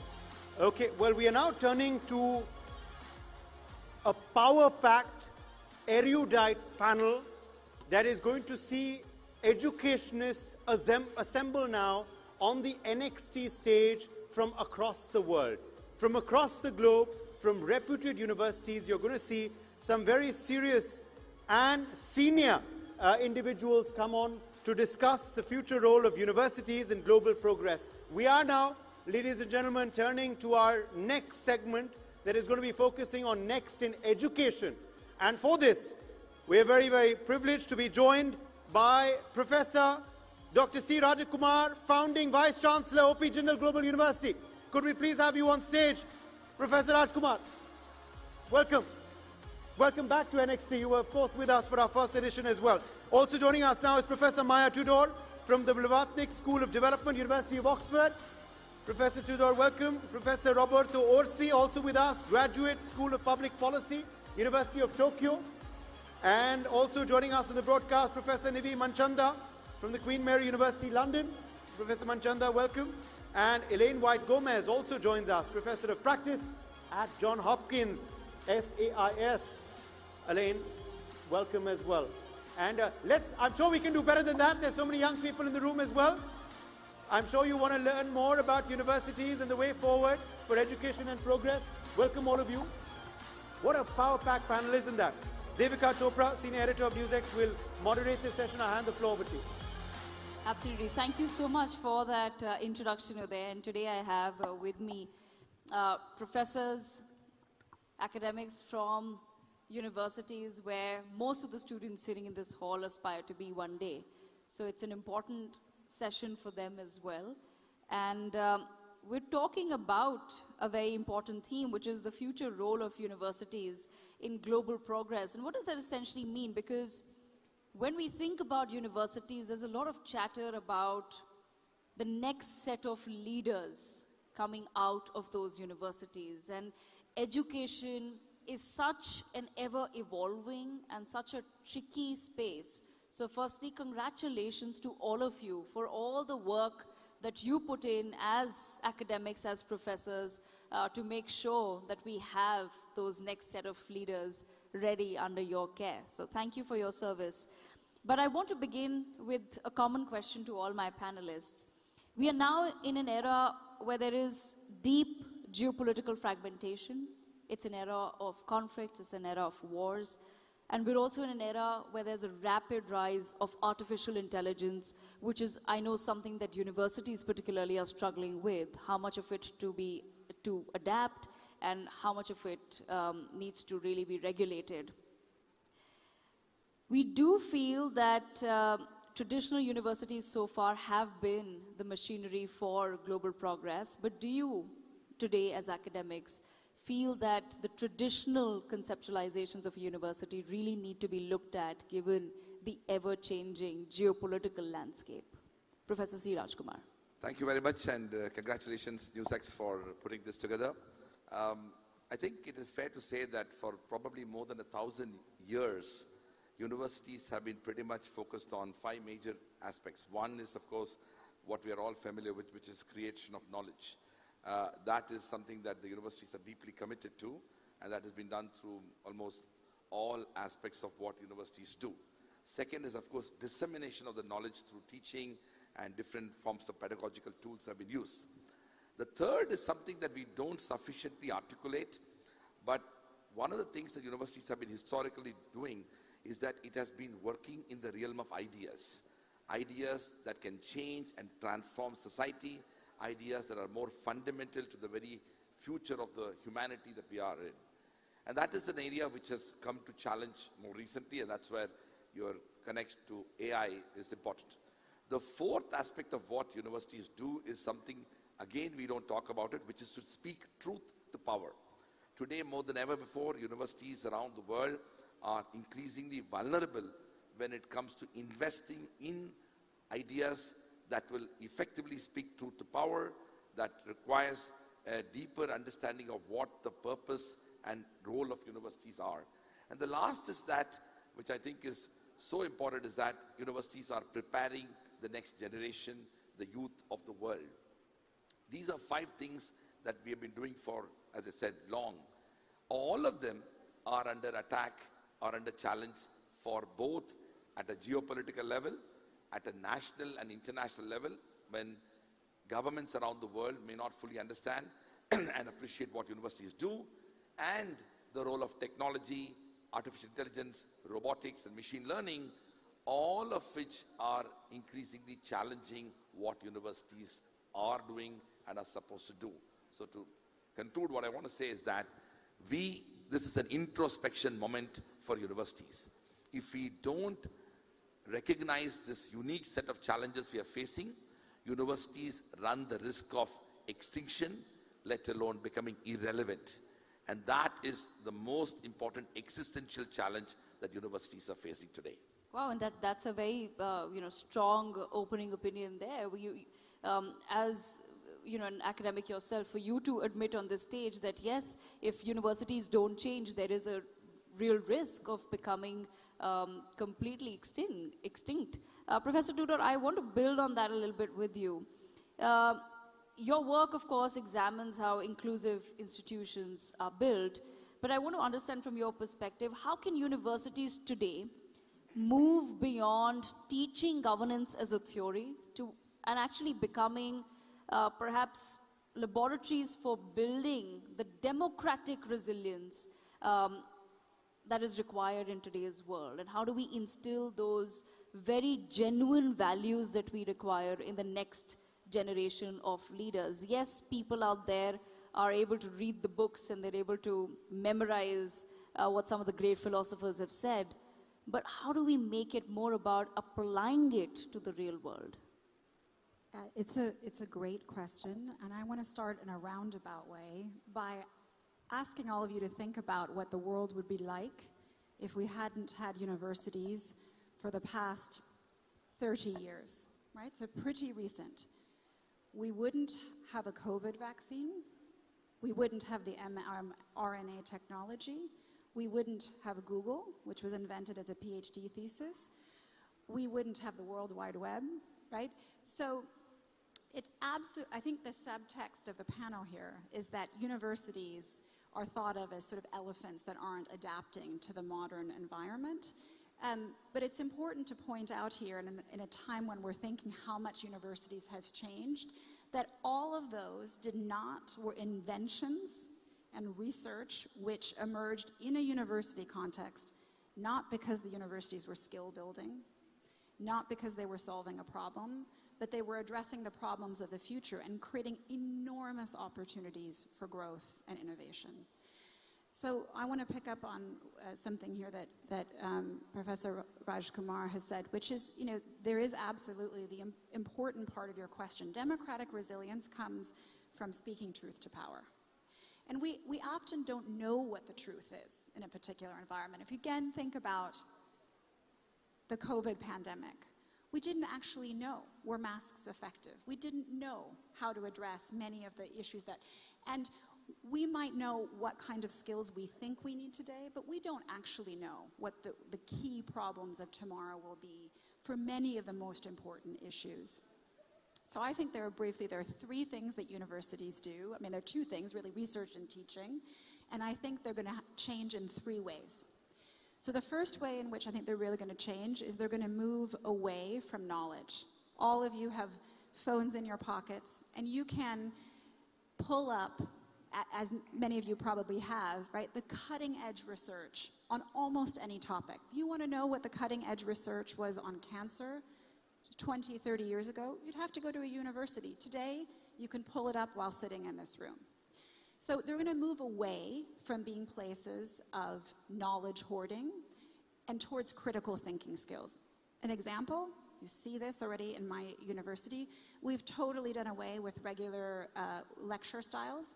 We teach only through case studies. It's a problem, what are you going to do to solve the problem? The second way in which it's changing in terms of teaching is related to the truth to power point. So how do we understand what the truth is? And to understand that, you actually need to be speaking with people who have different opinions from you as sites of debate and discussion in environments that are increasingly polarized. And finally, and this is the point I've already made, is that they're huge centers of research and innovation. So let me just focus for a moment on the example of the COVID vaccine that emerged from Oxford. The research was well underway, which is why we got a vaccine in world record time. It wasn't there because it was solving a very discrete problem. It was experimenting. And it was that technology that got the world to a much better place 6 years ago, over the course of a couple years. Now, that wasn't just a question of technology in biology. It was virology. It was immunology. You needed people from behavioral science to think about how you brought that vaccine to the market when it had been developed in record time, and there were lots of skeptics about it. You needed people from business to understand how to get the supply chains in place. You needed public health experts and epidemiologists, right? So where are the places in society that we bring that kind of research together? It's universities. All right, Professor Gomez, just building on, the sort of line of thought that I've been taking up with the other professors as well. I want to understand from you, you have a lot of experience in high-stakes multilateral diplomacy. What is the one truth about global progress that universities should really focus on telling their students, and something that they're probably failing to teach right now? Well, I actually agree very much with what my colleagues have expressed so far. And I would like to build a contribution from the perspective of policy making and this interface between policy, the policy logic, which is most of the times responding to crises, problems, always against time. Time is always a constraint or a limit. And being in global policy making and in the midst of the discussion of global problem solving, one of the aspects that I think I was left with as a lingering question is how to better integrate the knowledge management and generation of universities with the policy making needs. So to have a better policy academia interface and to learn not only that in the policy side we read the books or the papers, but to learn how to think with each other. To sit at the same table, to think, to problem solve, to undertake critical thinking, I think is fundamental for the future. An aspect that is also fundamental, that is a lesson that I have learned, is how to move from specialized knowledge to systems thinking. That is one of the most, I think, relevant lessons learned. We need to promote systemic leadership that can actually help us promote change across different subsystems. We need to understand how problems are interconnected and different variables are interconnected. In that sense, universities, I think this is a very interesting experience and experiment. How can we train doctors that understand geopolitics or political scientists that understand systems? That is a fundamental aspect that is at the basis of this need to improve the quality of our mental processes, of how we administer knowledge, and how we can improve the way in which we respond to the global challenges that we have.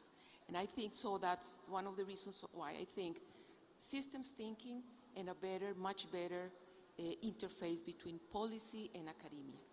All right, and picking up on some of those challenges as well, let me bring Professor Nivi Manchanda into the conversation. Professor Manchanda, you're someone who critiques the borders of international relations. I want to understand from you, how can universities then help dismantle some of the intellectual as well as structural barriers that today prevent the perceived global south, as we call it, right? We talk about a divide between the global south and the global north. So what can universities do to dismantle some of the barriers that are preventing the global south from being an architect of, rather than just a recipient of global progress? Thank you. That's a really great question, and thanks for inviting me. I'd also like to agree with my co-panelists that universities are really crucial, and two of the reasons they're really crucial are because of the fact that they inculcate critical thinking, which was needed more than ever, I would say now, and also because they do have this sense of speaking truth to power, and we know that the truth is getting more and more contested. There are many truths, there are no truths, this is something we hear all the time, and universities still try to have, if not the truth, then the best researched answer to a possible question, and I think that's really crucial. In terms of the global north, global south, let me just unpack that a bit further. So where I'm located, which is in the United Kingdom, universities themselves are facing huge challenges. One of them is funding, and the other is a pretty solid attack from the far right.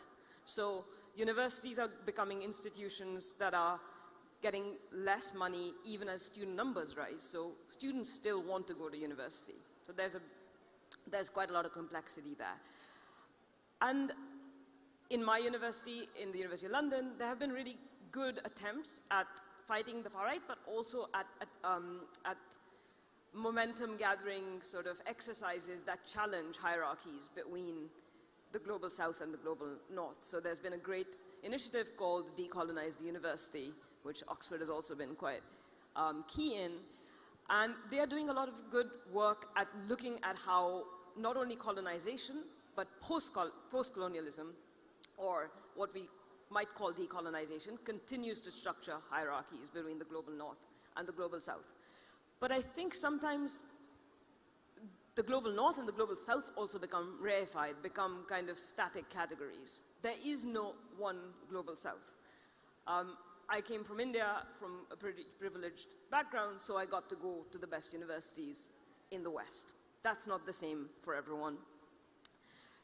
If you're in Brazil or South Africa, and if you're rich, you have access, as much access as rich kids in the global north, but not as much, nearly as poor kids in the global north, and of course, not nearly as much as poor kids in the global south.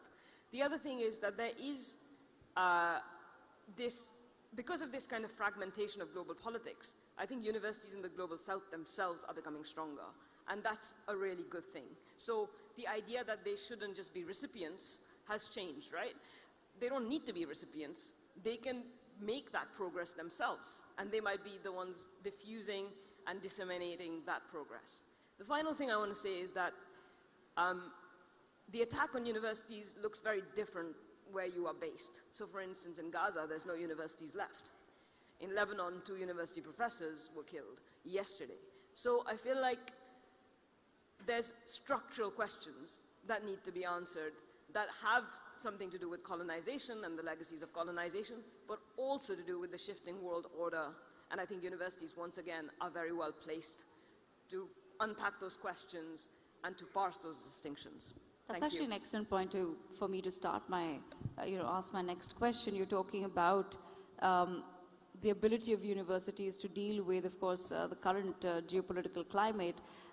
Professor Orsi, then on that note, I want to understand from you. We're living in a world where there is more and more polarization, and at the same time, we're also talking about the rise of a national consciousness.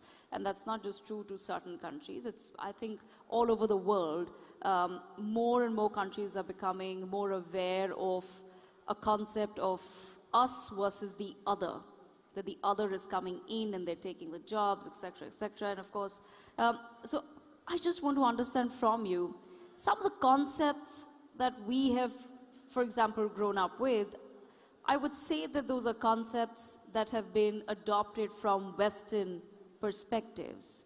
It could be concepts of democracy, of liberalism. All of those are very Western concepts, and we have in Asia, in the eastern part of the world, our own concepts. For example, India has been guided by Vedic philosophies for a very long time, but we don't necessarily teach those in our universities. We still focus on, for example, talking about democracy rather than talking about the Vedic principles of the rights for everyone.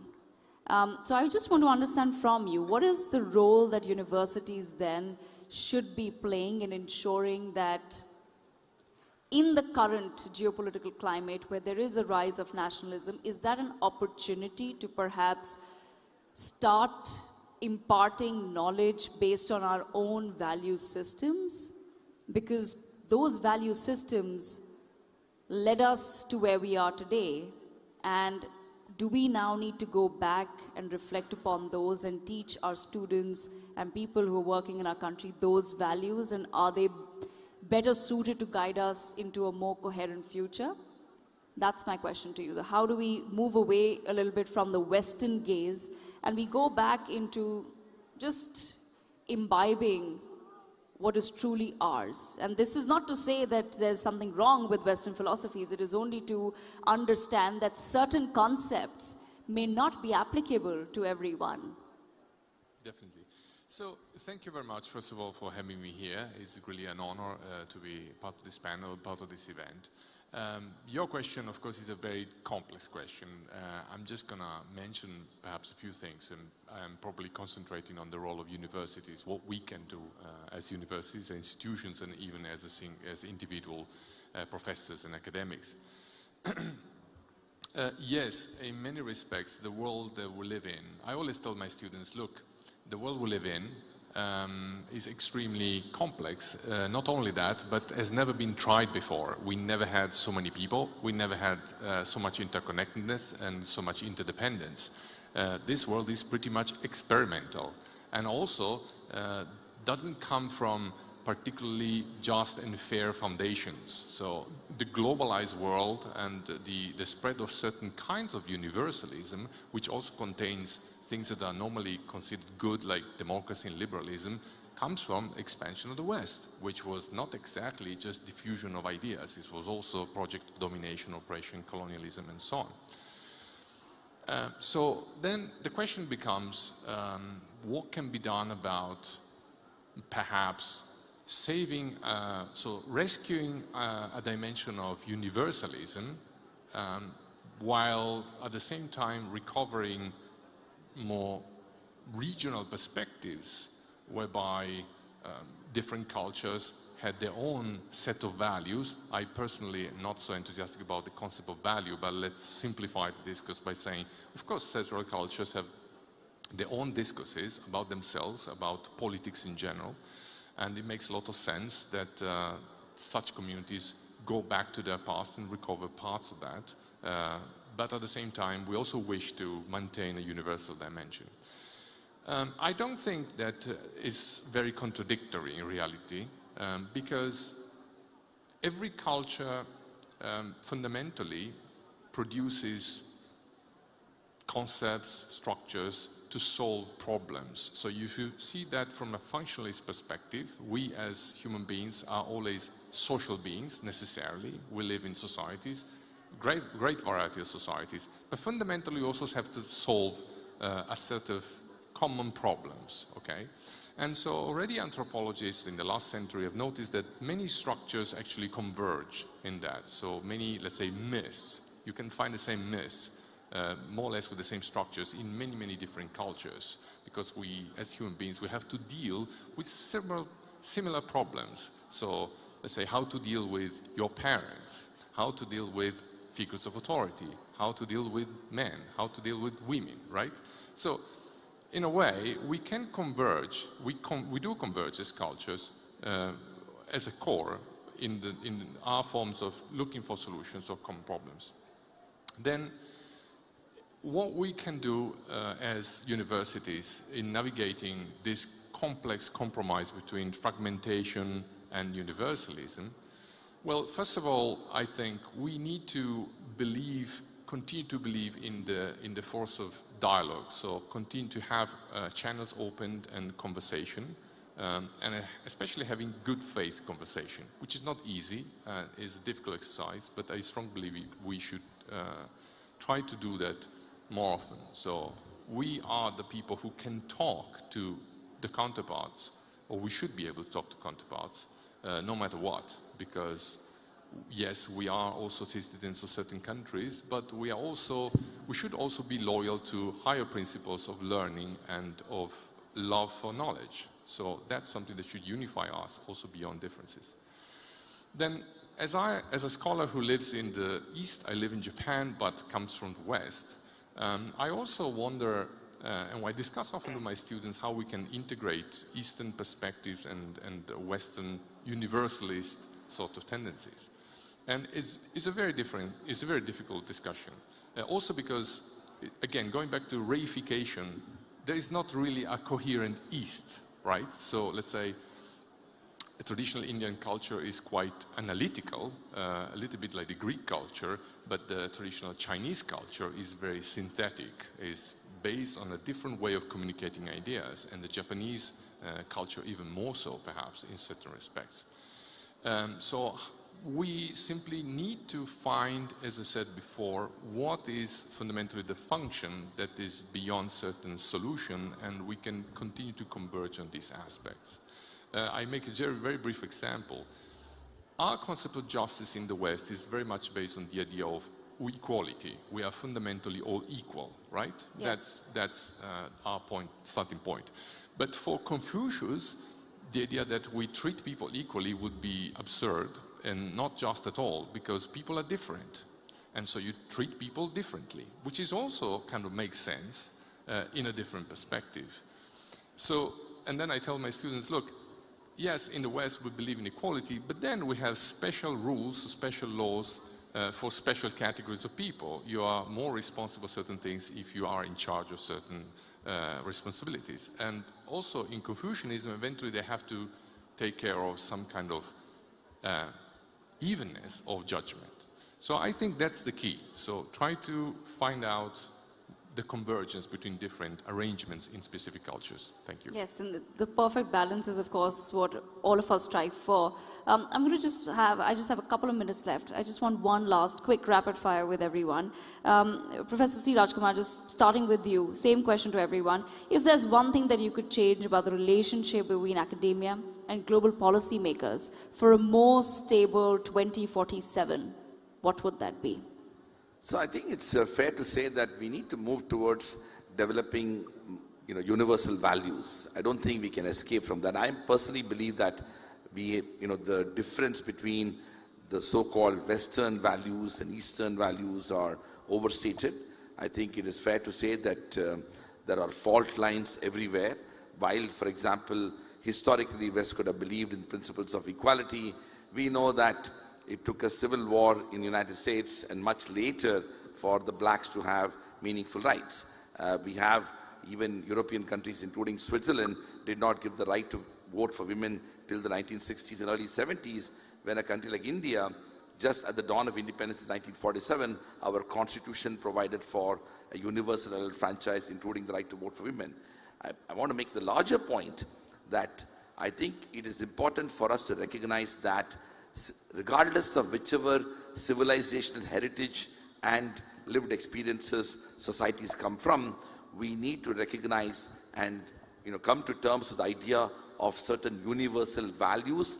And in many ways, we need to recognize that there ought to be institutions that we need to invest in. I mean, one of the remarkable challenges that we are facing, and we heard the Israeli ambassador to India, and one of the questions that I wanted to ask him, and I will throw that question right away, is that, I mean, Israel, for example, is one country which benefited from international law.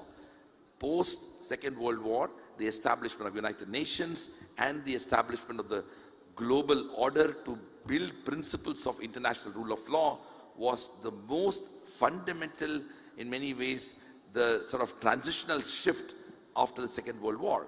Now we are, after 75 years, wondering what is going to be the future of international law?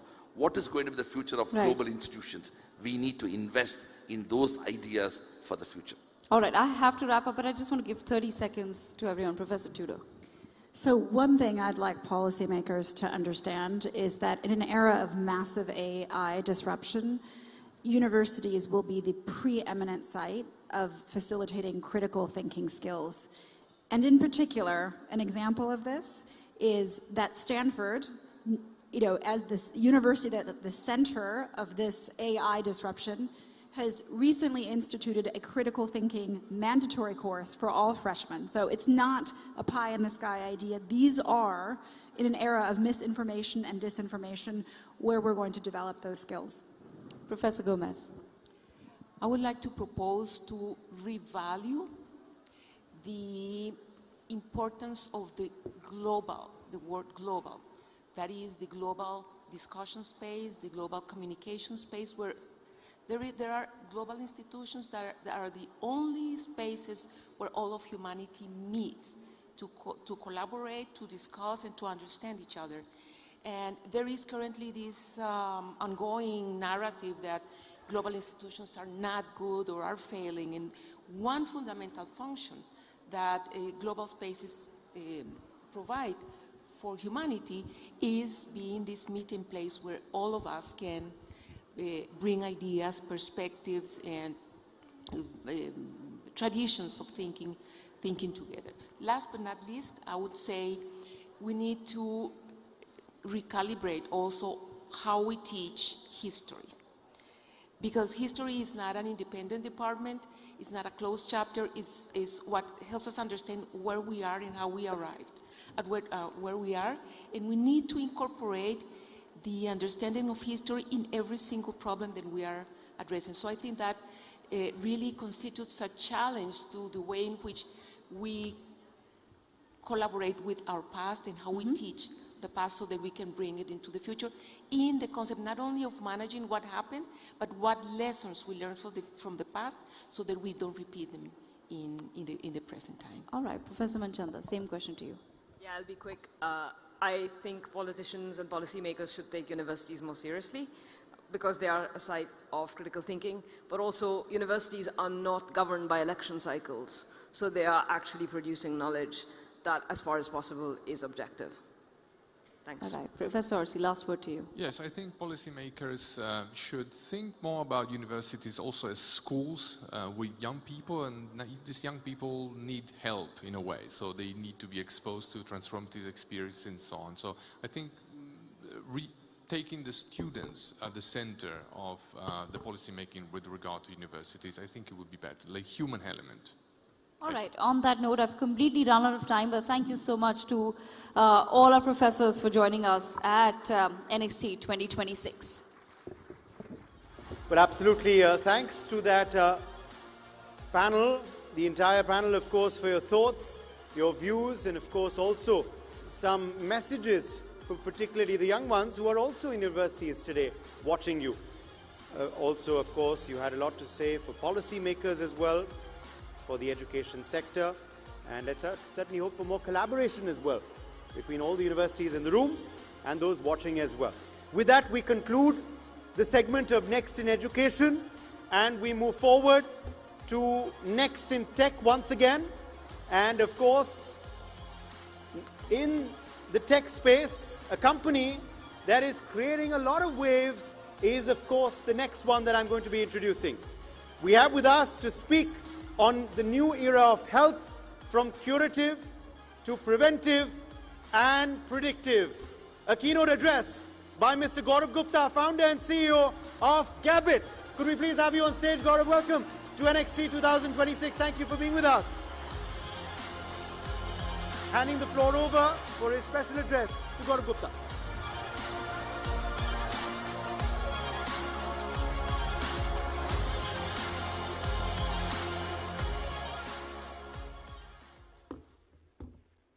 Hi everyone, good evening.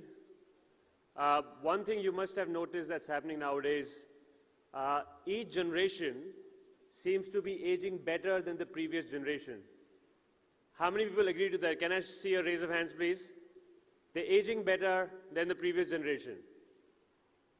Yeah, and I think one important thing we can do to help each of us get more aware about longevity, better health, is when you meet someone, a lot of us ask people, what is your age?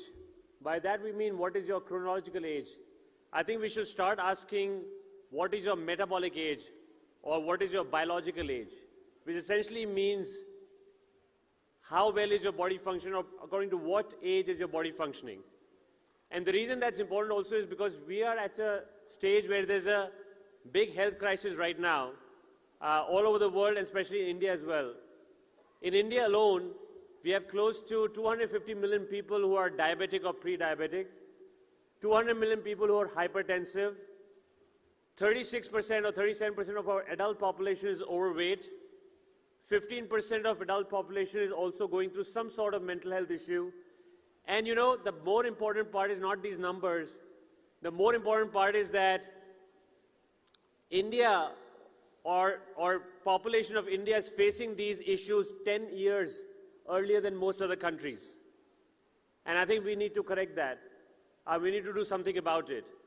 And the interesting part there is that it's not about medicine, it's not about pharma, but it's about 4 pillars of health, which can actually help alleviate any health issue that you have today.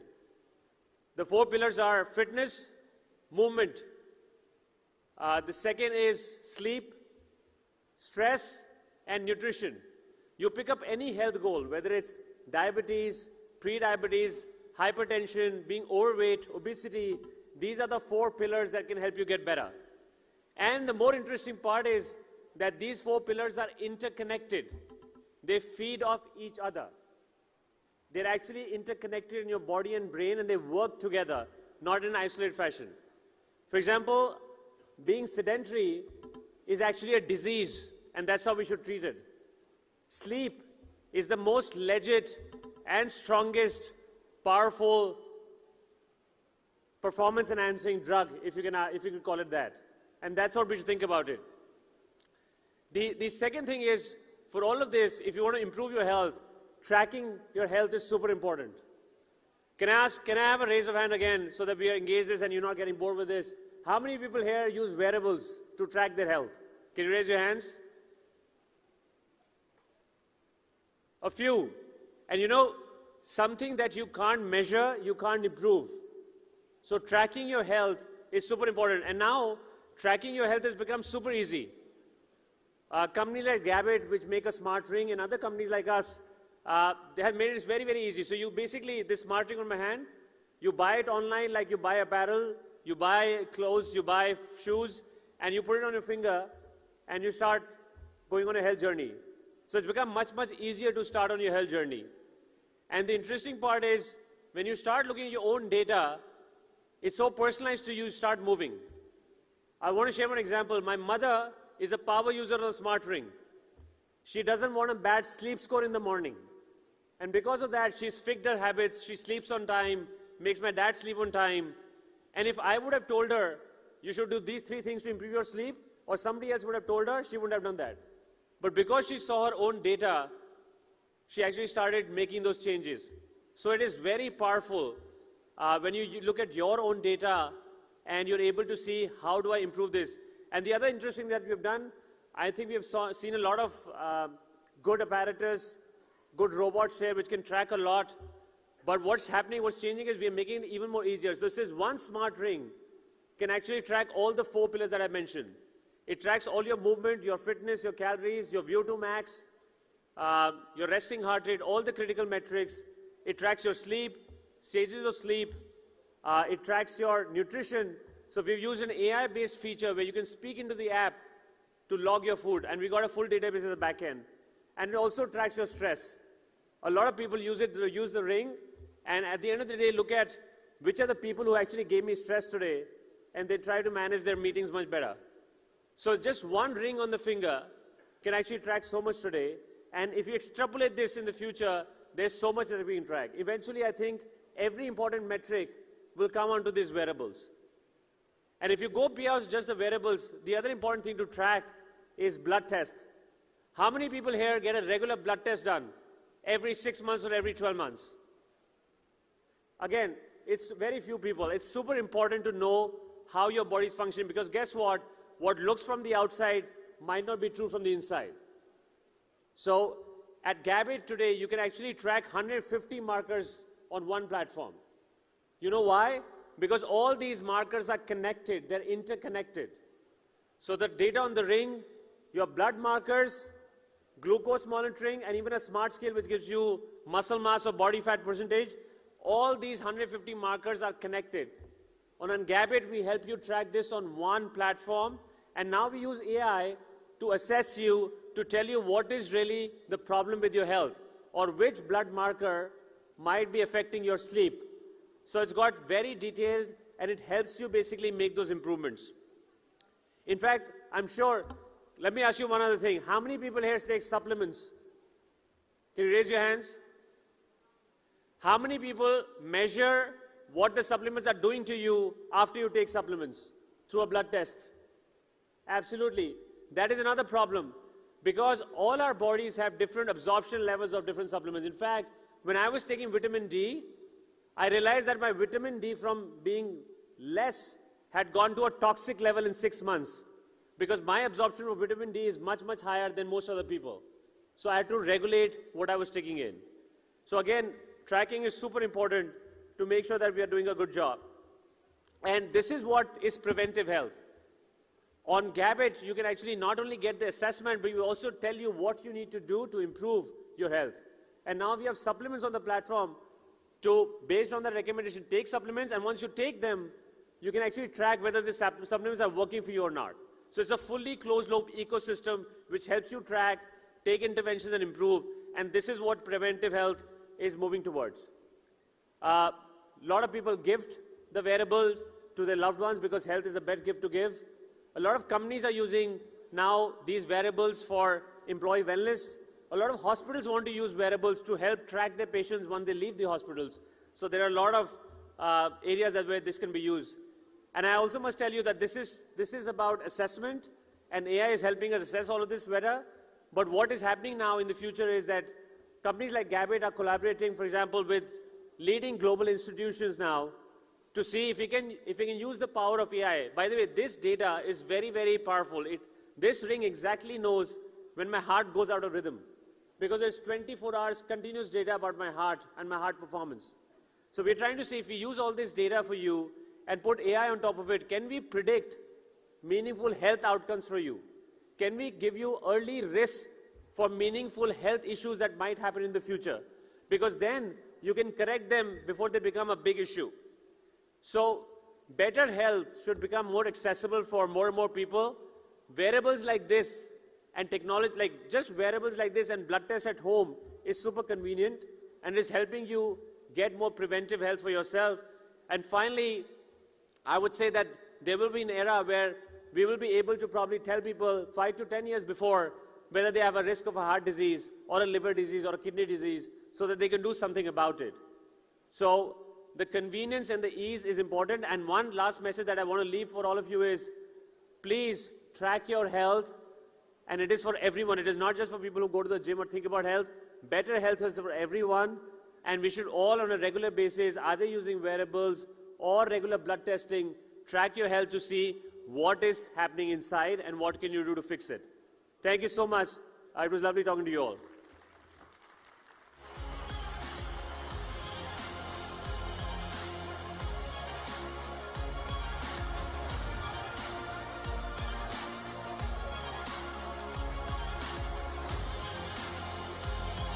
Fantastic. I'm sure you all have got inspired to live better, to sleep better, and of course to be much more healthy than you all are currently. So as they say, the change begins now.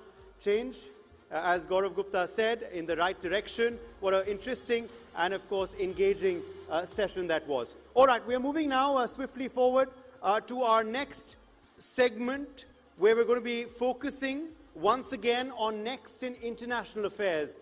Yes, we have got a great panel lined up for you. We are now moving in to the finale phase of today. So yes, it's been a grand 3-day event, but now it is moving into its final couple of sessions. So stay tuned and don't let the energy go down. So let's quickly welcome on stage now for discussing globalization in a multipolar world, Professor Nivi Manchanda from Queen Mary University, London. Welcome, Professor Manchanda. Professor Zhu Feng Zhu also joins us live. He's Dean at the School of Public Policy and Management, Tsinghua University. Welcome, Professor. Ambassador Mark J. Sievers is back for this next session on the NXT stage. Welcome, former US Ambassador to the Sultanate of Oman. Professor Roberto Orsi also is joining us. He's from the Graduate School of Public Policy, University of Tokyo. Also joining us is Stephen M. Mora, Emeritus Adjunct Professor of Public Policy, UC Berkeley. And who better to moderate this session than Senior Economic Policy Expert and author, Pranjal Sharma. Pranjal, welcome to you as well. Let's keep the applause going, ladies and gentlemen. It's evening time. We're almost done. You can do better than that. Pranjal, handing the floor over to you.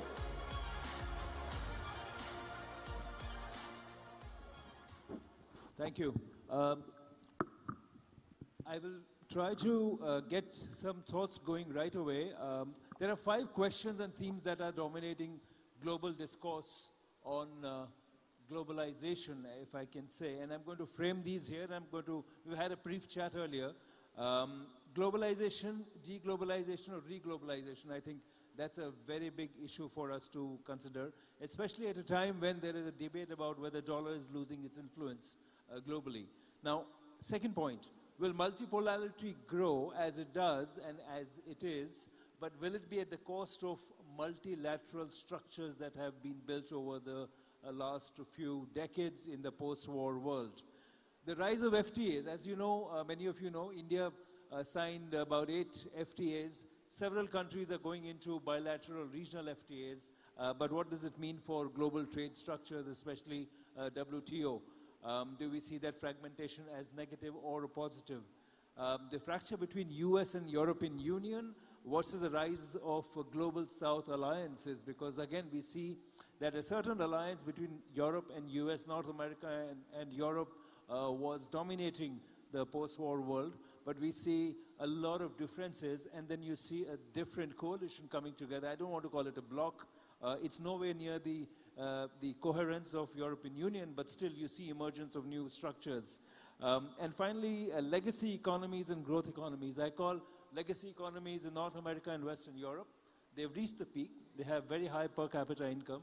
But you see a situation where the growth economies, where also the largest growing populations and consumers lie, how are they going to be framing the new economic order? And I think these are all linked issues. But the most important thing, and that's the subject of my new book, is about living in a weaponized world. Nearly everything that we see today is weaponized, from trade to finance to technology to digital platforms, even, I would say, mobility and talent to an extent. So I'm going to request our very eminent and experienced speakers here to share their thoughts on this and see if we can arrive at solving the problems of the world. Let's see if we can attempt to do that. But perhaps, Stephen, Professor, if I can request you to begin. Well, I think you can tell from the title that it's both challenging and important and hard to think about. And I was trying to figure out how I think about multipolar, which implies sort of distinct entities localized in space, with globalism, right? What's a reasonable model, and can I shake some policy recommendations out of it? And I worried about this for about a day, and then I realized that this has actually been written up, not in an obscure book, but in the only book to ever win the Nobel Peace Prize. So it was written before the First World War, which is ironic, but the argument was by a man named Norman Angell, and his argument was as follows. Anybody who wants a war in order to turn a profit, which is our usual assumption, should not start the war. And why is that? Well, because all the wealth in the modern world being 1910, is about returns to trade. And if companies aren't trading freely, if one guy runs everything and tells everybody what to do, then the wealth will disappear. And he goes on about how, you may look at bank vaults, but that's just paper. What's really wealth in the modern world is trade, and free trade in particular. Now, that obviously turns out to be a bad theory of war, because he famously is predicting that there can no longer be wars. And within a generation, you have two of the largest ones in human history. But on the other hand, he's not all, and by the way, some of you will know that his book is called The Great Illusion. Jean Renoir's classic movie is Grand Illusion, which is a sort of remorseful reference to this once very famous and influential book. But I wonder if the problem here is, first of all, and he said, of course, this is a rational man theory, and we could have a madman, which is a good explanation for the two wars, so he's not entirely wrong. But I wonder if the problem is that returns to trade aren't quite powerful enough.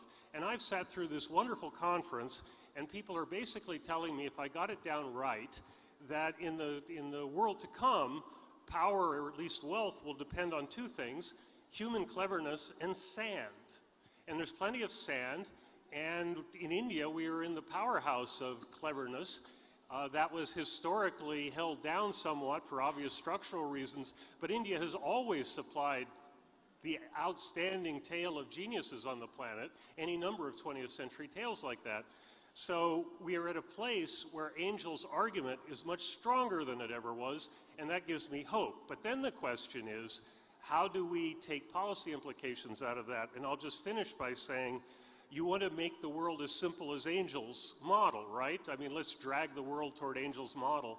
And his model was based on trade, and that's a strong argument against tariffs. And his argument was based on human cleverness and free interchange. And I will tell you, this is a discussion for another day, but intellectual property in the formal economics analysis, there are all sorts of places where you get too much and you get less discovery, or discovery that isn't used. So people should be very careful before just saying any problem we need to have patent rights or stronger patent rights. That's another thing that interferes with this argument. And the last one, of course, I don't know what to do with. He's talking about materialists. There are obviously deep hatreds in the world. But to the extent we have a lever on this problem, and I do think the theory is not logically wrong, then we should be doing what policy steps we can to have human cleverness be the main source of wealth in the world, and that will be a force for peace. And Angell will be vindicated 100 years too late. Thank you. Thank you so much, Professor Mora. Ambassador Siwaz, it must be exciting to be a diplomat these days, right? I'm actually no longer a diplomat. Yeah, but do you wish that but you I were? was, yes. But do you wish that you were, or are you glad that you were not ambassador anymore? Pardon me, I didn't get it. I'm saying, are you glad that you're not an ambassador anymore, or? I actually enjoyed being an ambassador enormously, but I think in many ways it's become more complicated. It is. In the last So, 6 years. in Yeah. your view, we live in a time where we find complexity at every layer. It's not a simple world of global north, global south, developing countries, developed countries kind of dynamic. In your view, when we talk about multipolarity, is that something which is being welcomed by the existing powers versus the rising powers? How do you see this shift taking place, peacefully or with a lot of friction? Well, I think we live in a world that's full of tensions and frictions and conflict. We also live in a world that people are, technically, it's easier to connect with people around the world than it's ever been in human history. I'm still somebody who's amazed that I can, have a Zoom call with somebody in New York and somebody in, somewhere else on the planet is able to join in, and we're all speaking to each other on a screen. So that's certainly one aspect of our lives. But when we talk about globalization, I'm reminded of the period after the fall of the Soviet Union, and the sense of, Francis Fukuyama's book of the, end of history. I'm sorry, I'm blanking, but the end of history, where liberal democracy was going to spread throughout the world, and conflict would be a thing of the past. And of course, it hasn't turned out to be true. It was a nice idea, but we've had a very conflicted last decade or so.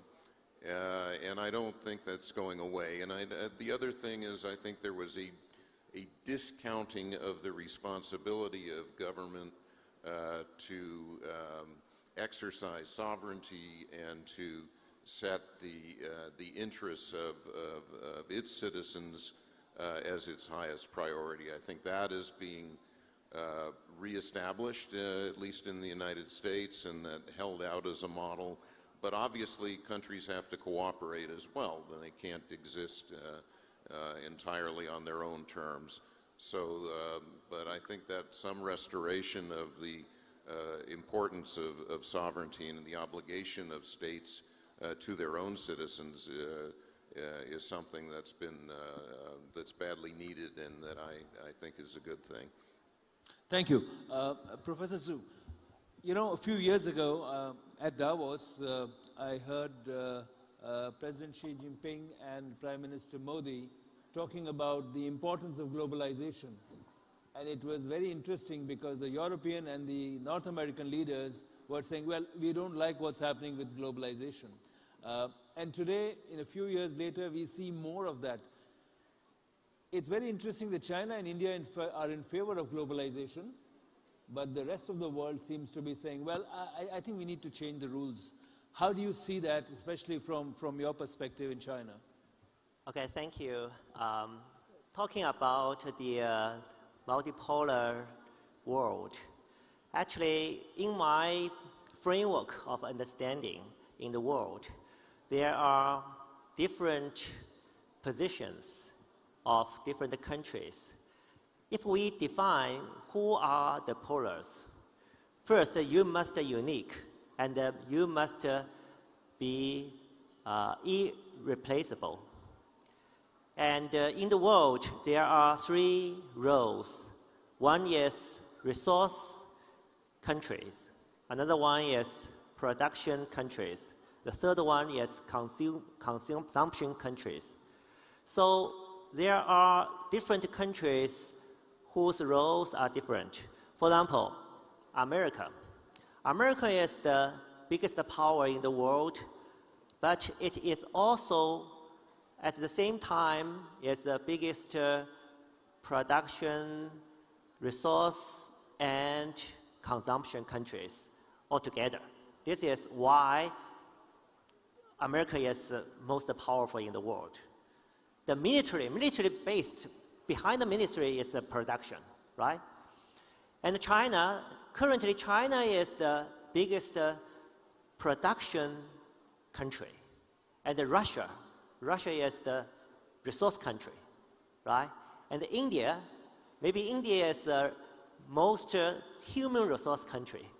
Therefore, in the global trade, actually, the fundamental tension among different countries means the redistribution of the interest among the global value chains. For example, European countries from the beginning, they have a monopoly of some technology, so their profit is very high, and then their workers beneficial, the higher social welfare and low production, and maybe every week they only need to work for 4 days. So that could be the high products and the high competitiveness. But now, China, India, the emerging economies, they are rising. They want to get more interest in the global value chain. Therefore, the conflicts or intention begins. Suppose there's no new technologies and a new increased total values in the world. So this is the zero-sum competition. If China and if new economies want to get more benefit, there must be some losers. For example, European countries or like American countries are sort of.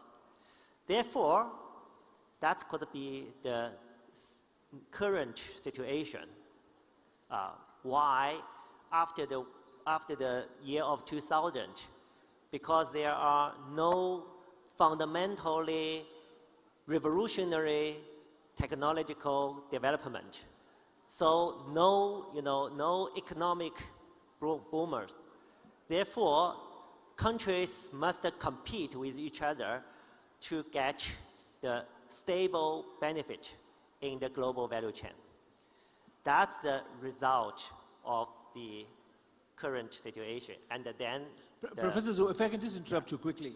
You know, a few days ago in India, one of the senior US government administration officials said that they will not make the mistake with India what they made with China in terms of allowing the rise of China. It was a very strong statement saying that, in effect, allowing China to rise was a mistake, and especially from a perspective of global value chains. How do you see this statement?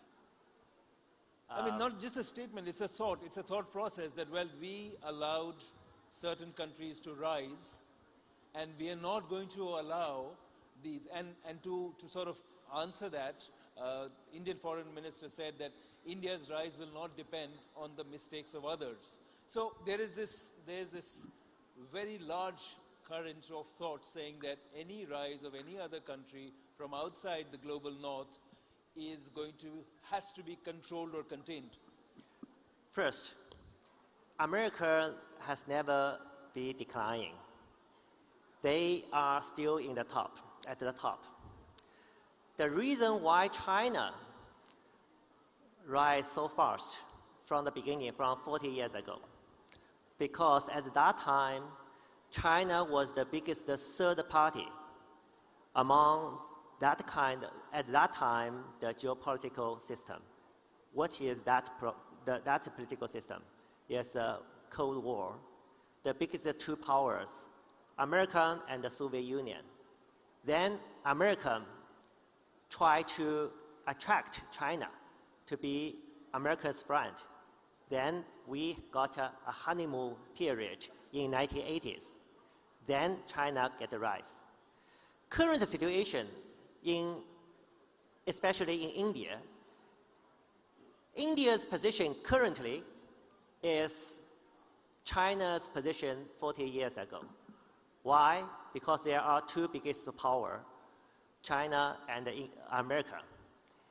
Obviously, India grasped this opportunity as the third biggest, economy or population, big power, and either side, either big power, want to attract India as a friend. This is a strategic competition between the two big powers. So India has now the opportunity to rise. Thank you. Thank you so much. Professor Manchanda, you study societies. And I think one of the big pushback to globalization is coming from Western societies. We feel that they are not benefiting anymore. And interestingly, the societies of the growth economies feel that, well, there is a lot to go ahead for. Now, what kind of dynamics do you see in societies in terms of challenging existing economic growth policies of legacy countries and the growth economies? Yeah, thank you. I guess I have to ask you a little bit more maybe about what you mean by globalization. And the reason I'm asking that is when I was studying international relations 20 years ago, globalization was often pitted against the state. So there was globalization, which meant that the state was retreating or the state was growing stronger and therefore there was less globalization. What we have now is clearly not that. What we have is both stronger states, so nationalism is growing and states are asserting their power, as well as globalization, particularly when it comes to global finance and global capitalism. That is not stopping.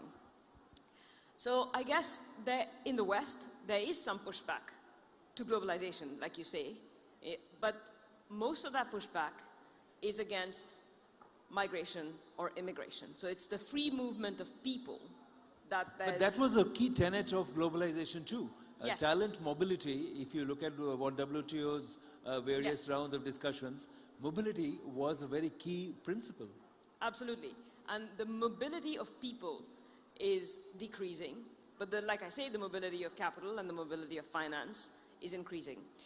The other thing is that when we talk about globalization, one of the things that we often miss is that the biggest challenge we face as the human species is climate change.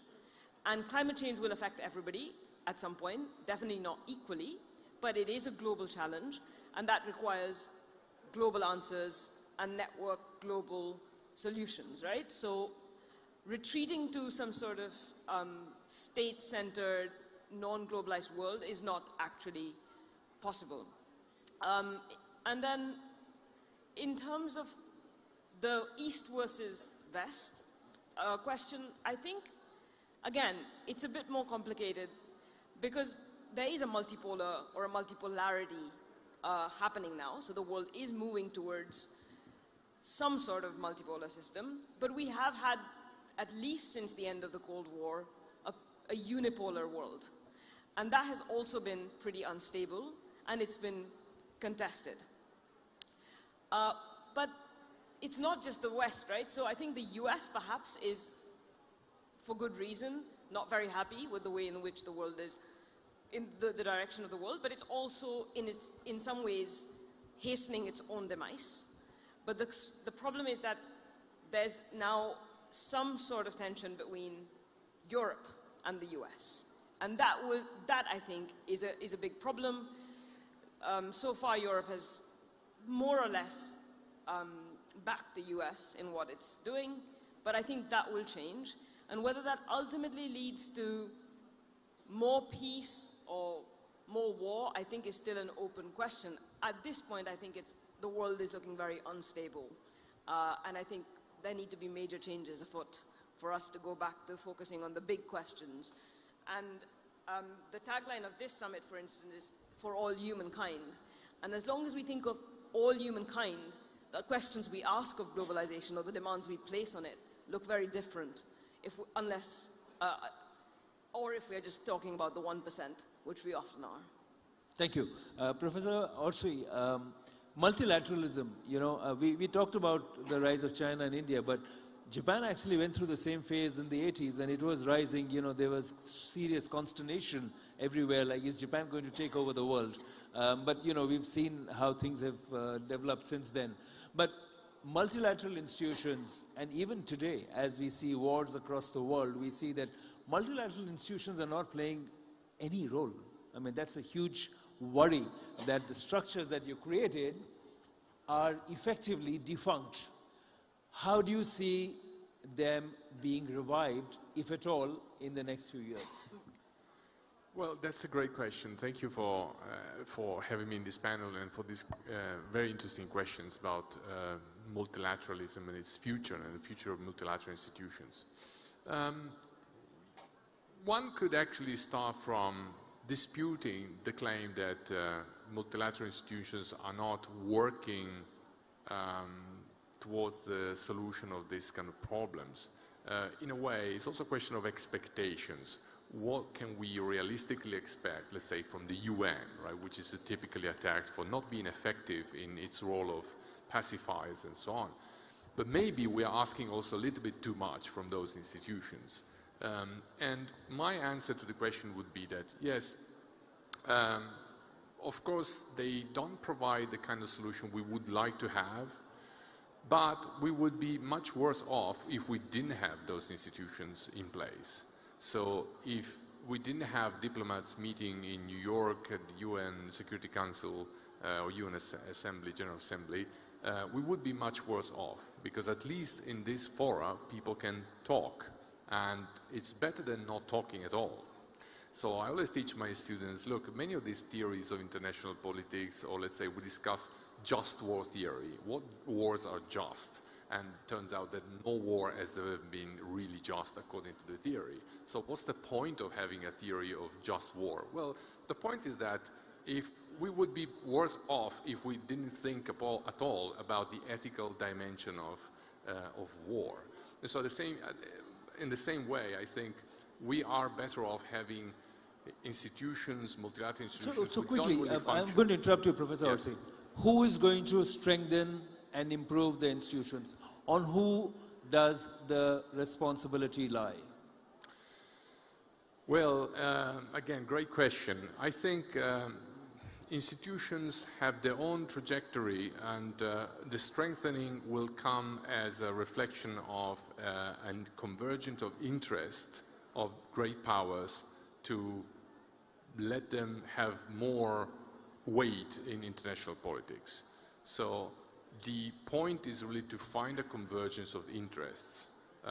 The institution will not work just by themselves. It's the contents that state actors bring to the institutions. After all these international organizations are really, from a legal perspective, the hypostatization, the substantiation of state will of them existing. Otherwise, they wouldn't be even there. So it takes great leadership. We need enlightened leaders who can see the opportunities that arise from enhanced forms of multilateralism.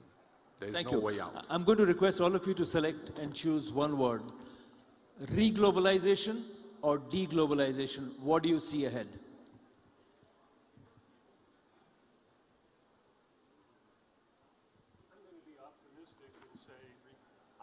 Mike. Oh, I'm sorry, the wrong cue.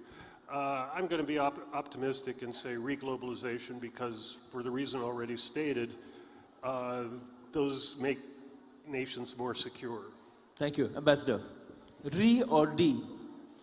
I lean toward deglobalization, but the networks of global trade and global interactions, finance, so forth, are here to stay and need to be strengthened at the same time. But I think we're going to see more assertion of national interests around the world. Thank you. Professor Zhu, D or Re?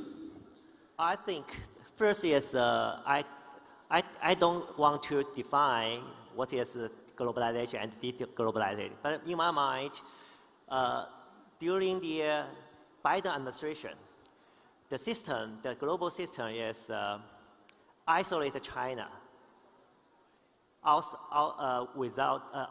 the global trade system. But the current, the Trump administration is self-isolated outside the global trade system from America. Thank you. So do you see deglobalization or reglobalization? No, I mean not deglobalization. None of the above. Only one country was isolated by the globalized system. Okay, got that point. Professor? I think I'll say that we'll see a bit more globalization or reglobalization for some people and in some places, and then some quite scary deglobalization for other people in other places. So it's going to be uneven, I guess. Thank you, Professor Aussie. Great. I think globalization is a mega trend, and let's say in the years between the 1990s and the 2000, we had a huge acceleration. That's why we had the whole debate on globalization, and probably there's been some excesses, or some people are losers of this particular aspect of globalization, around the globalization. So it's natural that someone wants to push back, but I think in the long term, if these problems are solved, then there will be re-globalization, maybe a more balanced one. Thank you so much. And please join me in thanking our panelists and speakers. This is a thought for all of you. Will we go for deglobalization or reglobalization? Think on it, and there'll be many more debates to come. Thank you so much for joining us today.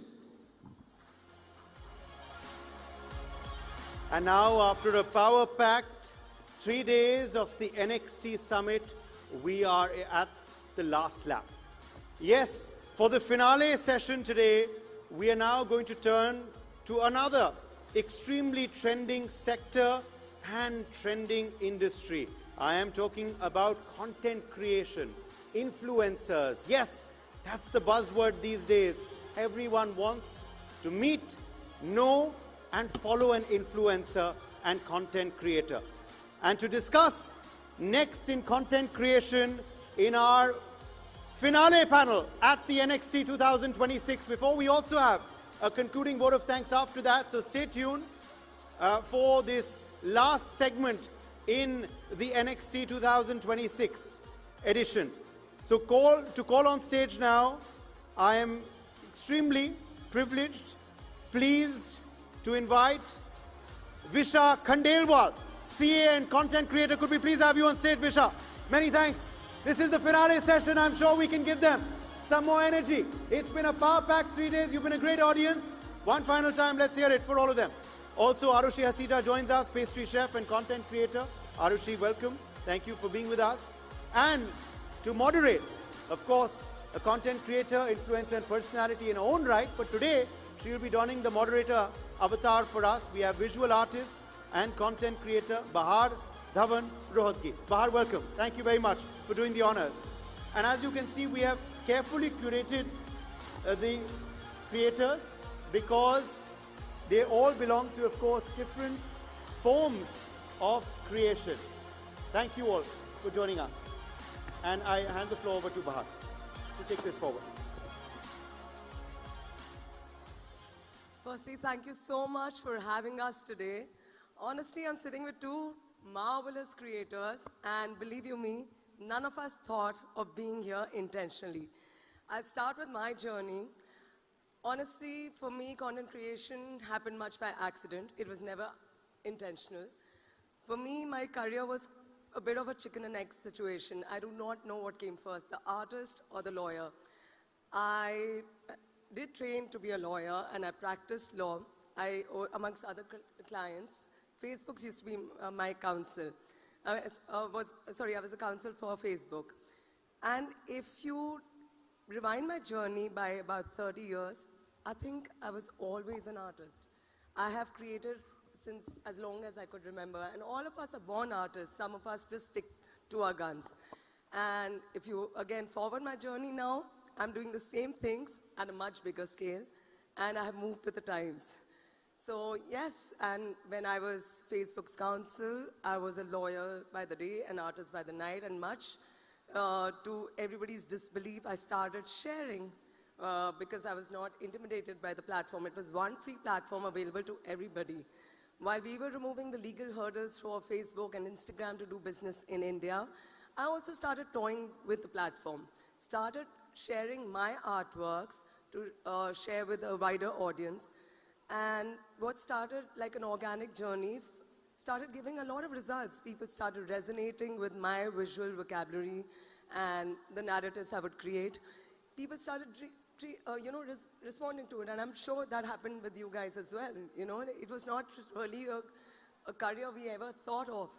And before I knew, not just the audience, but brands, curators, event organizers started watching me as a talent, as someone who would marry my own artistic voice with their brand vision, and we started resonating with each other, and I started bringing my authentic self and marrying it with the ethos of the brand, and slowly but surely, this became bigger than I had ever imagined, and that is the power of social media. So today, I do believe each one of us in our own right have built communities where people trust us, because we have not sold our soul to the algorithm, but we have stuck to our own guns. We have ensured that we have stayed authentic. Instead of changing and altering our journey to fit a brand because we're getting paid for the product, we have ensured that we collaborate with brands that actually resonate with us and seeing how their vision assimilates with our journey. And that's when we know the audience that connects with us has trust that we're not selling our souls to the algorithm or doing this for money, but this is something that we are researching for your own good. You could trust us because of the brands that we engage with. For me, it went a little further than this, because I think everyone is a sum of their experiences, and I think in my case, luckily, the output became slightly better than the sum of its parts.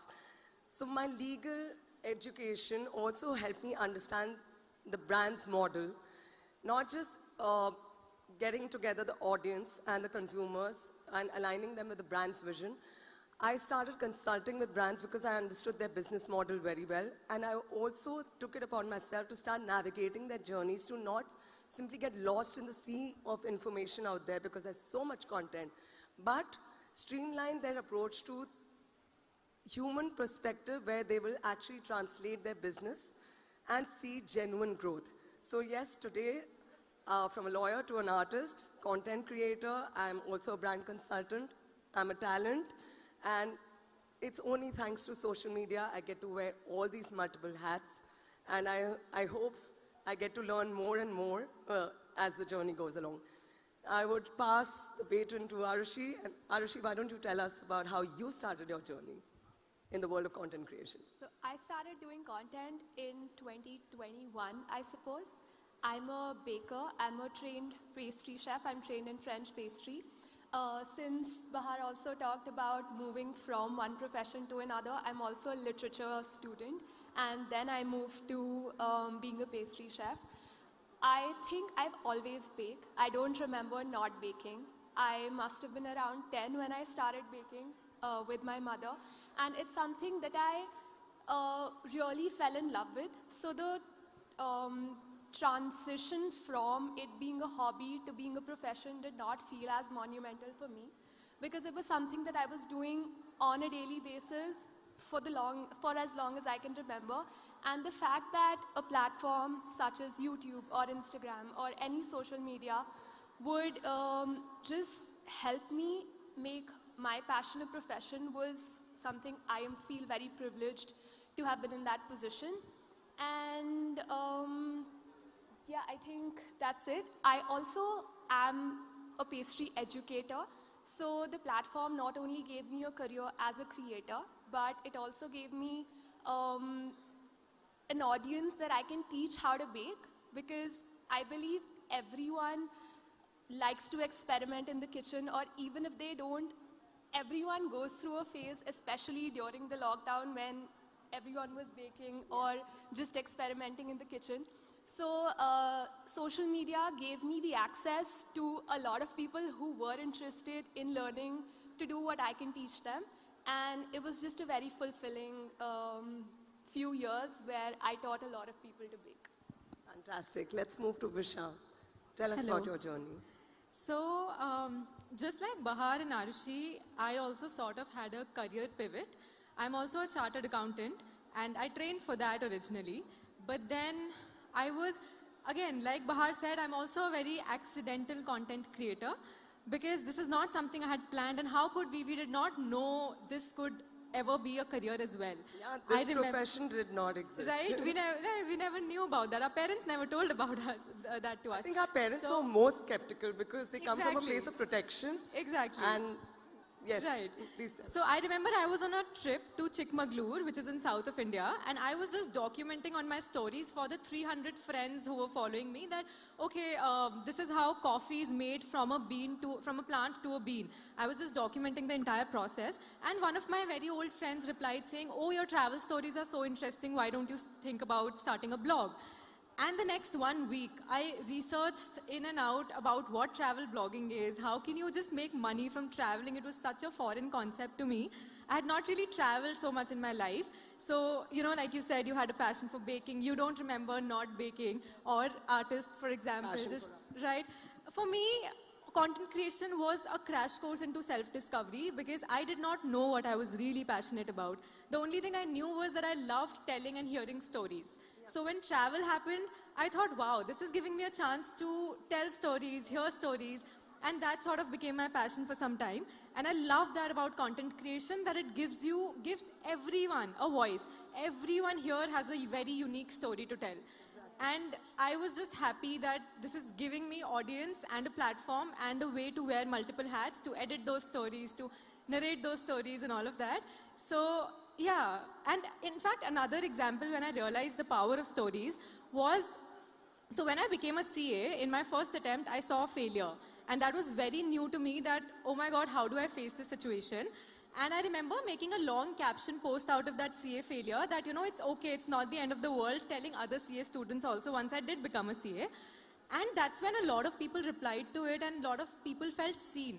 And just from sharing that failure story, I realized the power of storytelling, of how it can impact people, but also purchase decisions today. Right. I think accidentally we have created communities that trust us, that resonate with us, and they start responding to us. Response is what we see the growth in. I don't think any of us started a journey because of vanity or for the need of visibility. I'm sure most of content creators who have maintained to stay sustainable and stable in this profession, and who, even if they entered the profession by accident, they've done it not because they wanted to just influence and promote, but because they were sharing a part of themselves authentically, and that's what got everybody connected to us. So while I'm sure none of us, I mean, maybe some of us do, but some of us do not have a following that runs into millions because we are not TikTokers necessarily. Some of us do not follow the trends, but stick to one niche. And I genuinely feel in the sea of information and content out there, the only voices that will still stay strong are the ones who are authentic and have a spirit animal of an amoeba who's willing to learn, because this journey keeps changing from year to year, and I think we are learners for life if we are in this profession, right? Another very, as you said, why we keep doing what we're doing and how we're able to be very authentic is that the impact that we're making is so tangible. If for any other profession, it takes you months or years to see that impact, but it's so spontaneous in content creation. Immediate. If I give my example, if I share a recipe and within, say, a week, 10 people or 15 people come back to me with pictures of what they made, and the fact that they're able to make that recipe successfully is just so fulfilling, and it just gives you encouragement to keep doing what you do. Yeah, absolutely. That could be such an encouragement to people who are thinking of toying with the whole influencer journey. The idea is to understand that even 15, 20 people responding and actually recreating something where you genuinely got influenced by someone online is the goal, not the monopoly numbers. You know, don't get intimidated by lesser numbers. In fact, we have that tool where you just hide your likes and insights. Please do that, because I do that for my mental sanity. I still do what I want to do. I post, I exit. I do not need the validation, but if it does come in different ways, I'm just grateful, and it gives me the motivation, and I'm sure for you guys also, to carry on with the journey. Okay, so now we are in an era where content is abundant, the perspective is rare. the future of content creation is clearly moving towards deeper storytelling and distinctive personal voices. So now that I have very diverse voices here, I would like each one of you to shed light on what kind of content models succeed and are likely to succeed, because a lot of our young creators want to know what should they continuously keep doing so that they stay relevant. Let's start with you. Okay. Yeah. I think if somebody is to start content creation today, I deeply believe in the power of storytelling. But before that, I think when you are just starting to put your story out there, it is important to maybe be known for a certain thing, which we call niche. So just in the beginning, like, okay, you're going to a Bukhara for a dal makhni, or you're going to McDonald's for a specific thing in your mind. You know what you're going to things for. Similarly, it's good to think that, okay, people are coming to you for what? For solo travel inspiration, or for food recipes, or baking, or art, or what are they exactly coming to you for?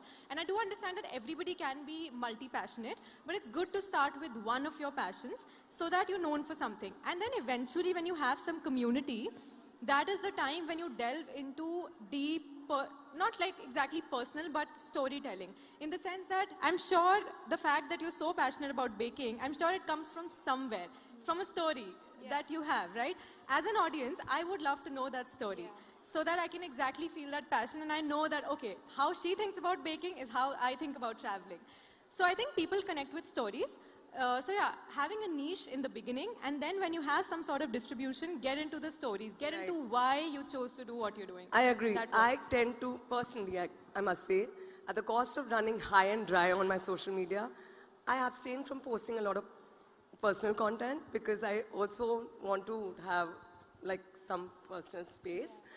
Also, when I see too many partying scenes happening, I kind of get deflected from what the real reason for someone to have a social media, profile is. So I do know a lot of content creators who keep posting about shadi every second post, but I get deflected. And I personally, it's my personal choice. But yes, I would also advise you not to get derailed or derail your audience from the main message and the very reason why you got into the space. For instance, for me, while I'm an artist, it is a very natural progression for me to understand and enjoy everything that is creative. So fashion comes to me very seamlessly. Now, when there was a bit of a lacuna, I got into designing furniture and lights. And of course, that's, again, another, next milestone in my ongoing journey. So now we have come to spaces. So it is something that people can understand, even though when I post my art, the algorithms do not perform. But that doesn't dissuade me from sharing what I actually was born to do, or share the very reason why my page got created, which still hasn't changed. It's still Bahar art, because everything that I do comes from my soul. And along with the journey, right in the beginning, you may start doing things out of duty and fear of missing out, duty to be so consistent. It's okay to take breaks. The moment I started creating and sharing out of self-love, I think I became more focused.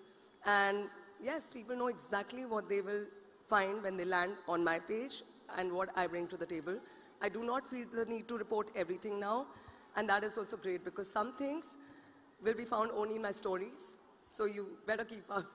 And not everything, because also lack of time. I'm a young toddler's parent who I absolutely adore. I want to spend all my time with him if possible.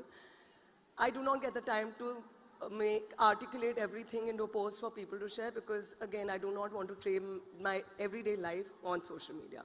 Arushi, what do you think is a sustainable model? I think the model keeps on shifting year to year. I remember when I started, the model that worked best was having really aesthetic, slow-mo recipe videos with just the hand showing, the tasty and the taste-nailed days. So you would have a very clean white marble top, and then really aesthetic shots of chocolate pouring with just some light music in the background. So that worked for the longest time. But in like today's therapy. yeah, but in today's time, unfortunately, that does not work. Even though it's very satisfying to watch, people, I believe, have perfection fatigue now, because they don't want to see anything that is perfect. They'd rather see something that's relatable. So a person making the same recipe in a very normal kitchen setup like we have at home with a few imperfections is what would work better for the algorithm, because that is what people want to see and want to relate to. So it's not perfection, it is rather relatability that is performing better now. So basically, the audience that is watching us is very discerning. Yes. They are seeing when things are forced as opposed to what genuinely aligns with your personality. Yeah. And absolutely nobody is perfect. And in fact, the new age definition of perfection is owning your imperfections. Okay, so we can't talk about content creation in isolation anymore. We are in the day and age of AI. So before I give my thoughts, I would want to know from you, Arushi, what do you think is going to be the impact of AI, we're already in that space, in the future? If I talk about food content, if the value that you're adding to your audience is just providing a recipe, you will be replaced by AI. So you need to bring something else to the table which will make you stay, which again, as you said, storytelling is a very important aspect of whatever you do. People are not following you for the recipe that you share, because that is available anywhere and everywhere now. It is your take on the recipe, or your feeling about the recipe, or how you can make the audience want to recreate it is what will help you sustain. Okay. And what about you, Visha? What do you think? How is AI going to transform our space? I think AI is a great enabler for creators in the sense that it's going to help you produce more, edit more. So in the technical aspects, AI is going to be supremely helpful to creators, which also means that a lot of people, we'll be in an era where there'll be more content than ever. But at the same time, that's when the need for relatability, authenticity, and lived experience will come. For example, AI can give you a travel itinerary, but AI can't share a feeling of missing a bus in a foreign country when you're on a solo trip, or the joy of introducing an Indian cuisine to your Italian friends. You know, those are kind of things. I mean, I recently did that on my travels. So those are the kind of things that only a lived experience person who has actually done that will share. So I think with AI, while it is going to help with the technicalities, but in terms of storytelling and lived experiences, the need for real human connection is only going to rise. I couldn't agree more. I genuinely feel AI is not going to be a replacement for our creativity, but it's going to supplement it in terms of editing, distribution, and producing content. It's going to be a big enabler, a very helpful tool, but it cannot replace the soul of a human. Tools like elements like imagination, intuition, and just thought process. And we all are a sum of our experiences, right? And we are just hoping to infuse that. And if without us, the prompts don't work. Otherwise, everyone will be creating automatic content, and we will just reduce to mere clones of each other. And that is not something that will, again, the audience is discerning. They will not want to consume anything that is so generic unless we dig our souls and put it out there authentically. So yes, do you think there are any worries that we should have with AI? Because it is a little monster that we have created and we do not know how to control it. I mean, things like cloning. For our industry.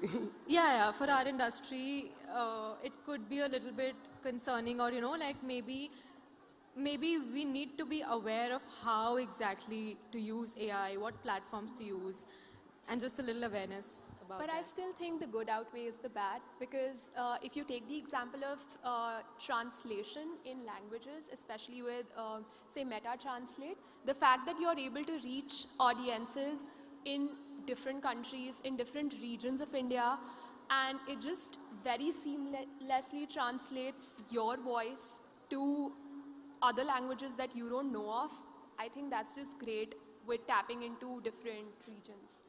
Yeah, thank you so much. I think 20 minutes is too short a time to, carry on. But ultimately, I just want to say where the future of this industry lies is in creators who are not just creating content for visibility and just for the sake of being consistent, posting every day, but it's all about genuinely sharing a piece of you with the audience and creating trust and communities that you can help.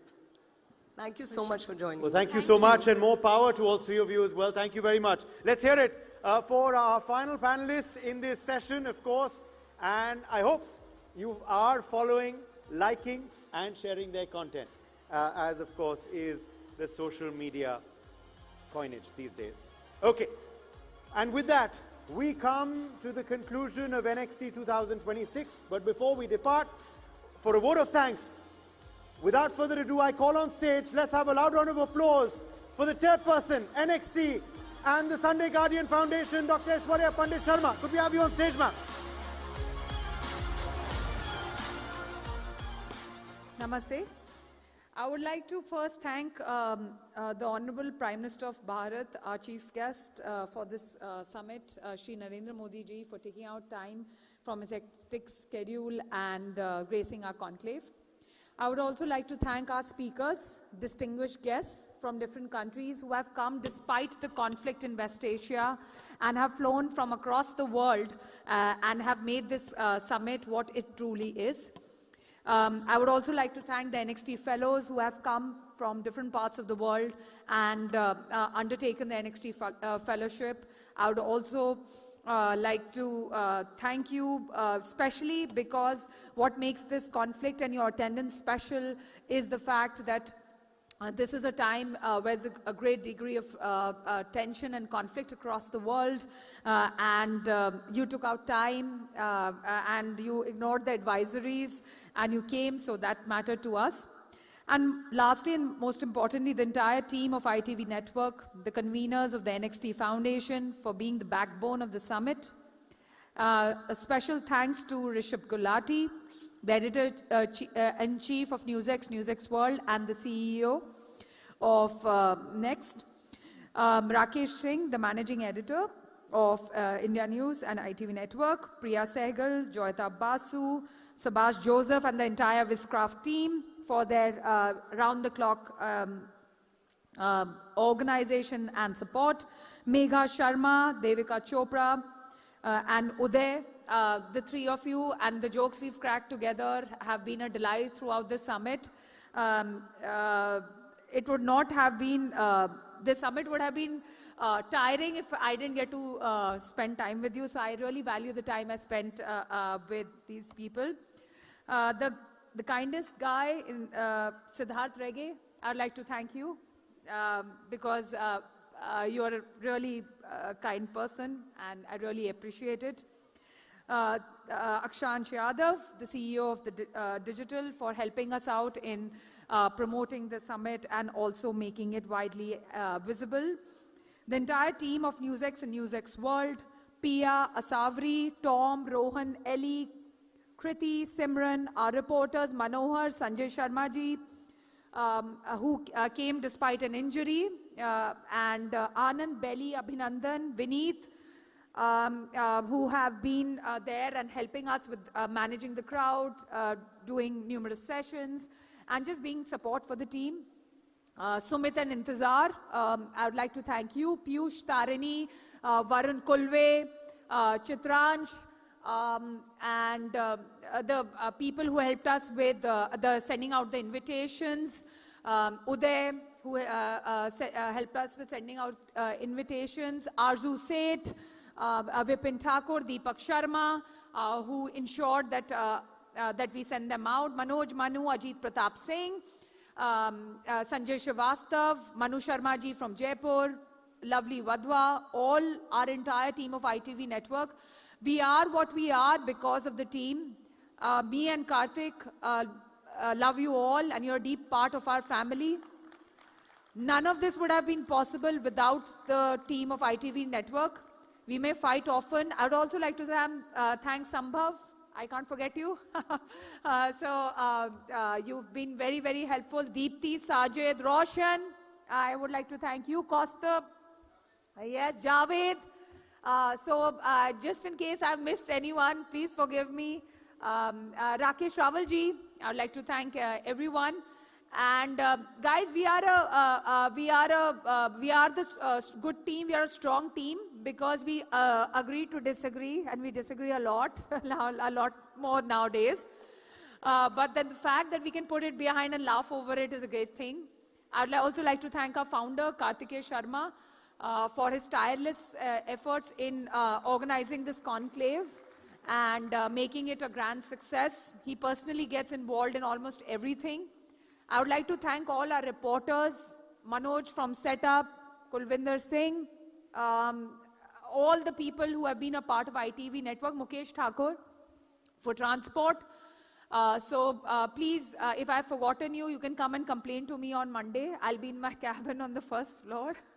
I'll hear your complaint and I'll also apologize. Thanks you once again. I would like the team to play out the promo of NXT for the one last time because that's the soul of the summit.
And there you have it.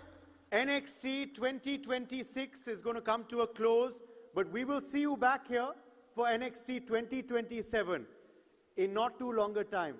We'll be back, and we'll be back bigger and better. So stay tuned for that. But it's not over yet. We have with us now some video messages because so many dignitaries were here over the course of these 3 days on the stage, in the audience, but so many of them couldn't join us either. And we have, of course, those video messages that we're going to be playing out very, very shortly as well, because remember, of course, the fact is that there have been so many dignitaries who, for whatever reason, could not be here physically in New Delhi. We're hoping they will join us for forthcoming editions of NXT. But for now, we're going to be playing out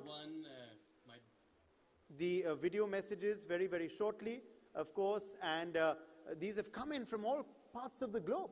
Sitting ministers, sitting members of parliament, former members of the House of Representatives, they've all sent us messages from across the globe. I'm sure you all have noticed the flags while coming into this big, grand, multi-purpose hall. Well, all those countries of the flags you can see are represented in this August gathering of NXT. And we're ready now. So, as I said, the show is not over yet. Picture abhi baki hai. Let's play out those video messages, and we thank all of them for sending in these virtual messages and statements for NXT. Thank you to organizers and personally to the founder of NXT Summit for having an opportunity to speak in front of you and sharing some messages from Ukraine. Let me start by saying that the world, which once seemed stable, is now facing new challenges to global security. We can see this today in the Middle East. War erupted in a single day, and the world was not prepared. In Ukraine, the war has been going on for 12 years, and for over 4 years, we experienced full-scale invasion of Russia in my country. Ukraine did not choose this war. We are forced to defend ourselves. And one of the main tools of our defense has become military technologies. Over these years, Ukraine has become one of the most dynamic centers of military innovations in the world. Thousands of Ukrainian engineers, entrepreneurs, and soldiers are working every day on new technologies, from unmanned aerial vehicles and maritime drones to artificial intelligence and cyber defense. These technologies are created to save lives, to protect our cities and our people, our infrastructure from Russian missiles and drone attacks. Over the past 4 years, Ukraine has moved from almost complete dependence on support from allies to building its own strong defense capability. In 2026, Ukraine has reopened the defense sector. And now joint military companies are already appearing around the world, producing equipment based on military technologies developed in Ukraine and tested on the battlefield. Ukrainian experience in defense innovations is now important not only for us, and the war in Middle East has shown this. Today, 11 countries, including United States, have already approached Ukraine asking for technological cooperation in countering Iranian drones, which have now become a serious challenge not only for us, but for the whole world. That is why today it's important to talk not only about technologies, but also about responsibility. I believe that wars should be ultimately ended with diplomacy, but military technologies can become an argument in this diplomacy. Wars continue as long as they have financing. Russia wants to continue the war in Ukraine as long as it receives sufficient revenue from selling its oil and gas. The role of large influential countries like India could be very important in helping bringing the Russian war of aggression to the end. We would welcome such efforts from India. Economic decisions made by states can either bring peace closer or prolong conflicts. And then at least one of the major wars that currently take place in the world can be finally over. Thank you.